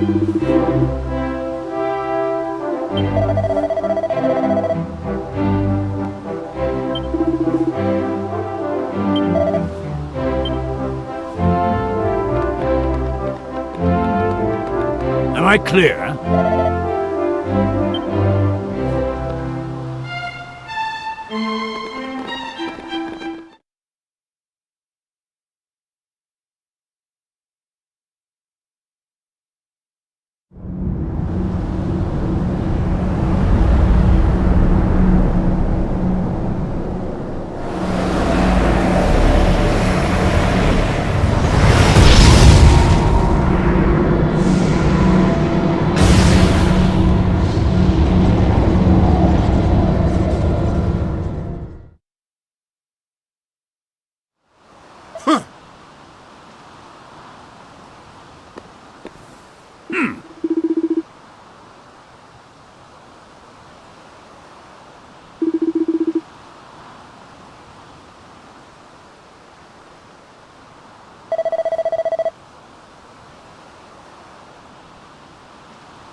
Oh.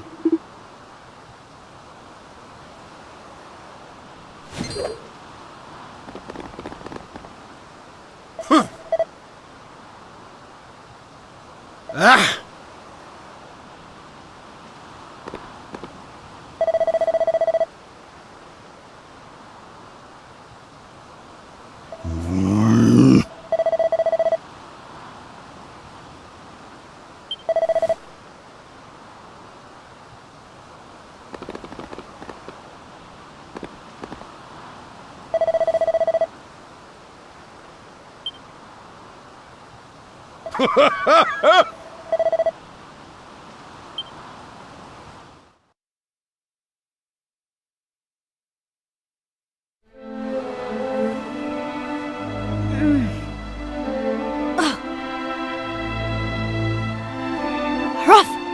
Maribel! Get up. You're not dead just yet. I can't move. All my bones must be broken or something. I think I'm done for.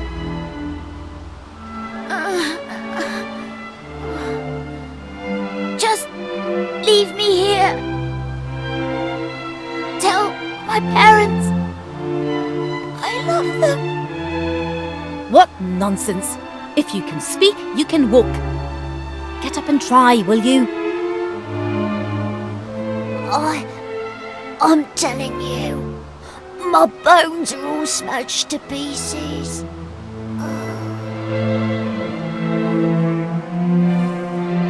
How about you? Are you hurt?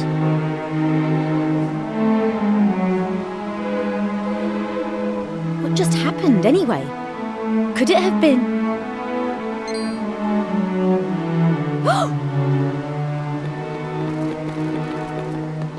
King Donald is... This is bad. He seems to be unconscious.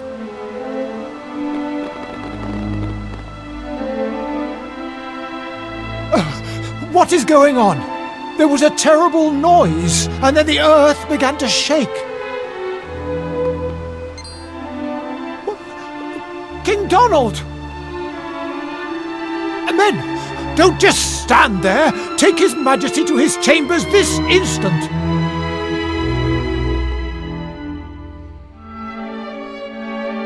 Well, at least you and your companions are safe. But something is very wrong. The sky turned black, and then the earth began to shake. Just what is going on? I wish to hear all about your experiences at the Cathedral of Light, of course, but for the moment I must see to the King's well-being. We will speak more a little later on, but for now, you must excuse me. I am sure he will be fine. I'm sure of it.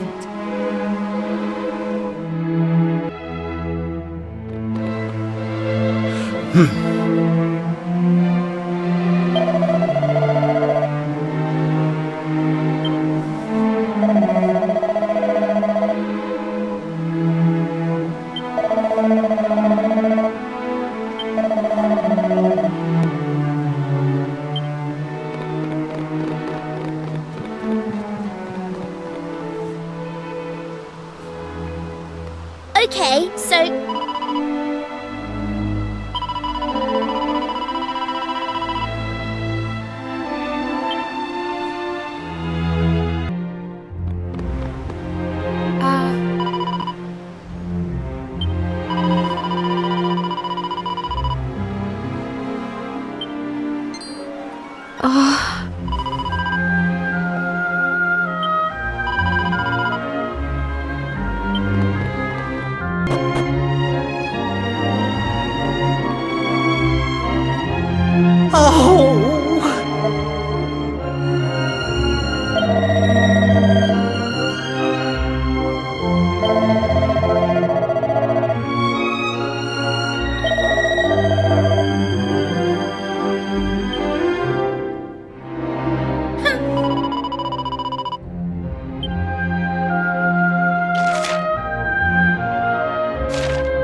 What's happening here?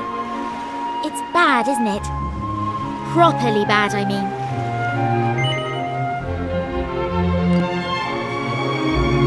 Right, which is why I think we need to go back to basics. Listen, all our adventures start from the same place, right? You know where I mean. That shrine to the north of the village. Maybe if we paid it a visit, we might learn more about what's happening to the world. Well, what do you think? Oh, it's got to be worth a try.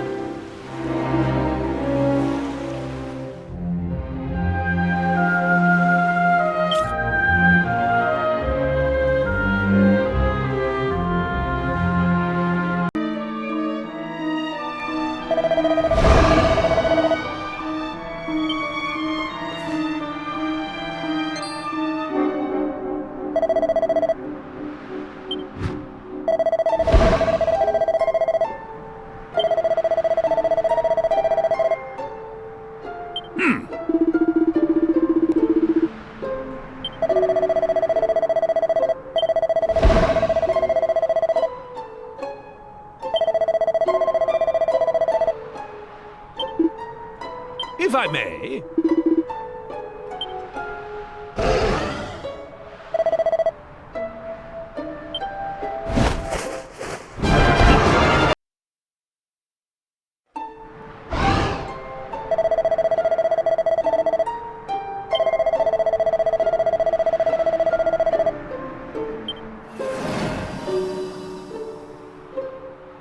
Oh.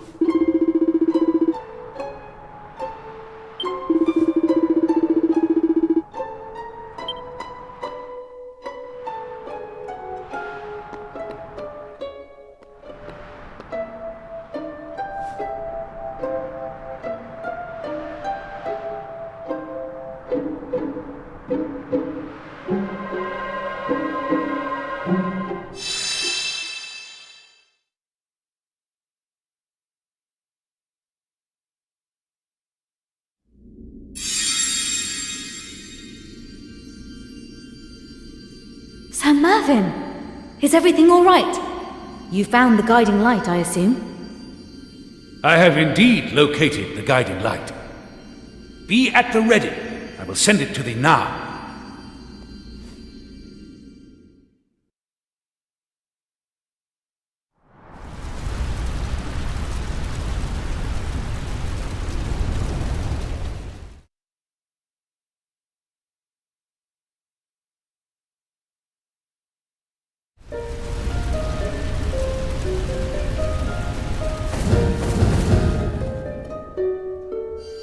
It would seem that the guiding light hath opened a door for thee. However, I must beseech thee, have caution. It would appear that the Almighty is displeased with the spirit. I shall depart this place at once and endeavor to learn more about his actions. Verily, I shall return to fight by your side anon. Till then, prithee, take great care. Thank you, Sir Mervyn. I hope that we will meet again soon. We should be able to use the teleportal now. Come, there is no time to waste.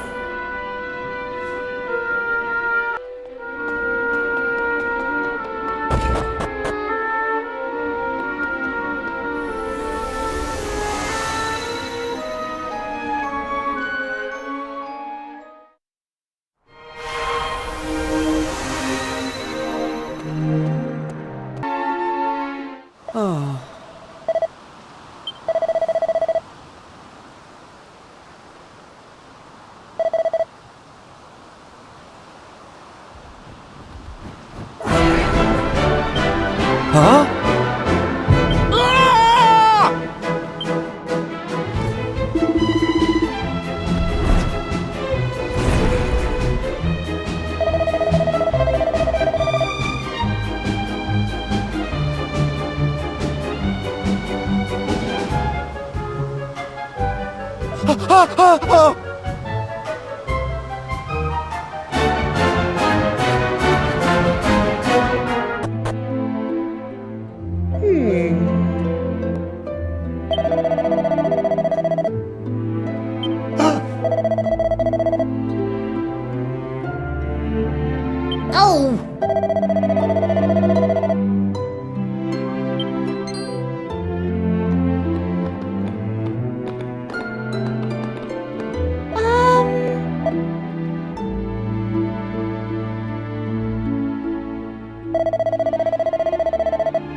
Understood.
Oh.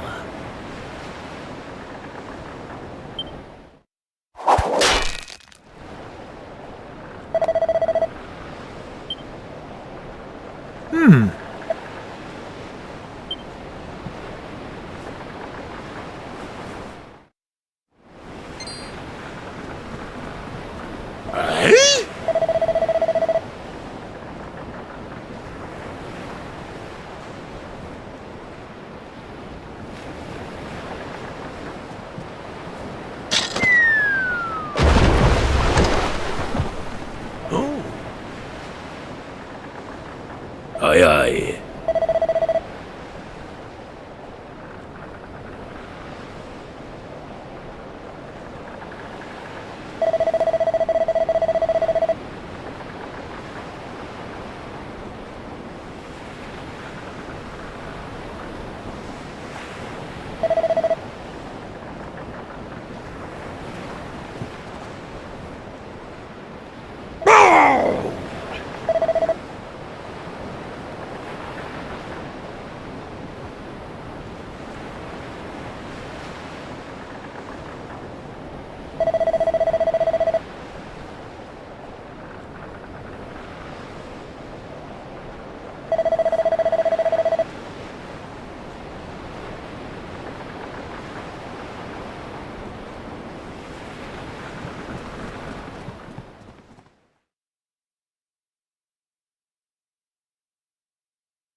Can it be 2 years since Captain Sharkeye agreed to head the royal fleet?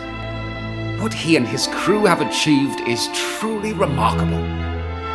Alas, no matter how many monsters the crew of the Sea Dragon defeat, they seem to come back in ever greater numbers. Yes. I rather fear our successes have drawn unwanted attention from the forces of evil. Perhaps this was to be expected. And rumour has it that the reckless devil intends to deliberately draw the master of all monsters to a distant corner of the ocean and finish this once and for all. But Your Majesty, that is unspeakably dangerous. Captain Sharkeye may be a mighty pirate, but he cannot hope to go toe-to-toe with the Demon King. Especially not now. Why, it was only last night that Lady Anais announced she was with child.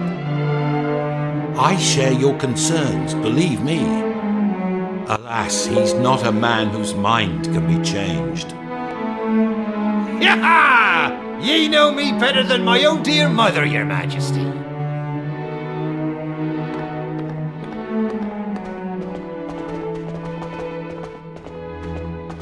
And you understand the situation as well as I do. If naught is done, 'tis only a matter of time before your kingdom gets gobbled up by the darkness. There's no altering my course now. 'Tis set, and that's the end of it. If we don't make a stand, there'll be no future for any of us.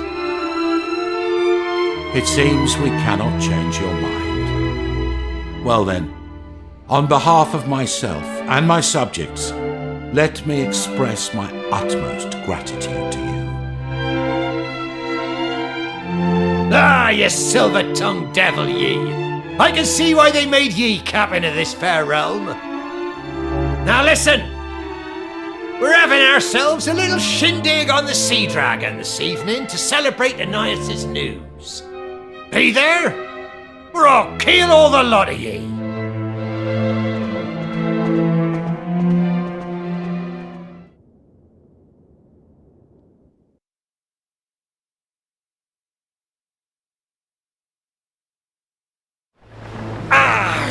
If we can't put a bit more wind in these sails, the monsters will be upon us before we put more than a few leagues between ourselves and Buckingham.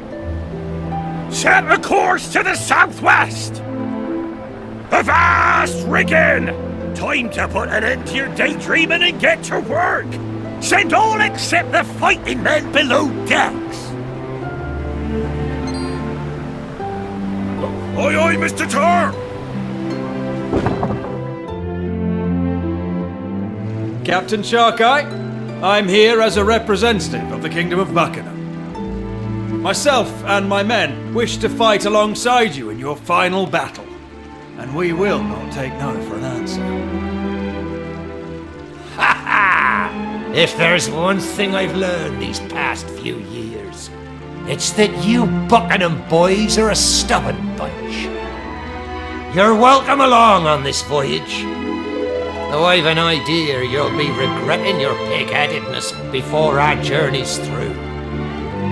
Truth is, we've little hope of victory in the battle ahead.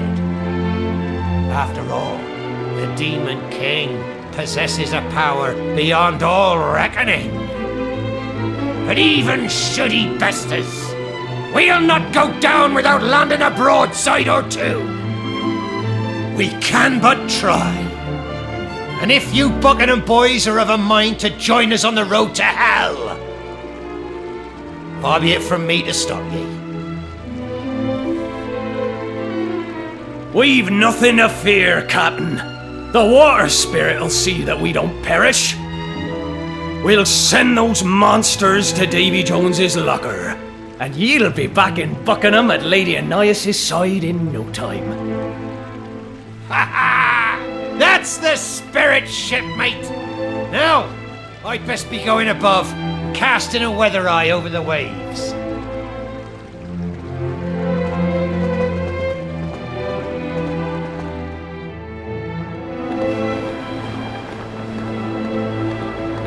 Ahoy there, Mr. Tar! Anything to report? Monsters, Captain Sharkeye! Hordes of the scurvy dogs, as far as the eye can see.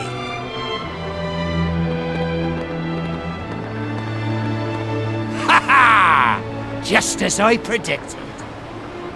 Let's hope the Demon King himself soon shows his filthy fizzog. Aye, aye, Captain. We're right beside you all away and ready for anything. There's not a man among us who'd go back on the oath we swore.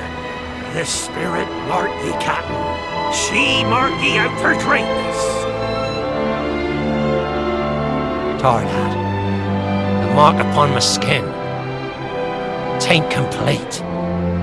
'Tis but a portion of the full sign of the water spirit. We may yet find that the power of the sea ain't mine to command.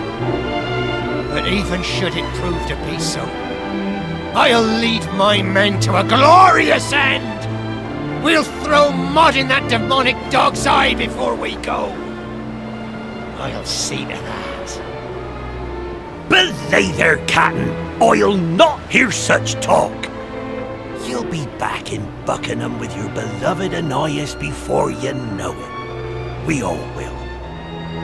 Ye've an unborn child who needs ye, and a crew here on the Sea Dragon who needs ye just as much. Ha ha ha! Where would I be without ye, Tar? Ye sentimental old fool, ye. I need you salty sea dogs no less than ye need me. Ye've made me what I am. But I'll not always be here. I can only hope that one day my boy will take the helm in me place. You know, Tar, I had a dream last night. I saw him, all grown, a strapping young lad, even without his father. And you know what he wished for? I wish that he'd one day find himself among a crew of square-rigged souls, every bit as faithful as yourselves! Ha ha ha ha ha!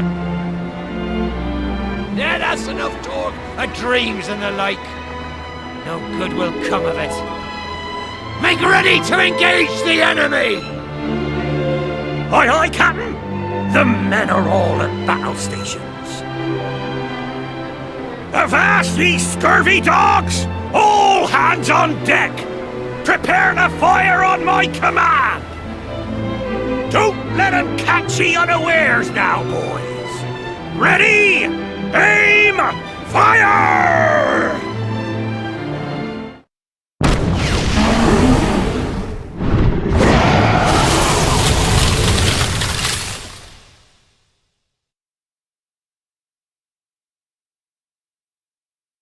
Okay, so...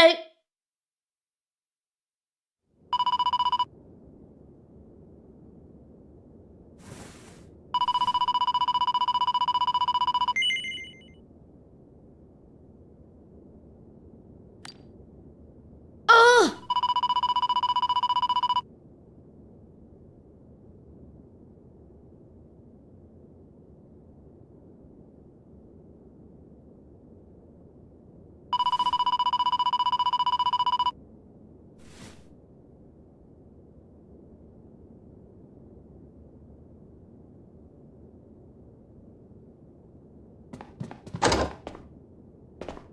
Arr!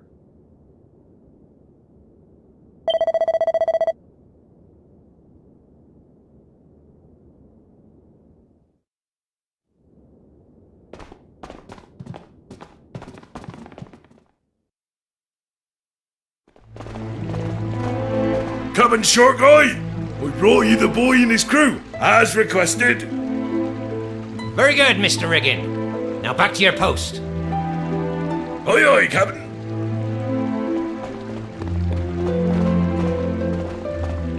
Good day to ye, lad. And to your shipmates.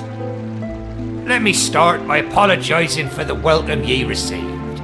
The sea dog who cast down your rope is a rough old salt, but his heart's in the right place. Now, Maya Maid's been telling me a little of your adventure so far, and of what else has been afoot in the world. 'Tis bone-chilling indeed to think we've been adrift so long, senseless and soulless, without ever making port. I believe we're beginning to put it all square in our minds. But I confess, I find it all a little hard to countenance. Could the sea dragon truly have been frozen solid for centuries? I'll not say it's impossible, of course. There's little I'd put past that scurvy scoundrel, the Demon King. But still. Anyway, enough of that. I hear you've made quite a habit of saving all the places of the world from peril. And if my sources speak truly, one of these was the Kingdom of Buckingham. Is that correct?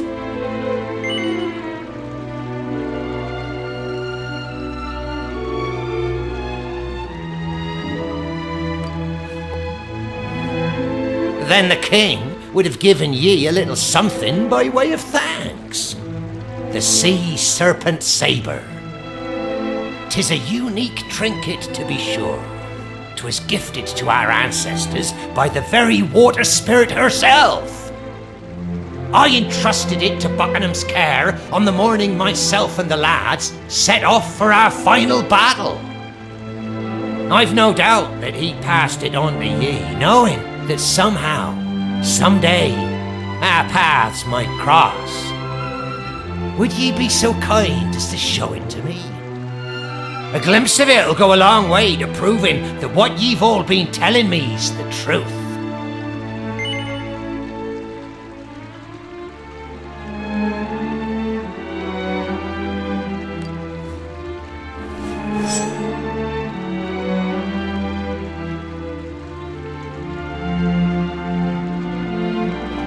Aye, 'tis the saber, all right. Then there's very little doubt in your story, which means that Anais, my dear Anais, is long since. Come, I need to talk to ye man to man.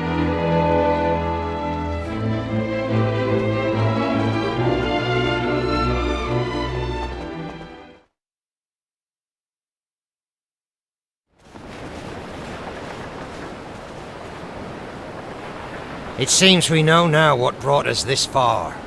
The question is, what course to chart from here on out? How to escape these dark doldrums in which we find ourselves becalmed. 'Tain't all doom and gloom, of course. We're no longer frozen solid, for one thing. If only we'd not been encased in that accursed ice for so damned long. I'll not be meeting my Anais again anytime soon.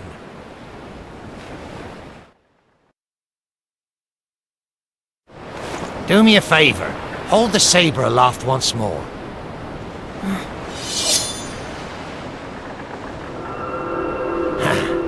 That marquee bell, lad.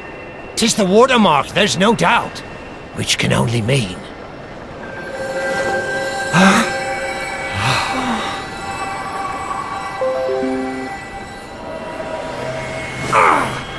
The arm!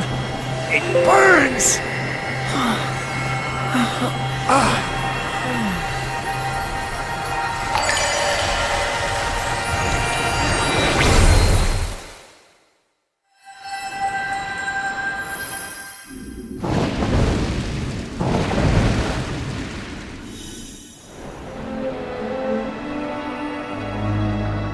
I trust you can hear me. You who are the last hope of the Almighty. You who have brought light into this world of darkness. You who have been chosen. You who awoke the fire spirit. Your power is great indeed. The awakening of my other siblings may not be beyond you. I am the water spirit. For many centuries have I slept, but always have I watched over you. Now I too await my awakening.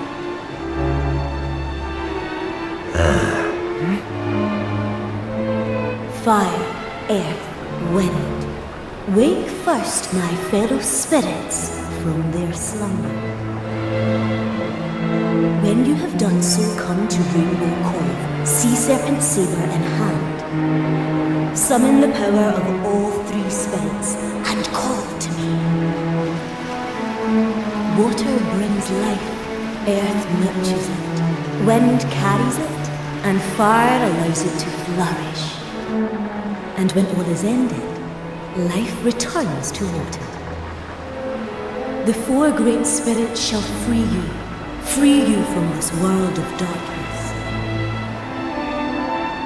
I am the water spirit, and I await my awakening here beneath the ocean waves.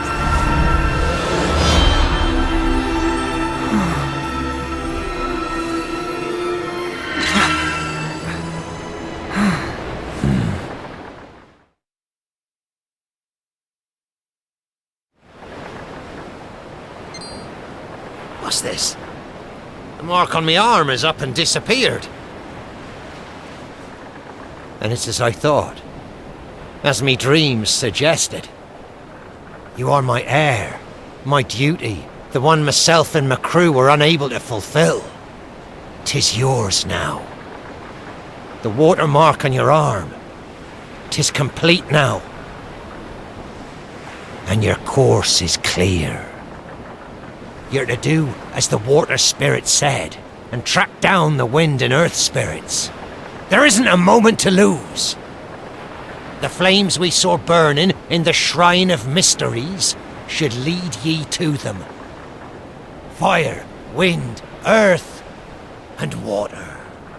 Rouse all four spirits from their slumber, and this world will be free of this accursed darkness at last! So let's set sail for the island of Estard without further delay, shall we? We'll take care of the navigation, lad. You can spend the night in your cabin. By the time ye wake up in the morning, we'll have arrived.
Thanks. Such things. We must tend to the wounded.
Huh?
Huh?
Hey!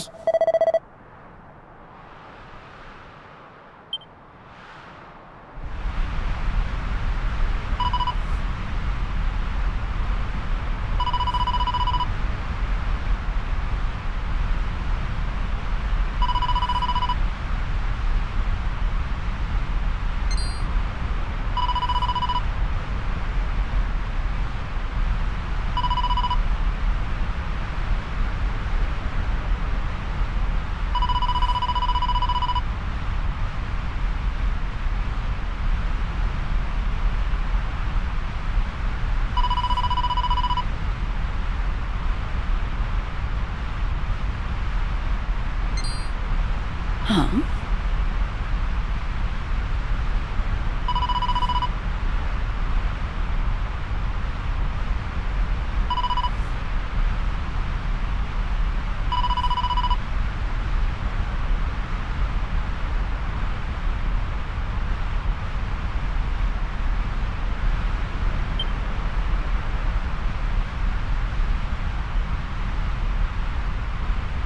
Well.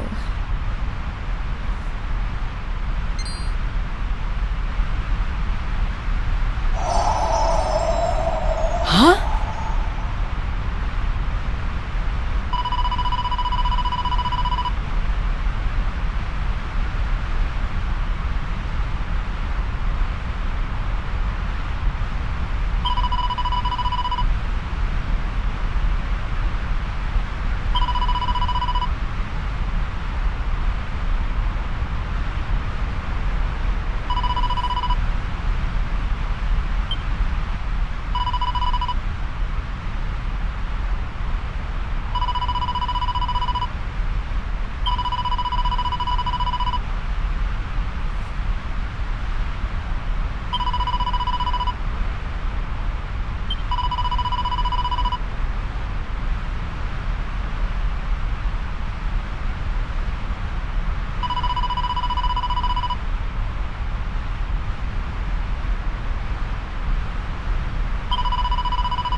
दो superstar हमारे साथ आज हमारे office में डॉली चाय वाला और एलनास। डॉली चाय वाला, इनकी चाय पीने के लिए बिल गेट्स के गेट्स भी खुल गए। ऐसा कमाल क्या है आपकी चाय का फॉर्मूला भी क्या करते हो? वैसा इतना बिल गेट्स भी आ गए चाय पीने? मेरे चाय में तो फॉर्मूला है AEP। AEP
Yes?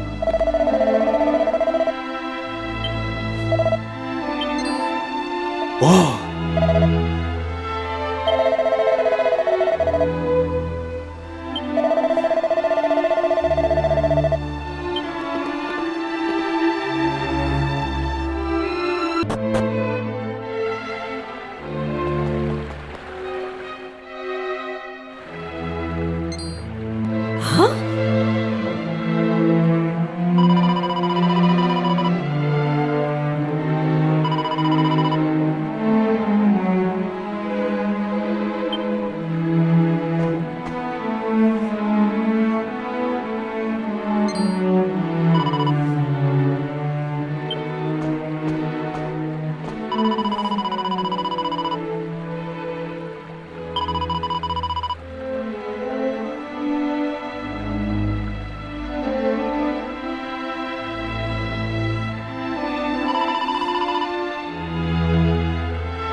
Sorry.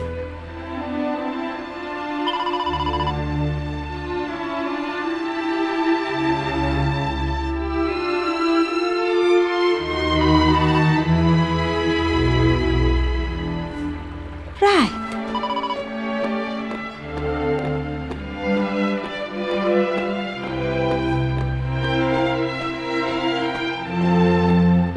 Right.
Okay.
Now,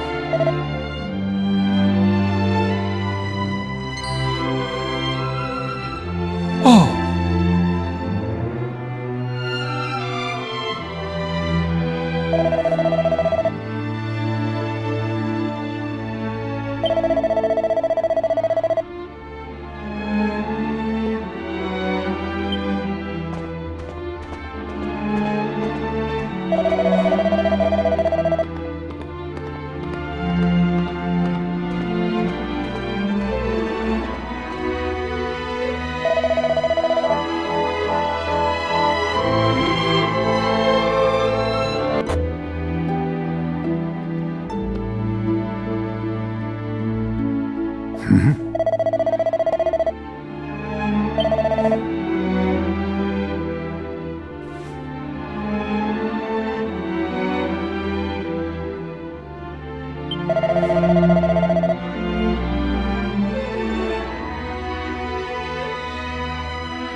right.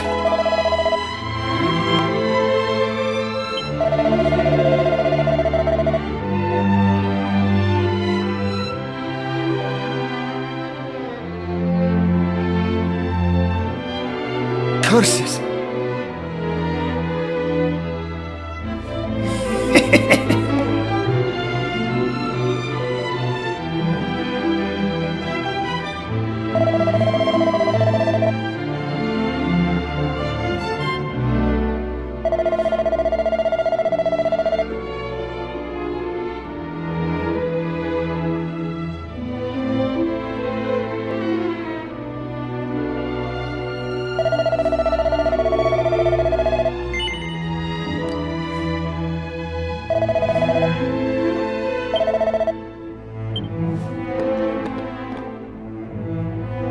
I say.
Oh!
Oh.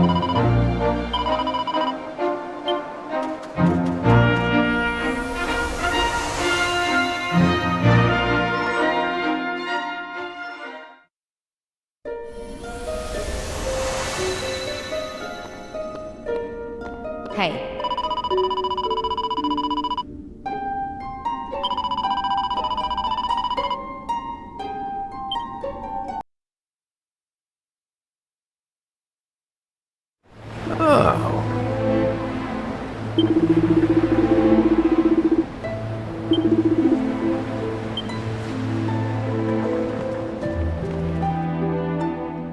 All right. Oh.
I am the water spirit.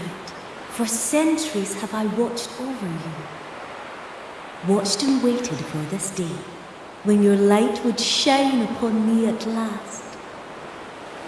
We sleep no longer. Fire, air, wind and water, you have succeeded in your task. And now we combine our powers to free these lands from darkness and make our world whole once more.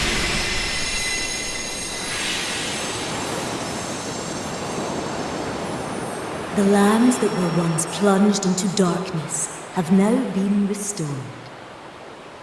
But our work, and yours, is not yet done. We must ask the Almighty why he would condemn our lands to banishment. Before we depart, however, a gift. This is my amulet. I dare say it rather becomes you. Now come, we spirits will show you the way.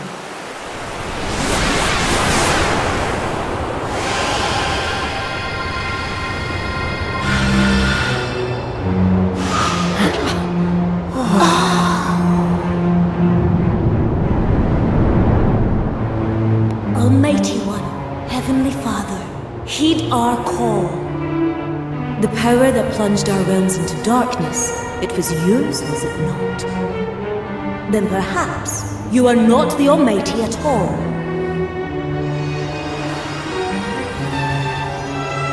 So it is you who dare disturb me with such blasphemies. You will regret your words. I am the Almighty. I am the one true God. Only I can answer the prayers of humankind. Only I can bring joy and prosperity. Your kind are no longer wanted or needed. It is better that you were disposed of. Do not resist your fate. There is nothing to fear. You need only embrace the darkness once more. How dare you! How dare you defy the Almighty!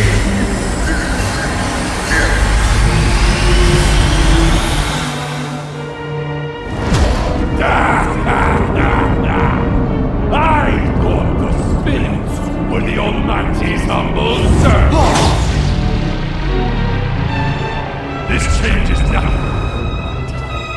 You came long before you meddling worms arrived. You were foolish to expend all your energy in unmasking. Foolish in the extreme. Now all that stands in my way are a handful of pathetic humans. Talk of the Almighty. I stand abashed by the building.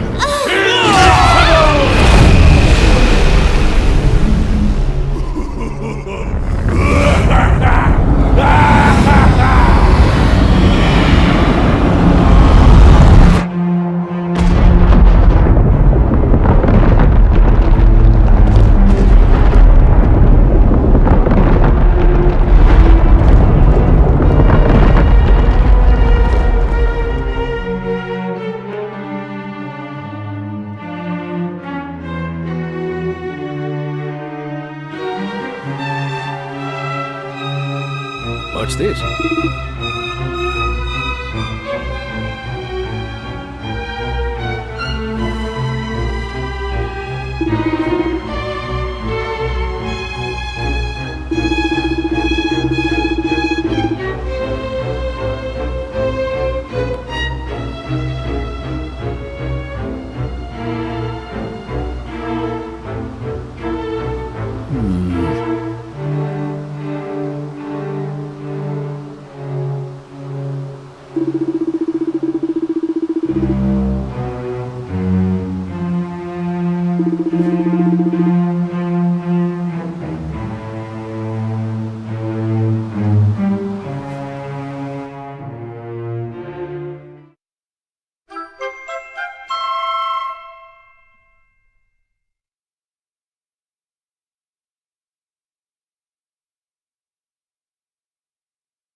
Ah, there you are. I have been expecting you. It seems we are to have no respite. No sooner had we begun to celebrate our return from the darkness than the Almighty was revealed to be the Demon King in disguise. I take it you had a hand in the uncovering of this great betrayal? I suspected as much. You have saved us once again. Truly, we owe you and your companions a debt beyond measuring. But we must call on your aid one last time. Please, I ask you not only as a monarch, but as a citizen of a world in terror. You must rid us of the Demon King once and for all. Only when this supreme evil has been defeated may peace truly return. The Demon King's wickedness knows no bounds, but you must find a way to defeat him. You are our only hope.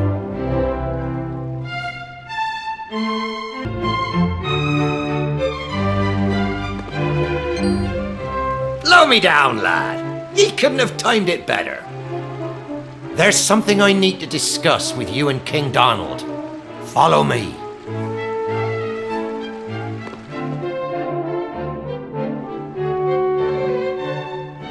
Now, I'll get straight to the point. There's a rumor going round, and it's a compelling one at that. They say a strange voice has been heard, echoing round the accursed altar of the Almighty. Between its woeful wails of lamentation and its blood-curdling groans of pain, folk are starting to suspect 'tis no being of this world. And since the altar has ties to the Demon King, I fear something nefarious is afoot. It merits investigation, to say the least.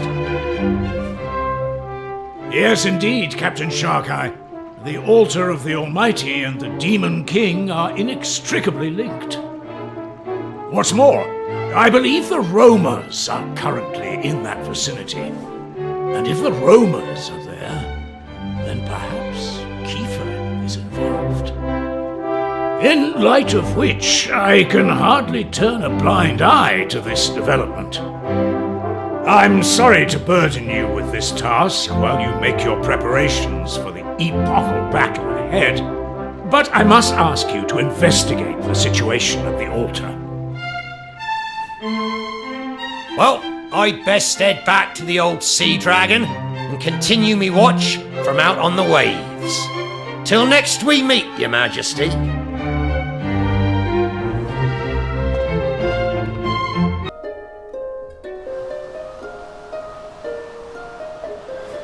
Oh.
Ah, the way forth is open. It was almost too easy. And the altar appeareth to be unchanged from our last visit.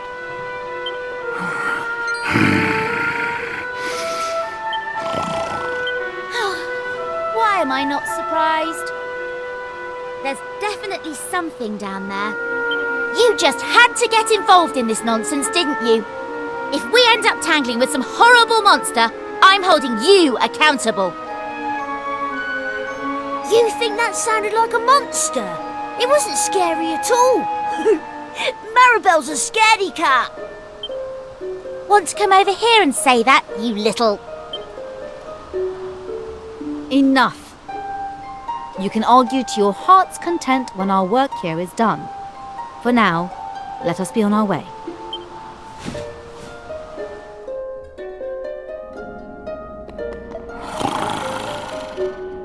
Okay, so...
Is it time for lunch already?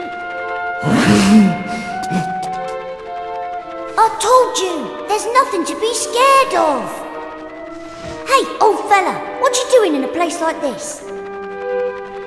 I was, what am I doing here? Speak, venerable sir. Are you in the employ of the Demon King? What? We're having wings! Well, they're not my favourite, but I am famished. Give me strength. Right, I'd say our work here is done. It was lovely meeting you, but we've got to run. Take care up there, okay? Wait a moment. Chosen ones. In my prolonged slumber, I have forgotten much of what I knew. But one memory remains. I am the craftsman. The one who crafted the stone tablets you collect. What? You made those? Yes. I was ordered to do so by my master, just before I entered into my sleep. I was to give the ultimate tablet to the chosen ones, those brave enough to break the seal upon the Shrine of Mysteries.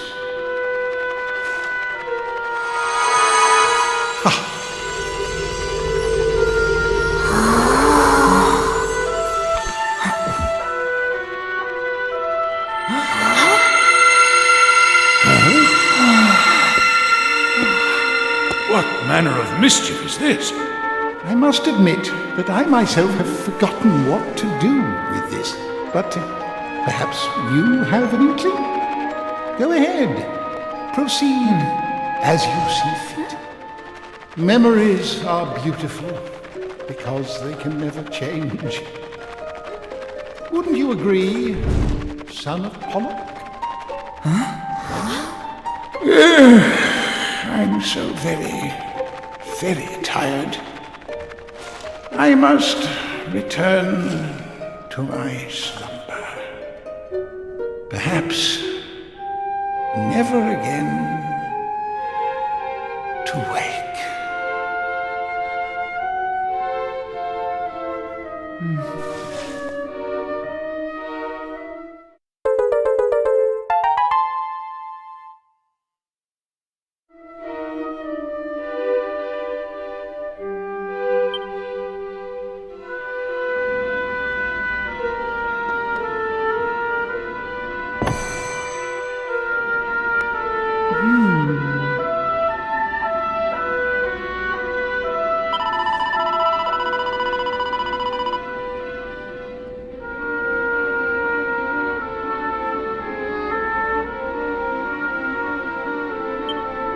Forgive me.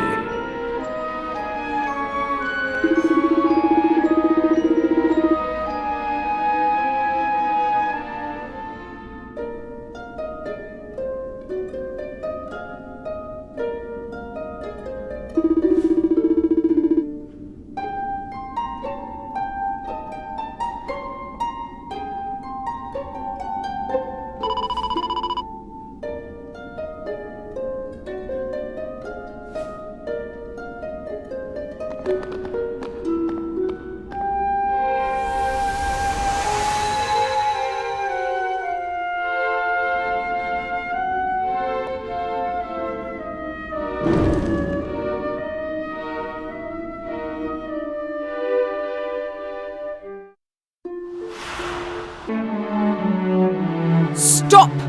Right there!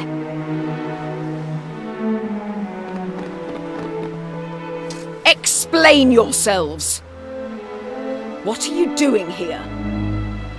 What do you mean? We were just passing through. Oh, just passing through, were you? You're telling me a bunch of kids managed to fight their way here through these monster-ridden lands?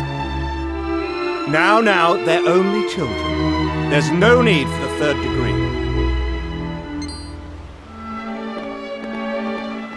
Martial law? Yes, sir. My apologies. With all that has happened recently, our soldiers are all spoiling for a fight. Please excuse them. Now that you mention it, there's definitely an atmosphere around here. Quite. Now, this isn't something I would normally divulge to children like you, but I feel you're owed an explanation. The castle was raided a few days ago by a vicious gang of bandits. We suffered tremendous casualties. Soldiers, innocent civilians, even our poor young king. All slain by the hand of the vicious fiend known as the Blood-Red Brigand. We managed to capture him upon the night of his rampage. He's been taken into the wilderness up north for elemental exposure. His deeds will never be forgiven. He will pay the ultimate price for his crimes. Allow me a question, if you would. If he were to come at you, sword in hand, would you defend yourself?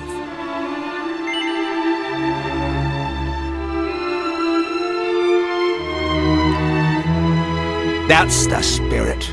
I like your gumption, lad. I should say, elemental exposure is a public spectacle, and you're very welcome to attend, though you will have to make the journey to the northern wilds to do so. Remember, though, the brigand is a demon in human flesh. He will show no mercy even to children. Take the utmost caution around him.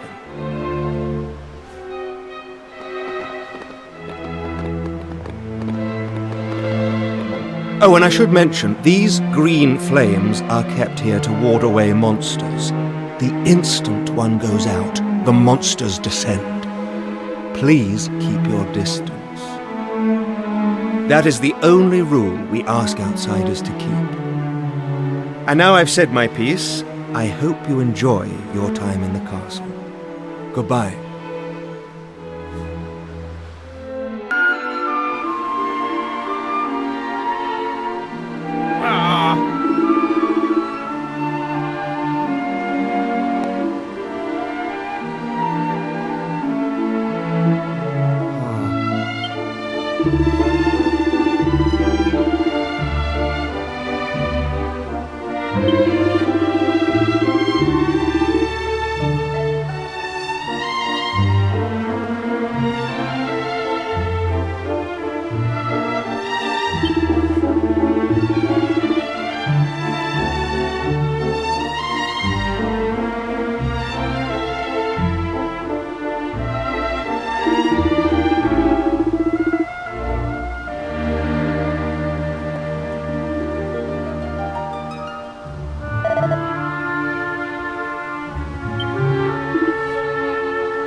My life was flashing before my eyes there. Long time no see, my dear old friend. You too, Maribel? As for... Wait a minute. It is Kiefer! Wow! I'm so happy to see you again! Me too, Ruff, me too. It's funny. I had an inkling something miraculous like this might happen. Before we all get carried away here, aren't we forgetting something important? If you're the Blood Red Brigand, doesn't that mean you're the one who attacked Rucker Castle? I know you were sheltered and selfish and a spoilt little prince, but still, the Kiefer we knew never would have hurt anyone. What's going on? I can't deny it. I was the one who attacked the castle.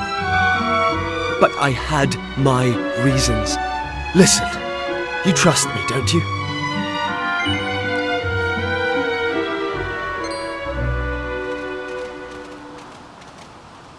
The guards are coming back. I don't have time to explain. But if you do still trust me, extinguish the green flames in the castle. You'll find the truth within the darkness. You got that? Head back to the castle and put out those flames. And don't come back here for a while. Go!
I told them not to touch the flames.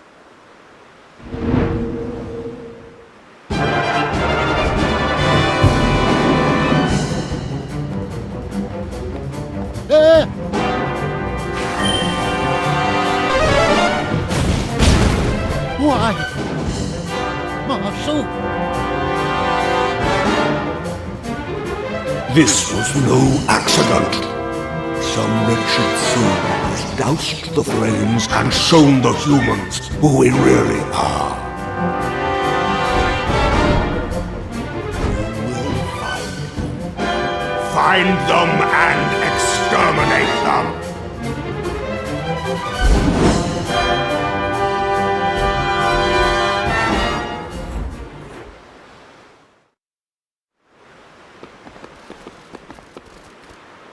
soldiers were actually monsters. Now I see what Kiefer was up to. He must have... We don't have time to stand around and talk. We need to go and help Kiefer. Let's find a way out of the castle before we get caught. Then hurry back to the exposure enclosure.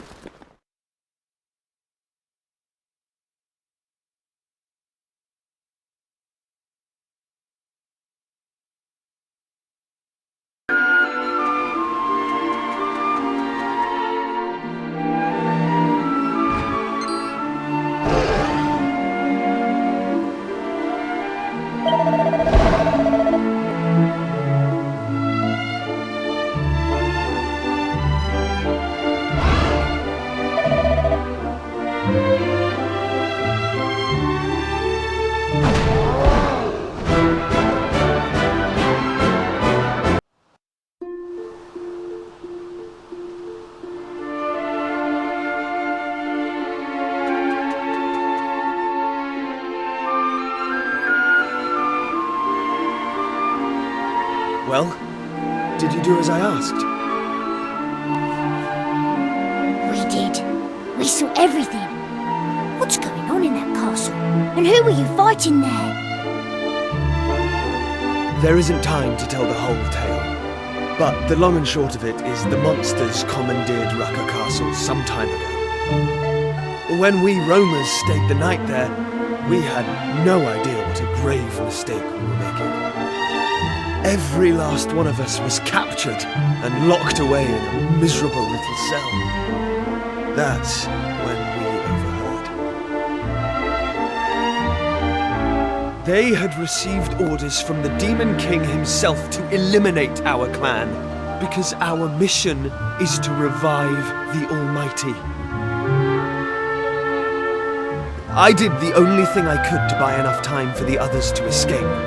I took up my sword. The plan was a success, but for one little hiccup. I was cornered by martial law, and he's no pushover. Anyway, I managed to lop the torch he was carrying in half, and as it fell to the ground, out went the green flame. You can guess what happened next. I was so shocked I never saw them coming from behind. I was captured and brought here. Wow, you really haven't changed a bit. Always playing the hero, going off by yourself and bungling it. I thought you were supposed to be guarding the roamers. Still, it's actually nice to know you're still the same old Kiefer. Sorry for doubting you earlier. No offense taken. Thank you.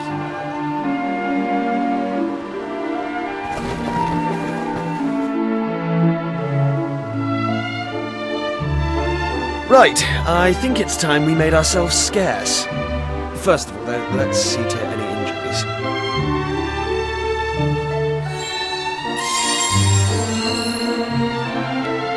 We've lingered long enough. Let's go.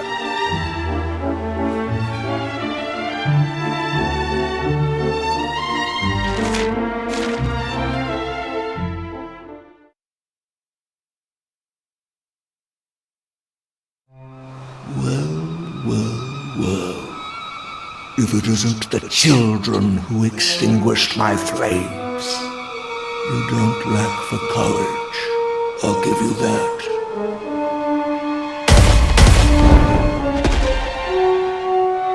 I see the blood-red brigand is now among your number.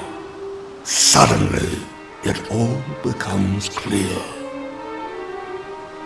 Rest assured, none of you will be spared.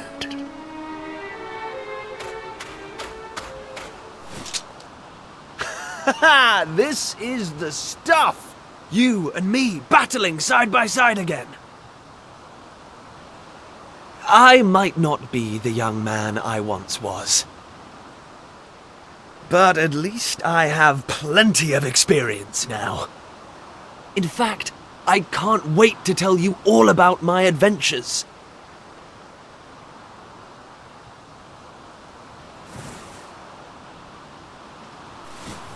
So, we're going to survive this. And we're going to have ourselves a proper catch-up.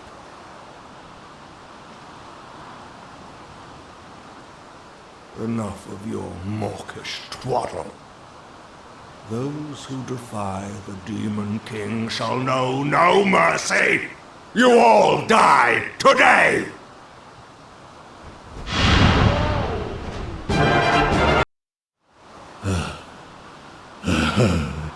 My lord, please, strike down these unbelievers. You will not go unpunished.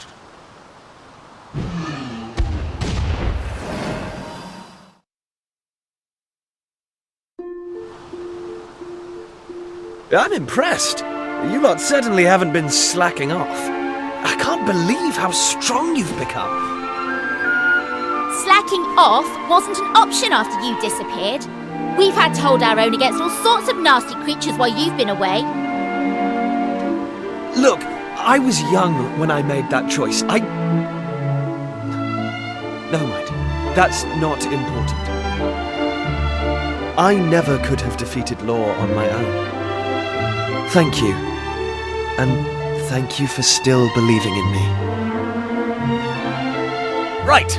As much as I'd like to be shot of this miserable kingdom, there's still one thing I have to do. We should check in on the people of Rucker Castle, now they've learned the truth about who their protectors were. Besides, I probably traumatized a few of them with what I did on the night of the escape.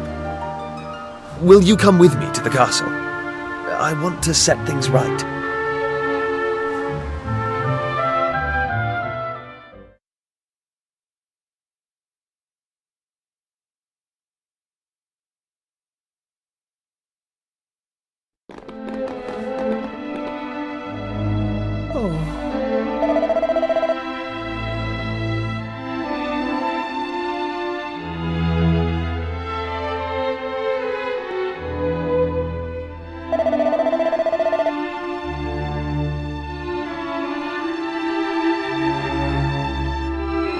Yep.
Hold on a sec, would you?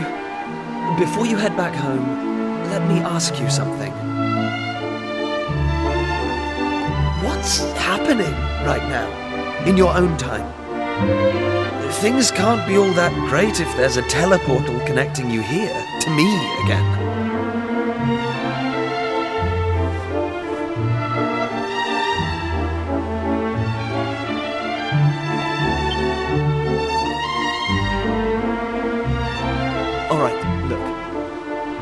Something's been niggling at me these 20-odd years since I last saw you. I was the one who insisted on having an adventure, and I didn't see it through. I feel really bad about that. And I'm not about to make the same mistake again. Please, will you let me come with you to face the Demon King? This isn't just any old fight, Kiefer. Who would look after the roamers if something happened to you? Yeah, about that. After you all left, Lala and I got married, and we have 2 children, a boy and a girl. They're about your age now, and strong too. Accuse me of tooting my own horn if you like, but they're among the finest warriors you'll ever come across. I put them in charge of defending the tribe when I came here. They're the guardians of the roamers now, and I've no doubt they'll keep them safe from harm. I don't regret the decisions I've made, and besides, I can't turn back the clock. But meeting you all has stirred something inside me.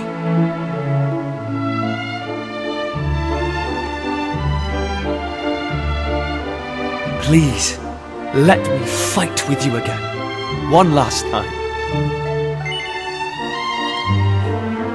Thank you. You won't regret this, I promise.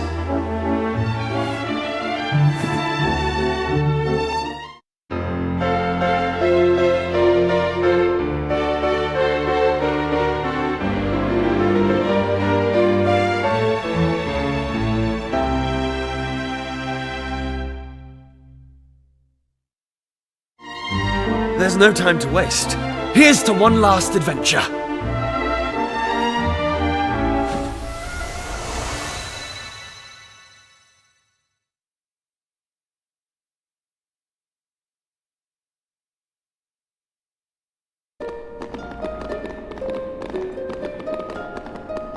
You have returned.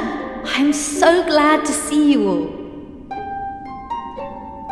And who is this you have brought with you? How best to explain him? Let's just say he was part of our gang growing up in Pilchard Bay. Well, I have no quarrel with thy bringing another of thy number into the fold. Pleased to make thine acquaintance, young sire. I am Sir Mervyn. And I am Aisha. It is nice to meet you. Sorry if I'm being presumptuous, but Aisha, was it? Are you a roamer, by any chance? Well, yes, I am. And what of it? Oh, it's nothing. I was just thinking that some of the choices I made seem to have paid off quite handsomely. But never mind all that. It's nice to meet you. I'm Kiefer. I used to be the Prince of Estard, but... well, I'm more of a travelling swordsman these days. I just hope I can make myself useful. Now, listen. I forgot to mention this before, but I won't be able to hang around with you all the time. I'd love nothing more than to go romping around the islands together like the old days, but this isn't my home anymore. I should steer clear of anything going on in this era. I'll head to where the Demon King is, and wait for you there.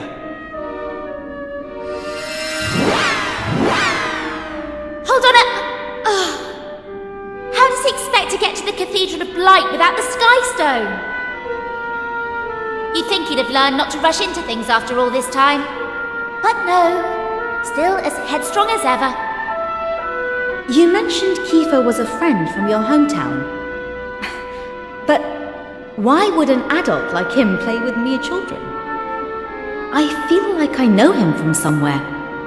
We have only just met, but he seems incredibly familiar. Wow! Nothing gets past her. Maybe it's for the best he won't be hanging around with us.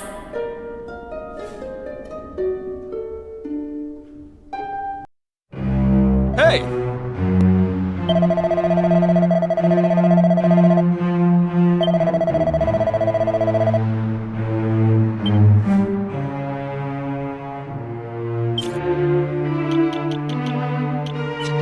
Hey!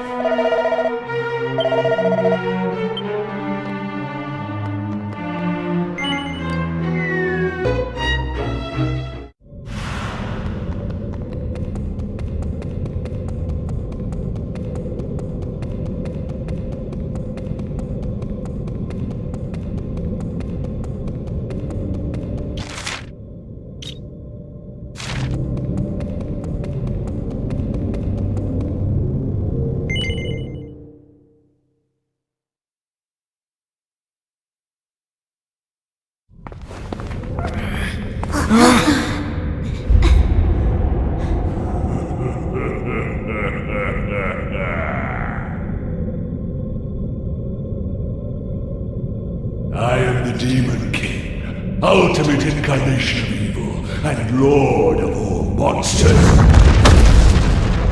My authority is absolute. All must bow before me. Though puppets of wicked God, too foolish to understand. Listen well. Your so-called Almighty was long since cast into oblivion at my hand. If you wish to live and drag out your pitiful existence, you have no choice but to worship me instead. I am Orgotamir, supreme ruler of heaven and earth. Now come, let me carve my name into your soul!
Ah, it is you! And you have Sir Mervyn among your honoured companions. Our joy and gratitude for that which you have done for us is truly beyond measure. From our vantage point here in the clouds, we have been gazing on in wonder as life and light return to each and every corner of the world. You must enter the shrine before journeying onward. All the members of the Order are impatient to shower you with thanks.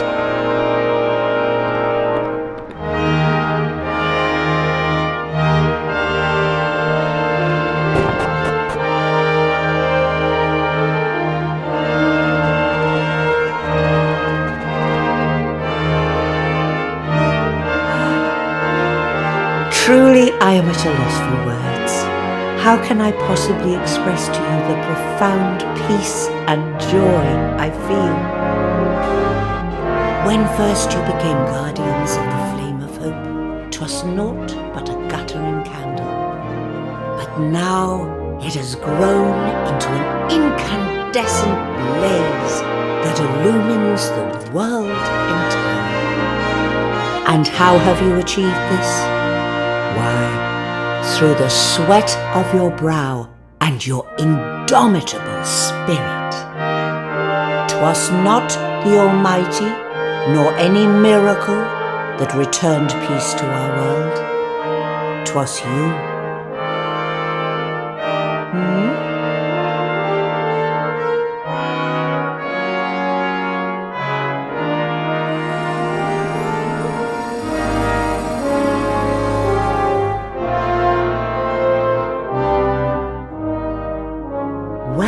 Well, 'twould seem the Skystone is honouring us with its presence. How fortunate! There are many in our world beside myself who wish to congratulate and thank you, I am sure. You must go to them. And when you have done so, please return at last to those who love you and enjoy the rest you so richly deserve.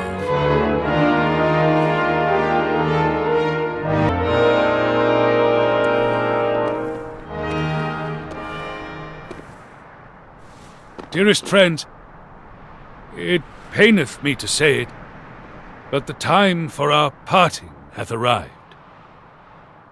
Huh? What do you mean?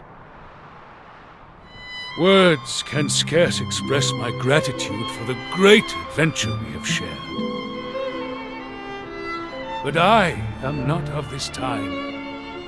My path lieth elsewhere. Farewell, honored companions, and thank you.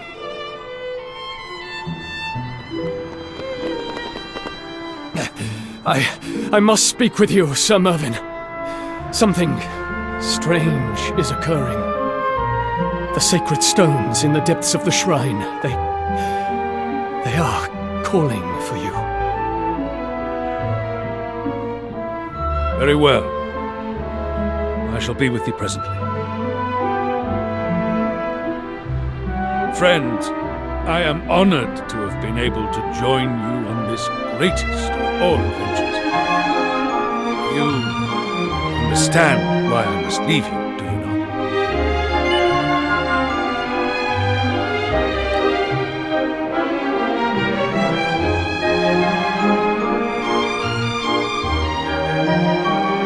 This meaneth a great deal to me.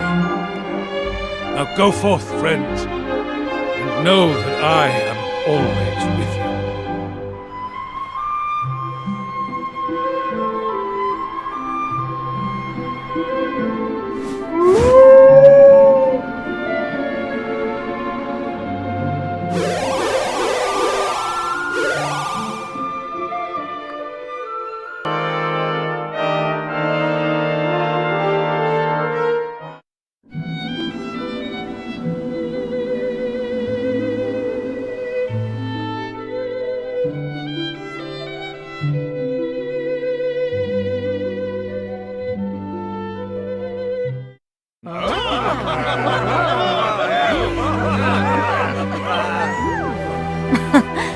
It is a joy to see my people so happy, free of both the Demon King and the burden of our destiny at long last.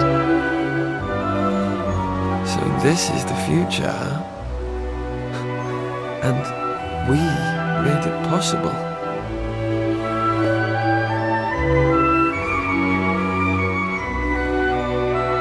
On which note, I'd better be getting back to my own time. It's been fun, but there are people who need me.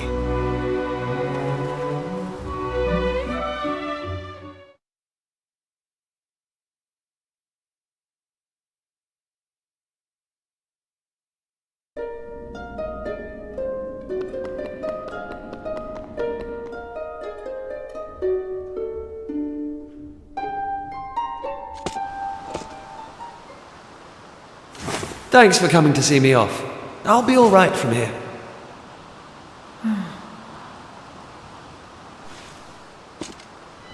Keep enjoying life rough, and make sure you eat enough to grow big and strong. Strong like your mother.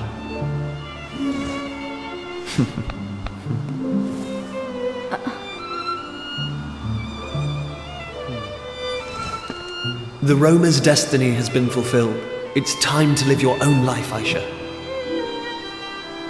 Look, I was never any good at this stuff. Just good luck, okay?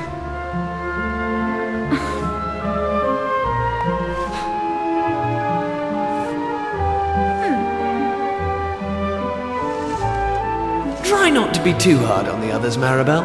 They might decide they're better off without you. Ha! Don't be ridiculous. If it wasn't for me...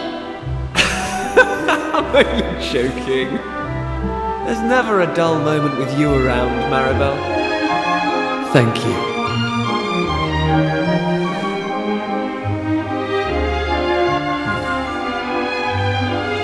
Well, it really is goodbye this time.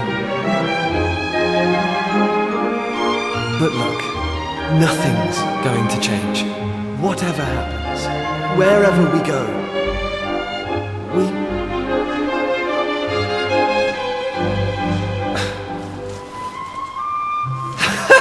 can't do it! Big speeches really aren't my thing. Just look after yourself, alright?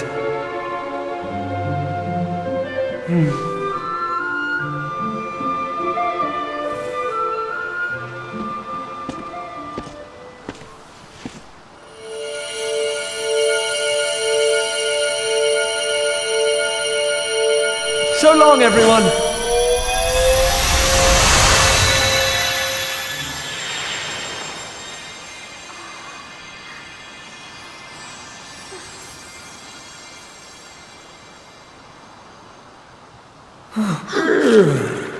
Gosh, how long was I asleep for? I thought I'd never wake up. Still, it seems my work here is done at last. Farewell, my friends.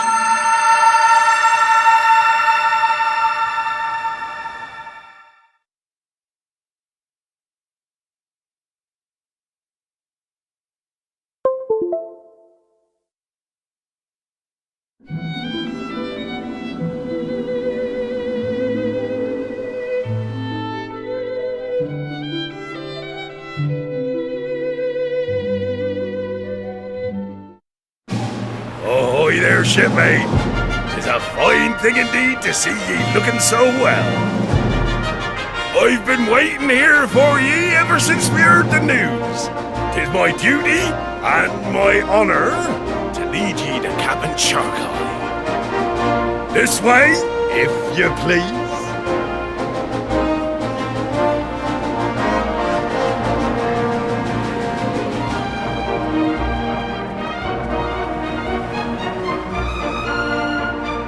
Here's to ye! And here's to Captain Sharkeye! Welcome back aboard. You and your friends finally rid us of that dastardly Demon King, eh? I can only imagine how pleased the old King Buckingham would have been to see this day come at last. Ahoy there! Rumour has it you're to be our next captain. I've some mighty fine fireworks set aside to celebrate the big announcement. Ha ha!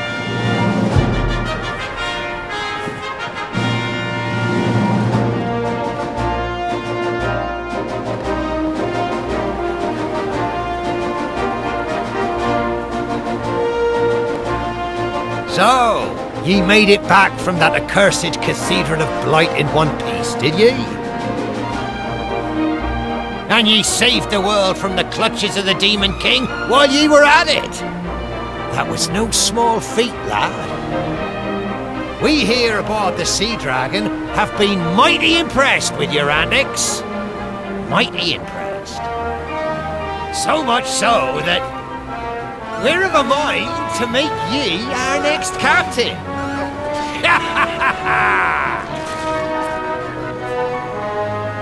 What say ye to that, eh? Does it tickle your fancy? Would ye be willing to follow in me wake and lead these scurvy sea dogs to glory and beyond?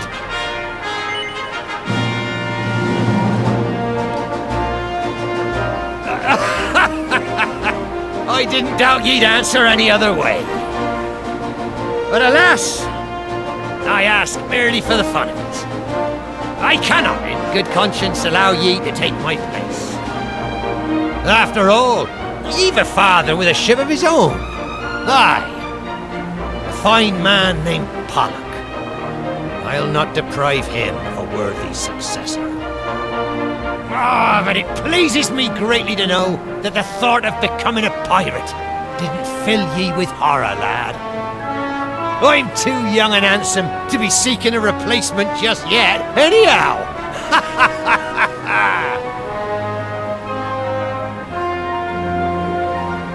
Anyway, less the gas bagging, we've a voyage to be setting off on. Seems King Scuba has business with us. I know not what, but for the King of the Deep to have summoned us, it will be no small matter, I'm sure. Anyway, our homeward route will take us right by your home port of Pilchard Bay. And just as you're setting out for the Pilchard harvest, no less.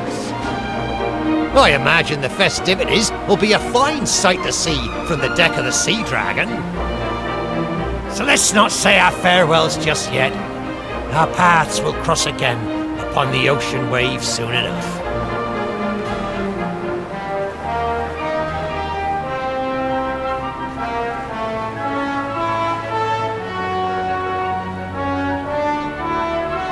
Listen up, ye worthless bilge rats! Get yourselves a hearty eyeful of our friends here. This is what real courage looks like. We can all learn a thing or two from these fine young warriors. So let's take a leaf from their logbooks as we set sail for shores unknown and adventures new! Come on, ye dogs, ye! Show your appreciation for Captain Sharkeye and for our honorary shipmates. Alright, that's enough appreciation. Away with the lot of ye, and say ye prayers to the water spirit afore we weigh anchor.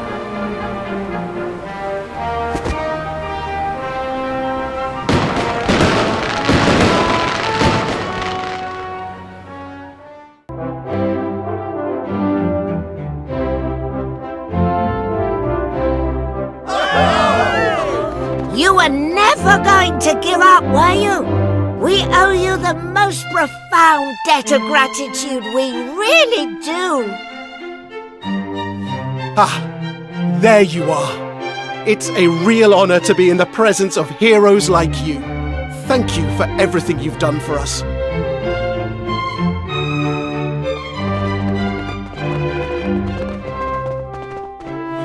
You did it. You really did it. Oh, thank you so much. I know my brother's happy too, wherever he is.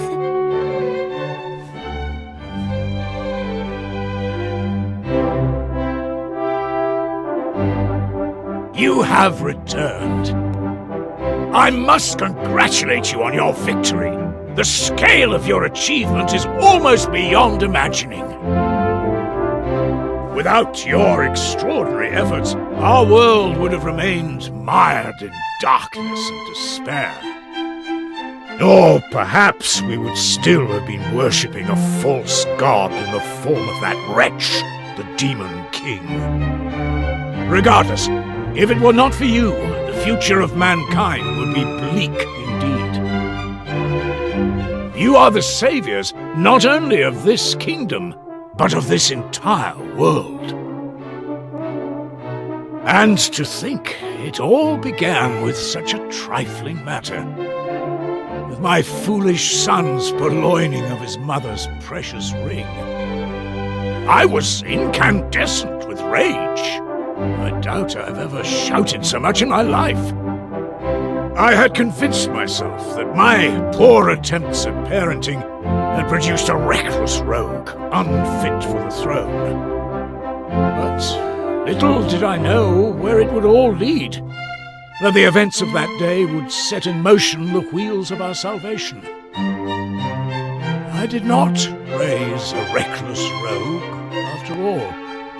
I raised a hero. I am proud of him. And of all of you. Now we must prepare a banquet the likes of which this kingdom has never seen. Let the celebrations commence!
Wakey, wakey, young man! Come on, you can't stay in bed all day. It's the most important day of the year in Pilchard Bay, the day of the pilchard harvest. Your father has already headed over to the jetty.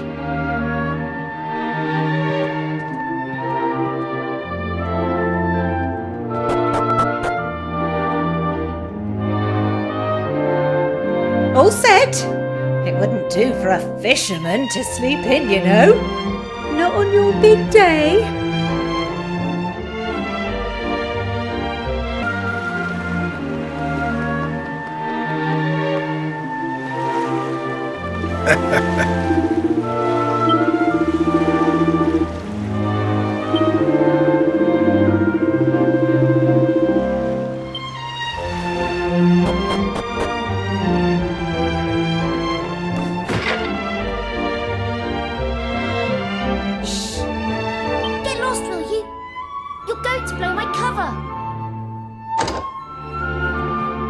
Eh?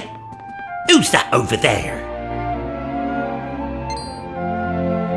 Well, well. If it isn't young Maribel. Looks like I caught me a stowaway. Oh, why is it such a big deal anyway? Why can't you just let me come fishing with you? Go on. I'll just forget you saw me. Please. Did I ever mention how tasty your stew is? Really, you'll have to tell me the recipe some... Flattery will get you nowhere, young lady. And it certainly won't get you on board this ship. Now get out of here before I tell your father what you've been up to. What's all this commotion? What's going on? Ah, Captain Pollock. Well, the thing is, we've got a stowaway. It's, well, it's young Maribel.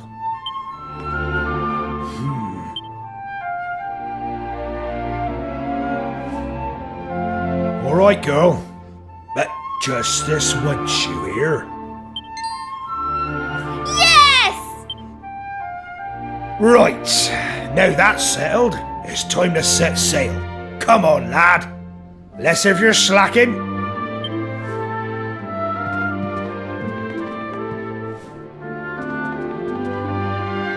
You heard your father. No slacking.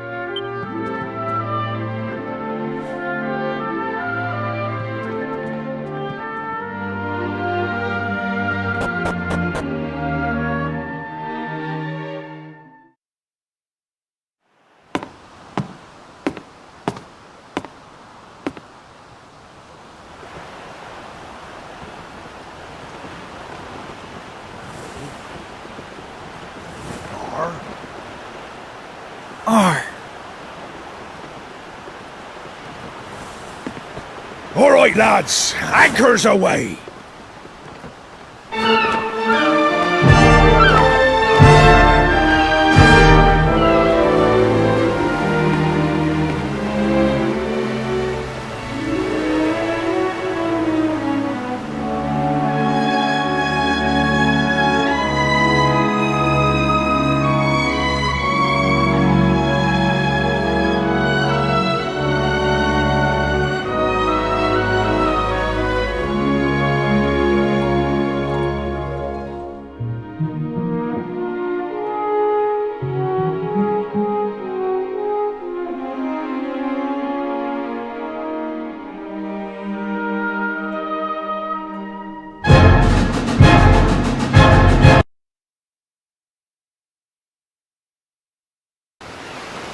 Haul in those nets, lads! Heave!